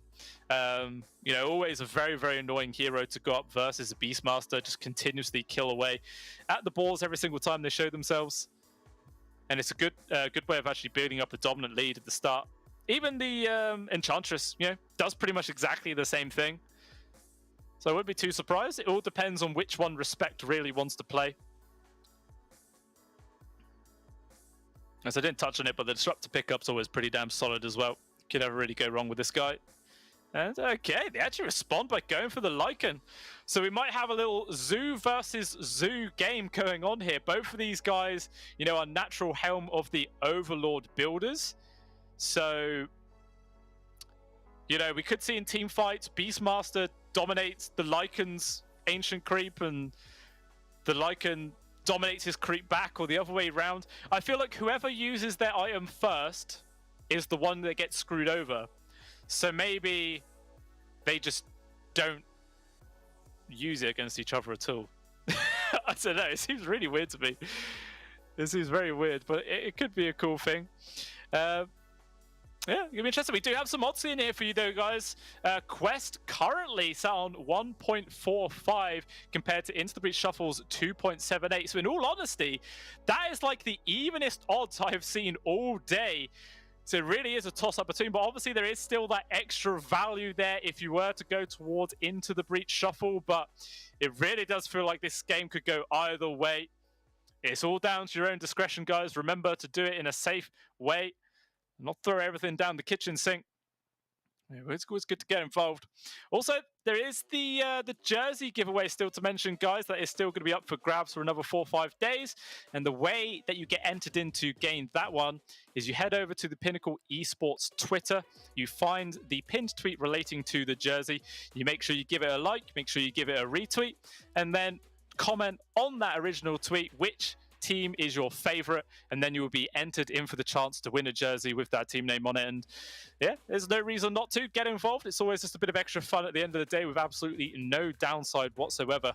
And also, if you have been enjoying the Pinnacle Cup Malta Vibes tournament so far, do remember to drop a follow onto our actual Twitch channel as well, so you can stay up to date on when we are going live for any future games, as well as any future tournaments that we do end up running as well. So make sure you drop a follow. Again, costs you absolutely nothing. But still, let's have a look how the second phase bans have actually been proceeding right now. Shuffle removing Night Stalker, Naga Siren, and the Pangolier. So a little bit of a spread there between off-laner carries and mids right now. Really are covering all of their bases from Shuffle. Meanwhile, Quest, they do take away the Enchantress. Like I'm saying earlier, a strong hero to go up versus the Beastmaster. There is still the Crystal Maiden in the pool, but it all depends if they really care about that. Turns out no, as they ban out the Ember Spirit instead, and immediately go for the Phoenix pickup. Which, yeah, is just going to be the standard position 4 in the hands of Kaori. And we'll see how Into the Breach Shuffle are going to respond to that hit. Most likely going to be, I would assume, their follow-up support plus mid laner. Leave their final, the carries as their last pick, but it is actually Quest Esports have the final pick of the entire game. So they're always going to be caught in that awkward position, and actually they're just going to go for the CK here and now, which I am going to assume is their carry into the hands of Oteka this game, with Zibe running as the Lycan. There is a chance they might swap those around, and you could run a carry Lycan with offlane CK, which could be interesting. It might depend whether if Shuffle want to play Rubik Lycan versus Beastmaster Phoenix, you know. But actually, they grabbed them, Rana, so They're going to have the arrow to be able to kill the boars every time. So it looks like they're actually going to try and run them rather than as their 5 to go with the CK and try and win a lane that way, as well as obviously having the good combination of Reality Rift pull into the CK stun with the follow-up arrow as well. It can be a lot of damage that rains on him. And yeah, could maybe see quite a lot of action happening into the breach safe lane slash Quest Esports off lane. Gonna be something to keep our eyes on. Now tuning into their reserve time now here from Quest. What is the final hero of choice gonna be? Well, I say final hero of the second picking phase, I should say. Minute and 30 seconds to work with. And maybe they might just grab their carry now, considering how they probably know their matchup already of the Chaos Knight. Or maybe they could just go for something like a Lesharak. You know, tons of AoE damage to deal with the CK and his illusions, as well as having the AoE damage versus the Lycan Zoo as well at the same time. So it's kind of a 2 birds, 1 stone situation there. I mean, we have seen it been done before in the past of teams actually running the Lesharak as a position 1 rather than the standard mid laner. Depends whether if Mind Control is going to be back to the standard, but back to his carry position, or maybe he might be running an off lane again. I mean, he was still the carry in that last game, despite the fact that he was in the off lane area. Okay, looks like the hero choice is actually the Dawnbreaker, which I assume then is going to be their carry into the hands of Mind Control this time round. Obviously, again, it still works up quite nicely versus the Chaos Knight. You got the AoE damage to deal with the illusions once again. Likewise for the Lycan. Yeah, I think it's a pretty decent match pickup, to be honest. So just the mid laners left to pick for both sides right now. Let's see what ones it is they're going to go for. I mean, into the breach shuffle, they're kind of lacking team fight, in all honesty. Like, they've got good burst damage and chase, but yeah, they're definitely lacking some good AoE control, in which case a puck could be a good pickup / good bam. What other sort of big team fights can you come in from the mid lane? Obviously the puck ban is there. That's very standard. Has the Death Prophet also been removed? I'm trying to think of what other sort of key mid laners you can get, which really excels in this 5 versus 5 engagements, because the Pangolier has obviously been banned as well. Because the Quest Esports, they're definitely not lacking teamfight themselves. They've got the Stack Storm from the Disruptor, they've got the Egg from the Phoenix, they've got the Ultimate from the Dawnbreaker as well, Beastmaster Raw on top of that, just a little cherry on the cake. So in terms of their AoE teamfight control, they've got it coming out their ears right now. So it's not a problem they have to worry about. But it really does feel like Shuffle need to. In which case, yeah, considering how they don't need any more AoE teamfight control, maybe the Lesharak is still a strong bet. Because they have a lot of that coming out from his teammates, and he can just run around freely and hit people with his ultimate and whatnot, deal with those illusions and creeps. Yeah, I'd still be happy to see the Lesharak.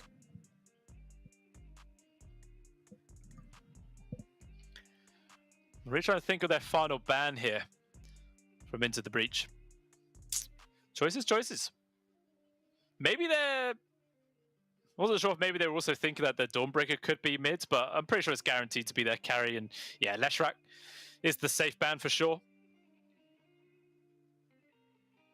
And Redo Thunders, what do they want to get rid of right now? They don't even have to worry about egg hitters, I don't think, because, well, the Lycan and CK can't really do it themselves. Obviously, the Miranda and Rubik not going to be able to do too much either. Maybe a mid-Snapfire could be a good shout from Shuffle. Because you'll have the... You'll have the attack speed from the Lil Shredder to get rid of the Phoenix Egg. You've got the good AoE damage from afar for the Mormons Kisses to add a bit of extra oomph to the team fights. It's not too bad. Oh, Invoker. I completely forgot about Invoker. That's terrible. But yeah, Invoker would have been a really good shout, actually. He just answers the problem of missing teamfight because that's all the hero is. He just has tons of AoE skills. Yeah, really nice ban there from Quest Esports. And let's see what the hero choice from Shuffle is going to be. Obviously, have the downside of having to pick before Questa. So they might be able to put themselves into a really good position. Only 12 seconds to work with.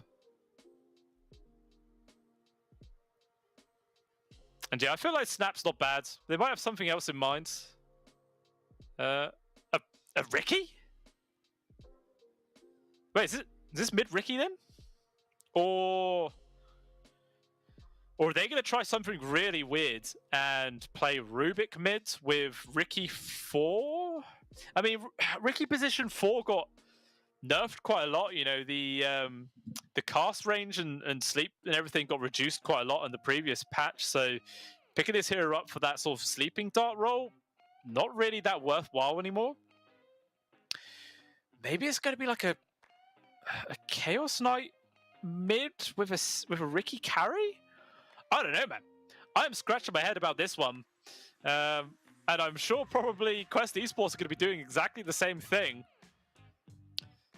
Only 7 seconds left here. And the hero of choice? It's going to be a TA.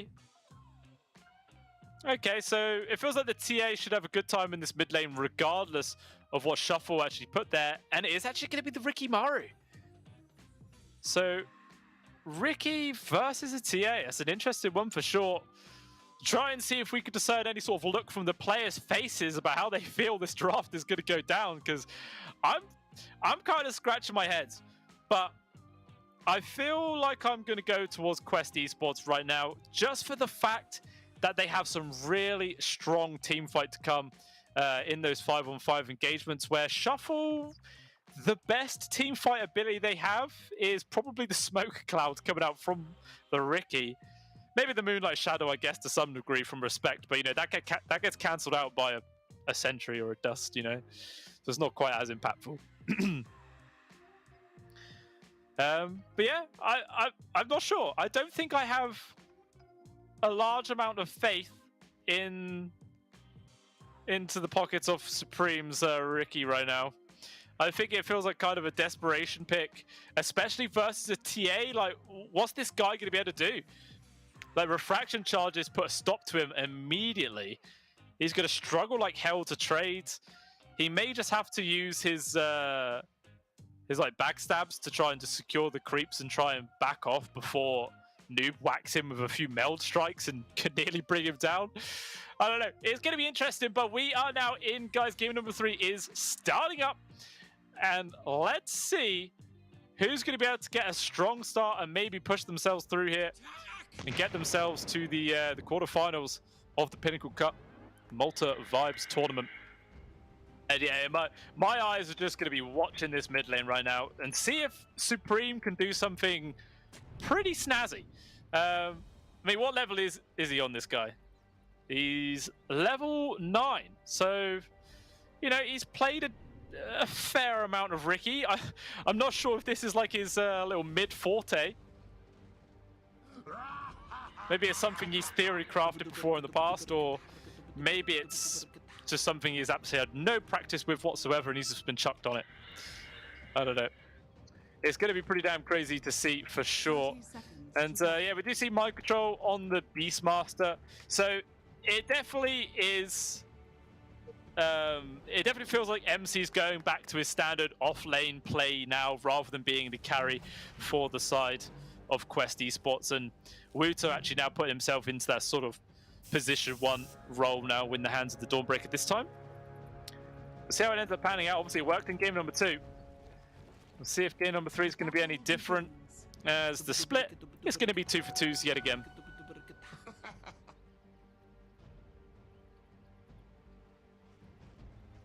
And not really a big advantage there.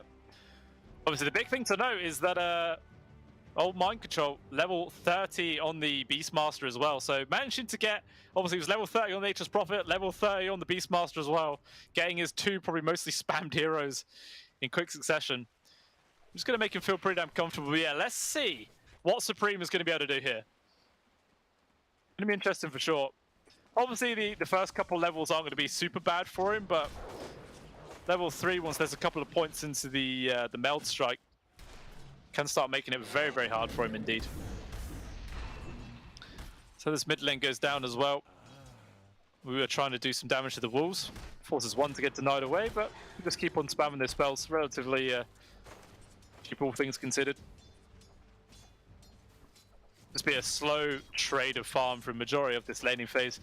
In both lanes, to be honest, not a huge amount of kill threat. I think probably Bookmaker and Respect could make some serious plays happen up towards the top. As you can see, MC just making sure he's keeping his boar as far away from Respect as possible. Actually just using the Starstorm alone to get the kill onto the boar. Because the MC is forced to deny it, but even still, it's a good means of dealing with those extra creeps. And trying to balance out this mid lane, or let's say top lane, sorry. But looking at, speaking of the mid lane, it's actually Supreme doing pretty well. He's 7-6 versus the 4-0 of Noob, and he has another entire creep wave to come under his tower with another one quickly behind. So it shows what I know, guys. Apparently this matchup is actually pretty damn good for the Riki. Like I say, it is still early. We could see it change. But yeah, I'm quite eager to see how much of the CS he's able to secure here. He's able to use the Blink Strike really effectively to guarantee creep kills. And yeah, after all that, he is now 12-6. And Nuba is 7-0, so he's nearly getting doubled up. And the XP is going to be playing a big factor in this lane as well. Okay, it's pretty cool. It works. For now. Meanwhile, MC, bottom of CS himself, but not too far behind that of Votaker. Just getting a few extra denies in hand for the CK. But again, level 3 is going to be the power spike for the safe lane here of Into the Breach. See, probably imagine be the 1-1-1 build from Votaker. Might go for the 2 points into Chaos Bolt. There's a fair amount of variance of how people like to build this. All depends on how he likes to run it himself. Still feels pretty quiet looking there at the bot lane. Like, everyone's still relatively healthy, just hitting creeps around each other. Nothing's really happening.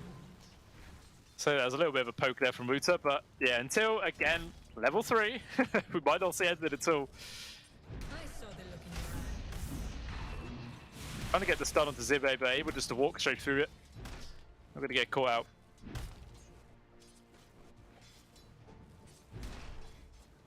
Yeah, we'll see what Supreme's first item is going to be. He actually, this Riki has a Meteor Hammer queued up for his first item.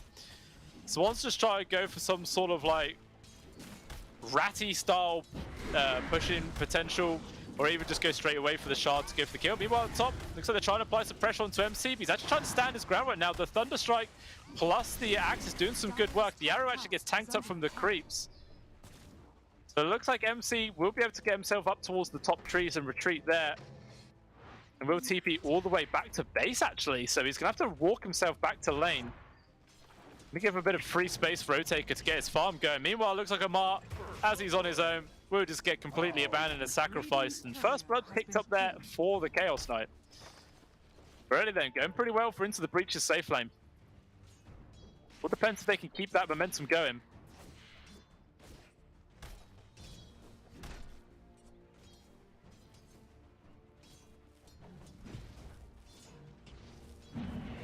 They're just going to stay equally even here at the bot lane. Merchant getting gone a little bit there from Wuta, but actually looks like they changed the target over towards Zibe. The stun does land this time round. But even still, with the Helm of the Iron Will in his inventory, Zibe is pretty damn tanky. He's able to tank, survive away through a lot of that aggression. He did actually send his wolves to get a free kill on towards Kaori's courier, though. There's always a nice little bonus.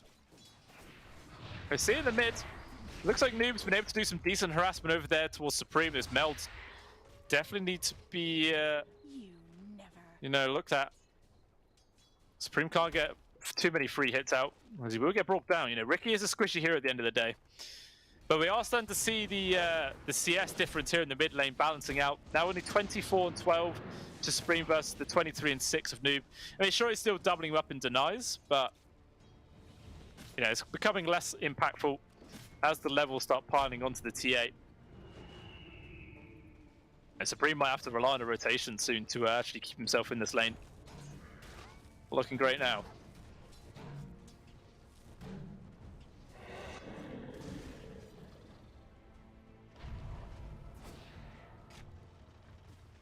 Everyone's just trying to get what farm they can on the board.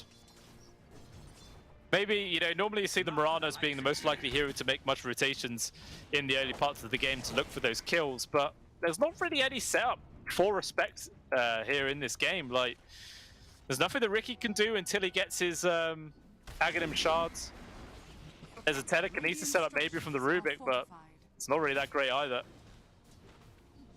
Respect's just sort of having to be running around doing his own thing for a while. You can see he's actually prioritizing points into the Starstorm instead. Already some damage coming out onto this mid-tier 1. Catapult is here. Noob doing his best to try and keep it alive for as long as possible. Already tower on half HP.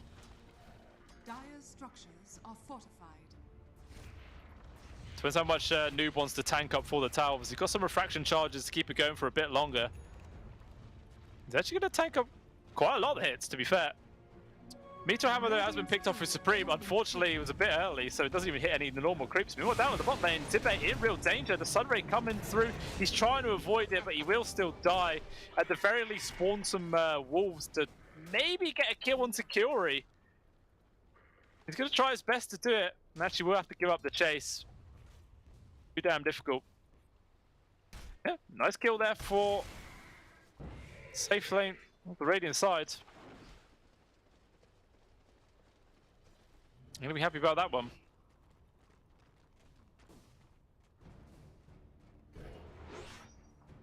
So in the mid, man, Supreme getting bullied pretty hard. Has to drop down the smoke cloud there, which will allow him to back on up. But yeah, this lane, there's nothing he can really do anymore. It is just an absolute beatdown. Every single time he shows himself, Noob just pummels into him. And Supreme might just have to try and attempt some sort of side lane gank momentarily. Because really it feels like it's the only way he can start recovering his farm. Unfortunately, the trap even cancels out his own clarity. Just gets literally nothing out of it. I suppose the hammer is actually a good way of dealing with the refraction charges, you know, with the dot damage that comes in from that. Maybe that is actually the big idea behind this hammer pickup. Literally just to deal with that. Who knows? Go up top. There's again MC. MC is trying to get aggressive on Taker. Stand his ground with his ultimate, but in comes Wuta with the ultimate drop, and down goes the CK. Creeps actually get the final touch there. Respect, at the very least, able to get the trade on towards Mind Control. But it's still a 2-for-1 exchange there into the favor of Quest Esports. It looks like it's going to do a little lane swap as Wuta will stay up here. Mind Control most likely head down towards the bottom. And yeah, Noob already taking down his tier 1 tower at 8.5 minutes in. With a DD activated as well, there's literally nothing that Supreme can really do. Oh, Meteor Hammer will land on him. In some danger though, as he's dropped down the sentry. He's okay. Yeah, very dangerous though, yeah. Supreme, I mean, this is the thing about Ricky as well. He's not one of those heroes that wants to spend all of his time hitting creeps, you know. He's not really great at that. Feels kind of slow and clunky for him. Definitely sort of excels more at getting kills onto actual heroes themselves. He's going to be forced to make a rotation soon. Well, the Phoenix just, you know, doing the standard Sunray up over the map to TP out. Gets a few tips in response. Because why not? But it looks like this bottom tier 1 is going to go down momentarily exactly the same time as the top does. But hey, Respect gets a very nice little deny there. At least taking away some of that bonus gold. Well, there's a nice little bonus there. Still coming up to the 10-minute mark. Less than 1k gold lead so far. Actually, Supreme gonna try and get this kill onto Omar and is actually successful. So first kill on the board for the Ricky. He even got the bonus value of the hammer hit in the tier 1 as well for the you know, extra damage. He should be able to get the tier 1 of his own pretty soon. And keep spamming the hammer as much as possible. Radiant structures are fortified. A glyph just to make sure they don't get as much value out of it. And still Supreme will quickly jump away before a mark can get close enough with those glimpses. Once again, you know, standard disruptor build, maxing out glimpse over everything else. 3 points into it already. Got a good means of catch.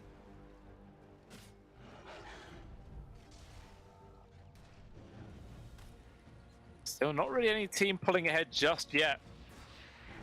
Is both the TA and Dawnbreaker top of net worth for now.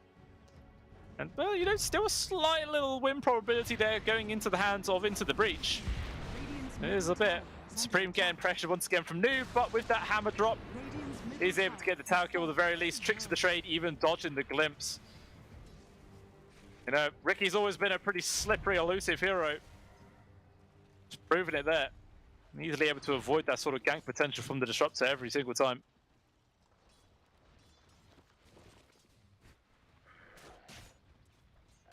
The MC feeling comfortable at the top lane, not really going to get pressured whatsoever out of this area. Just going to keep freely farming up. He's actually got his Helmet of Dominate online at just 200 gold. Meanwhile, the CK actually now completing up his not helmet, sorry, the armlet of Mordigium. A bit of extra tank and damage coming through. Definitely can burst down some people if it does, you know, gets the opportunity to bring them down.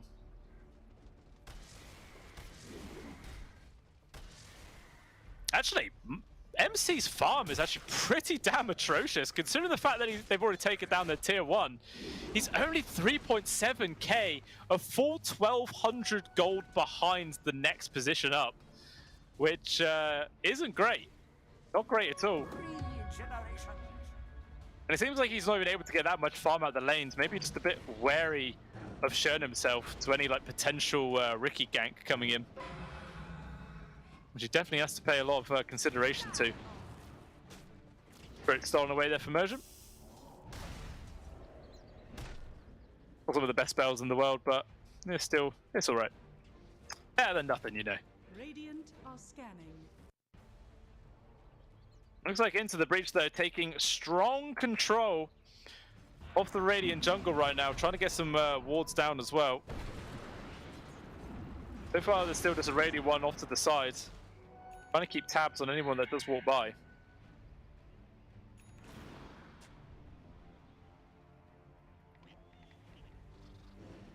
Yeah, really just both teams all swapping sides of the map right now.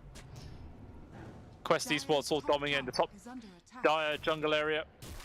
SLA actually also up online for Noob. Sort of a semi-rush, you know, most of the time with TAs, you see them go for the Dragon Lance first, into the Deso, and then a Blink. But this time round, Noob saying, I don't need a Deslayer. He's going to be like hitting people melee range regardless, which actually makes, it makes perfect sense because the 3 cores on Into the Breach are all melee heroes. So what does he really need bonus attack range for? Not much at all. As a result, this first Ro16 going down pretty damn quick. No response from Into the Breach.Shuffle as they have no idea it's even happening. Now, we're going to have to contend with a TA Aegis. And the aggression can keep on coming out here.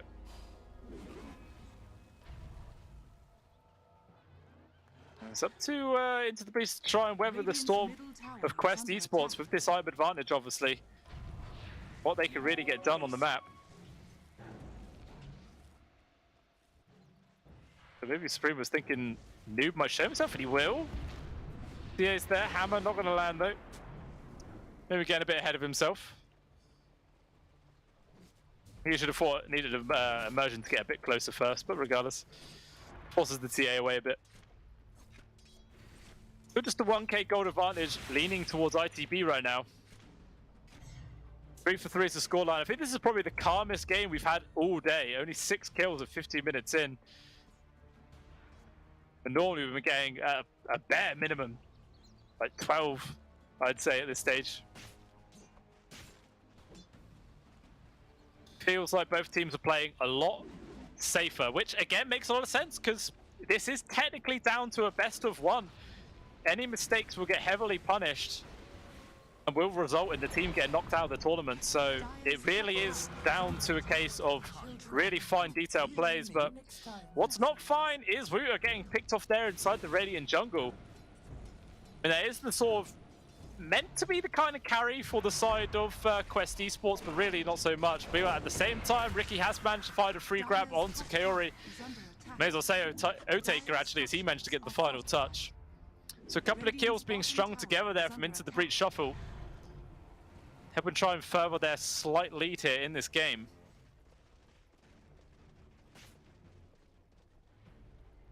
It's just little games of inches and miles though. There's still not really that much of a lead being brought up. MC at the very least having his helmet the Domile online with the Vladimir's offering coming out in just a couple of golds.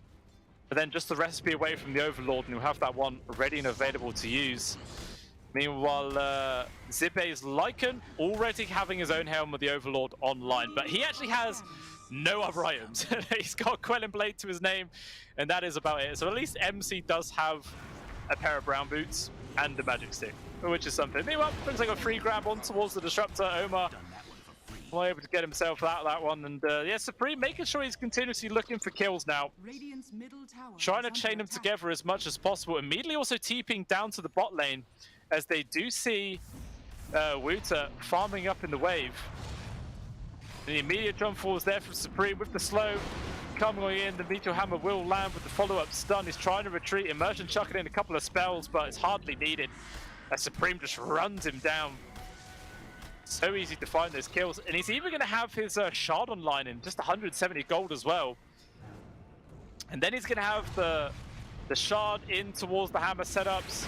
Even just going to get another free grab on towards Kaori, and my word. This bit Ricky, he's actually starting to get some work done. Now dominating Spree, Tower is under attack. making plenty of space now for the rest of his squad, and in just a couple of minutes, he's actually managed to build up the lead to a 3k gold advantage. And the entire team now sort of coalescing towards the top area where there are 3 members of Quest Tower is Esports under attack. hanging around. There was a ward on that sort of low high ground, which we've seen some of it, but instead Noob gonna walk directly in towards the Ricky. Actually goes for the target on towards him. Instead wants to remove the Disruptor, and will get him killed. The Raw though lands with Ryu getting involved with Theo's own ult, but still Supreme is alive. He's able to disengage instead. It looks like the Dawnbreaker's gonna get picked off in response. 2 people dead now for Quest, and they want to retreat without losing any more, but unfortunately for MC, that's not gonna happen, as he is the 3rd and final casualty of the engagement. Or I say lasting casualty. Kaori sitting in the trees, where'd she get the dive away? As Respect and Immersion had absolutely no idea they was just chilling in the trees there. And the Agshard picked up for Supreme. And he does see Noob here in the mid. Gonna try and go for this TA. Still got the shard online for 30 seconds. Actually, looks like they go for the kill onto Kaori instead. Radiant's top tower is under attack. The Phoenix will die. I guess he was probably thinking, what are the chances of killing the TA and then getting the second kill immediately afterwards? Kind of slim, because everyone was respawning. And, you know, he knew it was going to be running out in 30 seconds anyway, so didn't bother wasting. We'll see on the replay, yeah. It was just really good target acquisition for Supreme to go for the Disruptor first, realizing there's no point going for the TA. And just the quick support from the rest of his team kept him alive and allowed the fight to be completely flipped around. And yeah, it will just keep the aggression going. People in the mid, the aggression doesn't stop. It looks like the TA was trying to go for the grab it on towards Supreme. Looks like the Ricky again barely able to get himself away with his life, and this hero is just so damn slippy. And they might just reset and maybe go for like a full-up fight themselves. It's always Noob that's put themselves forwards there for the rest of his team. I mean, he is playing like a mid laner should, but really with the lineup that Quest Esports have, like this, you know, with the draft, it kind of feels like the TA should be the pseudo carry, and then this Dawnbreaker could sort of just be like a second position 3, you know, and just try to make plenty of space for the TA in the fights. Radiant are scanning. But yeah, Wuta going for that first item of the Radiance, and he's not far off it at all. Zippe hiding in the trees. Oh, okay, Taker just get a freebie on towards Kaori there at the bottom, just annihilates the Phoenix. Yeah, Zippe just hiding himself in these trees, man. So afraid of anyone finding him. Obviously, he's just sending his dragon around the map, farming up for him. So even though he's not getting experience for this and hiding in the trees, he's still getting gold. It's not the biggest loss. Okay, now he will finally decide to TP away. Getting the spot there on towards Noob. Bit too risky for him.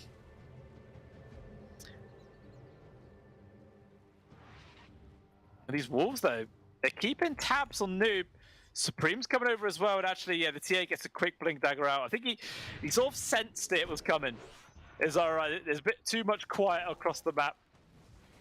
Something's coming my way, you know, good read to get a way out, but it looks like Immersion might not be so fortunate. As 4 heroes around him, he will die.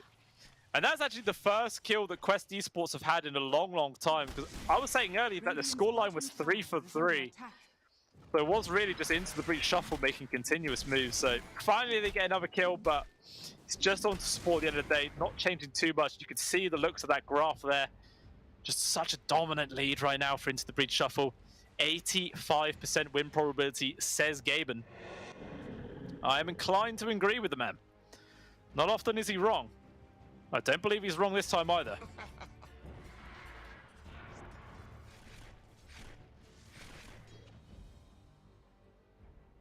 It's still Noob, though, that's contesting the top farm. Anyone else having freeze? Oh, that's never a good sign. No one likes lag. Unless it's... Must just be like a local FPS problem that he's having. It seems like the problem is not being experienced on the side of Quest Esports. I mean, if Zibe is literally asking the lobby, is anyone else having freezing problems, it probably means that someone else on his team is also having it. Because if he was the only one on his own team having it, then he wouldn't ask if anyone else was having it, you know. You would just think it was a local problem. Well, a quick look at the players whilst we have this pause, see what they're sort of looking at right now.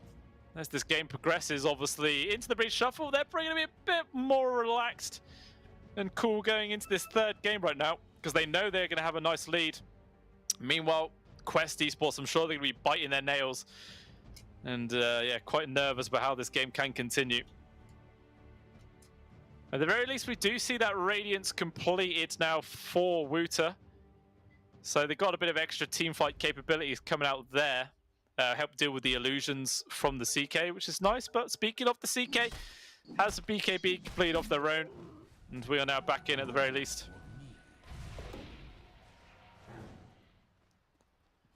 Joe Taker just probably having free farm for the majority of this game. Top of net worth, but it is quickly followed by Noob. There's obviously a TA is just a flash farmer in herself. It looks like Noob's actually going to be able to build a BKB like straight, like completely in just a couple hundred gold. And then I believe that would be the power spike where Quest Esports would look to try and force a fight. You know, they'll have the Radiance, they'll have the BKB. Not too much else they have to wait for right now. Even a fresh 4-star picked up for Omar. It looks like they are going to start grouping up near the Roche area, and they are going to go for this 4-man smoke, obviously just leaving the Dawnbreaker out of it, because he's got the ult. He doesn't have to bother waste time running around in circles. Oh, it looks like Supreme might get caught out. Ooh, the smoke, the Dusty did actually land on top of him. Still feeling confident to stick around right now. Arrow coming through, not going to land onto anybody, but a 4-second stun chases Omar a mile away. So the smoke not really finding anything. And into the breach. It was actually a DD in the hands of Supreme, but again, not going to find much value out of that either. Instead, an immediate second smoke here. Quest deciding that, you know, we still have the power spike. All our ults are available. All these items are still ready to be used. They just want to commit, going to try and journey through the dire jungle right now.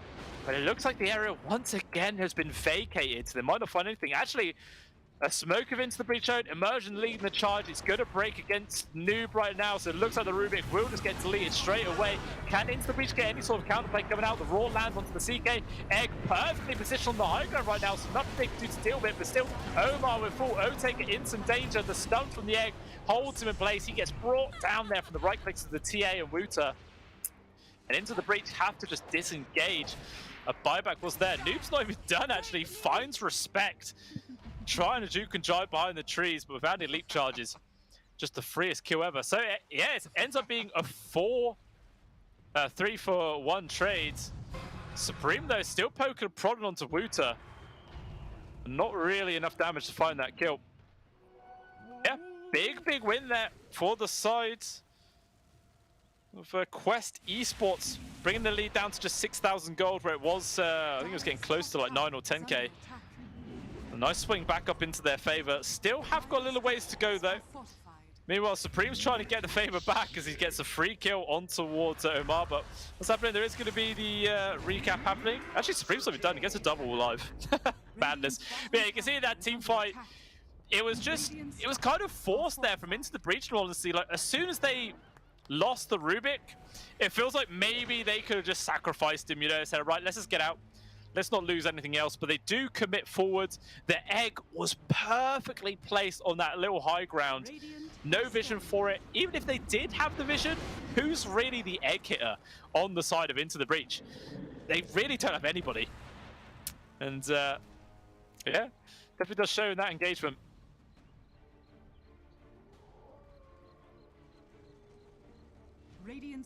I'll see how the rest of the fights progress though. Still is that 7k gold lead for Into the Breach Shuffle. All three of their cores at second to fourth position. Just the TA who's up there contesting versus the CK right now. As Ro16 number 2 though has now respawned. Aegis and Shard up for grabs. And immediately Quest Esports coalescing into the areas. They want to try and secure it if they can, but it was already scouted out by them Rana Arrow as well. So Into the Breach realize it's happening. Arrow scouting out the fact this is going on. It's Roach just dropping quick. They want to try and contest it. They haven't got long to wait. It's already down to half HP. Going to be sending in the Ricky first. And just see how much vision the Quest have to work with right now. You can see everyone coming in from all angles. Supreme trying to get rid of those observer wards at the very least to bring this vision into an equal standard. But with those hawks up on the over the high ground, there's some perfect avenues to see anyone coming in. A lot less to work with here from Into the Breach.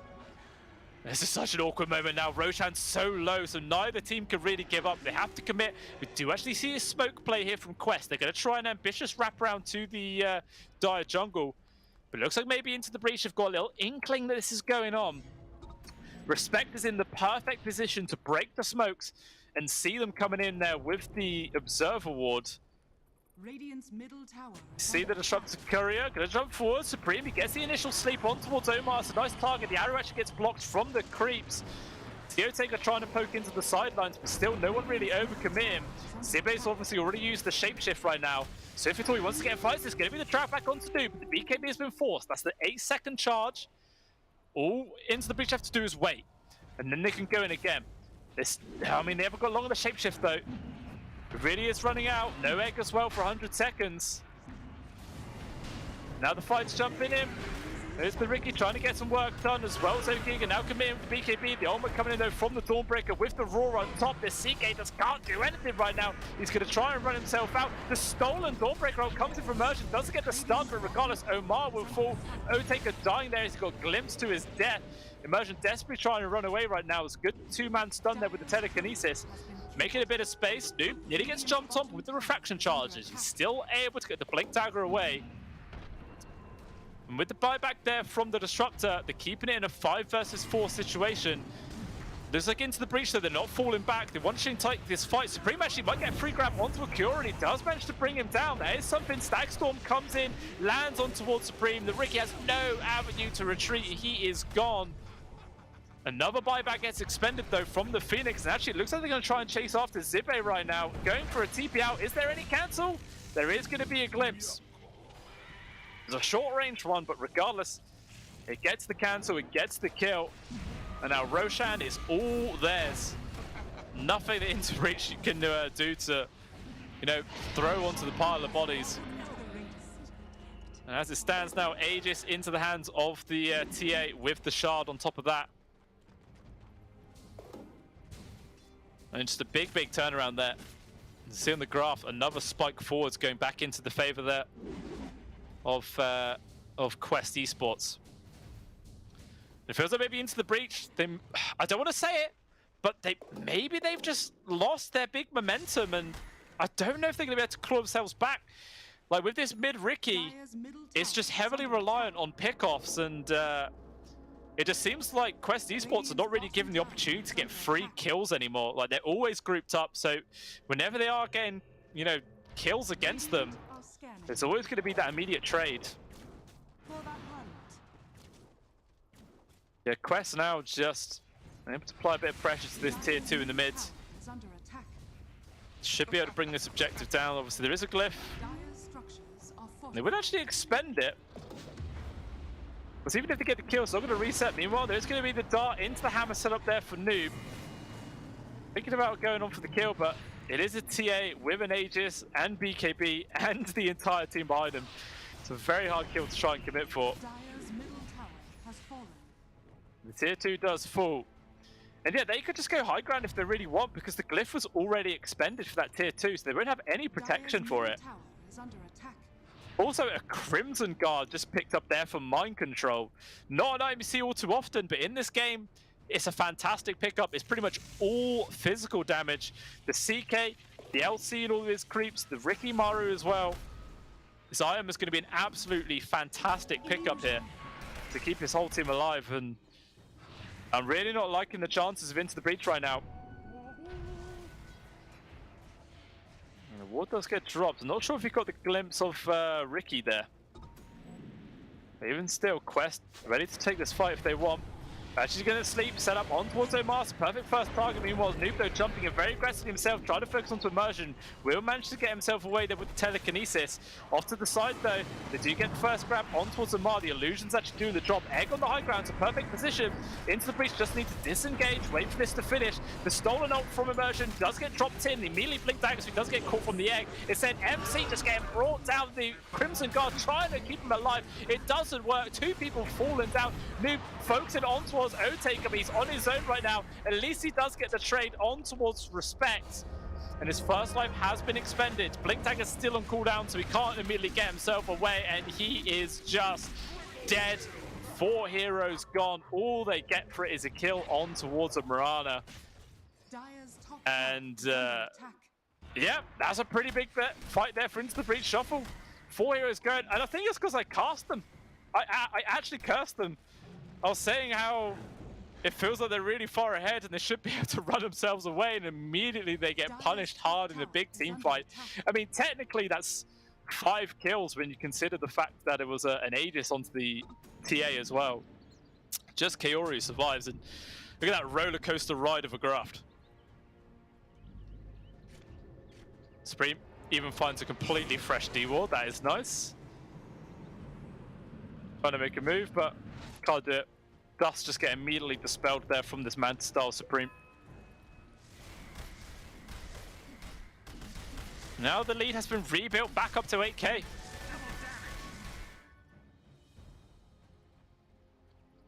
See if they can hold on to it this time though.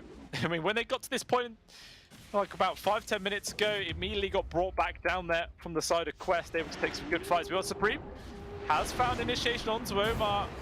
The Pro Disruptor does get full stuff away, but regardless, the damage is in to get the kill. Supreme in some danger, using the tricks of the trades as well as the blink strikes to get out. And we be a free kill on towards that Disruptor. Dragon on dragon action. So Mind Controls 1 is victorious.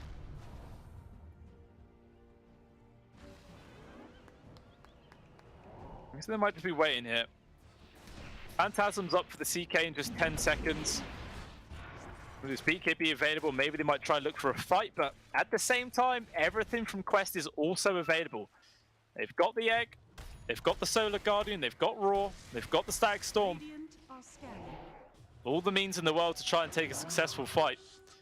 Just needs to go a bit better than that last one did, because it wasn't great. It was not great at all.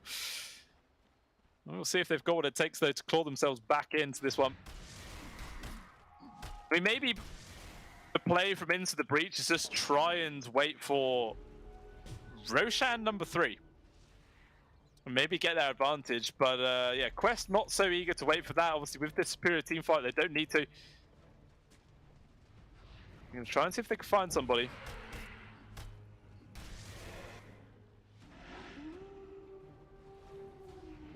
I'm going to find anyone in the triangle. Looks like instead they're going to change direction to go over towards the actual jungle area, but okay, they actually do decide to fall back. Put up and go for the farm instead. But this is just To be honest, this little lull period, again, it's just benefiting into the breach. Like, if they can dodge these team fights until the next Roshan is up and they can get that, definitely just favorable for them.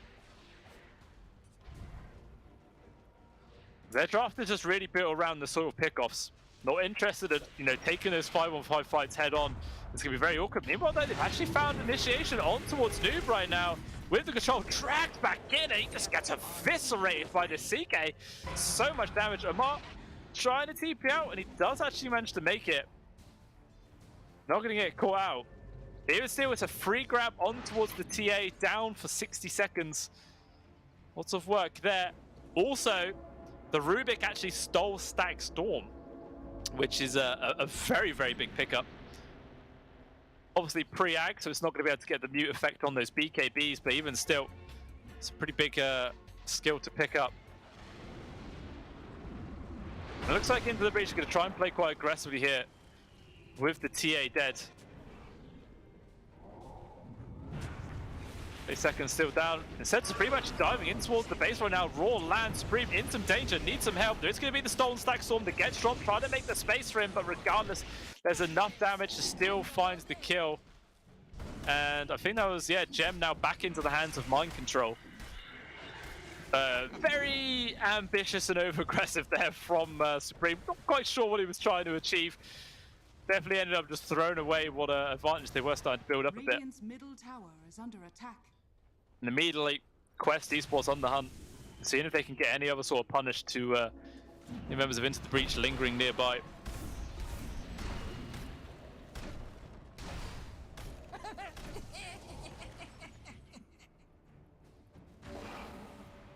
Still just sat around the 8k gold though.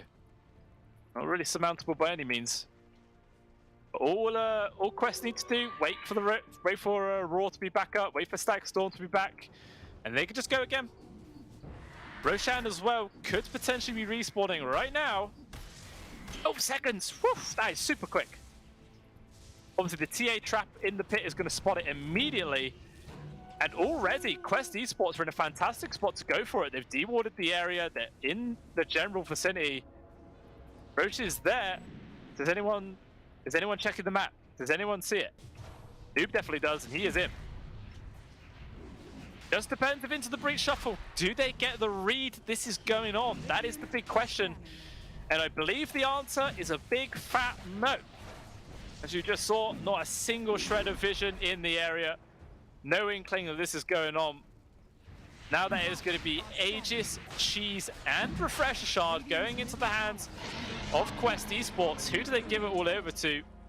Okay, Refresher Shard in the hands of MC right now, so double Raw, double BKB for him. Double Crimson as well, but that's not as that's not as important. Radiant structures are fortified. Radiant's bottom tower is under Stack attack. Storm used, and BKB Has been killed. from Noob, and Noob's courier also dies with MKB on it. Wow, that was a quick chain of events, which was pretty disastrous in all honesty there. But no BKB, no Stack Storm. Radiant's A middle tower huge is source under of damage output gets taken away from the TA, but it still looks like, despite that they're missing those, they're going to try and make a move right now. Actually, no, that Stack Storm was the Rubik, sorry. They still do actually have it in the hands of the Destructor, Omar. They're going to try and get a backstab right now. As Into the Breach, look like they're trying to set up for a high ground siege. There is going to be the arrow, or the setup in towards the arrow, trying to control onto Waiter. Did they have the burst damage to kill him? He's able to pop the BKB with the heals coming through. He's still down but alive. And now the complete turnaround, the double roll there from MC again. The long count Supreme just gets taken out. O-Taker can't get himself away in time. As he will be the second casualty. What a disaster right now. Glimpse also getting the drag back on towards Zibe. Perfect target. All three calls there from Into the Breach Shuffle get taken out. Tips there amongst themselves for Supreme. Oh, Supreme, sorry. Quest Esports. And yeah, they're feeling happy about that one.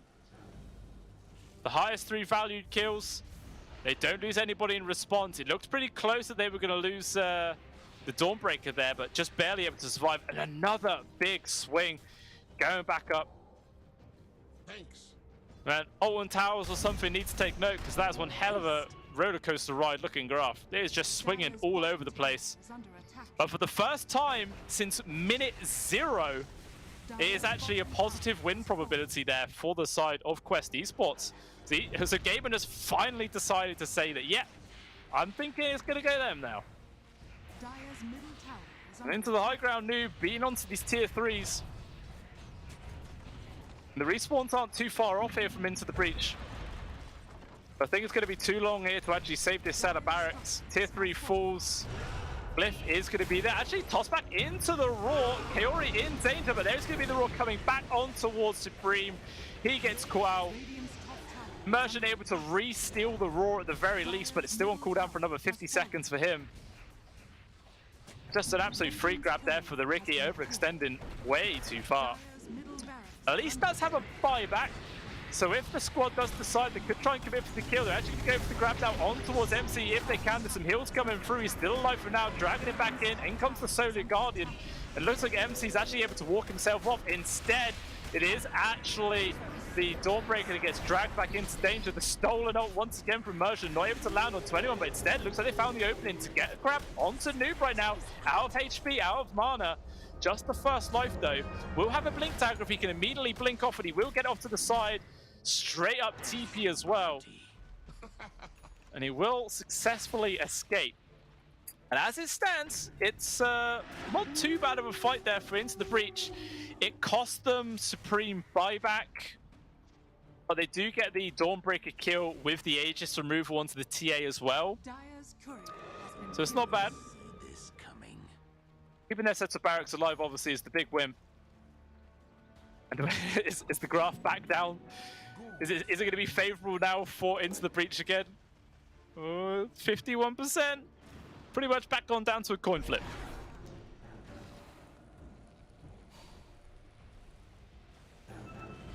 You see right now that Quest huddled up as a 4-man unit. Very sort of anxious that a move could be coming their way. Meteorham actually landing onto absolutely everything then.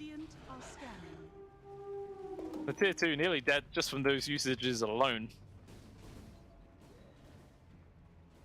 That shard plus the axe pickup from Zippe. And, you know, I really do, in a lot of games, I wish that we see more of this axe from the Lycan. Like, it just does not appear enough. In this game, though, it could be absolutely devastating, man. If you wolfbite up the CK, then he gets those guaranteed crits. It could do so much damage. Especially if he gets his own crit on top of that, it will be really horrifying.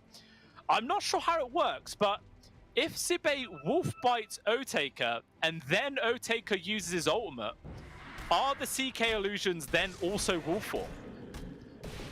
I'm not too sure. I've not actually seen that interaction. I'm gonna have to try and keep my eyes out to see if that actually comes about, because that's going to be interesting. Because if he can get an army of wolf-bitten illusions, my lord, man, like they could do so much work. Gonna be cool. But we do see a fight coming their way. Smoke's breaking. Jump forwards. There's a Stag Storm immediately on towards Supreme. He does manage to get the Manta outside of the radius. Dawnbreaker all used, as well as the Supernova. That is absolutely massive right now for Into the Breach. 3 ultimates getting expended against their enemies. And they don't get a single thing out of it. Quest Esports are now in complete disarray. They're like, shit, we need a run. We can't take the fight now. And I'm sure Into the Breach are going to try and capitalize on that if they can. Don't see any reason not to, in all honesty. They're pinging out Supreme. I mean, they still have the Roar from Mind Control. And they're feeling like that's enough to take the fights. And I'm not sure if it is.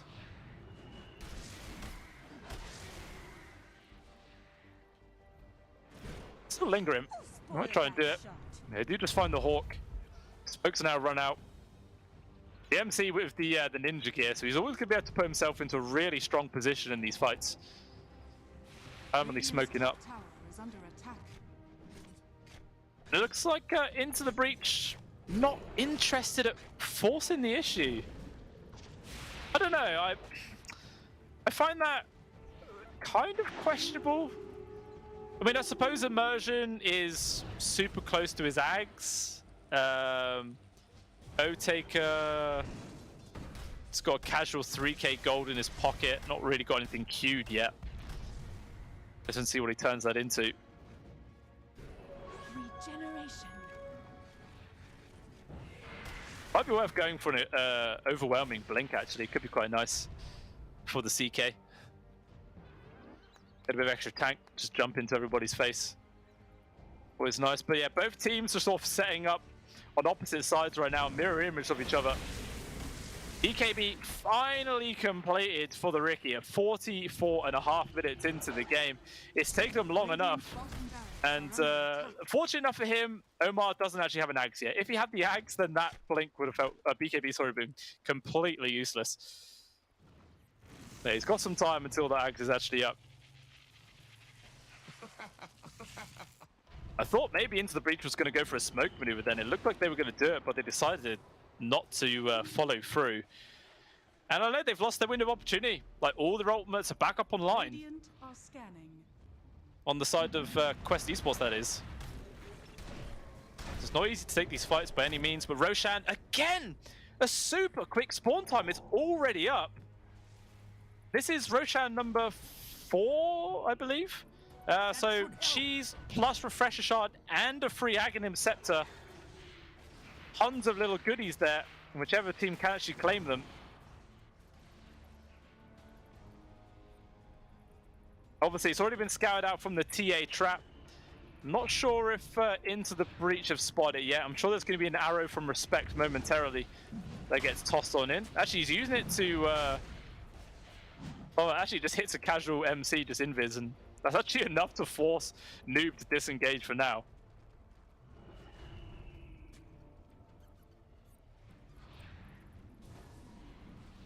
Okay, now it is properly scoured out from the Ricky illusion. Both teams know it's up. Well, okay. Supreme just snatching that away. Noob was like, oh, it disappeared. I gotta run.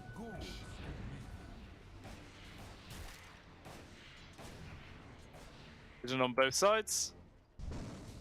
So you can actually get rid of that high ground observer ward, so Supreme will be able to get it. But actually, Zibe is a mile away from the rest of his team. I guess he was really just trying to farm up this Sacred Relic as fast as possible. So it will be a nullifier when he can complete it. Well, that is the whole reason about why he is over here. So maybe the rest of Into the Breach were heading down to try and get a gank onto the Dawnbreaker, but they are out, not going to find it. Instead, still see Quest Esports just chilling around the pit. Actually, Noob jumping in. I don't think he actually did any damage then because Ro16 was actually stuck out of the pit, so he didn't actually take any of that because of the field. The Ro16's drop it super quick. It's going to be on the 4 right now. And who gets what? They give the Ags into the hands of Wuta. MC back with the refresher shard yet again. Noob, of course, taking up the Aghanims. Oh, not the Aegis, sorry. Supreme though, hunting forwards. With this high ground wall, they did obviously just spot the Dawnbreaker. Instead, they're going to change their target over towards Kiori. He's just gone. 100 seconds without the Phoenix. They do have a buyback available at the very least. Still, it's going to be nasty if there's forced to use it. They're actually going to go for it. Just immediately diving on towards Supreme. The Ricky gets destroyed. Gem on the deck yet again, and now they're going to try and chase some more. Otaker trying to TP out. The Raw putting an end to that one. There is going to be the stolen Dawnbreaker armor though coming in from Immersion. The heals keeping Otaker alive for now, but it's just not long enough. He will still fall. The egg pops, gets the stun onto the 2 of them. And Zibe can only run away right now as everyone just falls to pieces. The buybacks from both the Ricky and the CK doing absolutely nothing. And in that entire fight, Zibe didn't even get a chance to use the Wolf Bite. So nothing achieved whatsoever, and it's just a colossal win there coming out from Quest Esports. 4 kills with 2 buybacks on the 2 main cores as well. It's like 6,000 gold, and they're not even done yet. Looks like Omar was getting poked and prodded from Supreme. Not enough to really look for the kill. Instead, it looks like they might try and shove down this mid lane yet again. Age is still intact for another 3.5 minutes.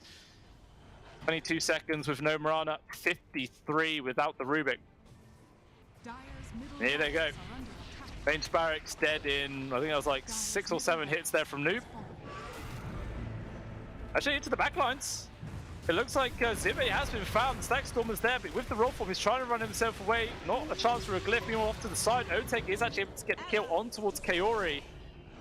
Solonak's not going to do too much, and still in runs the Wolf. He's trying to poke a prod, see if they can get a grab. Supreme also jumping in. He's got the initial stun onto MC. The hammer drops, only lands actually on towards Windows. Otake has stand his ground. Has managed to drop the Wolf bite.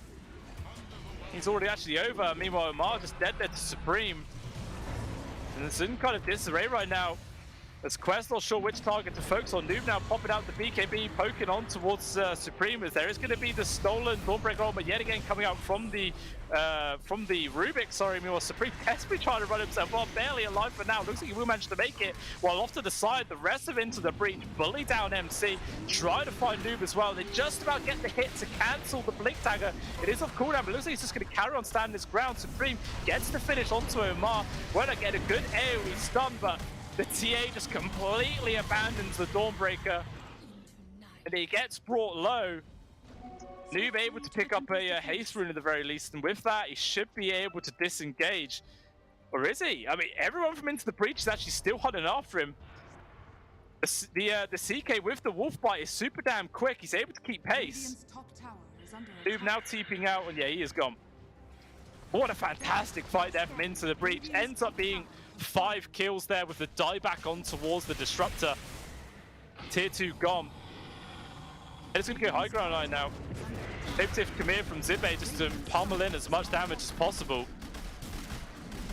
We'll fight back up in 30 seconds to increase their damage output. I mean, there is buyback available for the 2 other cores. They don't want to expend it if they don't have to. Just let the Illusion Army and the creeps there do all the work. But damn, those side blades from Noob just destroyed everything then. The stands all Into Breach Gal, that is the range barracks. Yeah, not range barracks, it was melee one.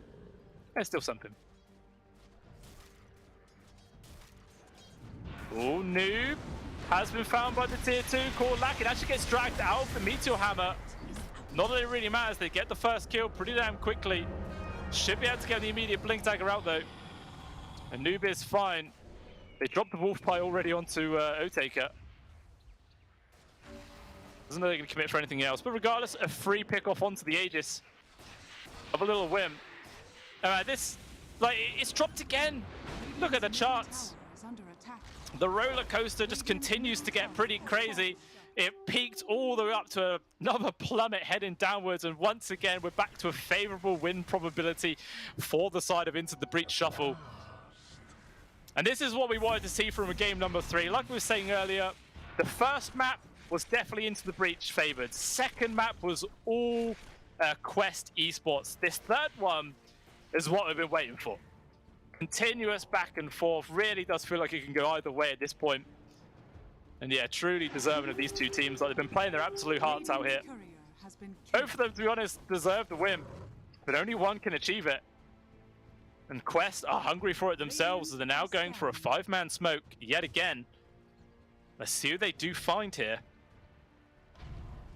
Lurking around, but it seems like Into the Breach Shuffle. They've got the read and immediately start turning up in their base, but there is this high ground ward. They're going to see Omar jumping forwards. Very aggressive there from the Disruptor. Gets a very short range glimpse backwards. Not going to find too much with Telekinesis. Going to drag MC back in towards the Meteor Hammer, but double 4-staff brings him to safety. Instead, it looks like Noob is just going to carry on being into the buildings. He doesn't have the safety of an Aegis anymore, so he's got to be careful. Do take away the ward, and it looks like the queue for Quest Esports is just to disengage, head on back. Are under attack. The large creep wave at the top barracks as well for someone to farm. Of course, it's just going to be Noob who soaks that up immediately. I mean, this TA is super fat as well. Basically 44,000 net worth. Second place is 32. So 11k ahead. While I'm talking about that though, the engagement is happening. The arrow does actually land onto Omar. They're trying to bring him back with the 4-staff. With the Dawnbreaker armor and Egg providing the safety, but still, everyone just runs away. MC now getting focused up, brought low. He couldn't even use his ultimate time, but we'll do another buyback. The stolen Dawnbreaker armor, him coming in from immersion, but just drops himself into danger. Aeon Disc at least keeping him alive for a bit longer, but all it does is delay the inevitable. Off to the side, though, the rest of the squad there from the side of ITB bring down Kaori, and it doesn't look like they're interested in backing off from the fight just yet. They've taken away the high ground wards. They're in a 4 versus 3 situation. There's a buyback from MC as well. If they can find the follow-up kill, you know, put them on that super large death timer, we could 100% see like the closing parts of the game, but not quite going to be the case for now. Unsport, their worth pretty much been brought down to just 3k gold advantage now. And Roshan number 6? 6 or 5? 5 or 6? I can't remember, I'm losing count. Potentially up in 30 seconds. And there's the Abyssal Blade just completed up for the CK as well. Extra bit of lockdown and hurt. With the Overwhelming Blink now queued up to be his 6th slot item. Obviously, he can still swap out the power treads if needs be. Which he definitely can, you know. The CK doesn't actually need power treads anymore when you consider the fact that the Wolf Bite just gives him haste speed. Not required. Roshan number 6. What's it? 9 seconds again! What is these super fast spawn times, man? This is absolutely crazy. Gaben just wants non-stop action this game. It has just been chain spawn after chain spawn. There's no one around this time, though, to immediately run on into the pit. The TA traps will spot it out, but so will the Lycan Wolf. So both teams know it's up. They are both heading on over to the area. And it's sort of like a race, who can get here first and set up to try and take a favorable fight. It looks like the smoke from Quest Esports will allow them to get here first. They're actually going to try and set up for the high ground area, dropping down these wards. They will get the spawn to respect. Immediately hit from the side for fires, long range pokes, but still it looks like the TA can't quite get the quick delete. Expect able to back on off. And it looks like regardless, Quest immediately in towards the pit, looking to get another 3 Aegis, as well as an Aghanim Scepter. In comes into the breach. You don't let this go for free. Just about half HP now for the Roche. Supreme poking and prodding, dropping into smoke clouds, making this as awkward as possible. He is going to now be the shapeshift committed there from Zibe. Wolfbite on towards the CK. Now they're all jumping in. The cluster is happening. Otaker trying to bring down the Beastmaster best he can with the heals coming in, as well as the egg support. The Solar Guardian gets committed. There is going to be the glimpse back on towards the Chaos Knight. And even as a wolf form, he's not fast enough to retreat. Can immediately buy back though. As Noob now getting aggressed himself. There is going to be the Static Storm that gets dropped down.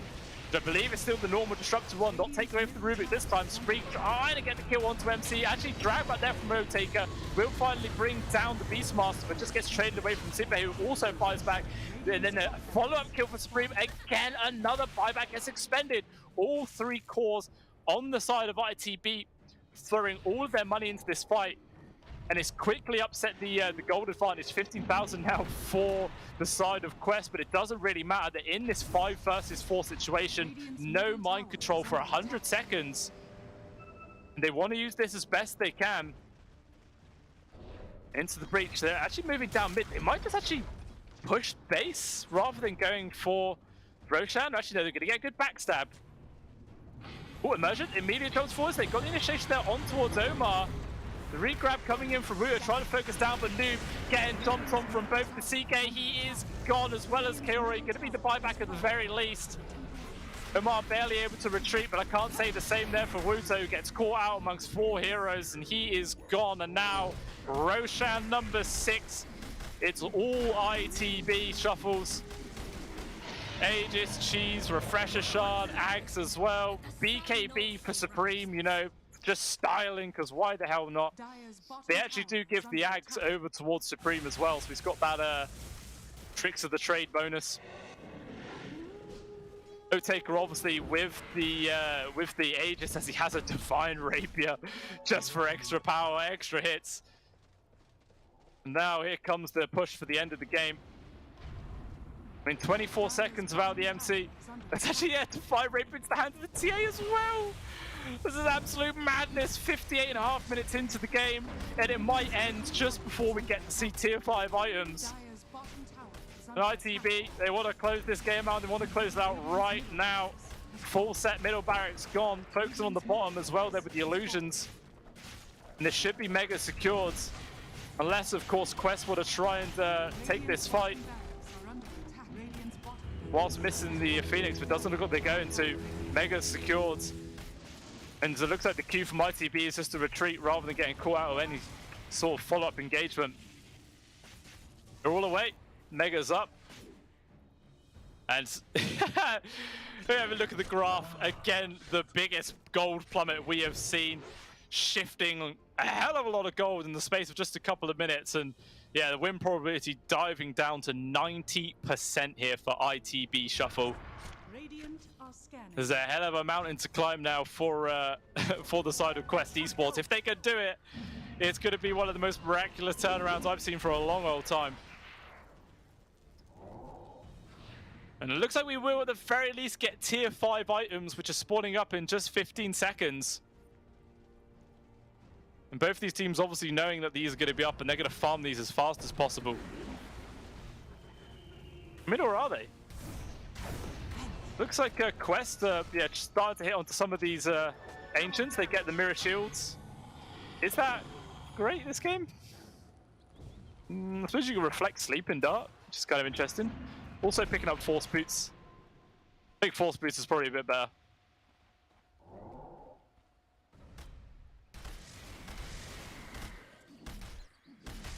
ITB gonna try and get some tier 5s of their own, but I feel like they're trying to you know, take away as many of the Radiant creeps as possible to make sure that Quest can't get their own tier 5s online.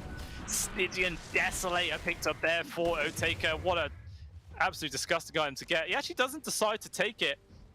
Instead, he finds the Pirate Hat and takes that one instead. Wants the extra attack speed. More than the Desolator minus armor. Obviously, the guaranteed bounties is always nice. Apex as well. Picked up that from Zibe. Does anyone really care about? I think that's actually really good for the Ricky. Yeah, his backstabs now are going to be horrible with the 2.2 Agi multiplier that comes with his ultimate. Yeah, those right clicks are going to hurt like hell. Book of Shadows also picked up. It could be quite nice, one of the supports to, like, you know, sort of ethereal anyone who gets jumped on from the TA, as well as Giant's Ring. And Otaker's like, okay, Pirate's Hat be damned. I'm going to be a giant little night boy. Trampling over the trees, absolutely massive. Now they're going to go for the smoke kill. They found all 5 of theirs. Meanwhile, still 3 left to pick up there for the side of Quest Esports. Obviously, with the advantage of the Aegis and everything else, into the breach, want to just try and go for this kill. Moving themselves up the high ground, there is going to be the wolf fight. Charging forward, Otaker is in, going to be the immediate egg to try and disengage. Gets hit with the Cypher Vice, the right click's raining in, he's going to get controlled up. The stun just lasts for absolute ever. He's a giant wolf, but it doesn't make any difference, he is just dead. The side blade here even getting the +1 onto respect to the side there. And now with the second life, Otaker going to try and turn this fight around if they can. Drag him back onto Wuta, but it looks like the call is to try and disengage right now. Immersion going to get caught out inside the base, no luck to disengage. MC though landing the roar on towards the Ricky. Still not going to be so much further grab. Immersion forced to pop the cheese with the follow-up stun that comes in from the Solar Guard. He's locked in place, but still they're just going to disengage. After all of that, I believe it's just the death onto Respect as well as Omar, and they both buy back respectively. Obviously the Aegis being removed as well from the CK is pretty damn big. And now Otaker not having any protection for his Divine Rapier. But you've got to consider the fact that, you know, Supernova was used down for 40 seconds. Don't know if that's large enough of a window of opportunity, though, for ITB to try and take a fight. As the Otaker just got caught before pressing BKB. The Cypher Vice came through. Yeah, he's got completely locked in. And yeah, they found the opportunity there on the side of Quest to move out, get the rest of their neutrals. Actually, no, they're still missing 2. See which ones they are eventually able to get if they can find the space to move outside. But, you know, hour-long mega creeps continuously pushing in. It's no joke. It's very hard to sustain against. Really, this 18k gold lead means absolutely nothing at this stage of the game. It really means nothing. If it was like a 70k gold lead, sure. But 17? Yeah. Radiant Very are negligible. scanning. Immersion actually picked up a Wraith Pact. I haven't actually picked up on that until now, but that's actually quite a strong item in this game. Reduced a lot of the damage from the TA for the rest of the squad. Obviously not as good as it once used to be. Now only reducing physical damage, but really that's all they need.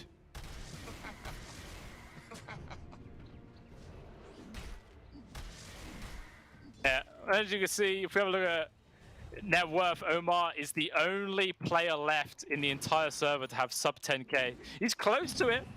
He's very close, but he's still living that position 5 life. Blink forced after his name with a Ghost Scepter. Still needs a couple of 1,000 gold, and he'll have Aghanim Scepter online. And to be honest, that Axe will be absolutely massive when he eventually completes it. Like getting those initial grabs onto like the CK or the Ricky, even the Lycum. Very big indeed. So your buybacks pretty much coming up soon. 40 seconds, and the TA will have theirs. 55, and the Dawnbreakers will also be returning. Meanwhile, pretty much the entirety of Into the Breach already having theirs up. It's just the Disruptor and Mirana who have none to throw at. And I think the play for ITB is just wait for Roshan number 7. I think it's 7. Yeah, I think it's 7. Yeah, I'm pretty sure it's 7. And we've had super fast respawns every single time in this game. It's been like a couple of 10 seconds, a couple of 12 seconds.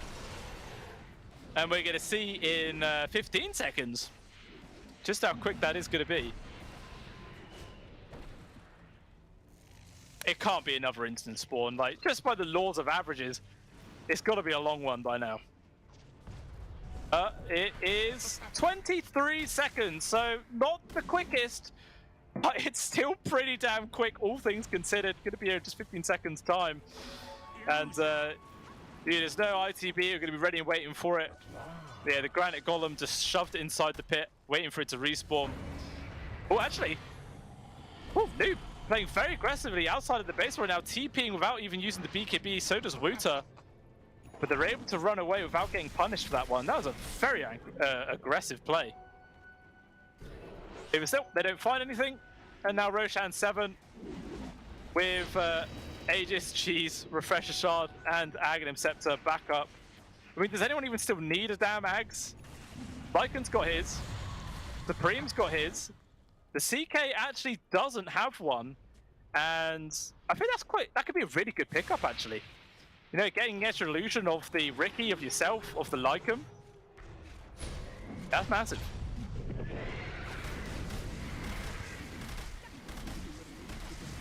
I imagine they'd probably give the do they give the Refresher Shard to him as well? They might actually give the Shard over to the Lycan. Put it into the hands of Zibe.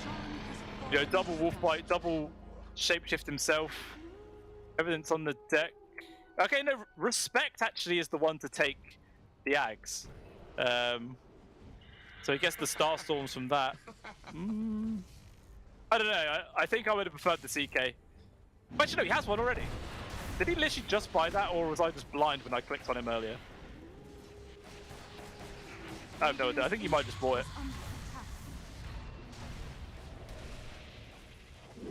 And now, with the last big advantage, can ITB finally break the backs here of Quest Esports? They're certainly going to try to right now. Just waiting for their opening. Trying to see if anybody steps out of position. You know, comes a little bit too close to the edge of the map where they could just pounce on them with like the CK Reality Rift, dragging them out of position and try and burst down a few kills. And not be the case though. They're just very, very afraid of stepping in. Again, like I was saying, guys, this is a best of one, all things considered. And it looks like they're actually just going to commit all their ultimates with the dust right now. Going to move on in. They got vision on a couple of people, and that's going to be enough for them to try and make this move. Let's see if they do get the jump on. It looks like the call is just to send in the illusions. Maybe try and whittle down to the Ancient right now, but a few right clicks from Noob will put an end to that. Actually, Arrow does land onto the TA, but instead the immediate jump is on towards MC. They drop down the Raw, and the immediate telekinesis away will bring them around to safety. The Supernova committed as well, so 2 big ultimates down there. At the very least, Kaori does have a refresher shard, so he's going to be able to have a second ultimate online at a moment's notice. MC, on the other hand, doesn't have a refresher, but regardless of that, with the Octarine core, it's a 22-second cooldown, so it's back up already. Next to no downtime. In from immersion. Okay, telekinesis himself out. Nomar, he's so close as well to buying his Aghanim Scepter for the Disruptor, which would be absolutely massive. Still just a couple hundred gold away. Might be worth selling something to be able to afford this item, or maybe just really is interested to keep him back, buyback. Because up in 20 seconds, we watched Stagstorm is there, trying to get this grab onto Respect, and it looks like the Mirana has been caught. They're trying to burst it down, everything getting dumped from the Dawnbreaker as well as Noob, but it looks like they're going to give up instead into the backline. Taker finds the kill onto Omar. There is going to be that Supernova, does eventually pop. They get the first life for the CK. Can they get the second? Actually, the aggressive telekinesis throwing the CK back into the fray right now.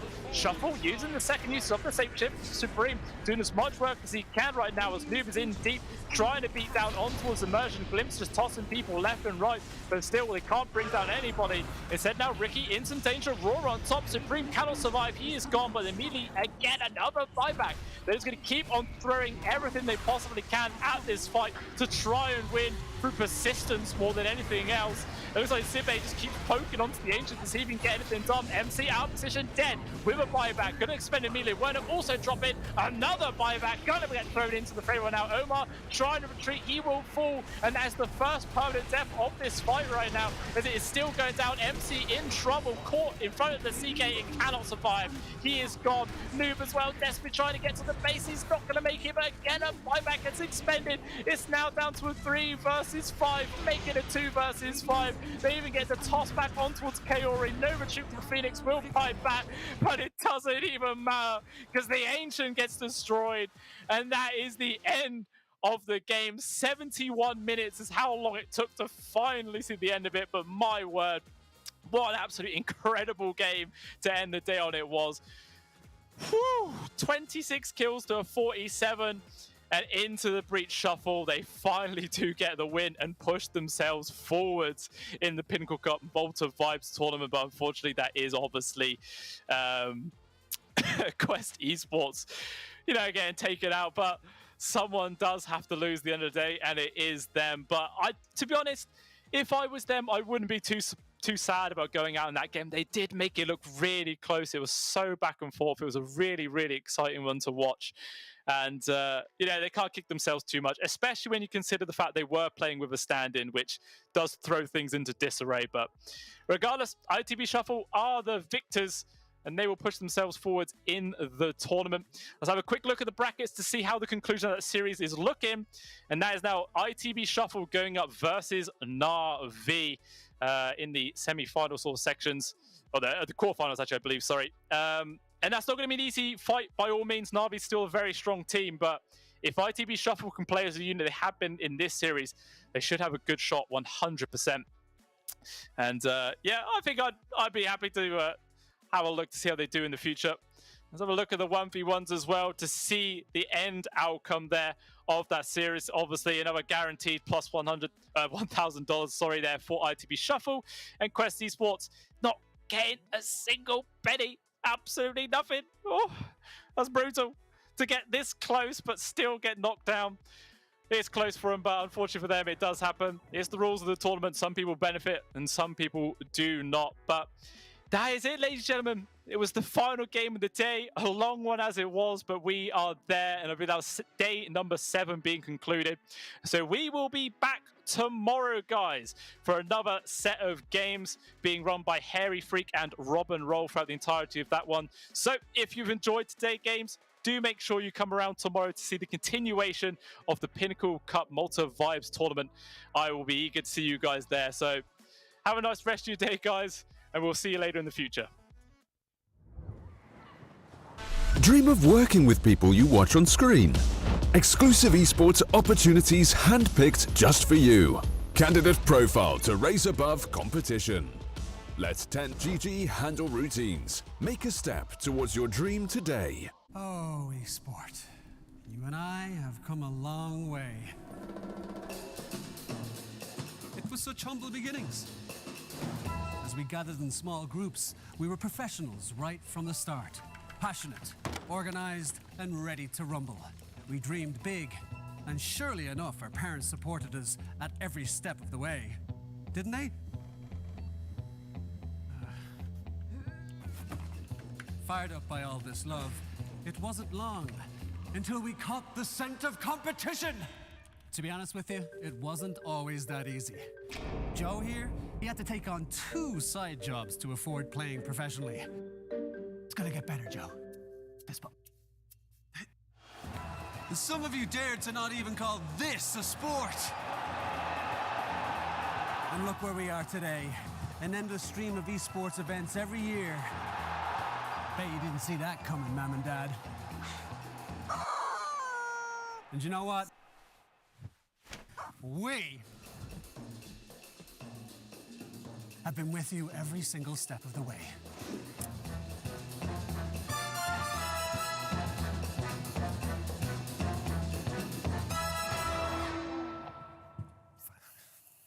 Sorry. Go on, go back. That's it. That's better. Keep going. Let's bring that down here. No. Keep going. Go. Roll. And cut. Cut the thing. I'm going. Where are you going? Where are you going? Hey, come back. Guys, ladies. I don't know if that's correct. No.